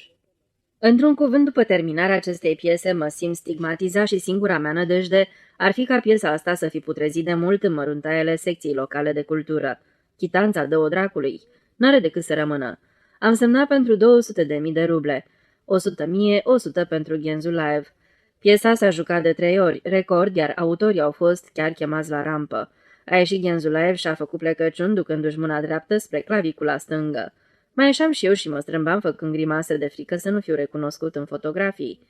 Scena era pozată cu blițul. Mulțumită acestor grimase, prin oraș s-a răspândit zvonul cum că aș fi genial, dar în același timp nebun. Ce mai trist este faptul că grimasele nu erau chiar nici măcar necesare, pentru că ne fotografiază fotograful atașat și rechiziționat de teatru.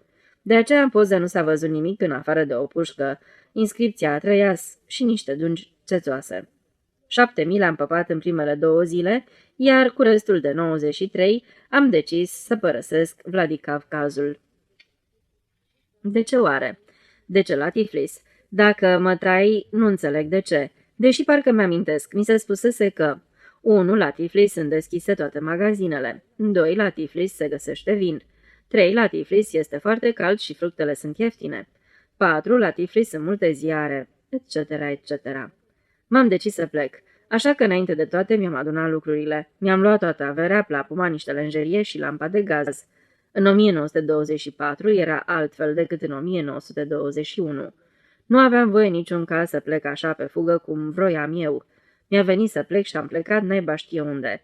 Pe semne cei ce se ocupau de călătoriile cetățenilor judecau aproximativ în modul următor. Dacă fiecare o să înceapă să călătorească, atunci unde ajungem? De aceea trebuia obținută o aprobare. Am făcut de îndată o cerere unde trebuie, iar la rubrica în care ești întrebat motivul plecării, am răspuns mândru. La Tiflis să-mi pun în scenă piesa mea revoluționară. În tot Vladikavkazul nu exista decât un singur om care să nu mă cunoască după figură, iar acest om se dovedea a fi tocmai acel junebrav cu pistol la brâu care ședea ca înfipt la masa unde se eliberau aprobările de plecare spre Tiflis. Când mi-a venit și mie rândul și am întins mâna după aprobarea mea, junele mi-a oprit la jumătate de drum, rostind cu o voce puternică și de neclintit motivul plecării, să-mi pun în scenă piesa mea revoluționară. Atunci junele introduse aprobarea mea într-un plic, îl sigilă și ne predă și pe mine și plicul unui individ cu pușcă spunând, la secția specială. De ce? Întreba eu. Însă junele nu răspunse. Soarele foarte strălucitor, ăsta de fapt e singurul lucru bun în Vladikavkaz, mă lumina pe întregul parcursul drumului meu pe caldarâm, avându-l în stânga mea însoțitor pe omul cu pușca. Acesta decise să-mi facă conversație și spuse: acum o să trecem prin bazar, să nu care cumva să-ți vină în cap să fugi. Nu mă face să păcătuiesc. Nici dacă m-ați ruga să o fac, n-aș face-o, răspunse eu cu sinceritate. Și l-am mai servit și cu o țigară. Fumând prietenește, ajunserăm la secția specială. Traversând curtea interioară, încercai la repezeală să-mi amintesc de toate infracțiunile pe care le înfăptuisem în viață. Ele se dovediră a fi în număr de 3. 1. În 1907, primind 2 ruble jumătate pentru cumpărarea manualului de fizică al lui Craigevici, am cheltuit acești bani pe cinema. 2. În 1913 m-am căsătorit împotriva voinței mamei. 3. În 1921 am scris acest renumit foileton. Referire la foiletonul Săptămâna de Culturalizare cu care se deschide culegerea de față. Dar piesa? Să-mi fie cu iertare. Poate piesa nu e totuși o infracțiune, poate dimpotrivă. Pentru informarea persoanelor care n-au trecut pe la secția specială. E o cameră spațioasă, cu covor pe jos, o masă de scris de dimensiuni incredibil de mari, 8 aparate telefonice de construcții diferite, cu fire de culoare verde, oranj și gri, iar la masă șade un om mititel, îmbrăcat în uniformă militară, cu o înfățișare simpatică. Prin ferestrele deschise, coroanele dese ale castanilor. Cel ce ședea la masă, zărindu-mă, vrut să-și transforme înfățișarea din simpatică în antipatică și rea, lucru care îi reuși numai pe jumătate. Scoase din sertarul mesei o fotografie și începu să o privească atent și alternativ, când înspre fotografie, când spre mine. Ei bine, nu, ăsta nu sunt eu, mă grăbi să declar. Mustața poți să-ți o razi, spuse gânditor individul cel simpatic. Bine, dar vă rog priviți mai cu atenție, spuse eu. Ăsta e brunet ca o cremă de ghete și are vreo 45 de ani. Iar eu sunt blond și am 28. Cu părul vopsit, întrebă nesigur mititelul. Bine, dar chelia, și în plus, priviți mai atent nasul, vă rog să priviți mai atent nasul. Mititelul privi insistent nasul, îl cuprinse disperarea. Așa-i, nu seamănă. A urmat o pauză și în călimara cu cerneală se născu un joc de lumini din raze solare. Sunteți contabil? Doamne ferește! Pauză. Coroanele castanilor, tavanul de stuc, amoraș. Motivul călătoriei la Tiflis? Răspundeți repede, nu stați să vă gândiți, spuse iute și repezit mititelul. Ca să-mi pun în scenă piesa mea revoluționară, răspunse eu iute și repezit. Mititelul căscă gura larg și făcu un pas înapoi, congestionându-se la față. Compuneți piese? Da, sunt nevoii câteodată. Ia te uită. Și-a scris o piesă bună? În tonul vocii lui era ceva care ar fi putut mișca orice inimă, numai pe a mea nu. Repet, merit să fiu trimis la ognă. Ascunzându-mi privirile, răspunsei. Da, bună. Da, asta a fost a patra crimă pe care am făptuit-o, cea mai gravă dintre toate. Dacă aș fi vrut să rămân nepătat pentru secția specială, ar fi trebuit să răspund cam așa. Nu este o piesă bună, e o porcărie, pur și simplu îmi doresc nespus de mult să ajung la Tiflis. Îmi priveam cărâmbii cizmelor rupte și tăceam. Mi-am revenit abia când mititelul îmi mână o țigară și aprobarea mea de călătorie. Mititelul îi spuse ciolui cu pușca. Condul pe scriitor afară. Secția specială. Uită tot. Ai văzut, am recunoscut. M-am eliberat de povara a 3 ani de zile. Ceea ce am făcut la secția specială este mai mult decât un sabotaj. Este contrarevoluție și infracțiune în exercițiul funcțiunii. Dar uită tot. Pururea rătăcitori. În anul 1921 se spunea că de la Vladikavkaz la Tiflis se poate ajunge ușor. Închiriai un automobil la Vladikavkaz și apoi pe șoseaua militară gruzină, de unde e nemaipomenit de frumos. Numai 210 verste. Dar în 1924 cuvântul închiriere suna la Vladikavkaz a limbă străină. Ca să ajungi la Tiflis, trebuia să procedezi astfel. Îți luai plapuma și lampa de gaz. Te duceai în gară și acolo aveai de umbla pe șine, printre șirurile nesfârșite de vagoane de marfă adaptate transportului de călători. Ștergându-mă de transpirație, văzui la linia A7 un vagon deschis. Un individ în papuși de casă, cu barba răsfirată în evantai, își clătea ceainicul și repeta într-una cuvântul Baku. Luați-mă și pe mine, îl rugai eu. Nu te iau, răspunse bărbosul. Vă rog frumos, vreau să-mi pun în scenă piesa mea revoluționară. Nu te iau. Bărbosul ajunse înapoi în vagon, urcând pe o scândură, iar eu mă așezai pe plapumă lângă șinele fierbinți și mi-a prinsei o țigară. O fierbințeală vâscoasă se revărsa prin spațiile libere dintre vagoane și m-am dus să împotolesc seta la unul dintre robinetele de pe peron. Apoi m-am întors și iar m-am așezat și am simțit cum plapuma a început să se tresalte, de parcă ar fi fost scuturată de friguri. Barba se ivi în ușa vagonului. Ce fel de piesă?" întrebă Barba. Uit-o." Desfăcui plapuma și scosei piesa. Mata le-ai scris-o?" întrebă neîncrezător proprietarul vagonului. Cu Genzulaev, împreună. Pe ăsta nu-l știu. Trebuie să ajung la Tiflis. Dacă nu se prezintă 2 pasageri, atunci s-ar putea să te iau. Numai să n-ai pretenții la prici. Să nu-ți închipui că dacă scrii piese, atunci poți să te dai mare. Drumul e lung, iar noi suntem de la Politprosvet, Comitetul pentru Învățământul Politic. Nu să mă dau mare, spuse eu simțind o adiere a speranței în căldura topită. Poți să dorm și pe jos. Bărbosul așeza pe prici, spuse, merinde ai? Am niște bani. Bărbosul se gândi, uite care-i treaba. O să te trec la rația noastră de provizii de drum, numai că o să activezi. La ziarul nostru ambulant, ce poți scrie pentru ziar? Orice, îl asigura eu, punând stăpânire pe rație și mestecând acum coaja de pâine. Chiar și un foileton? Întrebă el, însă pe fața lui se putea citi clar că mă consideră un mincinos. Foiletonul este specialitatea mea. Din umbra priciului răsăriră 3 fețeri și o pereche de picioare, cu toții mă priveau.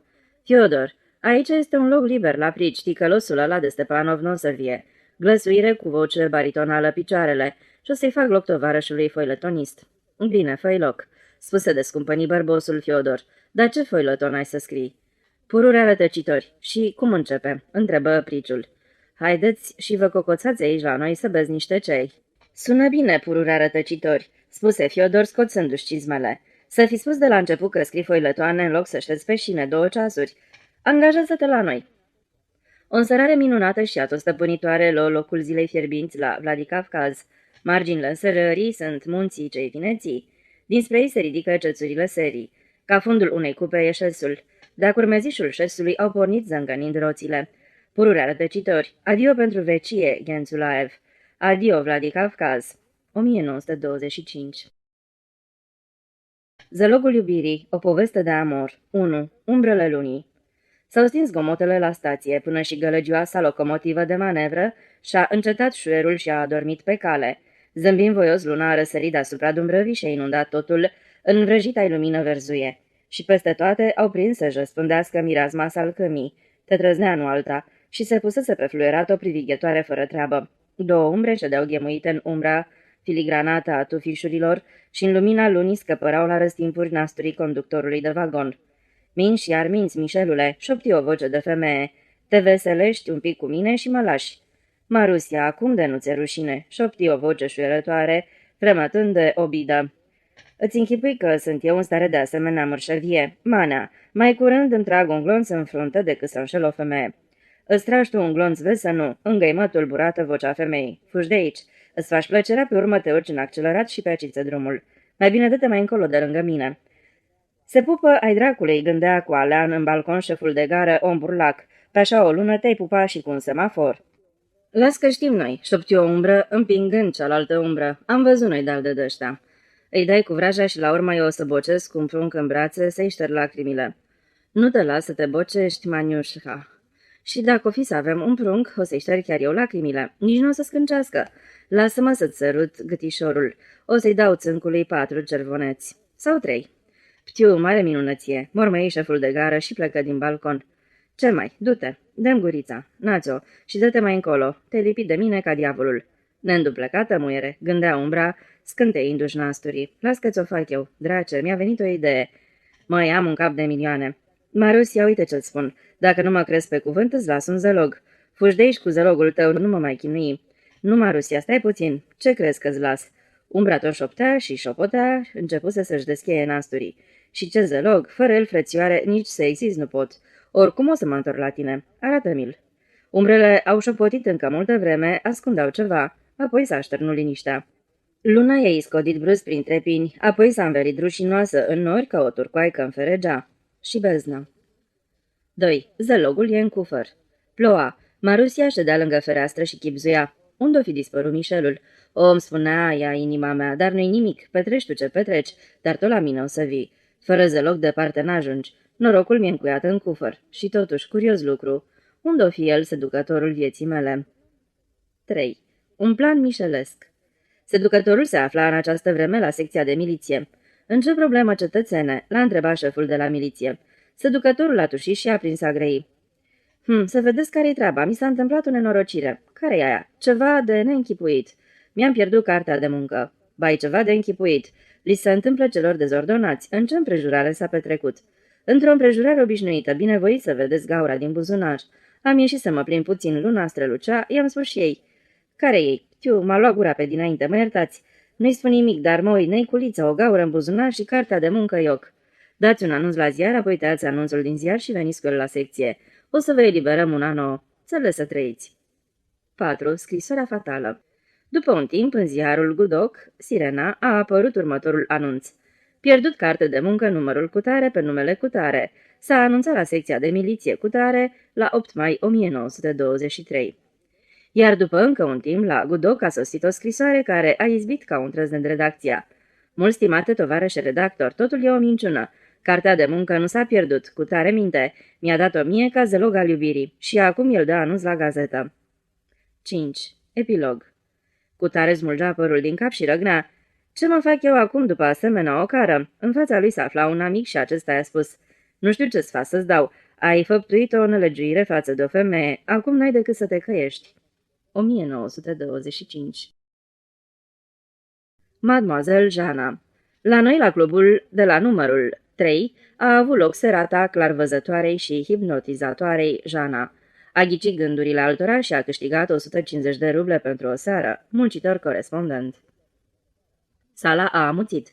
Pe scenă și-a făcut apariția o damă cu ochii vopsiți și neliniștiți, într-o roche movulie și cu ciorapi roșii. În spatele ei venea un individ dezghețat cu o față caroasă de moli, cu pantaloni îndungi și cu o crizantemă la butonieră.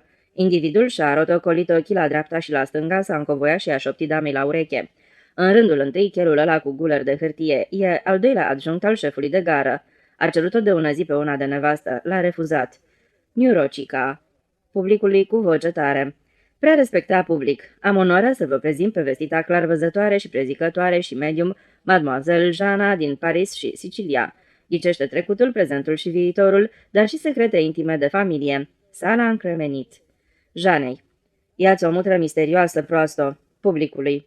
Însă nu trebuie să credeți că e vorba de vreo vrăjitorie sau de vreo minune, nici vorbă de așa ceva, pentru că nu există minuni. Janei. Ți-am spus de 100 de ori să spui brățara la serate. Publicului. Totul se întemeiază exclusiv pe forțele naturii cu aprobarea Comitetului Local și a Comisiei pentru Educație și Cultură și reprezintă o vitalopatie bazată pe hipnoză conform învățăturii fachirilor indieni, împilați de imperialismul englez. Janei. Sub lozincă lateral, aia cu poșetă, bărbată sub o înșală în gara vecină. Publicului. Dacă cineva dorește să afle adânc secrete de familie, vă rog să-mi adresați mie întrebările, iar eu îi le voi transmite apoi prin hipnoză, adormind-o pe celebra Jana. Vă rog să luați loc, mademoiselle. Pe rând, cetățeni. Janei. 1, 2, 3. Iată, vi se face somn. Face nu știu ce gesturi cu mâinile, îi zice că vrea să îi le vâre Janei în ochi. În fața dumneavoastră se află un exemplu extraordinar de ocultism. Janei. Adorme odată ce te holbezi 100 de ani. Publicului. Așadar, ea doarme. Vă rog. În tăcerea mormântală s-a ridicat adjunctul șefului, s-a împurpurat nițel, apoi a pălit și a întrebat cu voce gâtuită de spaimă. Care-i cel mai important eveniment din viața mea în acest moment? Individul Janei. Fii mai atentă la degete, toanto. Individul și-a răsucit arătătorul sub crizantemă, apoi a închipuit din degete câteva semne misterioase, ceea ce se traducea prin distrusă. Inima dumneavoastră, a prins a grei Jana ca în somn, cu voce lugubră, este distrusă de o femeie perfidă. Individul a clipit aprobator, s-a oftat, privindu-l pe nefericitul adjunct al șefului de gară. Cum o cheamă? Întrebă regușit refuzatul adjunct. Niuercio. Învârtea individul degetele lângă butoniera vestonului. Niurocica, răspunse cu fermitate Jana. Adjunctul șefului de gară s-a înverzit tot. S-a ridicat din loc, a privit cu jale împrejur, a lăsat să-i scape șapca și pachetul de țigări și a plecat. Eu o să mă mărit? A țâșnit fără veste țipătul isteric al unei domnișoare. Spuneți-mi, scumpă mademoiselle Jana. Individul a măsurat-o pe domnișoară cu ochi de expert, a luat în considerație nasul plin de coșuri, părul spălăcit, spinarea cocârjată și a închipuit lângă crizantemă convenționala tiflă. Nu să vă măritați, a grăit Jana. Sala bubuie ca un escadron când trece pe pod, iar domnișoara palidă de moarte s-a năpustit afară. Femeia cu poșetă s-a desprins de lozin și s-a vârât în Jana. Termină, Dașenca, a șuierat în spate o șoaptă masculină. Ba, nu termin deloc, îți aflu eu acum toate isprăvile. Ea a replicat posesoarea poșetei și a întrebat. Spuneți-mi, mademoiselle, soțul meu mă înșală? Individul l-a măsurat pe soț. I-a privit ochișorii tulburați și a luat în considerație rumenala consistentă care îi cuprinsese obrajii și și-a făcut degetul cârlig. Asta însemna da. Te înșală, a oftat Iana. Cu cine? A întrebat cu voce rău prevestitoare Dașenca. Cum dracu o cheamă? Gândea individul. Dă-mi, Doamne, ținere de minte. Da, nevasta astuia. Tiu drace, mi-am amintit. Ana. Dragă, Ana. Spuneți, Ana, cu cine o înșală soțul pe dumneaei? Cu Ana. A răspuns cu convingere Jana. Știam eu. A exclamat Dașenca izbucnind în plâns. De mult știam eu, nenorocitule. Și rostind aceste cuvinte și-a izbit soțul cu poșeta peste obrazul drept, bine ras. Iar sala s-a cutremurat de un hohot năvalnic de râs. 1925. Olandezul zburător, jurnalul unui bolnav. 5 iulie. M-a apucat usea. Tușesc și tușesc într-una. Toată noaptea într-una. Ar trebui să dorm și eu tușesc. 7 iulie. M-am programat la vizita medicală. 10 iulie. M-a ciocănit cu un ciocănel și a zis, ce-o fi însemnând asta? 11 iulie. Mi-au făcut poză röntgen. Tare frumoasă, toată-i neagră, numai coastele salbe. 20 iulie. Vă felicit, dragi tovarăși, am tuberculoză, adio lume. 30 iulie. M-au trimis la stațiune, la sanatoriul Minte Sănătoasă. Am primit bandă de plasare pentru 200 de verste și bilet gratuit pentru vagon cu bănci necapitonate, dar cu saltele. 1 august și cu ploșnițe. Călătoresc. Peisajele sunt foarte frumoase, ploșnițele mari cât libărcile. 3 august. Am ajuns în Siberia, e foarte frumoasă. Am mers călare o bucată de drum, nu mult, 293 de verste. Cumus. Băutură asemănătoare cu chefirul preparată din lapte de iapă sau cămilă. 6 august. Cumusul Mlisa. Mi-au zis că e o greșeală, n-ai nicio tuberculoză, iar mi-au făcut poze. Mi-am văzut rinichiul, scârbos mai e. 8 august. Așa că acum am trimitere pentru Rostov-pe-Don, foarte frumos oraș. Iau trenul până la sanatoriul prin osul soarelui din Cislovodsk. 12 august. Cislovodsk. Nici vorbă de așa ceva, rinichiul n-are nici în clin, nici în mânecă. Și mă întreabă, la ce dracu te-au trimis aici? 15 august. Scriu pe vapor, ci că aș avea sifilis congenital, în formă latentă, așa că mă duc în Crimea. Vărzi din cauza tangajului, să-l ia dracu de tratament. 22 august. Mândru oraș ar fi alta de n-ar exista medicina. Neînțeleasă știință. Aici mi-au găsit viermi intestinal și apendicită în formă latentă.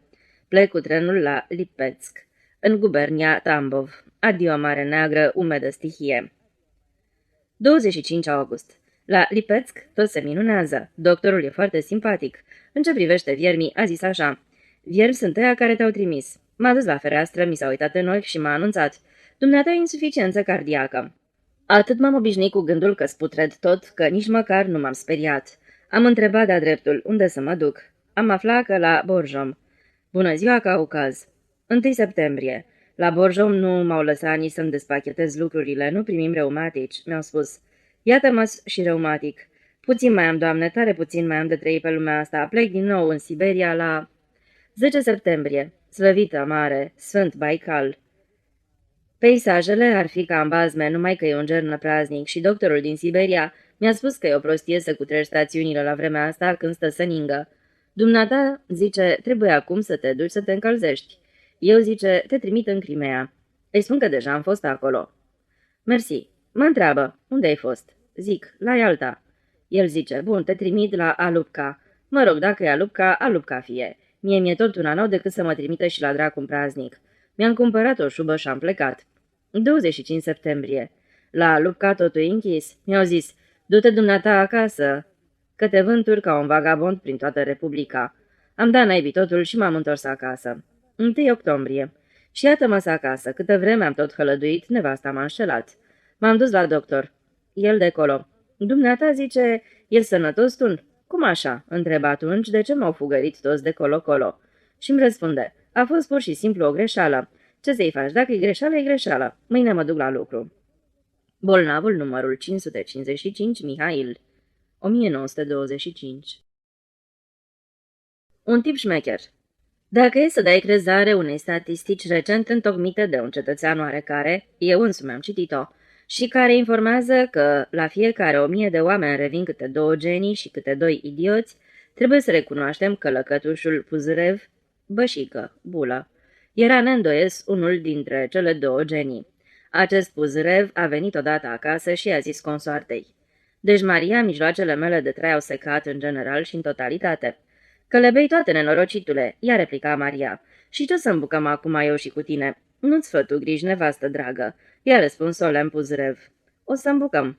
Odată rostite aceste cuvinte, Puzurev și-a mușcat buza de jos atât de vârtos, încât din ea a pornit sângele șiroaie, după care genialul vampir a început să-și lingă și să-și înghită sângele până la saturație ca o căpușă. Lăcătușul și-a pus apoi șapca pe cap și a pornit-o spre spital la o consultație la doctorul Poroșcov. Praf, pulbere. Care-i problema ta, tinere?" l-a întrebat Poroșcov pe Puzurev. Mă prăpădesc, cetățene doctor," i-a răspuns Puzurev și s-a prins de tocul ușii. Ce-ți veni?" S-a minunat doctorul. Arăți foarte bine." Foarte bine? Dumnezeu să vă judece pentru vorbele astea," i-a răspuns Puzurev stins și a prins să se plece într-o rână ca un lujer firav. Dar ce simți?" De dimineață am început să vărs sânge. Mi-am zis, adio, Puzurev. La bună vedere pe lumea ailaltă, o să ajungi în rai, Puzurev. Adio, zic Maria, nevasta mea, să nu-l pomenești de rău pe Puzurev." Vers sânge, a făcut neîncrezător doctorul și l-a prins pe Puzurev de pântece. Sânge? Sânge zici, te doare aici?" Au, a făcut acela drept răspuns, închizându-și ochii. Mai am vreme să-mi scriu testamentul. Tovarășe Fenațetinov. Fenacetină. Îl strigă Poroșcov pe infirmier. Adu-mi o sondă gastrică, o să facem o analiză de suc gastric." Ce mama dracului o mai fi și asta?" mormăia nedumerit Poroșcov, examinând conținutul recipientului. Sânge, Doamne, Dumnezeule, sânge, în viața mea n-am văzut așa ceva, cu un aspect extern atât de sănătos." "Adio, lume," făcea Puzrev, întins pe canapea. "Nu tu muncă la strung, nu tu ședințe, nu tu redactări de rezoluții. Nu te pierde cu firea drăguță?" îl liniștea inimosul Poroșcov. "Dar ce blestebăție de boală am?" l-a întrebat muribundul Puzrev. "Păi ai ulcer gastric de toată frumusețea, dar nu-i nimic, poți să te faci bine. În primul rând stai la pat, în al doilea rând îți prescriu niște prafuri." "Ce rost mai are, doctore?" grăi Puzrev. "Nu prăpădiți stimatele dumneavoastră medicamente pe un lăcătuș muribund, ori să aibă nevoie de ele cei vii. Mai dați-l încolo pe Puzrev, oricum e cu un picior în groapă." "Ce mai se perpelește de supărare flăcăul?" gândea inimosul Poroșcov și picură lui Puzrev niște valeriană. De pe urma ulcerului său gastric de toată frumusețea, Puzrev a beneficiat de 18 ruble și 79 de copeici de scutire de muncă și de prafuri. Puzrev a aruncat prafurile în closet și a utilizat în modul următor cele 18 ruble și 79 de copeici. 79 de copeici a dat Mariei pentru casă, iar restul de 18 ruble le-a băut.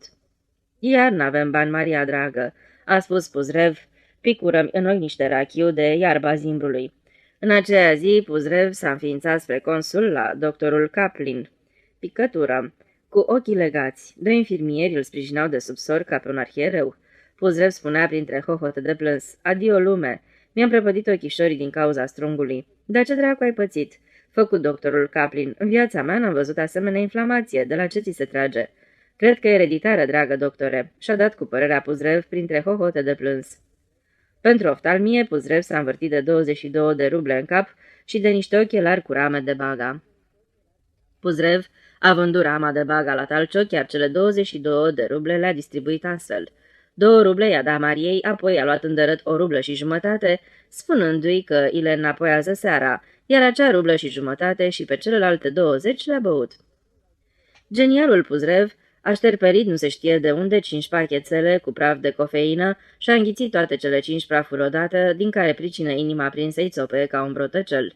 Puzrev a fost transportat pe targă la policlinică la doctorița Mixturina și doctorița a oftat. Cu asemenea insuficiență cardiacă, spuse Mixturina, care abia absolvise universitatea, la Moscova te-ar fi dus la clinică și acolo studenții te-ar fi făcut bucățele. Mi-e și ciudă că o asemenea insuficiență se pierde în zadar. Insuficientul Puzrev a primit 48 de ruble și a plecat 2 săptămâni la Cislovodsk. A distribuit în felul următor cele 48 de ruble. 8 ruble i-a dat Mariei, iar restul de 40 le-a cheltuit pe relația cu oarecare blondă necunoscută pe care a întâlnit-o în tren, lângă Mineralnie Vodăi.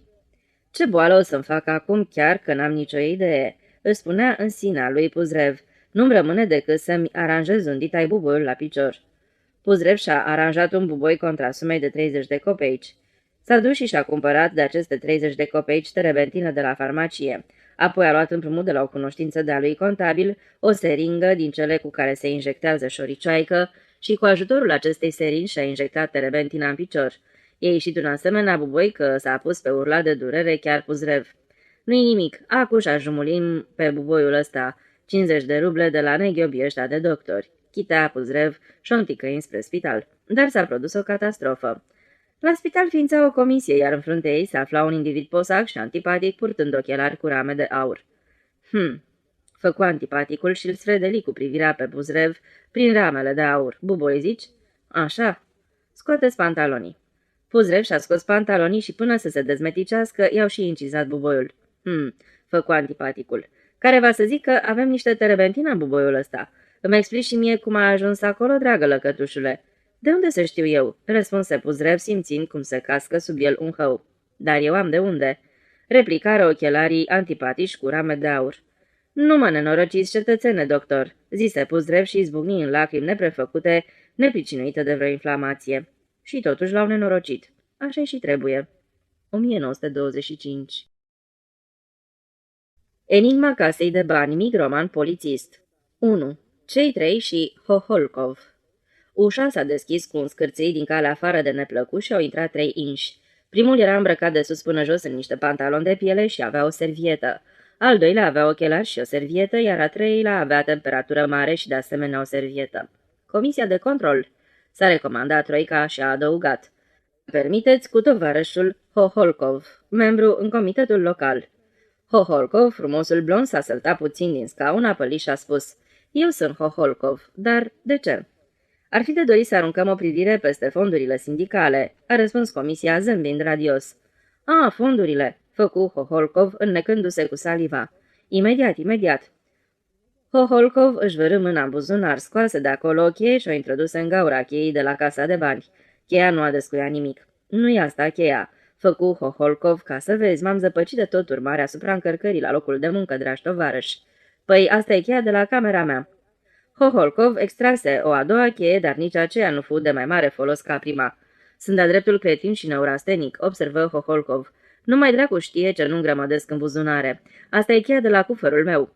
Cu un zâmbet chinuit, Hoholkov scoase a treia cheie. Am o durere de cap. Asta e cheia de la poartă, îngăimă Hoholkov. După asta a scos o minusculă cheiță de aur, dar nici măcar n-a încercat să o vâre în gaura cheii, doar a scuipat sec. Ptiu, cheița de la ceas.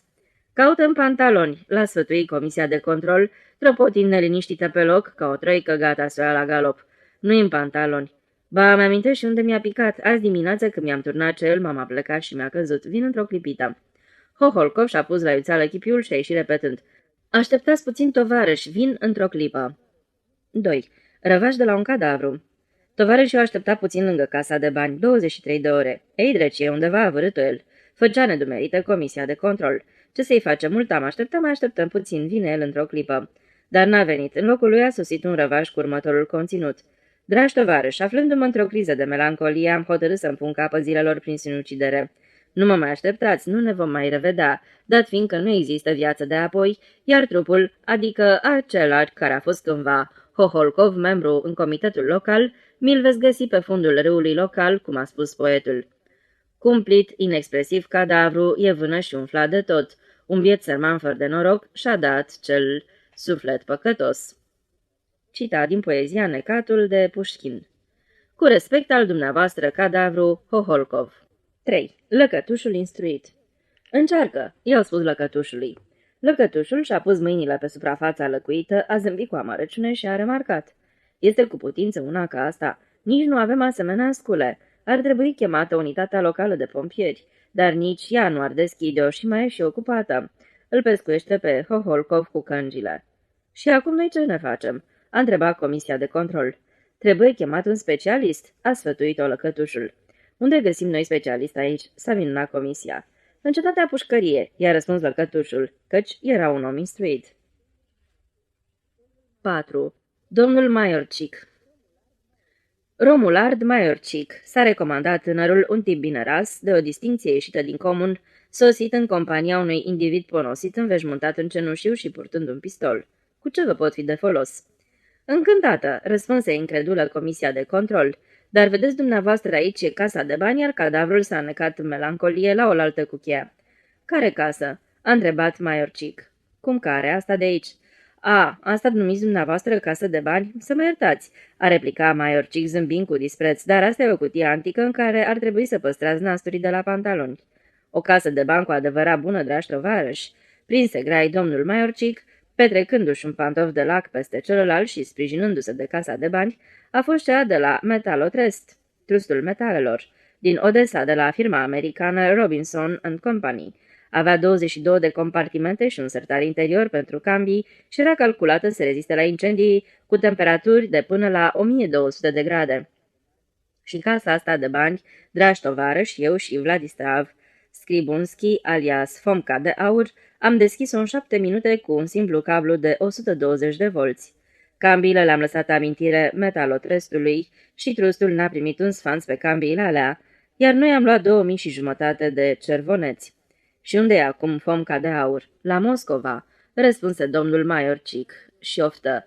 Mai are 2 luni de ispășit. Alminteri e sănătos, chiar s-a îngrășat, după cum se aude. Vara asta va face un turneu la Batum. Ci că au trimis acolo un sistem interesant la o agenție maritimă. Nemțesc cu pereți dublu blindați. Comisia și-a căscat gurile, iar Maiorcic a urmat. Case de bani dificile sunt cele englezești, dragi tovarăși. cu triplu cifru la lacăt și cu semnalizare electrică. O chestie super.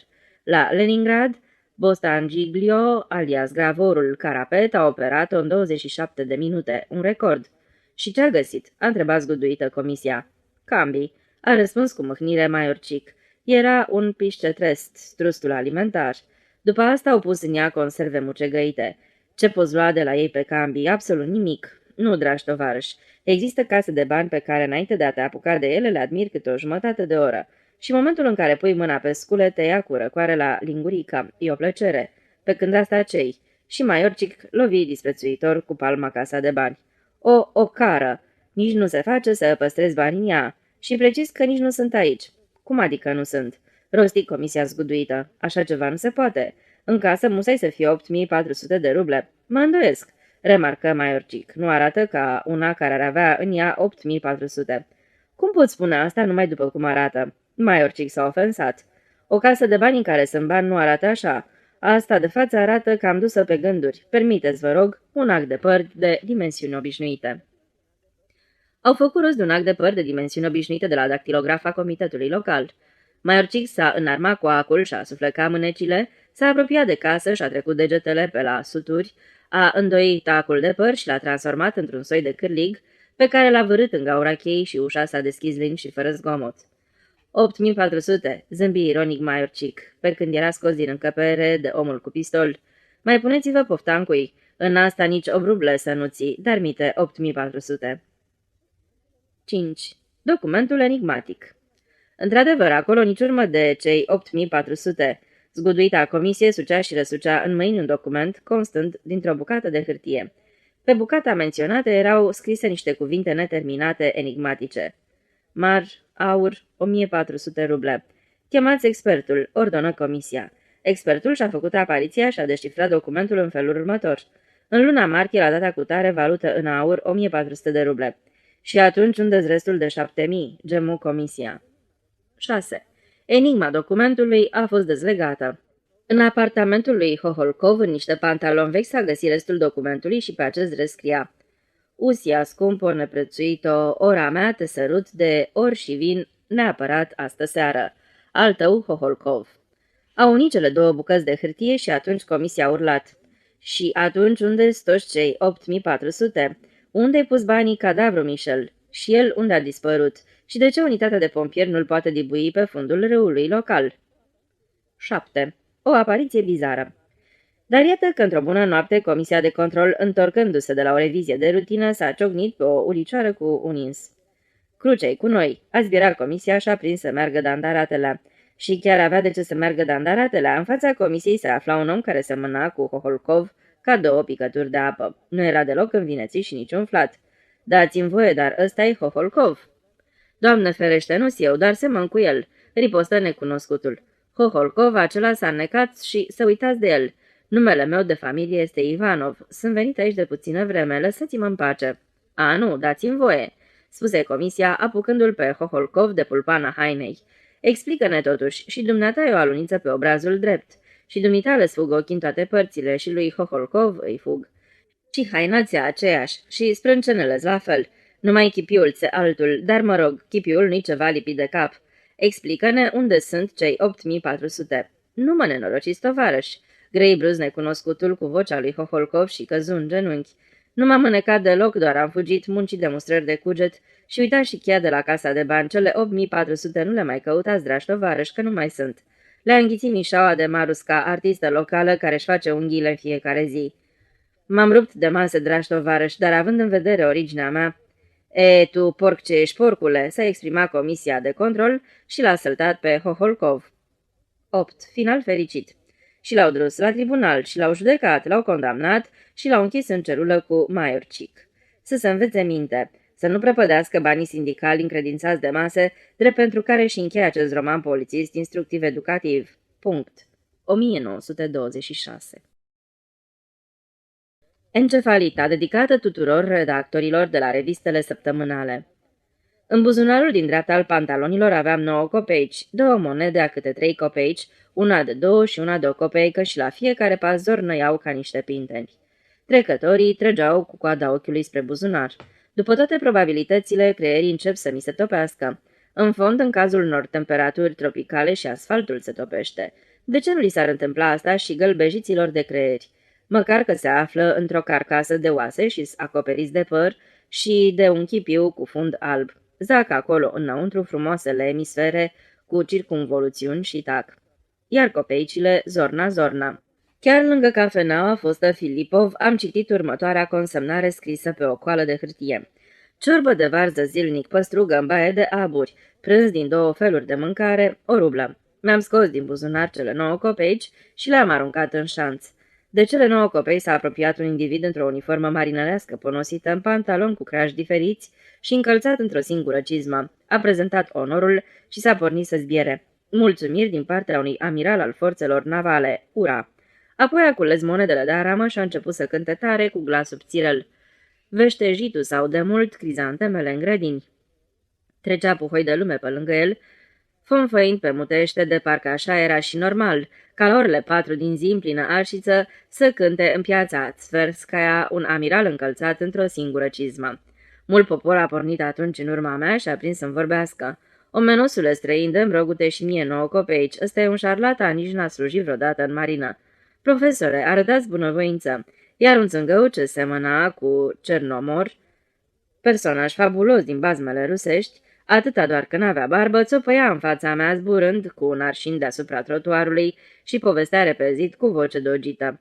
La bariera din Kalutsk trăia tâlharul hoț Komarov. Am închis ochii să nu-l mai văd și am început să grăiesc. Să zicem așa, introducere. Caniculă, mergeam așa și apare un puștan. E un vagabond. Și fără veste de după colț își face apariția administratorul de la casa de copii. O personalitate luminoasă, îl descriu, mă rog, ziceam așa. Tânăr, ochi albaștri, ras, mă rog, ziceam că-i ras. Sau cu barbișon, voce baritonală și zice, băiete, și mai departe, băiete, ah, băiete, și cu șorț, prind glas brusc creierii îngreuiați de sub chipiu. Cu șorț cine? Îmi întreb eu cu mirare creierii. Păi tipul ăsta al tău de la casa de copii. Tâmpiților. Le-am răspuns eu creierilor. Tâmpit ești tu, n-ai pic de talent, mi-au replicat creierii. Să vedem ce o să înfuleci astăzi dacă nu scrii chiar în secunda asta o povestire. Grafomanule. Nu cu șorț, ci în halat. De ce să fie în halat, răspunde cretinule. Mă admonestează creierii. Păi ziceam că tocmai a desfășurat o activitate, de exemplu, tocmai a bandajat picioarele unei fetițe bolnave și a ieșit să-și cumpere țigări, rest. Și poate, imediat, urma descrierea unui magazin de-al Moselpromului. Deci insul zice, băiete, și după ce spune asta, văd eu mai târziu ce a spus, îl ia pe băiat de mână și îl duce la casa de copii. Și iată-l pe Petca, puștului, o să-i spunem Petca. Băieții care degeră pe vreme de caniculă sunt întotdeauna al de Petca. A ajuns la casa de copii, de acum nu mai povestește despre Komarov, citește abecedarul. Are obrajii bucălați și intitulam povestirea Petca e salvat. Revistele agrează asemenea titluri. Parșivă istorie. Îmbubuie de sub chipiu, mai ales că am citit-o deja undeva. Tașcă Pierre. Le-am poruncit creierilor și mi-am deschis ochii. În fața mea nu mai erau nici amiralul, nici Cernomor și nu mai aveam nici ceasul în buzunarul pantalonilor. Am traversat strada și m-am apropiat de un milițian care și-a vântase bastonul spre tării. Mi-au furat ceasul, i-am spus. Cine? A întrebat el. Nu știu, i-am răspuns. Atunci s-a pierdut. Cuvintele lui mi-au deschis pofta de un sifon. Cât costă un pahar cu sifon? Am întrebat-o pe femeia de la chioșc. 10 copeici, mi-a răspuns. Am întrebat-o anume ca să știu dacă trebuie să-mi pară rău de cele 9 copeici aruncate. M-a înveselit și m-a însuflețit oarecum gândul că n-are de ce să-mi pară rău. Să zicem, era un milițian și se apropie de el un cetățean. Și mai cum? S-au informat creierii. Da. Și zice, mi s-a șterpelit ceasul. Milițianul își facă revolverul și strigă. Stai, tu l-ai furat, icălosule. Fluieră, toți fug. E prins un hoț recidivist. Cineva se prăbușește, împușcături. Asta-i tot? Mă întreabă grăsunii gălbejiți care mi s-au dilatat în cap de dogoare. Tot. Remarcabil, dar dreptul genial. A izbucnit capul în râs și a început să-mi ticăie precum un ceas. Numai că n-or să primească o asemenea povestire pentru că nu conține ideologie. Toate chestiile astea, adică să răgnească, să își face revolverul, să fluiere și să fugă, le putea face și un vardist din regimul trecut. Nespa, tovarășe Benvenuto Cellini. Trebuie să vă spun că pseudonimul meu este Benvenuto Cellini. Mi l-am născocit în urmă cu 2 zile pe o caniculă asemănătoare. Nu știu de ce, le-a plăcut la nebunie caserițelor de la redacție. Toate au notat Benvenuto Cellini în fișele de avans alături de numele meu. De exemplu, 5 cervoneți pentru B. Cellini. Sau, ziceam așa, era odată birjarul cu numărul 2579 și un pasager își uită mapa cu documente importante de la Saharotrest, trustul zahărului. Birjarul cel cinstit duce mapa la Saharotrest, industria zahărului a luat avânt, iar birjarul conștiincios a fost decorat. Păi, noi pe birjarul ăsta îl ținem minte, grez cu exasperare creieri inflamați, încă din suplimentele de la Niva, țarină, ogor, al lui Markov. De 5 ori am dat de el acolo cu Les, ba cu Petite, ba cu Garmond, numai că pasagerul lucra atunci nu la Saharotrest, ci la Ministerul de Interne. Gura, uite și redacția, să vedem ce o să le spui, unde-i povestirea. Urcând scara șubredă, am intrat în redacție de Zimvold, predon în sonor. Beau pentru Senia și pentru cărămizi. Dragă maestre, mie fabrica de cărămizi. În redacție, înverziți de arșiță, în odăița tixită, se află redactorul șef, redactorul, secretarul și alți doi pierd de vară. Dintr-o ferestrică din lemn se ițește ca la grădina zoologică nasul ca un plis de pasăre al casierului. Lasă cărămizile, zice șeful, unde-i povestirea promisă? Închipuiți-vă ce situație grotescă, relatez eu cu un zâmbet vioi. Adineauri mi s-a furat ceasul pe stradă. Toți s-au amuțit. Mi-ați promis că astăzi îmi dați bani, am spus și am văzut brusc în oglindă că arăt ca un câine sub tramvai. Nu sunt bani, mi-a replicat șeful. Și după fizionomia lui mi-am dat seama că sunt bani. Am schițat povestirii, sucit-o mai sunteți. Am început eu cu voce de tenor. Vă aduc luni pe la 1:30. Care-i schița povestirii? Într-o casă trăia un poet. Toți începură să manifeste interes, pierde vară și ridicare frunțile. Și a murit. E umoristică? Întrebă redactorul, încruntându-și sprâncenele. Umoristică, am răspuns sufocându-mă. Avem deja materiale umoristice pentru 3 numere de acum încolo. Le-a scris Sudorov, spuse redactorul. Dă-ne ceva de aventuri. M-am precipitat eu, cum să n-am? Prezintă-ne schița. Se muie șeful. Un nepman s-a dus în Crimea. Mai departe. Mi-am presat creierii bolnavi de a început să picure vlaga din ei și am bălmăjit. Păi niște bandiți au furat geamantanul. Câte rânduri are? 300. De fapt se poate și mai puține sau mai multe. Completează o chitanță pentru 20 de ruble, Benvenuto, spuse șeful. Nu mai să aduci povestirea, vorbesc serios. M-am așezat cu desfătare să scriu chitanța, dar creierii nu participau niciun fel la nimic.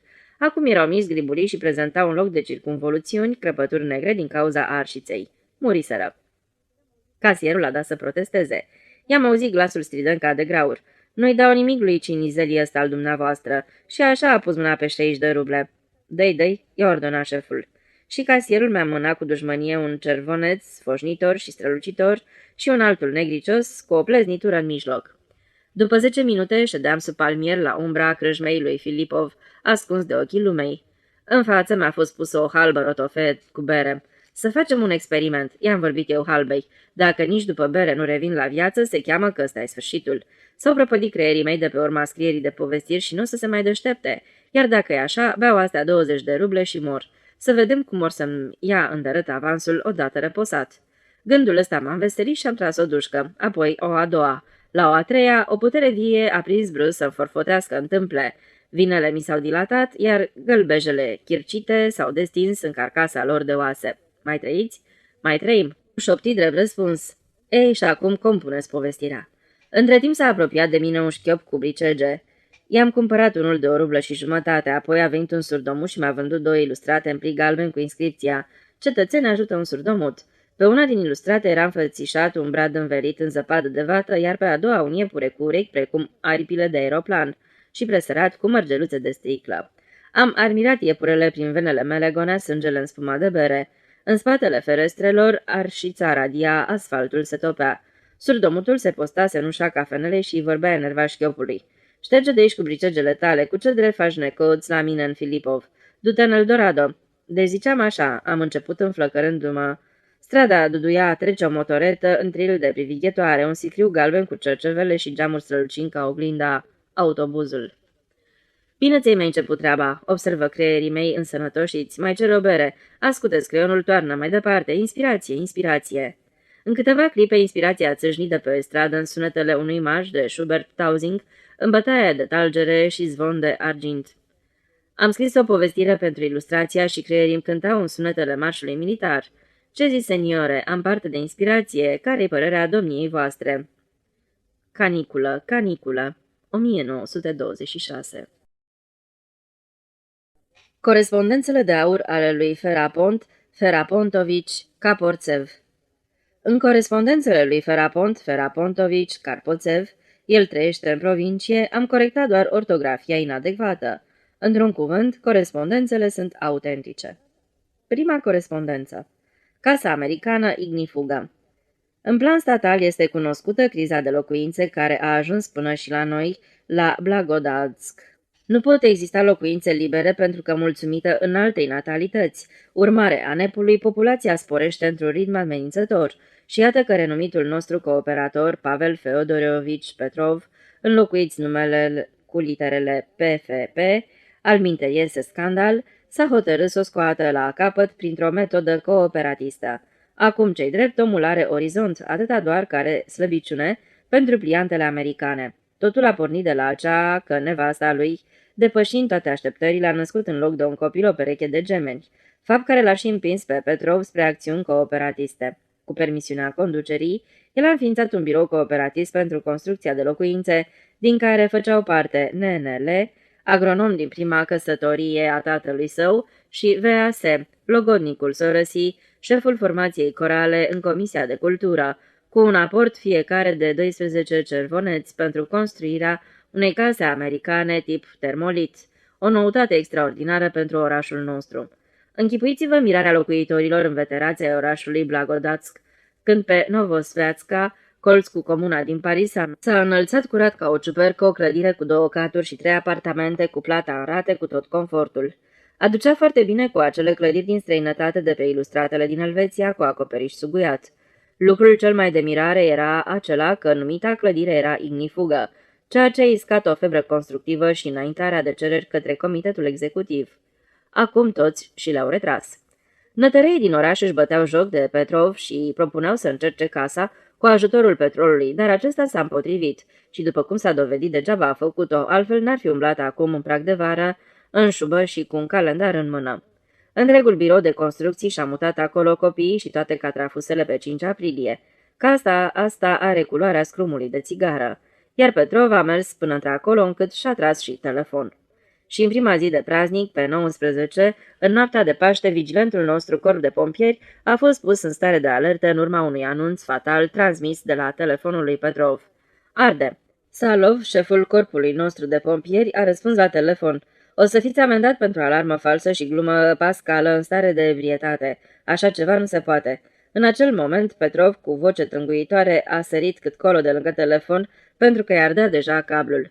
Iar când urmarea vâlvătăii zărite din foișor, bravii noștri pompieri au sosit, au găsit întreaga companie americano-locativă în stradă, înfofolită în șube călduroase, iar casa ardea ca o torță, reușind să salveze inelele nevestisii, șuba de rezervist a americanului șef Petrov, o oală și un calendar cu file detașabile cu poza starostului a toată Rusia. Acum urmează să înceapă procesul în cazul incendiului de la casa ignifugă. După părerea mea, asta e o neghiobie. Și nici nu se va încheia în vreun fel pentru că Salov a descoperit că a fost vorba despre autoaprinderea unor cabluri în podul casei. Iată deci cum la noi în provincie toate se petrec la modul uimitor. Să fi fost la Moscova, sigur nu lua foc. Corespondent, Caporțev. A doua corespondență. Falsul Dmitri Lunacerski.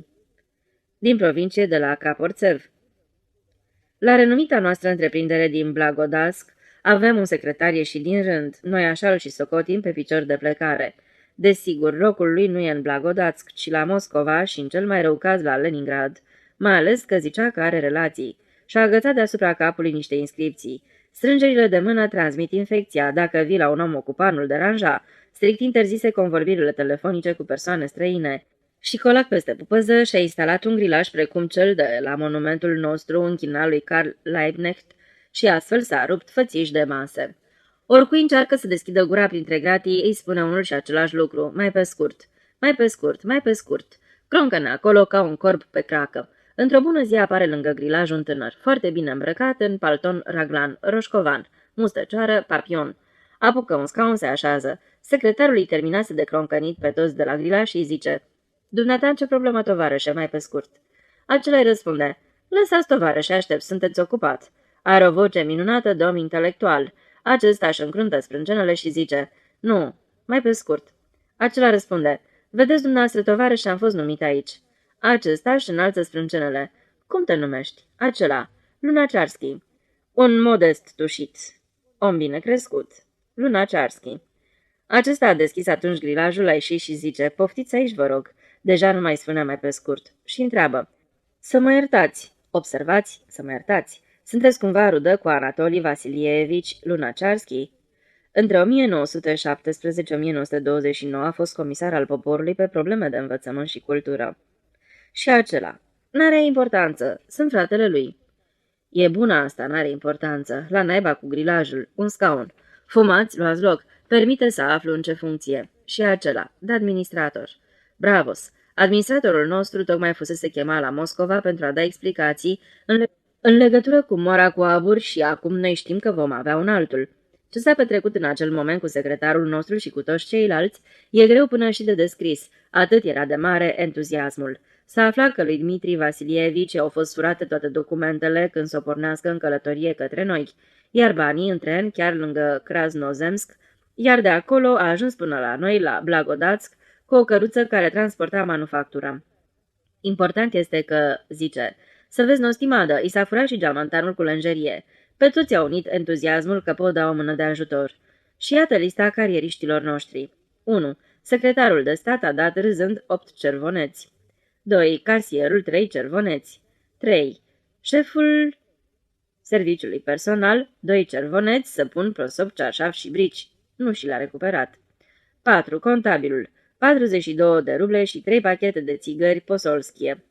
5. În afară de aceasta, pentru fratele lui Lunacharsky s-au făcut formele în vederea unui avans de 50 de ruble în contul salariului. Și-au plecat să viziteze întreprinderile și să ia sarcinile în primire. Omul s-a vădit a fi din calea afară de bine crescut, primea petițiile și pe toate scria, a se rezolva. Secretarul, parcă l-avea pe dracu în el, nu umbla, zbura ca fulgul. A propus imediat să se trimită o telegramă la Moscova în legătură cu documentele, dar oaspetele din capitală a găsit o soluție mai bună. Eu, zice, oricum plec numai decât să inspectez județul. Ajung și la Krasnozemsk, iar acolo rezolv eu personal totul la firul direct. Toți s-au minunat de viteza fenomenală a energiei sale. Avem o singură mașină la Blagodatsk, după cum vă este cunoscut, și cu mașina asta Dmitri Vasilievici s-a dus direct la fir. În acest scop, secretarul i-a dat o pătură și 2 funți de salam, pâine albă și, drept surpriză, i-a pus și o sticlă de rachiu englezesc. Până la Krasnozemsk sunt 3 ceasuri de mers cu mașina. Să zicem încă o oră la firul direct, înapoi 3 ore. Mașina s-a întors la 11 seara. Șoferul era beat și zicea că Dmitri Vasilievici a rămas să nopteze la președintele de acolo și a dat dispoziție să-i se trimită mașina mâine la ora 3 după amiaza. Mâine au trimis mașina. Se întoarce Dmitri Vasilievici, ioc, nimeni nu poate pricepe ce s-a întâmplat. De data asta, secretarul în persoană țupa mașină și spre Krasnozemsk. Se întoarce a doua zi dimineață, parcă îi ninge și îi plouă și nu privește pe nimeni în ochi. Noi nu pricepem nimic. Contabilul l-a presimțit ceva în legătură cu cele 42 de ruble și l-a întrebat cu voce tremurată. Dar unde-i Dmitri Vasilievici? Nu cumva s-a îmbolnăvit? Acesta și-a mușcat deodată buza și... Lăsați-mă în pace, tovarășer Procudin. A trântit ușa și a plecat. Noi la șofer. Acesta rânjește mulțumit de sine. Se vădește că totul este curată vrăjitorie. La președintele din Krasnodemsk n-a înoptat niciun Dmitri Vasilievici. Secretarul a întrebat pe firul direct dacă n-a vorbit de acolo Lunacharsky. Ei au crezut că și-a ieșit din minți și mai multe nu. Secretarul s-a repezit chiar și la gara, a întrebat dacă n-a fost văzut un tânăr cu o pătură. Au spus că a fost văzut în trenul accelerat, numai cravata era altfel. Noi eram de-a dreptul îngroziți. Asta e vrăjitorie. Să jur că o nălucă ar fi bântuit orașul nostru. Casierul îl întreabă fără veste pe șofer. Nu cumva cravata era verde? Chiar așa. Atunci brusc casierul zice, recunosc deschis măgarul de mine. În afară de ăia 3 cervoneți, i-am împrumutat și o cravată de mătase. În acel moment am oftat și ne-am domerit că a fost vorba de un impostor. I-a pedepsit pe lingăii noștri cu 222 de ruble. Asta dacă nu punem la socoteală lucrurile și gustările. Așa-ți trebuie, mai pe scurt. Corespondentul dumneavoastră, Caporțev. A treia corespondență. Vanchin Neghiobul. Minunat e Niprul pe vreme frumoasă. Dar încă mai minunat este faimosul activist sindical al secolului 20, Vanchin Isidor, care s-a lipit de clubul nostru muncitoresc ca scaiul de oaie. Nici cel mai mic nimic nu se petrece în viața noastră fără ca Vanchin să-și vâre coada. Noi, de ce să nu recunoaștem, am tot sperat că or să-l ia la centru, dar desigur pe Vanchin nu-l poți ține la centru. A avut loc, iată, un eveniment. Într-o bună zi au născut simultan două muncitoare de la fabrica noastră, Maria și Daria, și amândouă au născut fetițe, atâta doar că a Mariei era roșcovană, iar a Dariei era obișnuită. Minunat! Comitetul nostru pe uzină este foarte energic și de aceea a luat o hotărâre să le boteze în stil octombrist și pe una și pe cealaltă. Dar e clar și limpede, nimic nu putea trece de Vanchin. Și-a făcut imediat apariția și le-a propus fericitelor mame niște nume pentru micuțele lor, Baricada și Bebelina. Drept pentru care pe prima urma să o cheme Baricada Anempodiscova, iar pe cea de-a doua simplu Bebelina Ivana, ceea ce ambele mame au refuzat cu bocete, ba chiar au vrut să-și ia prunci în dărăt. Atunci Vanchin le-a schimbat numele cu alte două, Mesalina și Pastelina, și doar președintele comitetului pe uzină l-a pus la punct, explicându-i că numele Mesalina nu există, că ăsta e un film care rulează la cinematograf. Vanchin fusese în sfârșit pus cu botul pe labe. Vanchin s-a potolit și prin eforturi comune au fost alese două nume frumoase, Roza și Clara. De la Rosa Luxemburg, 1871-1819 și Clara Zetkin, 1857-1933, militante ale mișcării muncitorești germane și internaționale. O să fie o bomboană de botez, spunea președintele nostru, frecându-și mâinile bătătorite, numai Vanchin să nu-și vâre coada. La clubul ce poartă numele tovarășului Lunaciarski s-a strâns popor câtă frunză și iarbă, ardau toate becurile, luceau lozincile și fericitele mame tronau pe scenă cu micuțele în plăpumioare plic, legănându-le cu voioșie. Au fost anunțate numele și președintele a întrebat dacă dorește cineva să ia cuvântul și de bună seamă a luat cuvântul mândrețea noastră de Vanchin. Zice: dat fiind și luând în considerare, dragi tovarăși, că acești doi sugaci muncitorești au primit numele Roza și Clara, propun să cinstim memoria iubiților noștri luptători printr-un marș funebru, muzica. Și dirijorul nostru, șeful secției muzicale, a început să cânte cu glas de stentor. Căzutați, jertfă. Toți s-au ridicat în picioare, cuprinși de înfricoșată tulburare, și în timpul ăsta spațiul înconjurător a voi fără veste de bocetele mamei numărul 2 Daria, ca urmare a faptului că micuța ei, Rozocica, își dăduse obștescul sfârșit în brațele ei. Vă mai spun, a fost o scenă. Prima mamă a apucat doar să-i spună lui Vanchin: îți mulțumesc, porcule, și s-a repezit cu plăpumioară cu tot la popă, iar acela a botezat fetița nu Clara, ci Maria, în cinstea mamei. Toate elementele bătrâne rămase în sală i-au organizat lui Vanchin o așa sărbătorire octombristă că acela cu chiucuvai a mai apucat să o ia la picior prin ieșirea din spatea clubului. Iar eminenta noastră femeie, doctor Olmich Dinamit, a explicat zadarnic adunării că fetița a murit din cauza unei bori de nebirui la vârsta ei fragedă și că avea deja 39 de grade și că ar fi murit oricum ar fi fost botezată. Nimeni nu mai asculta nimic. Și toți au plecat încredințați că a ucis-o pe loc Vanchin cu marșul lui funebru. Iată deci să mai petrec și asemenea întâmplări pe scumpele și îndepărtatele noastre meleaguri. Cu respect, Caporțev. A patra corespondență. Pojarov, incendiu. Șeful corpului de pompieri. Vă rog, prea plecat, tovarășe literat, ca pe șeful corpului nostru de pompieri, Pojarov, numele scris cu literă mică, să-l descrieți cât mai frumos și să-i faceți și desen. Era odată la noi, în stația N a căilor ferate sovietice din Baltica, cetățeanul Pojarov, șeful corpului de pompieri. Și era acest Pojarov, acest renumit Pojarov, bravul șef al corpului nostru de pompieri, Leit Hercules. Mai întâi de toate, șeful corpului de pompieri i-a cășunat pe godinele provizorii de fier din absolut toate instituțiile și pe toate le-a făcut una cu pământul, așa încât feroviarii noștri, tovarăși cetățeni, frați și surori, au degerat ca ploșnițele. Și s-a năpustit Pojarov cu casca pe cap ca un cavaler din Evul Mediu și asupra clubului nostru și a vrut să-l radă de pe fața pământului. Zbiera că tot clubul e anti-incendiu. În bătălia împotriva lui Pojarov a intrat și comitetul nostru local. Ni s-a alăturat și preț de 7 ședințe a lupta cu acela care voia să distrugă viața noastră de zi cu zi, la fel de vașnică în bătălia de la Perecop. În privința clubului, cei de la comitetul local l-au pus cu botul pe labe pe Pojarov. Dar în ce privește biblioteca, Pojarov a asaltat-o cu făclii, a distrus definitiv orice idee de Godin, din care motiv tovarășul Buharin, cu abecedarul lui și cu Lev Tolstoi al lui cu tot, s-a acoperit de gheață și populația a încetat să mai vină la bibliotecă, acum și în vecii vecilor. Amin. Instruiește-te dacă ai unde. Dar cetățeanul pompier șef încă nu-și dovedise îndeajuns devotamentul față de octombrie. Când a avut loc aniversarea, el, ca să-i aducă cinstire, s-a înălțat în grad în curtea pompierilor, în sunet de fanfară, și a demontat mașina de pompieri toată până la ultimul șurub, iar acum n-are cine să o adune la loc și, în caz de incendiu, o să ardem pur și simplu, nu încape discuție. Iacătă de ce cinstire a avut parte aniversarea. Dar cel mai bine a sudat șeful pompierilor casa de bani unde țineam economiile.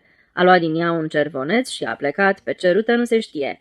Se spune că Pojarov ar fi luat-o spre gara X pe lângă Moscova. Halal să vă fie, frați de lângă Moscova, țineți-l voi acolo sănătoși. Am dus o viață incendiară fix 2 luni, apoi s-a așternut liniștea de plină cu ger la polul nord.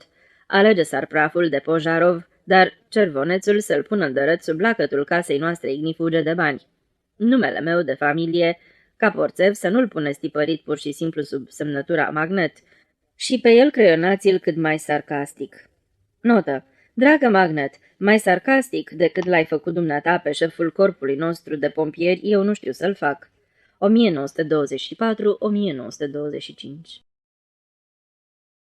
Am ucis. Doctorul Iașvin schiță un zâmbet strâm și bizar și întrebă: poți să rup fila din calendar? Este fix ora 12, deci deja suntem în data de 2.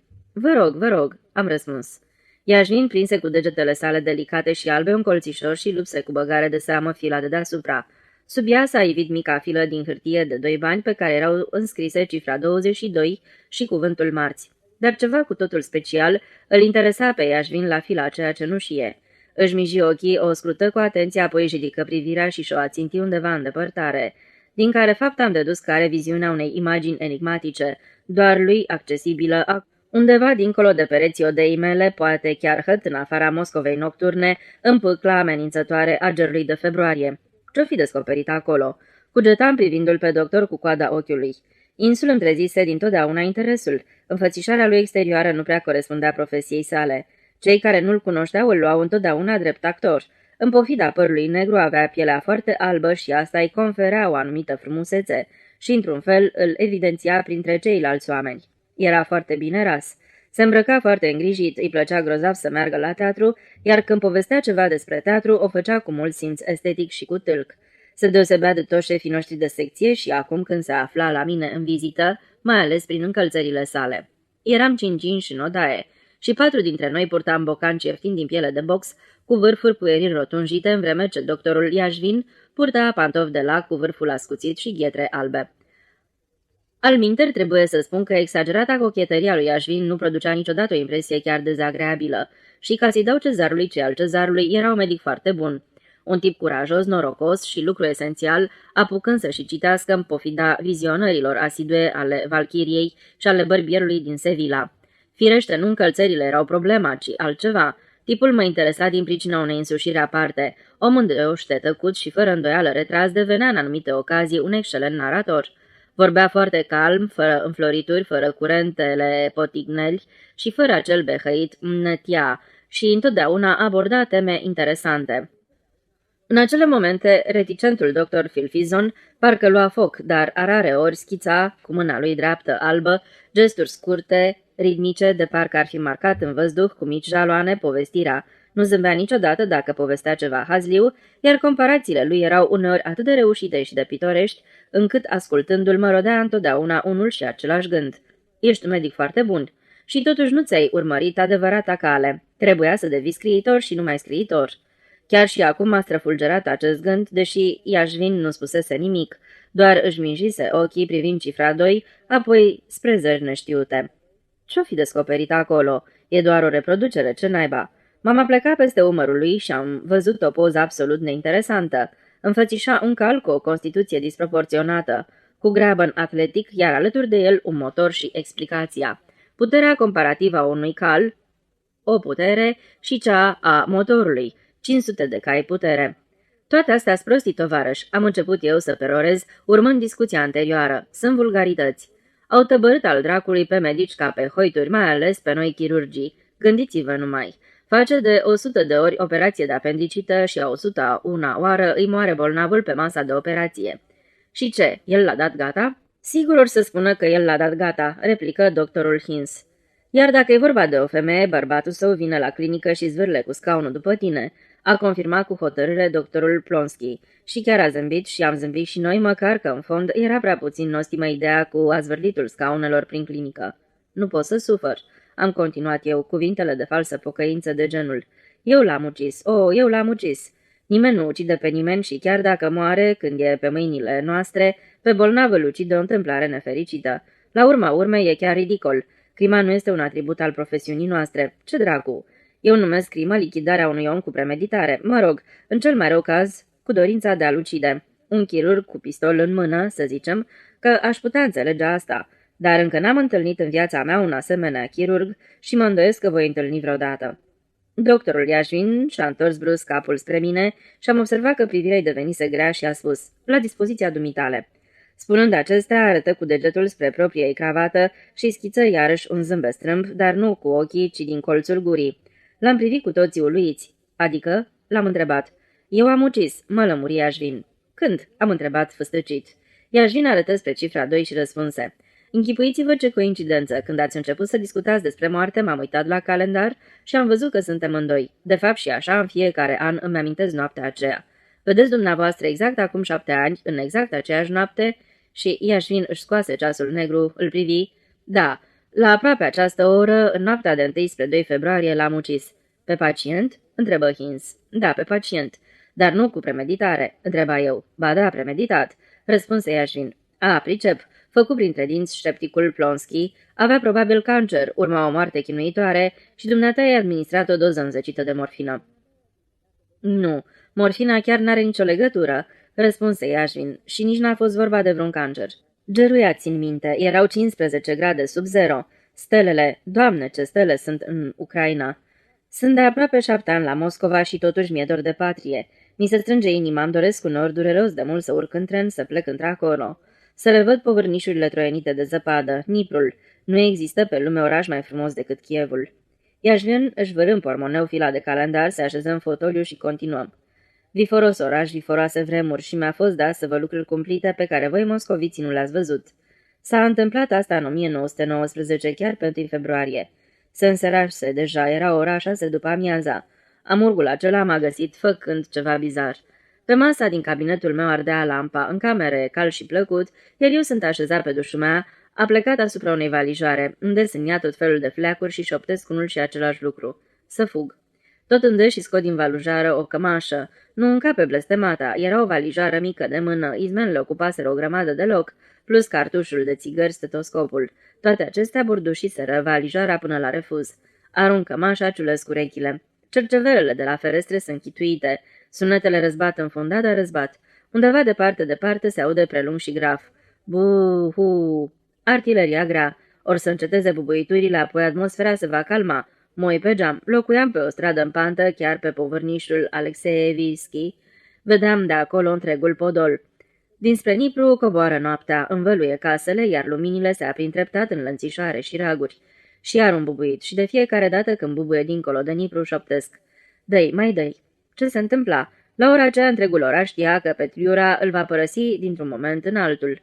Dacă nu în noaptea aceea, în următoarea. De dincolo de Nipru înaintau spre oraș și, după cum se zvonea în număr uriaș, bolșevicii, și trebuie să recunosc că întregul oraș îi aștepta nu doar cu nerăbdare, ci aș spune chiar cu entuziasm. Și asta pentru că grozăviile săvârșite în Kiev de oastea lui Petliura în această lună de popas în oraș fuseseră inimaginabile. Pogromurile se țineau lanț, zilnic ucideau pe câte cineva, dând prioritate evreilor, desigur. Rechiziționau într-una câte ceva, prin oraș goneau automobile în care erau indivizi purtând pe cap cușme împodobite cu cocarde roșii, iar în ultimile zile tunurile din depărtare nu tăcuseră măcar un ceas. Zi și noapte, totul era într-un fel de așteptare. Privirile tuturor erau tăioase neliniștite. Și numai departe de ieri, chiar sub fereastra mea, zăcuseră jumătate de zi în zăpadă 2 cadavre. Unul era înveșmântat într-o mantar cenușie, celălalt într-o salopetă neagră, dar cizme n-avea niciunul. Iar oamenii când se smuceau în dărât, când se adunau buluc, îi priveau și niște muieri cu capul descoperit s-au ițit sub un portal și-au îndreptat amenințător pumnii spre cer și au strigat: Las că vedeți voi, vin ei bolșevicii, vin ei. Respingătoare și jalnică era priveliștea celor doi uciși, nu se știe de ce. Așa încât într-un final am început și eu să-i aștept pe bolșevici. Și erau tot mai aproape. Zările se sting, în depărtare tunurile mormăie ca din pântecele pământului. Așadar, Așadar, lampa răspândește o lumină plăcută, dar în același timp neliniștită. Sunt singurel în apartament, cărțile sunt risipite peste tot. Ideea e că în tot acest almeș-balmeș nutream visul smintit să mă pregătesc pentru grad, iar eu am plecat deasupra valijoarei. S-a întâmplat, trebuie să vă spun, că evenimentele au dat iama în apartamentul meu. M-au scos de păr din el și m-au târât afară și totul s-a risipit ca un coșmar cumplit de hidos. În acel amurg mă întorsesem de la periferie, de la un spital muncitoresc unde conduceam secția de obstetrică, și am găsit în ușă un plic cu un dezagreabil aspect cazon. L-am desfăcut chiar acolo pe palier, am citit ce scria pe peticul de hârtie din plic și m-am așezat direct pe o treaptă. Pe hârtiuță era bătut la mașină cu litere Vineții. Prin conținutul aiastei, pe scurt tradus în limba rusă. Prin prezenta vi se propune ca în termen de 2 ore să vă prezentați la direcția sanitară pentru a primi numirea în... Care va să zic că asta venea cam așa. Această armată strălucită care lăsa în urmă cadavre pe stradă, tătucul Petliura, progromuri și eu în această companie cu o cruce roșie pe mânecă. Am reflectat de altfel nu mai mult de 1 minut acolo pe scară. Am sărit apoi ca din arc, am intrat în casă și și-a făcut apariția în scenă valijoara. Planul mi s-a cov rapid în minte. Iau din apartament ceva lenjerie și fug la periferie, la un amic felcer, un tip cu aspect melancolic și cu predispoziții net bolșevice. Stau la el până îl alungă pe Petliura. Și dacă nu-or să-l alunge, poate că acești mult așteptați bolșevici nu sunt decât o legendă. Unde sunteți tunuri? Au amuțit. Ba nu, mormăie din nou. Am azvârlit în ciuda cămașa, am închis lăcățelul valijoarei, mi-am vârât în buzunar Browningul și încărcătorul de rezervă, mi-am îmbrăcat mantaua cu brasardă de cruce roșie pe mânecă. Am privit melancolic împrejur, am stins lampa și am ajuns pe bâșbâită în antreu, printre umbre crepusculare, am aprins acolo lumina, mi-am luat gluga și am deschis ușa spre palier. Și fără veste au pășit în antreu tușind 2 indivizi cu carabină scurtă de artilerie agățate pe umeri. Unul din ei avea pinten, celălalt nu avea, amândoi aveau pe cap papahe. Căciulă caucaziană din blană mițoasă, cu cocar de vers care li se bălăbăneau fudul pe obraj. Mi-a stat inima în loc. Doctorul Iașvin m-a chestionat primul cavalerist. Da, eu sunt. Am răspuns cu voce surdă. Mergi cu noi, a spus primul. Ce înseamnă asta? Am întrebat venind un puțin în fire. Sabotaj, ia cașei. Mi-a răspuns cel care zornea pintenii și mi-a aruncat o privire veselă și vicleană. Doctorii nu vor mobilizare, de aceea ori răspunde după lege. Vestibulul s-a întunecat, s-a trântit ușa, scara, strada. Și unde mă duceți? Am întrebat și am atins cu tandrețe tocul recedința din buzunarul pantalonilor. La regimentul 1 cavalerie, mi-a răspuns pintenatul. De ce? Ia de ce? Te-am numit doctor la noi. Cine-i comandantul regimentului? Colonelul Lașcenco, a răspuns primul cu anume mândrie și pintenii zornăiau ritmic în stânga mea.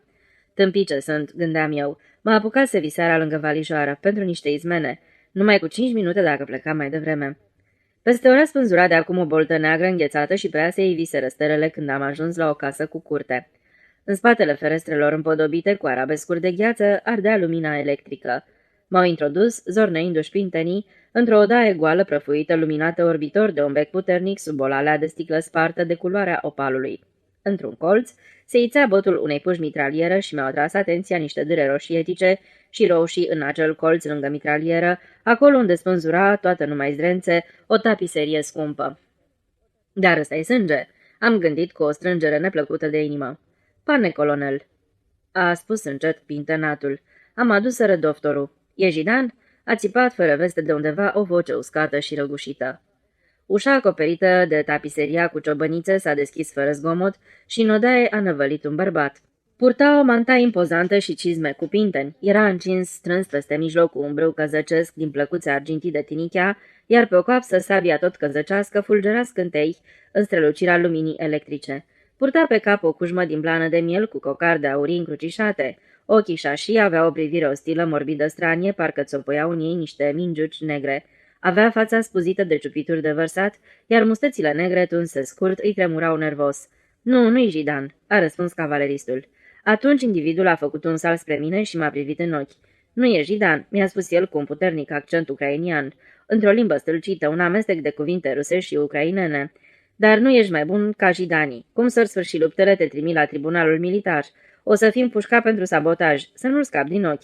I-a poruncit cavaleristului și dă-i doctorului un cal. Stăteam în picioare, tăceam și presupun că eram palid. Apoi totul a dispărut din nou ca un vis tulbure. Cineva în col se tânguia. Ai milă, pane, colonele. Am zărit ca prin ceață o băbuță zgâlțită de tremur, o manta soldățească ferfenițită, în jurul ei se perindeau chipuri de cavaleriști. Dezertor, îngână de acum cunoscuta voce horcăită, Ptiu Jigodie. Am văzut cum colonelul cu buzele zvâgnindu-i a scos din toc un pistol elegant închis la culoare și l-a pocnit cu mânerul în față pe omul acela șerpelit. Acela se zvârcolea în unghier, a început să se înnece în propriul sânge, a căzut în genunchi. Din ochi lacrimile-i curgeau și roaie. Apoi orașul alb, acoperit de promoroacă, a dispărut și pe malul încremenitului, negurosului și enigmaticului Nepru s-au așternut un drum străjuit de copaci, iar pe drum se prelungea ca un șarpe regimentul 1 cavalerie. În coada lui zuruiau la răstimpuri chesoanele regimentului, se legănau vergelele negre ale puștilor, se ițeau glugi ascuțite acoperite de chiciură. Călăream pe oșa rece, îmi mișcam din când în când în cizme, degetele chinuite de o durere mognită, respiram prin deschizătura glugitivită de un strat tot mai gros de chiciură, făcut de surțuri. Simțeam valijoara legată la oblâncul șeii, apăsându-mi șoldul stâng. Escorta, care nu mă părăsea o clipă, călărea tăcută alături de mine. Parcă și pe dinăuntru înghețasem, așa cum îmi înghețaseră picioarele.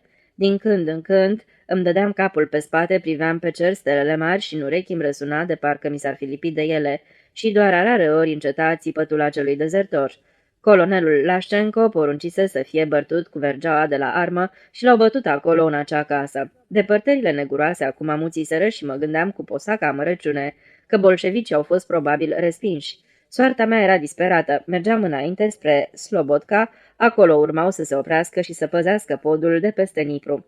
Dacă luptele încetează și nu-i mai sunt absolut necesar, colonelul Lașcenco o să mă judece. La gândul acesta încremeneam și priveam tandru și trist către stele.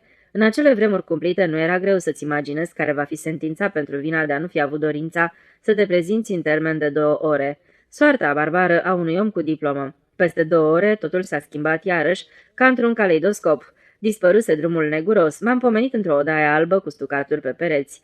Pe masa din lemn era un felinar, un codru de pâine și o trusă medicală cu conținutul răvășit. Picioarele mi se dezmorțiseră, m-am încălzit pentru că în godinul negru dănțuia un foc purpuriu. Din când în când intrau cavaleriști și tratam. Cei mai mulți aveau degerături. Își scoteau cizmele, își desfășurau obierele, se chirceau lângă foc. În cameră stăruia un miros acru de sudoare, mahorcă și iod. Uneori rămâneam singur.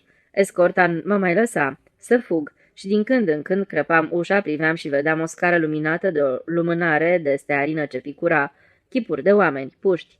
Toată casa era tixită de oameni, era greu să fugi. Mă aflam chiar în centrul acestui stat major. De la ușă mă întorceam la masă, mă așezam neputincios, îmi culcam capul în mâini și ciuleam urechile. Privindu-mi ceasul, am observat că la fiecare 5 minute răzbătea de jos de sub podea un țipă strident. Știam deja foarte bine despre ce e vorba. Acolo era bătut cineva cu vergeaua puștii. Țipătul se transforma uneori în ceva ce amintea răgnetul înăbușit al leului, alteori în ruși fierbinți și tânguiri duioase. Cel puțin așa răzbătea prin dușul mea, ai fi zis că discută intim cu un prieten, iar alteori țâșnea pătrunzător ca al unui înjunghiat. De ce le faceți asta?" L-am întrebat pe un oștean de-al lui Petliura, care își întinsese dârdâind mâinile spre foc. Ținea piciorul desculț pe un taburet, iar eu îi ungeam cu alifie albă rana pricinuită de rosături la degetul mare învinețit. Mi-a răspuns. Am pus mâna pe o organizație din Slobodka, comuniști și jidani. Colonelul îi interoghează. Am amuțit. Când a plecat, mi-am pus gluga pe cap și sunetele s-au auzit mai înfundat.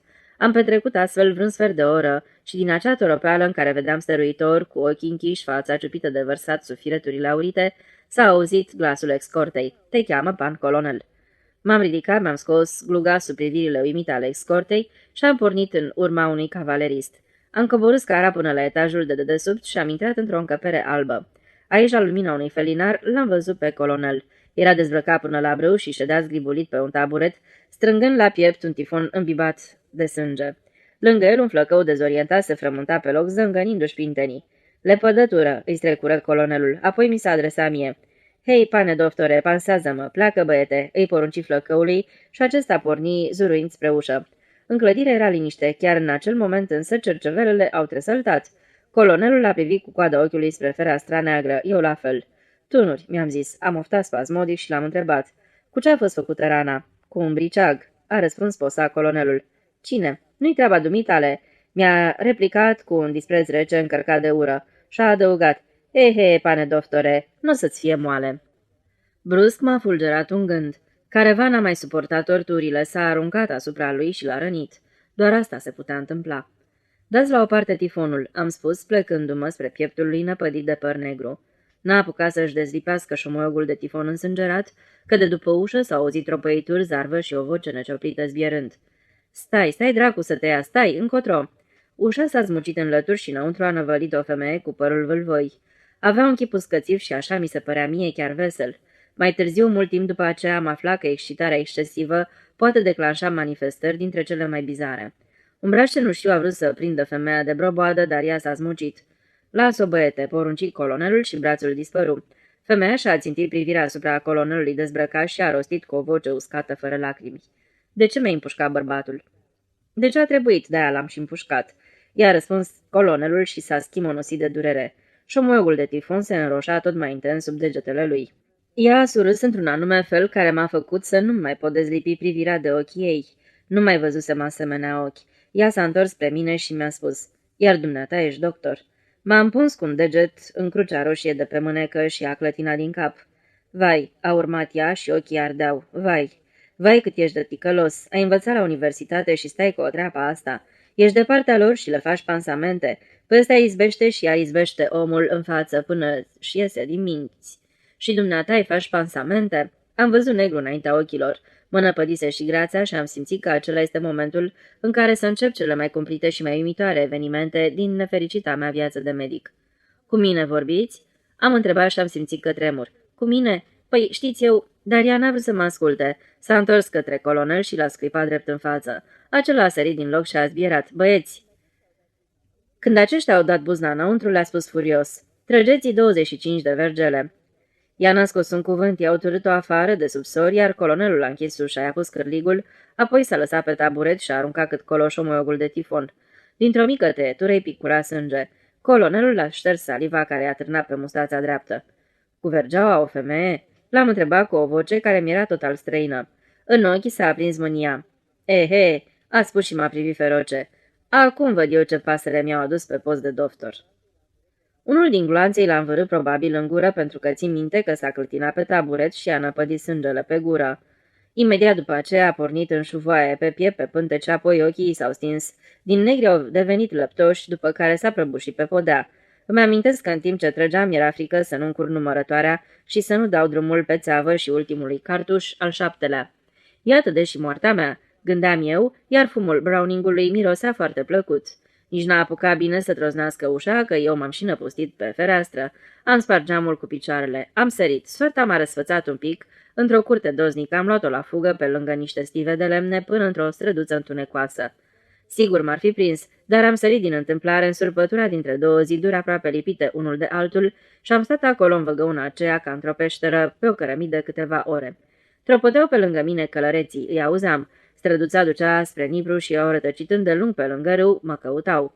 Din văgăuna mea vedeam o stea. Nu știu de ce cred că era Marte.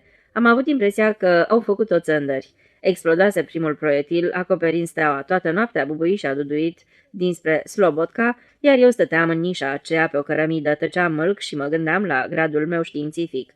Și dacă a murit femeia aceea sub loviturile vergelei. Iar când totul s-a liniștit, se luminase puțin de ziua și eu am ieșit din văgăună, nemai putând suporta chinul. Îmi degeraseră picioarele. Slobodka murise, totul amuțise, stelele păliseră. Când m-am apropiat de pod, dispăruseră cu desăvârșire, de parcă nici n-ar fi existat vreodată, și colonelul Lașcenco și regimentul de cavalerie. Doar bălegar pe drumeagul bătătorit. Și am bătut de unul singur tot drumul spre Kiev și am intrat în oraș când se luminase de-a binelea. M-a întâmpinat o patrulă ciudată. Aveau pe cap niște căciuli cu apărătoare pentru urechi. M-a oprit și mi-au cerut actele. Le-am spus, sunt doctorul Iașvin, fug de oamenii lui Petliura, ei unde sunt acum?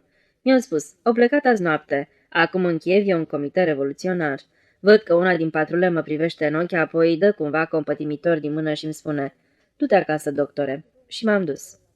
După un moment de tăcere l-am întrebat pe Iașvin, a murit? L-ați ucis sau doar l-ați rănit? Iașvin mi-a răspuns cu micul lui zâmbet bizar. O, fiți liniștit, l-am ucis. Aveți încredere în experiența mea de chirurg. 1926. Morfina 1.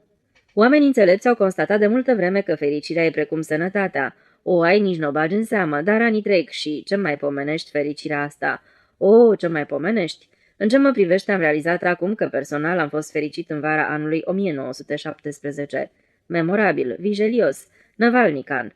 Vijelia care se stârnise m-a înhățat din zbor ca pe un petic de ziar și m-a purtat dintr-o circumscripție uitată de lume într-o capitală de județ. Ca să vezi, mare scofală, capitală de județ. Dar dacă a petrecut cineva ca mine iarna îngropat în nămeți, iar vara în păduri aspre și sărace, un an și jumătate, fără să se dezlipească măcar o zi de acele locuri, dacă cineva a rupt banderola unui ziar de săptămâna trecută, cu inima bătându-i ca unui îndrăgostit fericit când desface plicul azuriu, dacă pentru o naștere cineva a bătut cele 18 verste în strănii înșirate una după alta, vreau să cred că acel cineva mă va înțelege. Lampa cu petrol este obiectul cel mai intim, dar eu prefer electricitatea. Și iată, am revăzut seducătoarele beculețe electrice. Strada principală a orășelului, bine bătătorită de săniile țăranilor. Stradă pe care, încântându-ți privirea, erau agățate o firmă cu niște cizme, un covrig auriu, chipul unui tânăr cu ochi porcini și insolenți și cu o freză absolut nefirească, ceea ce însemna că în spatele ușilor de sticlă își are sediul un bazilio local care pentru 30 de copeici se încumetă să te bărbierească la orice oră, mai puțin în zilele de sărbătoare, care abundă în patria mea. Și în ziua de azi mă trec fiorii când îmi amintesc șervetele lui Bazilio, șervetele care te obligau să revezi insistent cu ochii minții pagina aceea din manualul german despre bolile de piele, în care era reprodus cu edificatoare claritate un șancru tare pe bărbia nu știu cărui cetățean. Dar nici chiar șervetele acestea nu-mi vor umbri amintirile. La intersecție era postat un milițian în carne și oase, în vitrina prăfuită se zăreau confuz niște table de fier cu șiruri dese de prăjituri cu cremă roșietică. În piațete era așternut fân proaspăt și oamenii mergeau pe jos sau în vehicule și stăteau de vorbă. La chioșc se vindeau ziare moscovite din ajun, care publicau știri cutremurătoare și erau a chemare în apropiere trenurile de Moscova. Într-un cuvânt, civilizație, Babilon, Nevski, prospect. Despre spital ce să mai vorbim. Secție chirurgicală de terapie de boli infecțioase, maternitate. Spitalul avea sale de operații în care strălucea un sterilizator. Sclipeau argintii robinetele, mesele descopereau privirii, ingenioase, labe, rotițe, dințate, șuruburi. Spitalul avea un medic șef, 3 șefi de secție, în afară de mine.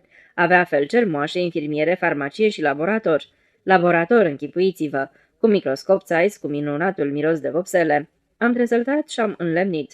Impresiile mă copleșiseră. Au trecut multe zile până m-am obișnuit cu ideea că, în amurgul zilelor de decembrie, imobilele cu un cat ale spitalului erau inundate, ca la comandă, de lumina electrică. Era morbid. Apa se zbuciuma și clocotea în cuve, iar termometrele din lemn, pătate în ultimul hal, plonjau și înnotau în ele. Dinspre secția pediatrie, boli infecțioase răzbăteau toată ziua gemete. Se auzea un scâncet subțirel și tunguitor, un gâlgâit răgușit. Infirmierele alergau, goneau de colo-colo. O mare povară mi s-a luat de pe suflet. Nu mai purtam asupra-mi fatala răspundere pentru tot ce se întâmplă pe lume. Nu eram eu responsabil de hernia strangulată și n-am tresărit când a sosit o sanie, transportând o femeie cu fătul în poziție transversală. Nu mă mai interesau pleuritele purulente, care necesitau intervenții chirurgicale. Mă simțeam pentru prima oară ca un om cu un volum limitat de responsabilități. O naștere, poftiți acolo, clădirea aceea ascundă uitată, fereastra din margine, cea cu perdeluță de tifon alb. Găsiți acolo medicul Mamoș, un tip simpatic și gras, cu mustăcioară, roșcovană și chel. E treaba lui. Cărmi Sania spre fereastra cu tifon. Fractură cu complicații la chirurgul șef, pneumonie, secția terapie la Pavel Vladimirovici. O sublimă angrenaj al unui mare spital care funcționează ca pe roate, ca un șurub nou fabricat după o matrice anume, așa am intrat eu în acest angrenaj și am primit secția de pediatrie. Și difteria și scarlatina mi-au înghițit, mi-au mâncat zilele, dar nu numai zilele. Am început să dorm noaptea pentru că nu mai auzeam sub ferestre ciocănitul acela nocturn de rău augur care mă putea sălta din pat și mâna în beznă spre pericol și inevitabil. Seara am început să citesc în primul rând firește despre difterie și scarlatină, apoi însă nu știu de ce cu un ciudat interes Fenimore Cooper și am apreciat la justa valoare și becul de deasupra mesei, și cărbunașii pământii din tava samovarului și ceiul care se răcea și somnul după un an și jumătate de nesomn. Iată, astfel am fost și eu fericit în iarna anului 1917, după ce am fost transferat într-un oraș reședință de județ, dintr-o circumscripție viforoasă uitată de lume.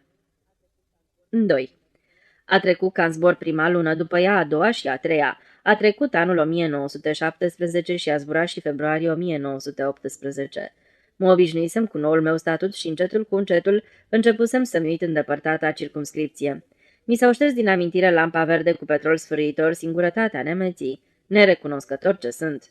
Mi-am uitat postul de avangardă unde am luptat cu bolile de unul singur, fără niciun fel de sprijin, depășind precum eroul lui Fenimore Cooper cele mai neobișnuite situații. Cei drept unor, când mă întindeam pe pat cu dulcele gând că voi adormi cât ai clipi, câteva crâmpe îmi străfulgerau conștiința deja cuprinsă de întuneric. Flăcăruia verde, clipirea felinarului, un scârții de sanie, un geamă scurt, apoi bezna, urletul surd al viscolului peste câmpii. Apoi toate acestea se duceau de-a dura, se prăvăleau pieziș. Interesant, cine o fi acum acolo în locul meu? Că doar cineva trebuie să fie, vreun medic tânăr, ca mine, ce să-i faci? Eu mi-am dat obolul. Februarie, martie, aprilie. Să zicem și mai. Și gata, termin stagiul. Deci pe la sfârșitul lui mai mă despart de mărețul meu oraș și mă întorc la Moscova, iar dacă revoluția mă va purta pe aripile ei, va trebui poate să călătoresc din nou, în niciun caz însă cât voi trăi, nu voi revedea circumscripția, niciodată. Capitala, clinica, asfalt, lumini. Astfel gândeam. Și totuși e bine că am petrecut o vreme la circumscripție. Sunt acum un om curajos, nu mă tem. Ce n-am tratat? Chiar așa. Ei, boli psihice n-am tratat, deși, pardon, dați-mi voie. Păi agronomul bea de stingea și l-am tratat chiar cu destul succes. Delirium tremens. Cum adică asta nu-i boală psihică? Ar trebui să citiți psihiatria. Dar gata cu asta. Oricum după aceea la Moscova. Acum însă, în primul rând, bolile copilăriei și chiar bolile copilăriei și mai ales această muncă silnică la rețetarul pediatric. La dracu! Dacă un puști are 10 ani, să zicem, ce doză de piramidon îi prescrii? 0,1 sau 0,15? Am uitat. Dar dacă are 3 ani, nu mai bol de copii, nimic altceva. Gata cu nebunitoarele situații neprevăzute. Adio circumscripția mea. Și de ce oare circumscripția asta îmi tot revine astă seară minte? Lumina verde. Doar mi-am încheiat pe viață socotelile cu ea. Gata, ajunge, să dorm. Aveți o scrisoare. Au adus-o cu o ocazie. Dă-o încoace. Infirmierul stătea în picioare la mine în anticameră. Paltonul, cu gulerul năpârlit și l-aruncase peste halatul alb ștampilat. Pe plicul albastru din hârtie de proastă calitate se topea zăpada. Ești de serviciu astăzi în camera de gardă? Da. Nu mai e nimeni? Nu, e pustiu. Dă-hă. Căscatul îmi rupea fălcile și din cauza asta rosteam în gala cuvintele. Dă-hă, vine hineva să mă anunțe aici, mă culc. Bine, poți să plec? Da, du-te. A plecat. Un ușa a scârției strident, iar eu am lipăit cu papucii spre dormitor, rupând cu degetele în drum neglijent și strâmb plicul.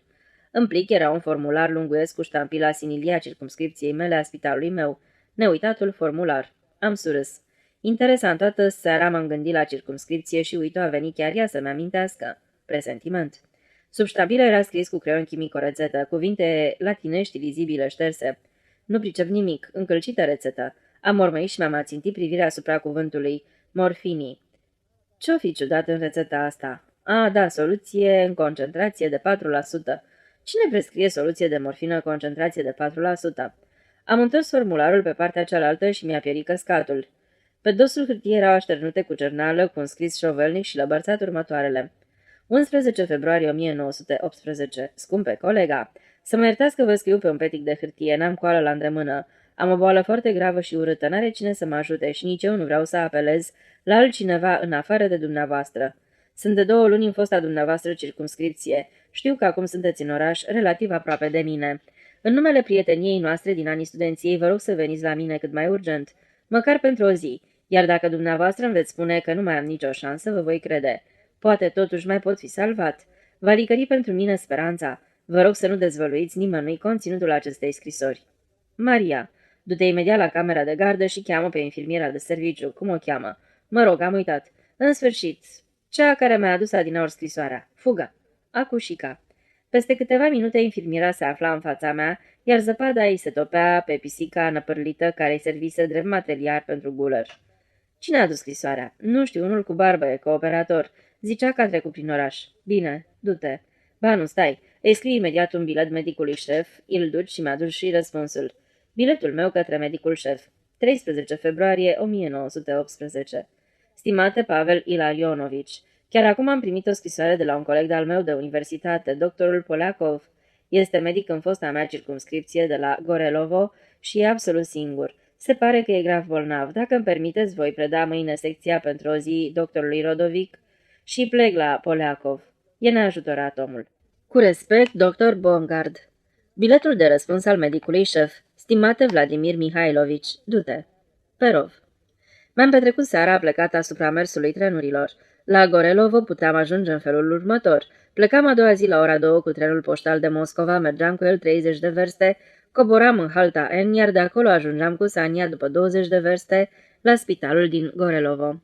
Dacă am noroc, ajung la Gorelovo mâine noapte, gândeam eu întins pe pat. Dar ce boală o avea? Tifos, pneumonie, nici una, nici alta. În cazul ăsta mi-ar fi scris simplu, am contactat o pneumonie. Dar scrisoarea asta e confuză, sună chiar un pic fals. Am o boală gravă, urâtă. Ce boală? Sifilis? Da, sifilis precis. E îngrozit, ascunde chestia asta, se teme. Dacă ar fi interesant de știut cu ce cai ajung eu de la o haltă la Gorelovo. Tu, loc uitat de lume. Scrisoarea de pe dosul formularului zăcea pe noptieră în cercul de lumină răspândit de veioză, iar alături de ea scrumiera tixită de chiștoace, tovarășa tracasantelor mele insomnii. Mă tot zvârcoleam în așternutul mototolii și simțeam o ciudă născându-mi se în suflet. Scrisoarea a început să mă agaseze. Chiar așa, dacă nu e în faza critică și are, să zicem, sifilis, de ce nu vine el încoace? De ce să alerg eu într-un suflet prin viscol la el? Asta e bună. Ce, o să-l vindec eu de Luis într-o singură seară? Sau de cancer esofagian?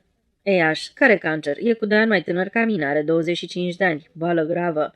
Sarcom? E o scrisoare stupidă, isterică. Genul de scrisoare care poate pricinui adresantului o migrenă. Uite-o, s-a și instalat. Îți strânge vinișoara de pe tâmplă. Te trezești careva să zică dimineața de la vinișoară, ți alunecă în sus spre moalele capului. Îți ferecă jumătate de scăfârlie, iar pe seară o să înghiți piramidon cu cofeină. Dar la ce ajută piramidonul în sanie? Trebuie să-i cer felcerului șubalii de deplasare, altfel îngheți mâine în paltonașul meu. Ce-o fi având?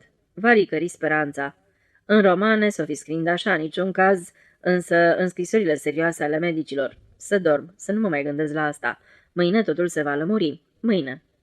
Am răsucit comutatorul și bezna s-a așternut instantaneu peste odaia mea. Să dorm. Vinișoara mă doare, dar n-am dreptul să mă supăr pe el pentru o scrisoare stupidă, dacă nu știu încă despre ce e vorba. Suferă omul în felul lui și scrie altuia. Mă rog, așa cum știe, așa cum se pricepe. Și-ar fi nedemn ca din pricina unei migrene, a unei stări de neliniște să-l condamn, fie și mental. Poate că scrisoarea asta nu e nici falsă și nici romantică. Pe el, pe Serioja Poliakov, nu l-am văzut de 2 ani, dar mi-l amintesc perfect. A fost întotdeauna un tip de bun simț. Da, înseamnă că i s-a întâmplat o nenorocire. Și vinișoara parcă m-a mai lăsat. Am un vis, probabil. În ce constă mecanismul viselor? Am citit la fiziologie, dar e o chestiune confuză. Nu înțeleg ce este visul, cum adorm celulele cerebrale. Nu înțeleg, vă spun în secret, dar nu știu de ce, am convingerea că însuși autorul fiziologiei nu e ferm convins. O teorie valorează cât alta. Iată-te la acolo în picioare pe Serioja Poliakov, e îmbrăcat în tunică verde cu nasturi aurii. E plecat asupra mesei zincate, pe masă e un cadavru. Da, păi ăsta-i doar un vis. 3. Cioc-cioc, bum-bum, cine? Cine ce? Bate cineva la ușă, la dracu, bate la ușă, unde sunt cei cu mine? Ce s-a întâmplat?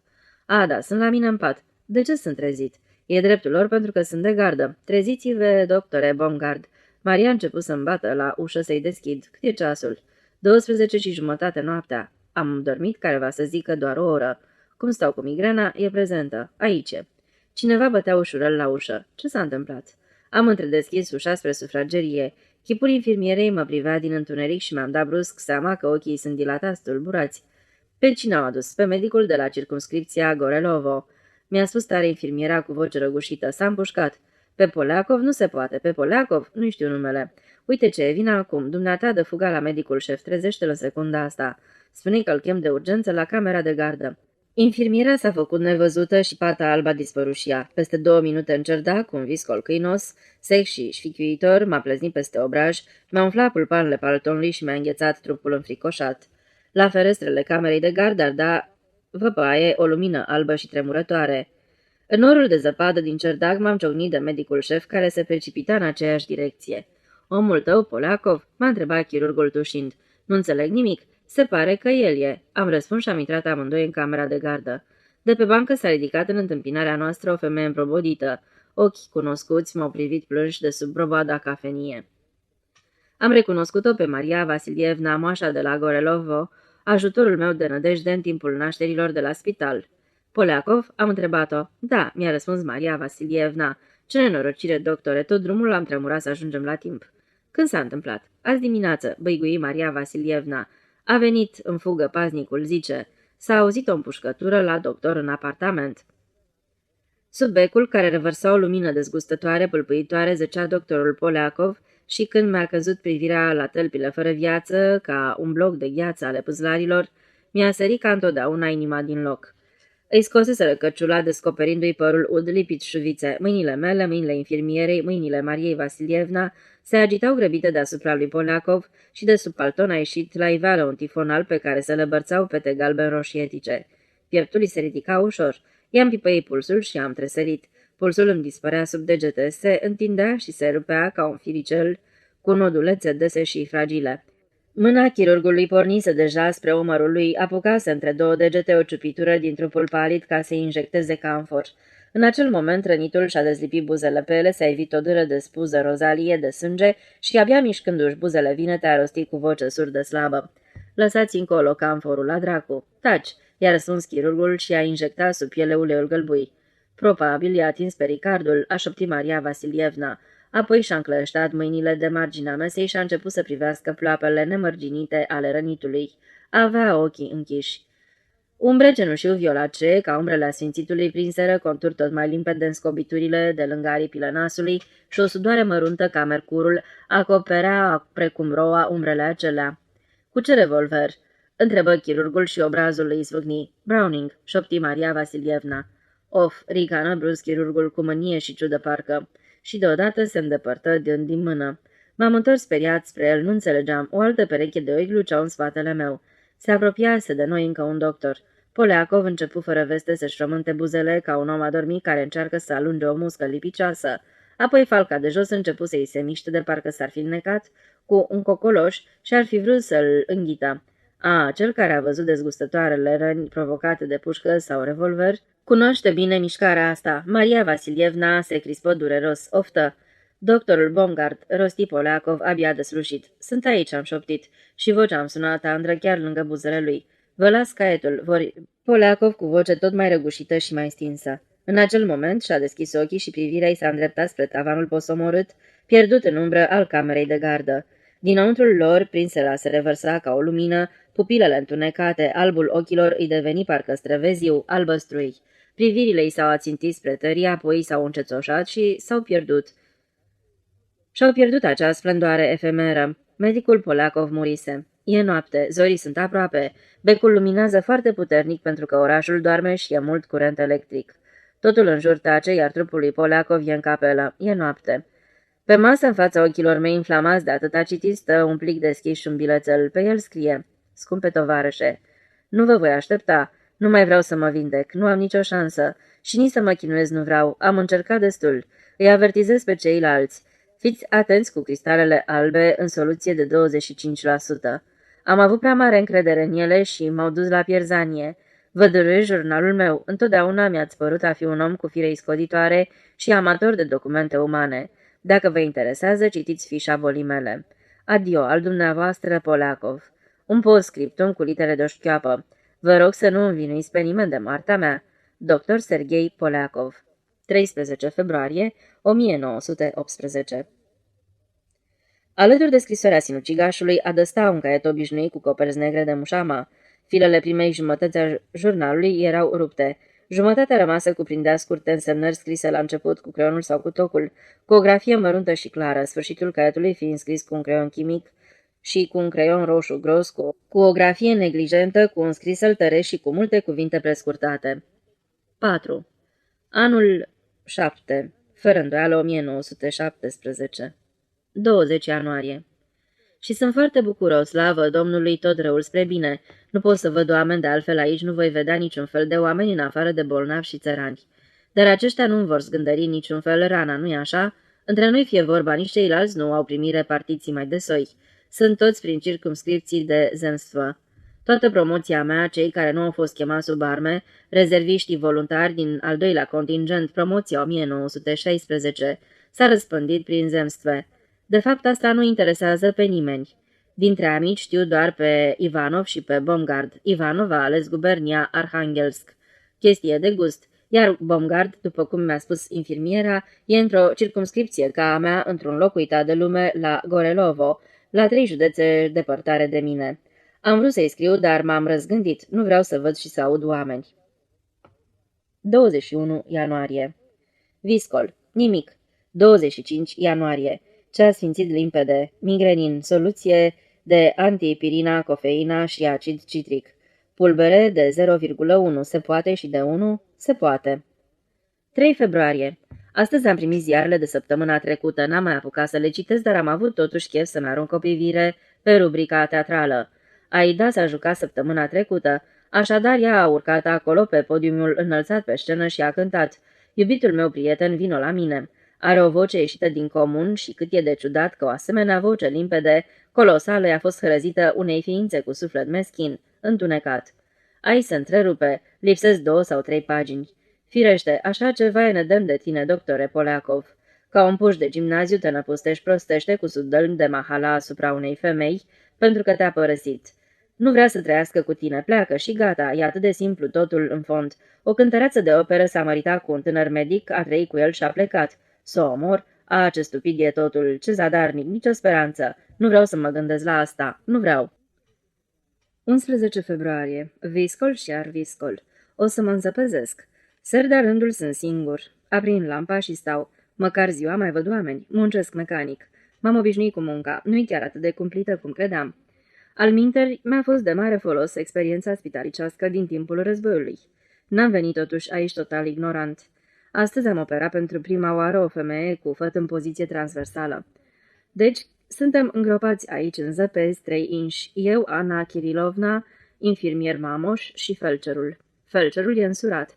Cei 2, personal felceri. Locuiesc în aripa anexă a clădirii. Eu locuiesc singur. 15 februarie. Azi noapte s-a petrecut ceva interesant. Tocmai mă pregăteam de culcare când m-a apucat brusc o durere în regiunea stomacului. Dar ce durere! O sudoare rece îmi năpădise fruntea și totuși medicina noastră este o știință îndoielnică. Trebuie să constat asta. De unde până unde unui om care nu are absolut nicio afecțiune stomacală sau intestinală, apendicită de exemplu, cu un ficat și o pereche de linii minunați, ale cărui intestine funcționează absolut normal, îi pot apărea noaptea niște dureri atroce, din cauza cărora începe să se zvârcolească în pat. Am răzbit gemând până la bucătărie, unde înnoptează bucătăreasa cu bărbatul ei Vlas. L-am trimis pe Vlas după Ana Kirilovna. Ea a venit la mine în noaptea aceea și a fost nevoită să-mi facă o injecție cu morfină. Spunea că mă înverzisem de tot. De la ce mi s-o fi tras? Felcerul nostru nu-mi place, e un tip ursuz, în schimb, Ana Kirilovna e o persoană foarte drăguță și civilizată. Stau și mă mir cum poate o femeie încă tânără să trăiască în deplină singurătate în acest mormânt de zăpadă. Soțul ei e prizonier la nemți. Nu pot să nu-i aduc un elogiu celui care a extras pentru prima oară morfina din capsulele de mac. A fost un adevărat binefăcător al umanității. Durerile mi-au dispărut după 7 minute de la injecție. Interesant. Durerile mă invadaseră pe de-a întregul fără să-mi lase măcar o pauză, încât realmente mă sufocam, parcă cineva îmi înfipsese și îmi răsucea în stomac o rangă incandescentă. La 4 minute după injecție am început să percep caracterul ondulatoriu al durerii. Ar fi foarte bine dacă medicul ar avea posibilitatea să experimenteze pe sine multe dintre medicamente. Cu totul altfel, ar înțelege acțiunea acestora. După injecție pentru prima oară în ultimile luni, am dormit bine și profund, fără să mă gândesc la ea, la cea care m-a înșelat. 16 februarie. Astăzi Ana Kirilovna m-a întrebat în camera de gardă cum mă simt și mi-a spus că pentru prima oară în ultima vreme nu sunt ursuz. Chiar sunt ursuz? Foarte! Mi-a răspuns cu convingere și a adăugat că se miră că sunt mereu tăcut. Așa mi-e felul. Dar asta e o minciună. Eram un tip foarte optimist înaintea dramei mele familiale. Amurgul se lasă de vreme. Sunt singur în apartament. Seara și-a făcut iar apariția durerea, dar nu acută. Era doar umbra durerii din ajun undeva după coșul pieptului. De teama unei recidive a crizei din ajun, mi-am injectat eu însumi în coapsă 1 centigram. Durerea a dispărut instantaneu. Bine că mi-a lăsat Ana Kirilovna fiola. 18. 4 injecții nu sunt nenorocire. 25 februarie. Ciudată mai e această Ana Kirilovna. Pur și simplu parcă nu eu sunt medicul. O siringă și jumătate de morfină. Da. 1 martie. Fii atent, doctore Poleakov. Prostii. Amurg. Sunt deja 6 luni de când gândul nu mi-a mai zburat la femeia care m-a înșelat. Motivul muzical după partitura lui Amneris m-a părăsit. Sunt foarte mândru de asta. Sunt bărbat. Ana Kirilovna a devenit soția mea de taină. Nici nu se putea altfel. Suntem întemnițați pe o insulă pustie. Zăpada s-a transformat, parcă-i mai cenușie. Nu mai sunt gelurile acelea cumplite, dar când și când se mai iscă vifornițe. Primul minut. O senzație de atingere pe gât. Atingerea devine caldă și se propagă. În cel de-al doilea minut te străbate brusc un val rece la ligurică, după care se produce o neobișnuită limpezire a gândurilor și o explozie a puterii de muncă. Încetează absolut orice senzație neplăcută. Este punctul culminant de manifestare a forței spirituale umane. Și, dacă nu mi-ar fi pervertit studiile medicale, aș spune că un om poate munci normal numai după o injecție cu morfină. Chiar așa, la ce mai e bun un individ dacă și cea mai banală nevralgie îl poate scoate cu totul din circuit? Ana se teme. Am liniștit-o. I-am spus că m-am distins din copilărie printr-o uriașă putere a voinței. 2 martie. Se zvonește că s-ar fi petrecut ceva grandios. Se zice că Nicolae al II-lea, ultimul împărat rus, 1868-1918, îndepărtat de la putere de Revoluția din februarie 1917, a abdicat la 2 martie 1917. A fost împușcat la 17 iulie 1918 la Ekaterinburg din dispoziția Sovietului Regional Ural. Ar fi fost răsturnat. Mă culc foarte devreme, la ora 9, și am un somn dulce. 10 martie. Acolo are loc o revoluție. Zilele sunt mai lungi, amurgurile sunt parcă mai azurii. N-am avut niciodată asemenea visuri în zori. Sunt visuri duble. Visul principal este, aș putea spune, din sticlă. E transparent. Deci văd o lampă cu lumină lugubră. Din ea radiază un mănunchi multicolor de flăcărui. Amneris cântă unduind o pană verde. Orchestra absolut divină cântă neobișnuit de sonor. De altfel nu pot reda asta în cuvinte. Pe scurt, într-un vis normal, muzica nu are sonor. Normal. E și asta o problemă. Care vis nu e normal? De fapt, glumesc. Nu are sonor, dar în visul meu ea sună absolut celest. Și important e că la propria-mi dorință pot da muzica mai tare sau mai încet.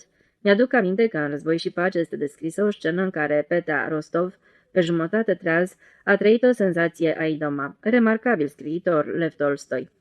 Și acum despre transparență. Deci, prin culorile strălucitoare ale Aidei pătrund cât se poate de real, marginea biroului meu, vizibilă din ușa cabinetului, lampa, dușumelele lustruite, și se aud răzbim prin talazul orchestrei de la Balșoi Teatră, pași limpezi, stropotin plăcut ca niște castaniete în surdină. Înseamnă că e ora 8, este Ana, vine să mă trezească și să-mi spună ce se întâmplă în sala de așteptare. Ea nu pricepe că nu e nevoie să fiu trezit, caut totul și pot să discut cu ea. Ieri am făcut următorul experiment. Ana. Serghei Vasilievici. Eu. Te ascult. Muzica-i încet. Mai tare. Muzica. Acord măreț. Re diez. Ana. Sunt înregistrați 20 de oameni. Amneris cântă. De fapt, asta nu poate fi redat în cuvinte. Sunt oare nocive aceste vise? O, nu. Din ele mă trezesc puternic și curajos și muncesc zdravăn. Mi s-a redeșteptat și interesul care înainte îmi lipsea. Nici nu e de mirare, toate gândurile mi erau concentrate asupra fostei mele soții. Acum sunt liniștit. Sunt liniștit. 19 martie. Azi noapte m-am certat cu Ana. Nu-ți mai prepar soluția. Am încercat să o înduplec. Prostia, nu-sia. Ce sunt copil mic? Nu mai prepar, te distrugi. Mă rog, cum vrei, înțelege. Am o durere în piept. Tratează-te. Unde? Pleacă în concediu. Morfina nu tratează. Apoi, după o clipă de gândire, a adăugat. Nu pot ierta că ți-am preparat a doua fiolă. E, asta-i, doar nu-s morfinoman. Ba da, ești pe cale să devii morfinoman. Deci nu te duci? Nu. În acel moment mi-am descoperit pentru prima dată dezagreabila capacitate de a mă înfuria și mai ales de a zbiera la oameni când nu am dreptate. De fapt, asta nu s-a petrecut dintr-o dată. M-am dus în dormitor. Am privit. Abia de mai era o picătură pe fundul fiolei. Am tras-o în seringă, s-a umplut pe sfert. Am zvârlit seringa cât colo, mai s-o sparg și m-a apucat dârdâiala. Am cules-o cu grijă, am examinat-o, nu avea nicio fisură. Am întârziat în dormitor vreo 20 de minute. Când am ieșit, ea dispăruse. Plecase. Închipuiți-vă, n-am rezistat, m-am dus la ea. Am bătut în geamul luminat de la clădirea anexă. A ieșit în pridvor, îmbrobodindu-se. O noapte calmă, calmă. Zăpada afânată. De undeva de departe, din tăria dia primăvară. Ana Kirilovna, fi bună, dăm cheile de la farmacie. Ea mi-a șoptit. Nu ți le dau. Tovarășă, fiți bună, dați-mi cheile de la farmacie, vă vorbesc în calitate de medic. Văd în penumbră, chipul îi se schimbase, părise foarte tare, iar ochii se adânciseră, îi se prăvăliseră, se neguraseră. Și mi-a răspuns cu o voce la auzul căreia, în suflet, a început să-mi freamete milă. Dar în aceeași clipă mânia m-a invadat din nou. Ea. De ce vorbești așa? A, Serghei Vasilievici, tare mi-e milă de dumneata. Și-a scos mâinile de sub roboadă și am văzut că avea cheile la ea. Așadar, venise la mine și mi le luase. Eu, grobian, dăm cheile. I le-am smuls din mână. Am pornit spre clădirea alburie a spitalului, călcând peste podețele putrezite, care săltau la fiecare pas. Sufletul îmi clopotea de turbare, mai ales pentru că n-aveam nici cea mai vagă idee despre modul în care se prepară o soluție de morfină pentru injecții subcutanate. Asta e bună, sunt medic, nu infirmieră. Mergeam și dârdâiam.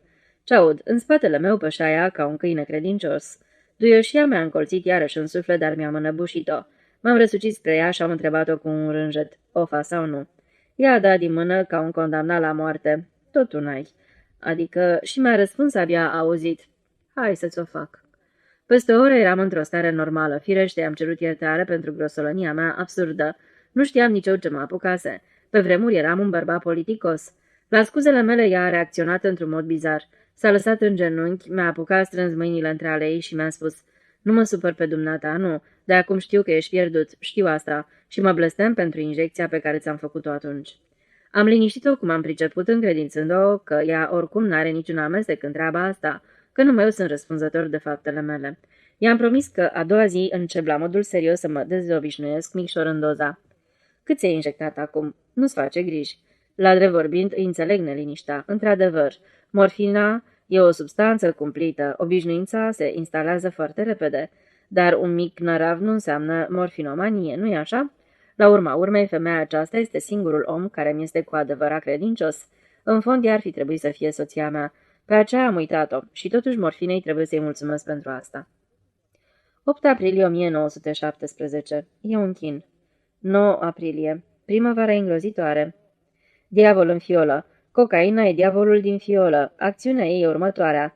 Când o injectezi, se instalează aproape instantaneu o stare de seninătate care se transformă imediat în extaz și beatitudine. Dar asta durează doar un minut-două, apoi totul dispare fără urmă ca și cum n-ar fi fost. Te cuprind durerile, spaima, întunericul. Primăvara îți duduie, păsări negre zboară de pe o creangă despuiată pe alta, în depărtare pădurea se avântă spre tării ca o perie cu țebri despicați și negri, iar în spatele ei scapără, cuprinzând un sfert din bolta cerească, primul asfințit al primăverii. Măsor cu pasul camera mare, singuratică și pustia apartamentului meu de medic în diagonală, de la ușă la fereastră, de la fereastră la ușă. Câte asemenea plimbări pot face?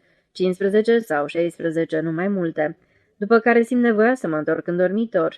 Pe o bucată de tifon zac alături seringa și fiola. Le înșfac și după ce mânjesc neglijent cu iod cu apsa ciuruită de înțepături, îmi infig acul în piele. Nu simt nicio durere, din contră. Savurez anticipat euforia care mă va cuprinde dintr-o clipă în alta. Iată-o.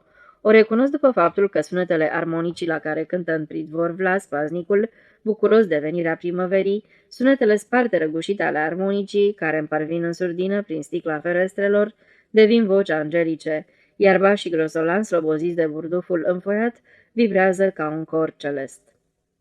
Încă o clipă și odată ajunsă în sânge, cocaina, conform unei legi secrete, neprezentate de nicio farmacologie, se metamorfozează în ceva nou.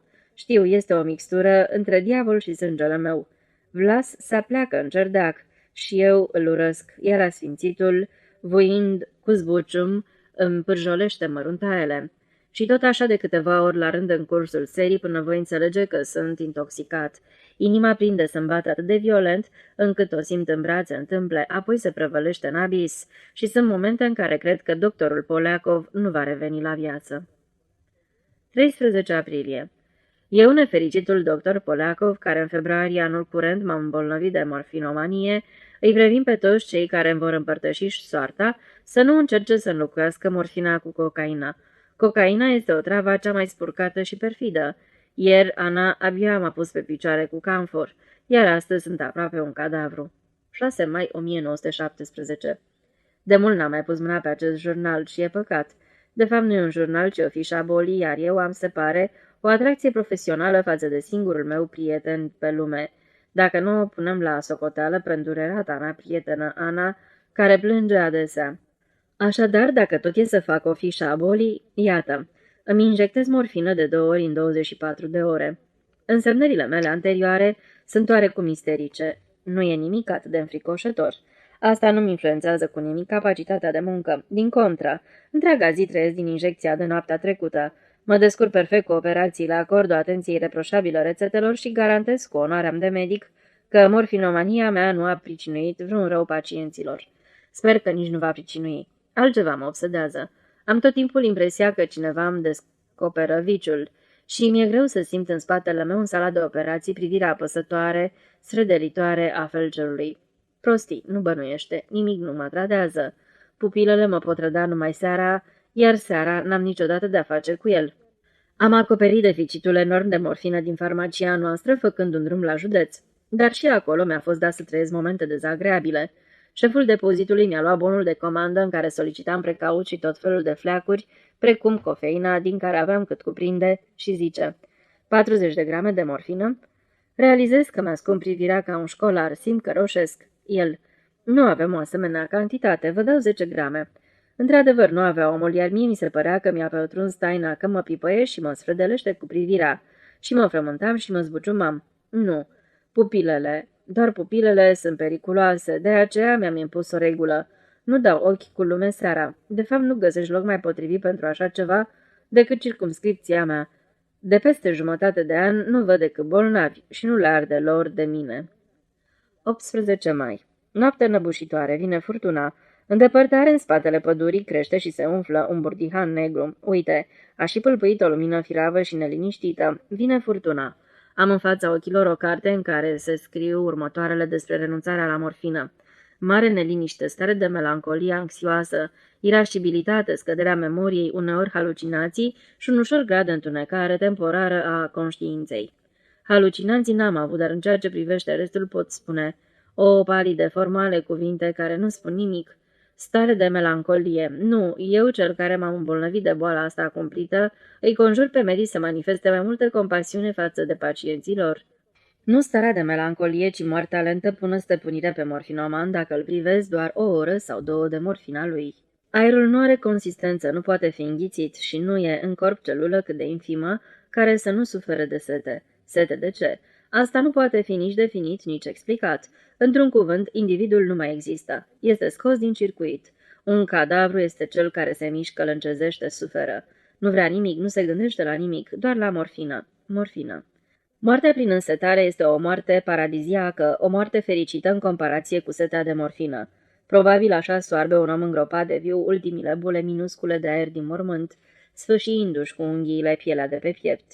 Așa geme și se zvârcolește pe rug ereticul când primele limbi de foc îi ling tălpile. Moartea, o moarte vitregă, lentă. Iată ce ascund aceste cuvinte profesorale. Stare de melancolie.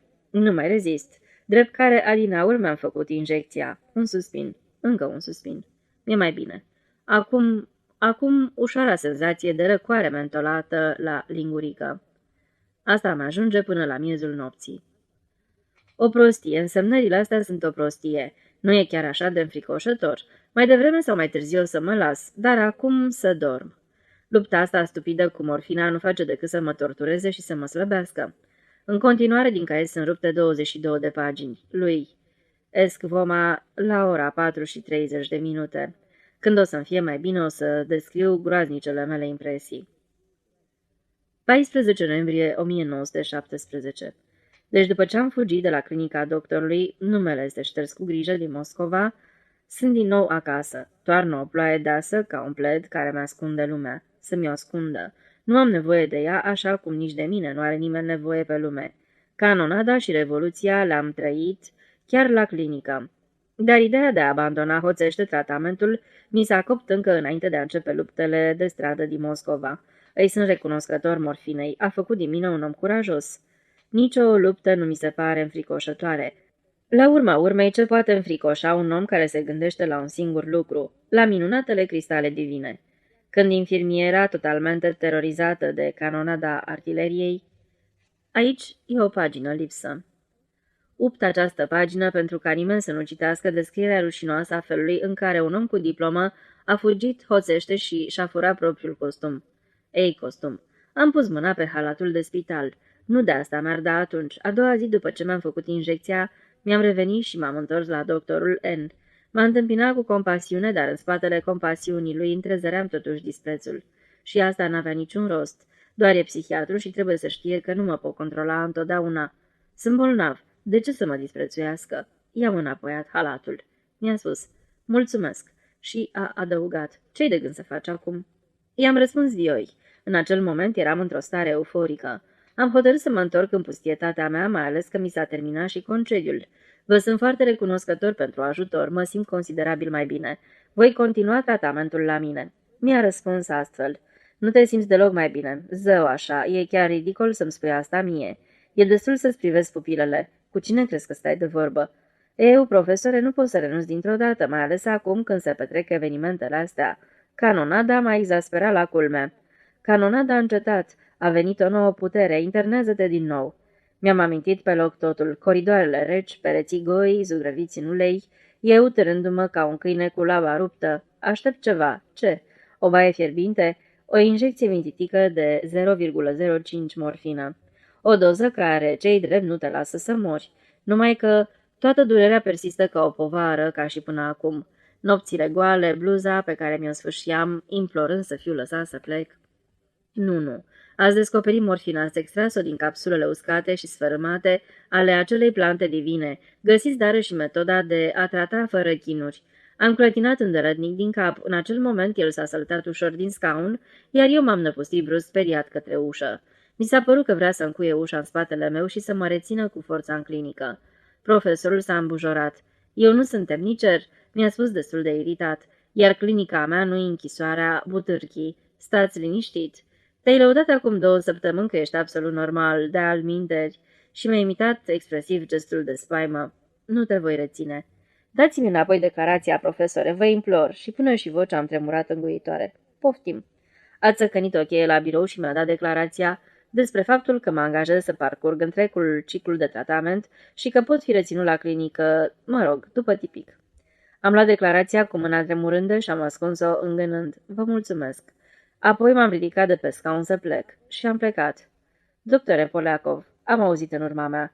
M-am răsucit, păstrându mâna pe clanță. Ascultă, a rostit el.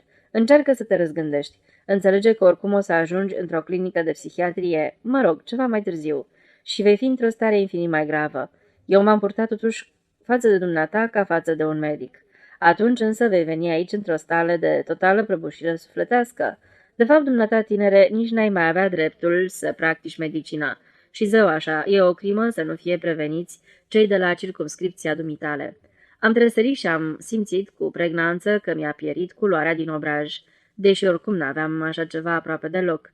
Vă implor, profesore, am rostit cu glas surd, nu spuneți nimănui nimic. Voi fi dat afară din serviciu, mă vor bărfi în fața pacienților. De ce vreți să-mi faceți una ca asta? Pleacă, mi-a strigat el înciudat. Nu o să spun nimic. Oricum, or să te trimită îndărăt. Am plecat și în jur tot drumul am tremurat de durere și rușine. De ce oare? E foarte simplu. A, prietene, credinciosul meu jurnal, tu nu mă vei trăda, nu-i așa? Nu e vorba de costum, ci de faptul că am furat morfină din clinică. 3 cubulețe de cristal și 10 grame de soluție 1%. Că doar asta nu mă interesează, ci altceva. Cheia dulapului se ițea din gaura ei. Dar dacă n-ar fi fost acolo, aș fi spart dulapul? Ei, sincer, l-aș fi spart. Așadar, doctore Poliakov, ești un hoț. O să am timp să rup pagina asta. Iar în ce privește practicarea medicinei, profesorul a exagerat. Da, sunt un degenerat. E cât se poate de adevărat. Personalitatea mea morală a început să se descompună. Dar de lucra pot lucra, niciunui pacient al meu nu-i pot pricinui vreun rău sau aduce vreun prejudiciu. Da, de ce am furat? Foarte simplu. Mi-am zis că în timpul luptelor de stradă și în tot talmeș-balmeșul Revoluției nu voi avea de unde să-mi procur morfină. Dar când totul s-a liniștit, am mai găsit la o farmacie de la periferie de soluție ceva ineficace și searbăt pentru mine. Ba, am fost nevoit să mă și umilesc. Farmacistul mi-a cerut parafa, m-a examinat posac și suspicios. În schimb, a doua zi, după ce mi-am venit în fire, am primit fără nicio problemă de la altă farmacie. Am scris un formular pentru spital. Am trecut printre altele, firește, cofeină și aspirină. La urma urmei, de ce trebuie să mă ascund să mă tem? Chiar așa, ce scrie pe fruntea mea că sunt morfinoman și infom pe cine privește asta. Este într-adevăr grandioasă decăderea. Aduc mărturie aceste însemnări. Sunt cam dezlănate, dar eu nu sunt scriitor. Conțin însemnările acestea idei zmintite. După părerea mea, am un raționament perfect normal. Morfinomanul are o fericire pe care nimeni nu o poate lua, posibilitatea de a-și trăi viața în deplină singurătate, iar singurătatea înseamnă idei esențiale, plină de tâlc, înseamnă meditație, înțelepciune. Noaptea se scurge întunecoasă și tăcută. Undeva în depărtare, pădurea desfrunzită, după ea e râul, e frig, e toamnă. Departe, e vijelioasa și zgribulita Moscova. Nici de ea nu mai arde, n-am nevoie de nimic, n-am chef de nimic. Ars flăcăruie în lampa mea, ars domol, vreau să mă odihnesc după aventura mea moscovită, vreau să uit. Și am uitat-o. Am uitat. 18 noiembrie. Înghețuri ușoare. S-a zvântat puțin. Am ieșit, am luat-o pe cărăruie spre râu, pentru că nu respira aproape niciodată aer curat. Decăderea personalității ca decăderea, totuși încerc să mă abțin. De exemplu, azi dimineață nu mi-am făcut injecția. Mi-e milă de Ana. Fiecare 9% o ucide. Mi-e milă de ea. Ciom. Așa, deci așa. Când mi s-a făcut rău, am hotărât să mă chinuiesc totuși, dacă ar putea profesorul N să-și admire opera, să renunț la injecție și am pornit-o spre râu. Câtă pustietate! Niciun sunet, niciun foșnet, încă nu coborâse amurgul, dar se pita pe undeva, aluneca prin zmârcuri, printre movilițe, printre buturugi, iar eu mă târam sprijinit într-un toiag, să spun drept, am cam slăbit în ultimul timp. Dar iată, dinspre râu, pe povârniș, boară iute spre mine, fără să-și miște piciorușele sub fusta pestriță, înfoiată ca un clopot, o băbuță cu părul galben. În prima clipă n-am înțeles nici măcar, nu m-am speriat. O băbuță ca toate băbuțele, dar ciudat. De ce fie și băbuța pe frigul ăsta cu capul gol și doar cu o bluziță pe ea? Și apoi de unde a apărut băbuța asta? La noi, la Levkovo, când se termină consultațiile, pleacă și ultimile săni ale țăranilor și 10 verste împrejur nu-i țipenie de om. Numai pâclă, zmârcuri, păduri. Și brusc o sudoare rece a început să mi se prelingă pe spinare. Am înțeles. Bătrânica nu alerga, pur și simplu zbura fără să atingă pământul. Păi, e de bine asta? Dar nu asta mi-a smuls un țipă de groază, ci faptul că băbuța avea în mâini o furcă. De ce m-ai fi speriat în halul ăsta? De ce? Am căzut într-un genunchi cu brațele întinse înainte, ascunzându-mă să nu o văd. Apoi m-am răsucit și am luat-o șchiopătând la goană spre casă, ca spre un sălaș al izbăvirii, dorindu-mi doar să nu-mi plăznească inima, să mă refugiez cât mai repede în odeile mele calde, să o văd pe Ana cea vie și morfina. Am ajuns tot într-o fugă. Prostii, simple halucinații, o halucinație accidentală. 19 noiembrie. Vomit, asta mi bine. Discuția mea cu Ana din noaptea de 21. Ana. Felcerul știe. Eu. Zău? Puțin îmi pasă. Fleacuri. Dacă nu te duci în oraș, mă spânzuri. Mă auzi? Privește-ți mâinile. Privește-ți-le. Îmi tremură puțin. Asta nu mă împiedică să lucrez câtuși de puțin. Uită-te și tu, sunt transparente, numai piele și os. Privește schipul, ascultă serioja. Du-te, te implor, du-te. Și tu? Du-te, du-te, te distrugi. Ei, asta e exagerat spus, dar într-adevăr nici eu nu înțeleg. De ce ai fi slăbit așa rapid? Nu-i niciun an de când sunt bolnav. Probabil asta mi-e constituția. Ana cu tristețe. Ce te mai poate readuce la viață? Poate acea soție amnerisa ta? O, nu, liniștește-te. Îi mulțumesc morfinei, m-a vindecat de ea. A, Doamne, ce să mă fac? Credeam că numai în romane există femei ca Ana. Dacă mă voi pune vreodată pe picioare, îmi voi uni pe vecie soarta cu a ei. Numai să nu se întoarcă cel din Germania. 27 decembrie. De mult n-am mai pus mâna pe caiet. Sunt înfofolit ca ei așteaptă. Baumgard a plecat de la circumscripția din Gorelovo, m-au trimis pe mine în locul lui. La circa mea vine o doctoriță. Ana e aici, va veni pe la mine, chiar dacă sunt 30 de verste. Noi doi am decis ferm ca de la 1 ianuarie să-mi iau concediu medical o lună și să mă duc la Moscova la profesor. Voi semna iarăși o declarație și timp de o lună voi îndura în clinica lui chinuri neomenești. Adio, Levcovo. La revedere, Ana. Anul 1918. Ianuarie. Nu m-am dus. Nu mă pot despărți de micul meu idol, cristalele solubile. Aș muri în timpul tratamentului. Și tot mai des mă bate gândul că nici n-am nevoie să mă tratez. 15 ianuarie. Vom azi dimineață. 3 seringi cu soluție de 4% seara. 3 seringi cu soluție de 4% noaptea. 16 ianuarie. Zi de operații, trebuie să mă abțin teribil de noaptea până la 6 seara. Spre seară, cea mai cumplită perioadă a zilei, auzeam deja deslușit în apartament o voce monotonă și amenințătoare, repetând, Serghei Vasilievici, Serghei Vasilievici. După injecție, totul a dispărut instantaneu. 17 ianuarie. E viscol, nu aveam consultații. În orele de abstinență am citit un manual de psihiatrie care mi-a produs o impresie copleșitoare. Sunt terminat, nu mai am nicio șansă. În timpul abstinenței mă sperie orice foșnet, detest oamenii. Mă tem de ei. În perioadele de euforie iubesc pe toți, dar prefer singurătatea. Aici trebuie să fiu vigilent. Mai lucrează la circumscripția asta un felcer și 2 infirmiere. Trebuie să fiu foarte atent să nu mă trădez. Dar sunt de acum versat și nu mă voi trăda. Nimeni nu va afla nimic atâta vreme cât am rezerva mea de morfină.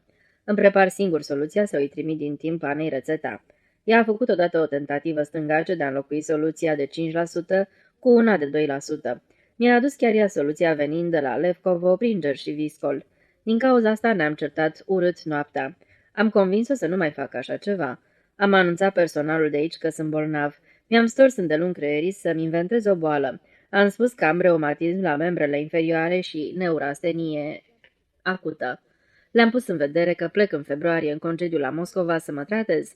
Altfel treaba merge foarte bine. La muncă nu fac niciun rabat. Evit doar să operez în zilele în care am stările acelea de vomă violentă cu spasme. Așa că am fost nevoit să-mi pun și diagnosticul de catar stomacal. O, prea multe boli pentru un singur om. Personalul de aici e îngăduitor și maică mă expediază cu forța în concediu. Aspect extern. Slab, palid, paloare ca de ceară. Am făcut o baie și cu un drum mi-am măsurat greutatea pe cântarul spitalului. Anul trecut cântăream 4 puduri. Acum am 3 puduri și 15 funți. M-am speriat când am văzut cât arată acul cântarului, apoi mi-a trecut. Pe antebrațe am veșnic furuncule, la fel și pe coapse. Nu mă pricep să-mi prepar steril soluția, în plus de 3 ori am folosit seringi nesterilizate. Eram foarte grăbit înainte de plecarea trenului. Asta e inadmisibil. 18 ianuarie. Am avut următoarea halucinație. Aștept să apară la ferestrele mele întunecate nu știu ce oameni livizi. Este insuportabil, n-am decât o jaluzea. Am luat pânză de tifon din spital și mi-am agățat-o la ferestre. N-am putut inventa o justificare a cererii. O, la dracu, la urma urmei, de ce trebuie să inventez câte o justificare pentru fiecare gest pe care îl fac? Ăsta e calvar pur și simplu, nu viață. Oare mi exprim coerent gândurile? Eu cred că da. Viața. Ce ridicol. 19 ianuarie. Astăzi în farmacie, în pauza dintre orele de consultații pe când ne odihneam și stăteam la o țigară, felcerul, tot amestecând niște prafuri, a povestit, nu știu de ce umflă râsul, cum o infirmieră morfinomană, neavând posibilitatea să-și procure morfină, dădea pe gât câte o jumătate de păhărel cu tinctură de opium. Nu știam cum să-mi ascund privirile în timpul acestei istorii chinuitoare. Ce de râs în asta? Îl detest. Ce de râs în asta? Ce? Am ieșit tiptil din farmacie. Ce găsiți voi de râs la boala asta? Dar m-am stăpânit, Când ești în situația mea, nu se face să fii prea arogant cu ceilalți. Felgerul, e la fel de hain ca toți psihiatrii ăștia care nu pot să ajute un bolnav cu nimic. Paragrafele anterioare sunt scrise în timpul abstinenței și conțin multe afirmații neîntemeiate. 1 februarie. A venit Ana, e palidă, bolnavă, am dat-o gata. Da, mare păcat, am pe suflet. I-am jurat că mă duc la jumătatea lui februarie. O să-mi țin jurământul? Da, o să mi-l țin, dacă voi mai fi în viață. 3 februarie. Deci, o colină înghețată și nesfârșită, precum aceea pe care era tras cu Sania Cai din poveștile copilăriei. Ultimul meu zbor pe colina asta, știu ce mă așteaptă jos. Ah, Ana, mare nenorocire, te paște în curând dacă m-ai iubit. 11 februarie. Iată ce-am hotărât, îi scriu lui Bongard. De ce tocmai lui? Pentru că el nu e psihiatru, pentru că e tânăr și mi-a fost coleg la universitate. E sănătos, puternic, dar are o fire blândă, dacă nu mă înșel. Mi-l amintesc. Poate că poate aflu de la el înțelegere. Găsește el ceva. Să mă ducă el la Moscova. Eu nu pot să merg la el. Am primit deja concediu. Zac, nu mă duc la spital. L-am cam bodogănit pe felcer. Cum că a râs, nu contează. Mi-a făcut o vizită. Mi-a propus să mă examineze. L-am refuzat și pentru refuz îmi trebuie un pretext. Nu vreau să mai născocesc pretexte. I-am trimis lui Baumgart un bilet. Oameni buni, nu mă ajută nimeni. Am devenit patetic. Dacă ar citi cineva asta, ar crede că e fals. Dar nu va citi nimeni. Înainte de scrie lui Baumgart, mi-am amintit totul. Mi-a revenit limpede în minte, mai ales gara din Moscova în noiembrie, când am fugit din spital. Cumplită seară. Mi-am injectat la closet morfina furată. Ce chin! Îmi băteau în ușă, mugeau voci de fier. Mă înjurau că ocup locul prea mult timp și mâinile îmi zvâgneau. Zvâgnea și cârligul de la ușă, cât pe ce să o smulgă din țâțâni. De atunci am furunculele. Am plâns azi noaptea amintindu-mi asta. 12 noaptea. Iar am plâns. De unde până unde mă apucă noaptea asemenea slăbiciune și jale? 1918, 13 februarie, în zori, la Gorelovo. Pot să mă felicit. De 14 ore nu mi-a mai făcut injecție. 14 este o cifră inimaginabilă. Zoii se ivesc tulburi și alburii. Acum voi fi sănătos pe de-a întregul. Hai să gândim matur. N-am nevoie de Baumgart și n-am nevoie de nimeni. Ar fi o bătaie de joc să-mi prelungesc viața fie cu un singur minut. Asemenea viață nu, imposibil. Iar medicamentul mi-e la îndemână. Cum de n-am înțeles asta mai de mult? Hai să trecem la treabă, nu datorez nimănui nimic. M-am distrus doar pe mine și pe Ana. Ce pot să fac? Timpul o va vindeca, așa cânta Amneris.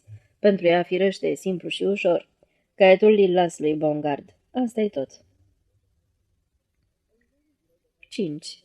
În zorii zilei de 14 februarie 1918 am citit într-un orășel îndepărtat aceste însemnări, aparținând doctorului Sergei Poleakov, și sunt așternute integral aici, fără cea mai mică modificare. Nu sunt psihiatru, nu pot afirma cu convingere, sunt instructive, sunt utile. După părerea mea, sunt utile. Acum, după 10 ani, compasiunea și spaima pe care mi le-au trezit atunci, aceste însemnări s-a șters. E ceva, dar recitind aceste însemnări, acum când trupul lui Poleakov a putrezit de mult, iar amintirile mele despre el au dispărut cu totul, mi s-a redeșteptat interesul pentru el. Poate sunt totuși de folos? Iau asupra-mi curajul de a răspunde afirmativ.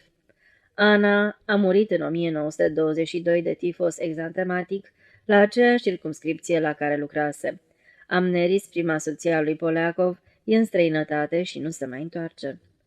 Pot oare încredința tiparului niște însemnări ce mi-au fost dăruite? Pot. Le tipăresc. Dr. Baumgart. Anul 1927, toamna. Sfârșit.